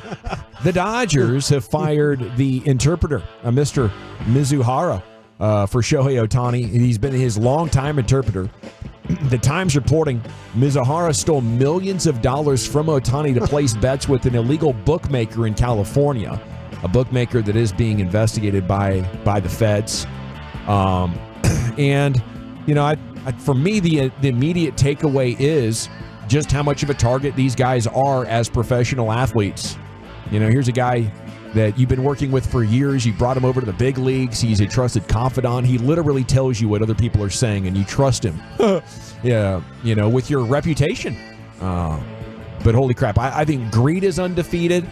And then you get in with these bookies. This is why another reason we need legal gambling, because the bookies will let you bet on credit. And if you lose and don't have the cash, that's when life-threatening risks come to you, and then people ultimately end up stealing from their friends, their families, the guy with the Jags from the team. Oh, yeah. Otani's interpreter from the greatest player in baseball. So just a brutal story. I guess it's good you caught him now before that $700 deal starts kicking in.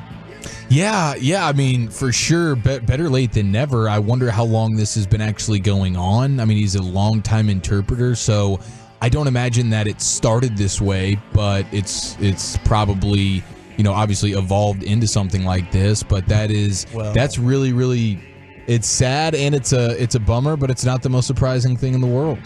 No, but what people are going to state here and wonder is, was Shohei Otani using him to place bets? Like, we already got a text in about that, because the MLB has a gambling policy that prohibits any player, umpire, or club or league official or employee from betting on the game or making illegal bets on other sports. So for Shohei, this can get problematic, and that's why he's like, you know, he fired him today. He wants to remove himself from the situation, but I'm sure there's going to be an investigation to ensure that there wasn't any involvement with Shohei in this and having his interpreter place bets for him. Ooh, the plot could thicken. Man, that's... Because you know that they're going to have to wonder about that. Yeah, absolutely. They're going to have to. They'll do their investigation and see what turns up. We have no idea if it does not seem like that's the case. His lawyers are saying that the interpreter was acting alone. Shohei had no knowledge of this. It would be the most giant sports gambling story since Pete Rose. It would be huge. Top since 3 Pete Rose. This would be an all-time situation. And this one right here. I tell you what, if Otani was making bets, I don't think we would hear it. You know, this interpreter basically gets paid to take the fall and go away. That's what I'm thinking. I almost said that's speculation, though, isn't it? Yeah, that's speculation. Yeah. I mean, there's been no tie to Shohei Otani actually doing this. But the text lines. No, but it's a fair question to ask right now. Where people are going to go with this. Yeah, it's like you protect your boss. And what's going to happen to him? He's going to go share a cell with the guy from the Jaguars. You know. Well, an incredible week of news for Otani. He had 2 hits early this morning as the Dodgers beat the Padres in the official opening day of Major League Baseball in South Korea, and they'll play again late tonight. It's prime time in Asia. It's live during Sean and RJ. Is that right? Yeah. And Yamamoto is going to be making his Dodgers debut. But wow, if I'm a Dodgers fan right now, I'm like, wow, is this a bad omen of things to come? Hopefully not. Yeah, and one of the things I just wanted to point out about this, Ben Verlander notes that Otani did put in his contract that he can opt out if specific Dodgers personnel depart the organization. But according to Ben Verlander, that does not include the translator. Okay. So he cannot opt out because of this. Not that he would have anyways, but I know that was something Walchuk you mentioned in the commercial break. Like, wow, he's got these things in his contract that allow for him to opt out sort of whenever he wants to. But you think he knew something? I'm sorry? Do you think he knew something? That like having these kind of opt-outs, that maybe something like... Well, it is for the Dodgers. Like if the Dodgers are to make changes. Like general manager, right? Scouting. Yeah, it falls in line more so with that. Manager, general manager perhaps. So A little bit crazy here. We'll continue to monitor, see, but this is breaking over the last few minutes. So, man, one of his closest friends. It's very sad. That's a huge bummer for Otani, no doubt about it. I think you're a different person after something like this. Oh yeah. Your ability to trust anybody just completely, I would imagine, leaves you. That's going to be super challenging. I saw today that Otani makes more off the field than any baseball player makes on it. Otani makes $65 million a year off the diamond, whereas that would be the highest in all of baseball alone, and that doesn't even include the monster contract that he just signed with the Dodgers. So, to be honest, if that's me, my interpreter could easily get me for a couple mil with my account. That's what I was about to say, man.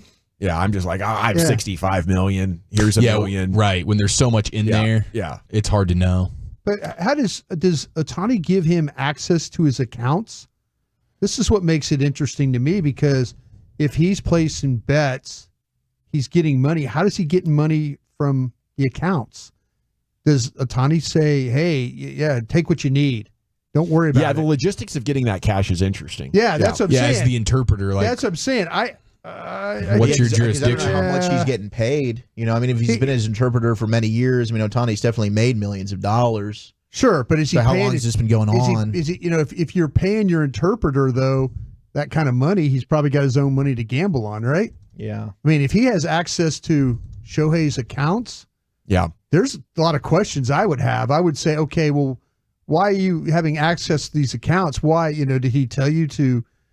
I think there's a trail maybe for placing bets. Man, this is a crazy one. Like, you cover whatever losses we have. Yeah. You have access to my accounts. You take whatever, whatever we win, you just put in the account. But you have access to my account. Why would you, unless you were, I don't know why you would give your interpreter access to your accounts other than stuff that maybe he's handling day-to-day, expenses and stuff like that of, cars or whatever they have handle to do. all this stuff so I can relax and play baseball. Yeah, but that would be a business manager for me. That wouldn't be my interpreter. Right. Yeah. Yeah, it's a weird one, man. Well, I think there's a lot going on here. There's a lot to dig into. Yeah. We'll dip into a little bit of football's finest here. And we mentioned a few minutes ago, Michael Gallup is going to be taking a visit tomorrow with the Baltimore Ravens. So a team that knows its way around some subpar wide receivers kicking the tires on our guy, MG. We know that the hip drop tackle is something that the competition committee is potentially going to make a 15-yard penalty for the defense when they do it. This is the tackle that Tony Pollard got injured on versus San Francisco in the playoffs a couple of years ago. It's the one that Dak got injured on a few years ago as well. But the NFLPA has put out a statement trying to not allow this rule to be implemented. The NFL Players Association does not want the hip drop tackle to be banned from the sport and be a 15-yard penalty for the defense. So we'll see where that goes. But it is interesting that the Players Association, when it comes to player safety, Players Association is the most interested in player safety. But they say that, while the NFLPA remains committed to improvements to our game with health and safety in mind, we cannot support a rule change that causes confusion for us as players, for coaches, for officials, and especially for fans. I don't think there's anything confusing about it. No. I just think there is a learning curve that, you're going to have to adjust once again how you tackle, and they have done a tremendous job. I think the PA is going to back everybody, and that does include defensive players, but I would really reconsider my position because we're making a huge deal about turf, which is microscopic percentage points higher injury risk. These drop tackles are 25 times more likely to sustain an injury. I think the NFLPA just lost a lot of credibility when they're asking for safety. How can you any video you've ever watched on the hip tackle, you cringe. It's a violent tackle. You're like going, oh my gosh, look, his leg didn't get broke there. We've seen it with our own eyes. We saw Dak Prescott get pulled down, break a bone where it's coming out of his sock. I have never seen one of these hip tackles that hasn't been to the point where oh my gosh, the guy's lucky he didn't lose his leg there. So I credibility, you're not protecting me at all. If you're the Players Association and, oh no, we're cool with this. BS. You seen the violence that happens when you do that tackle? I wonder if it's just the pushback of because I'm with you 100%. It's definitely not a safe play. Hell no, it's not. But I mean, the NFL as a whole is entirely hypocritical when it comes to player safety. So it's not surprising the NFLPA would also fall in line with that. I just wonder if their voice is more so in defense of some of the defensive players that are maybe less upset about this tackle, but more just like, what the hell do you guys want us to do? When it comes to hitting quarterbacks, everything is now roughing the passer. I don't want you to break the leg of my players. That's what I don't want. But how the idea of football, right, is get ball carried to the ground. Yeah. So it's shoulder, head across, wrap up. How am I supposed to be able to tackle? Not jump on back, throw my legs into the back of your legs and break it. We dealt with this with the horse collar, and I feel like they've done a good job of getting that out of the game, and it's now being officiated properly. I think ultimately, if they made the decision to do that with the hip drop tackle, we would fall in line with that as well. But I think maybe they're voicing, just to try and look at, both sides of the coin here, defensive players' frustration of what the hell do you guys want us to do? Yeah, there is a fairness component in there. I don't think the NFL worries about that. I expect him to still go through with this because of who's getting hurt on these. It's the most popular players that sell the most jerseys. It's quarterbacks, wide receivers. Yeah, if I was the Players Association, I'd be complaining like, why don't you call holding more? That's what I would be complaining about. Why are my guys getting held so much? There's things that they could do to try and better this game and stuff like that. But man, that hip tackle, I haven't seen one yet where I didn't cringe and think, man, that guy was lucky he didn't get hurt. Yeah, I get what you guys are saying for sure. I'm more on the NFLPA side on this one, but I could be swayed, and that's, as you mentioned, Walchuk, with the horse collar deal. I just think the horse collar is a little bit more intentional than the hip drop. I don't think the guy is going in for the hip drop tackle thinking this is what I'm doing. I'm just by any means necessary in the moment trying to get a dude down who is, if I don't get him down, he's scoring a touchdown. I'm getting your butt down here. No, it's a technique. It's a technique. It's a technique to jump on someone's back and to throw your lower body into the back of their legs. That's a technique. You could see, I've seen linebackers, safeties, these guys. It's something you don't practice because you'll hurt somebody doing it. But when you get somebody running towards the sidelines and you could jump on their back and throw your lower body into the back of their legs, yeah, that's a technique right there. So it's what do you replace it with though? Just grabbing the back of his jersey and hanging on while your legs drag? Like what's the move from behind now? There's no move from behind. There's no safe way to tackle anybody from behind. There's no safe way.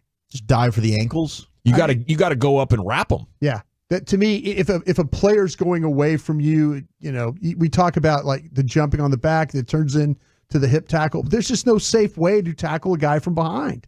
That might be what the NFLPA is most concerned with, like how much of the unintended consequences could come from a role like this. Yeah. Right. I mean, like as a defensive player, it's just becoming harder and harder. Yeah, as an offensive player, as an offensive player, just dude, no one to give yourself up a little bit. Yeah. Don't fight for every single yard. When the guy's on your tail, get your butt down, get out of bounds. Don't fight for every yard. Don't be so eager to score that huge touchdown right there because I'm tackling you to the ground, dude. Yeah. I have to get you down. If there's no way for me to tackle you from behind, then every time you get behind all 11 defenders, we might as well just all pull up and let you go score the touchdown. I'm just telling you, there's no safe way to tackle a guy from behind. Okay, then we should stop playing the sport. No, because I have to be allowed to tackle you from behind. I'm just telling you, there's no way to safely tackle someone from behind. The bigger problem you should have is these safeties and defensive backs that take these guys and go for their knees going across the middle of the field. Heck yeah, that's a problem. I can get on board with. That's a problem.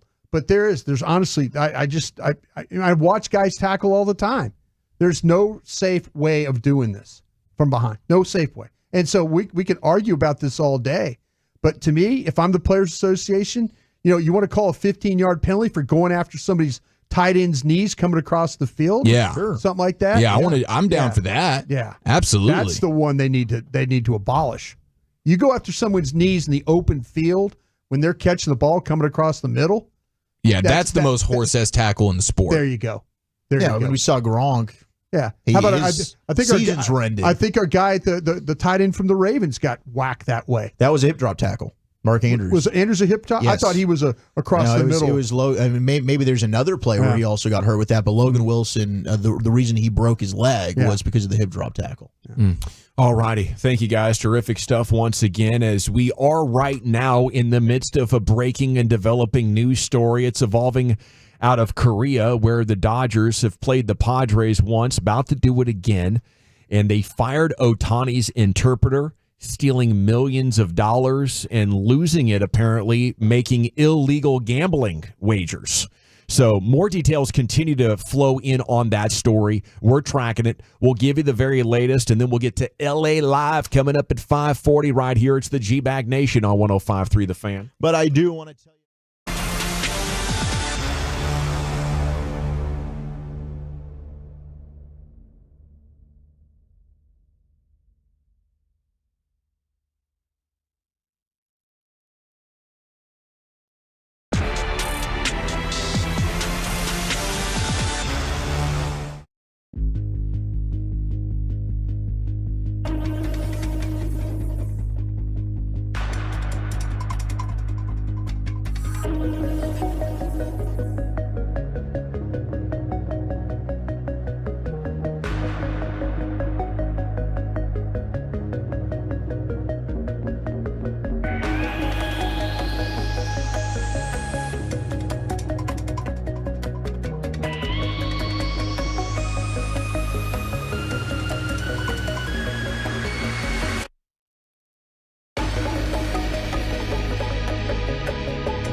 Welcome back, Nation. Big breaking news story. We have more details on the Otani story. It broke just about 27 minutes ago before the top of the hour. The TLDR, he's saying Otani didn't gamble. This is Otani's interpreter being fired by the Dodgers, saying Otani didn't gamble. He said Otani paid off his debt for him, but then in a second interview, he said actually Otani didn't know. And that's where the theft report came in, and the story very quickly changed from Otani's interpreter having a gambling problem, losing money, to holy crap, he took as much as $4.5 million in wire transfers from Otani's bank account to a bookmaking operation that has set off this series of events and led to this story. Segment of the G-Bag Nation is time now for The Expressway, is brought to you by Cars for Kids. Donate today at carsforkids.org. And The Expressway itself is brought to you by the On-Time Experts. Yeah, ESPN just put up a huge story. I skimmed it, picked out all the important, juicy angles here during the break. But I think, my take going in is we really don't know what happened. I don't know if we ever will know what happened, but this is a sports superstar story of the highest order. The Dodgers interpreter for Otani fired after questions surrounding $4.5 million transfers from the bank account. Mr. Mizuhara, a longtime friend of the interpreter, incurred the gambling debts to a SoCal bookmaking operation under federal investigation, multiple sources telling ESPN. How he came to lose his job started with reporters asking questions about the wire transfers. Initially, a spokesman for Otani told ESPN the slugger had transferred the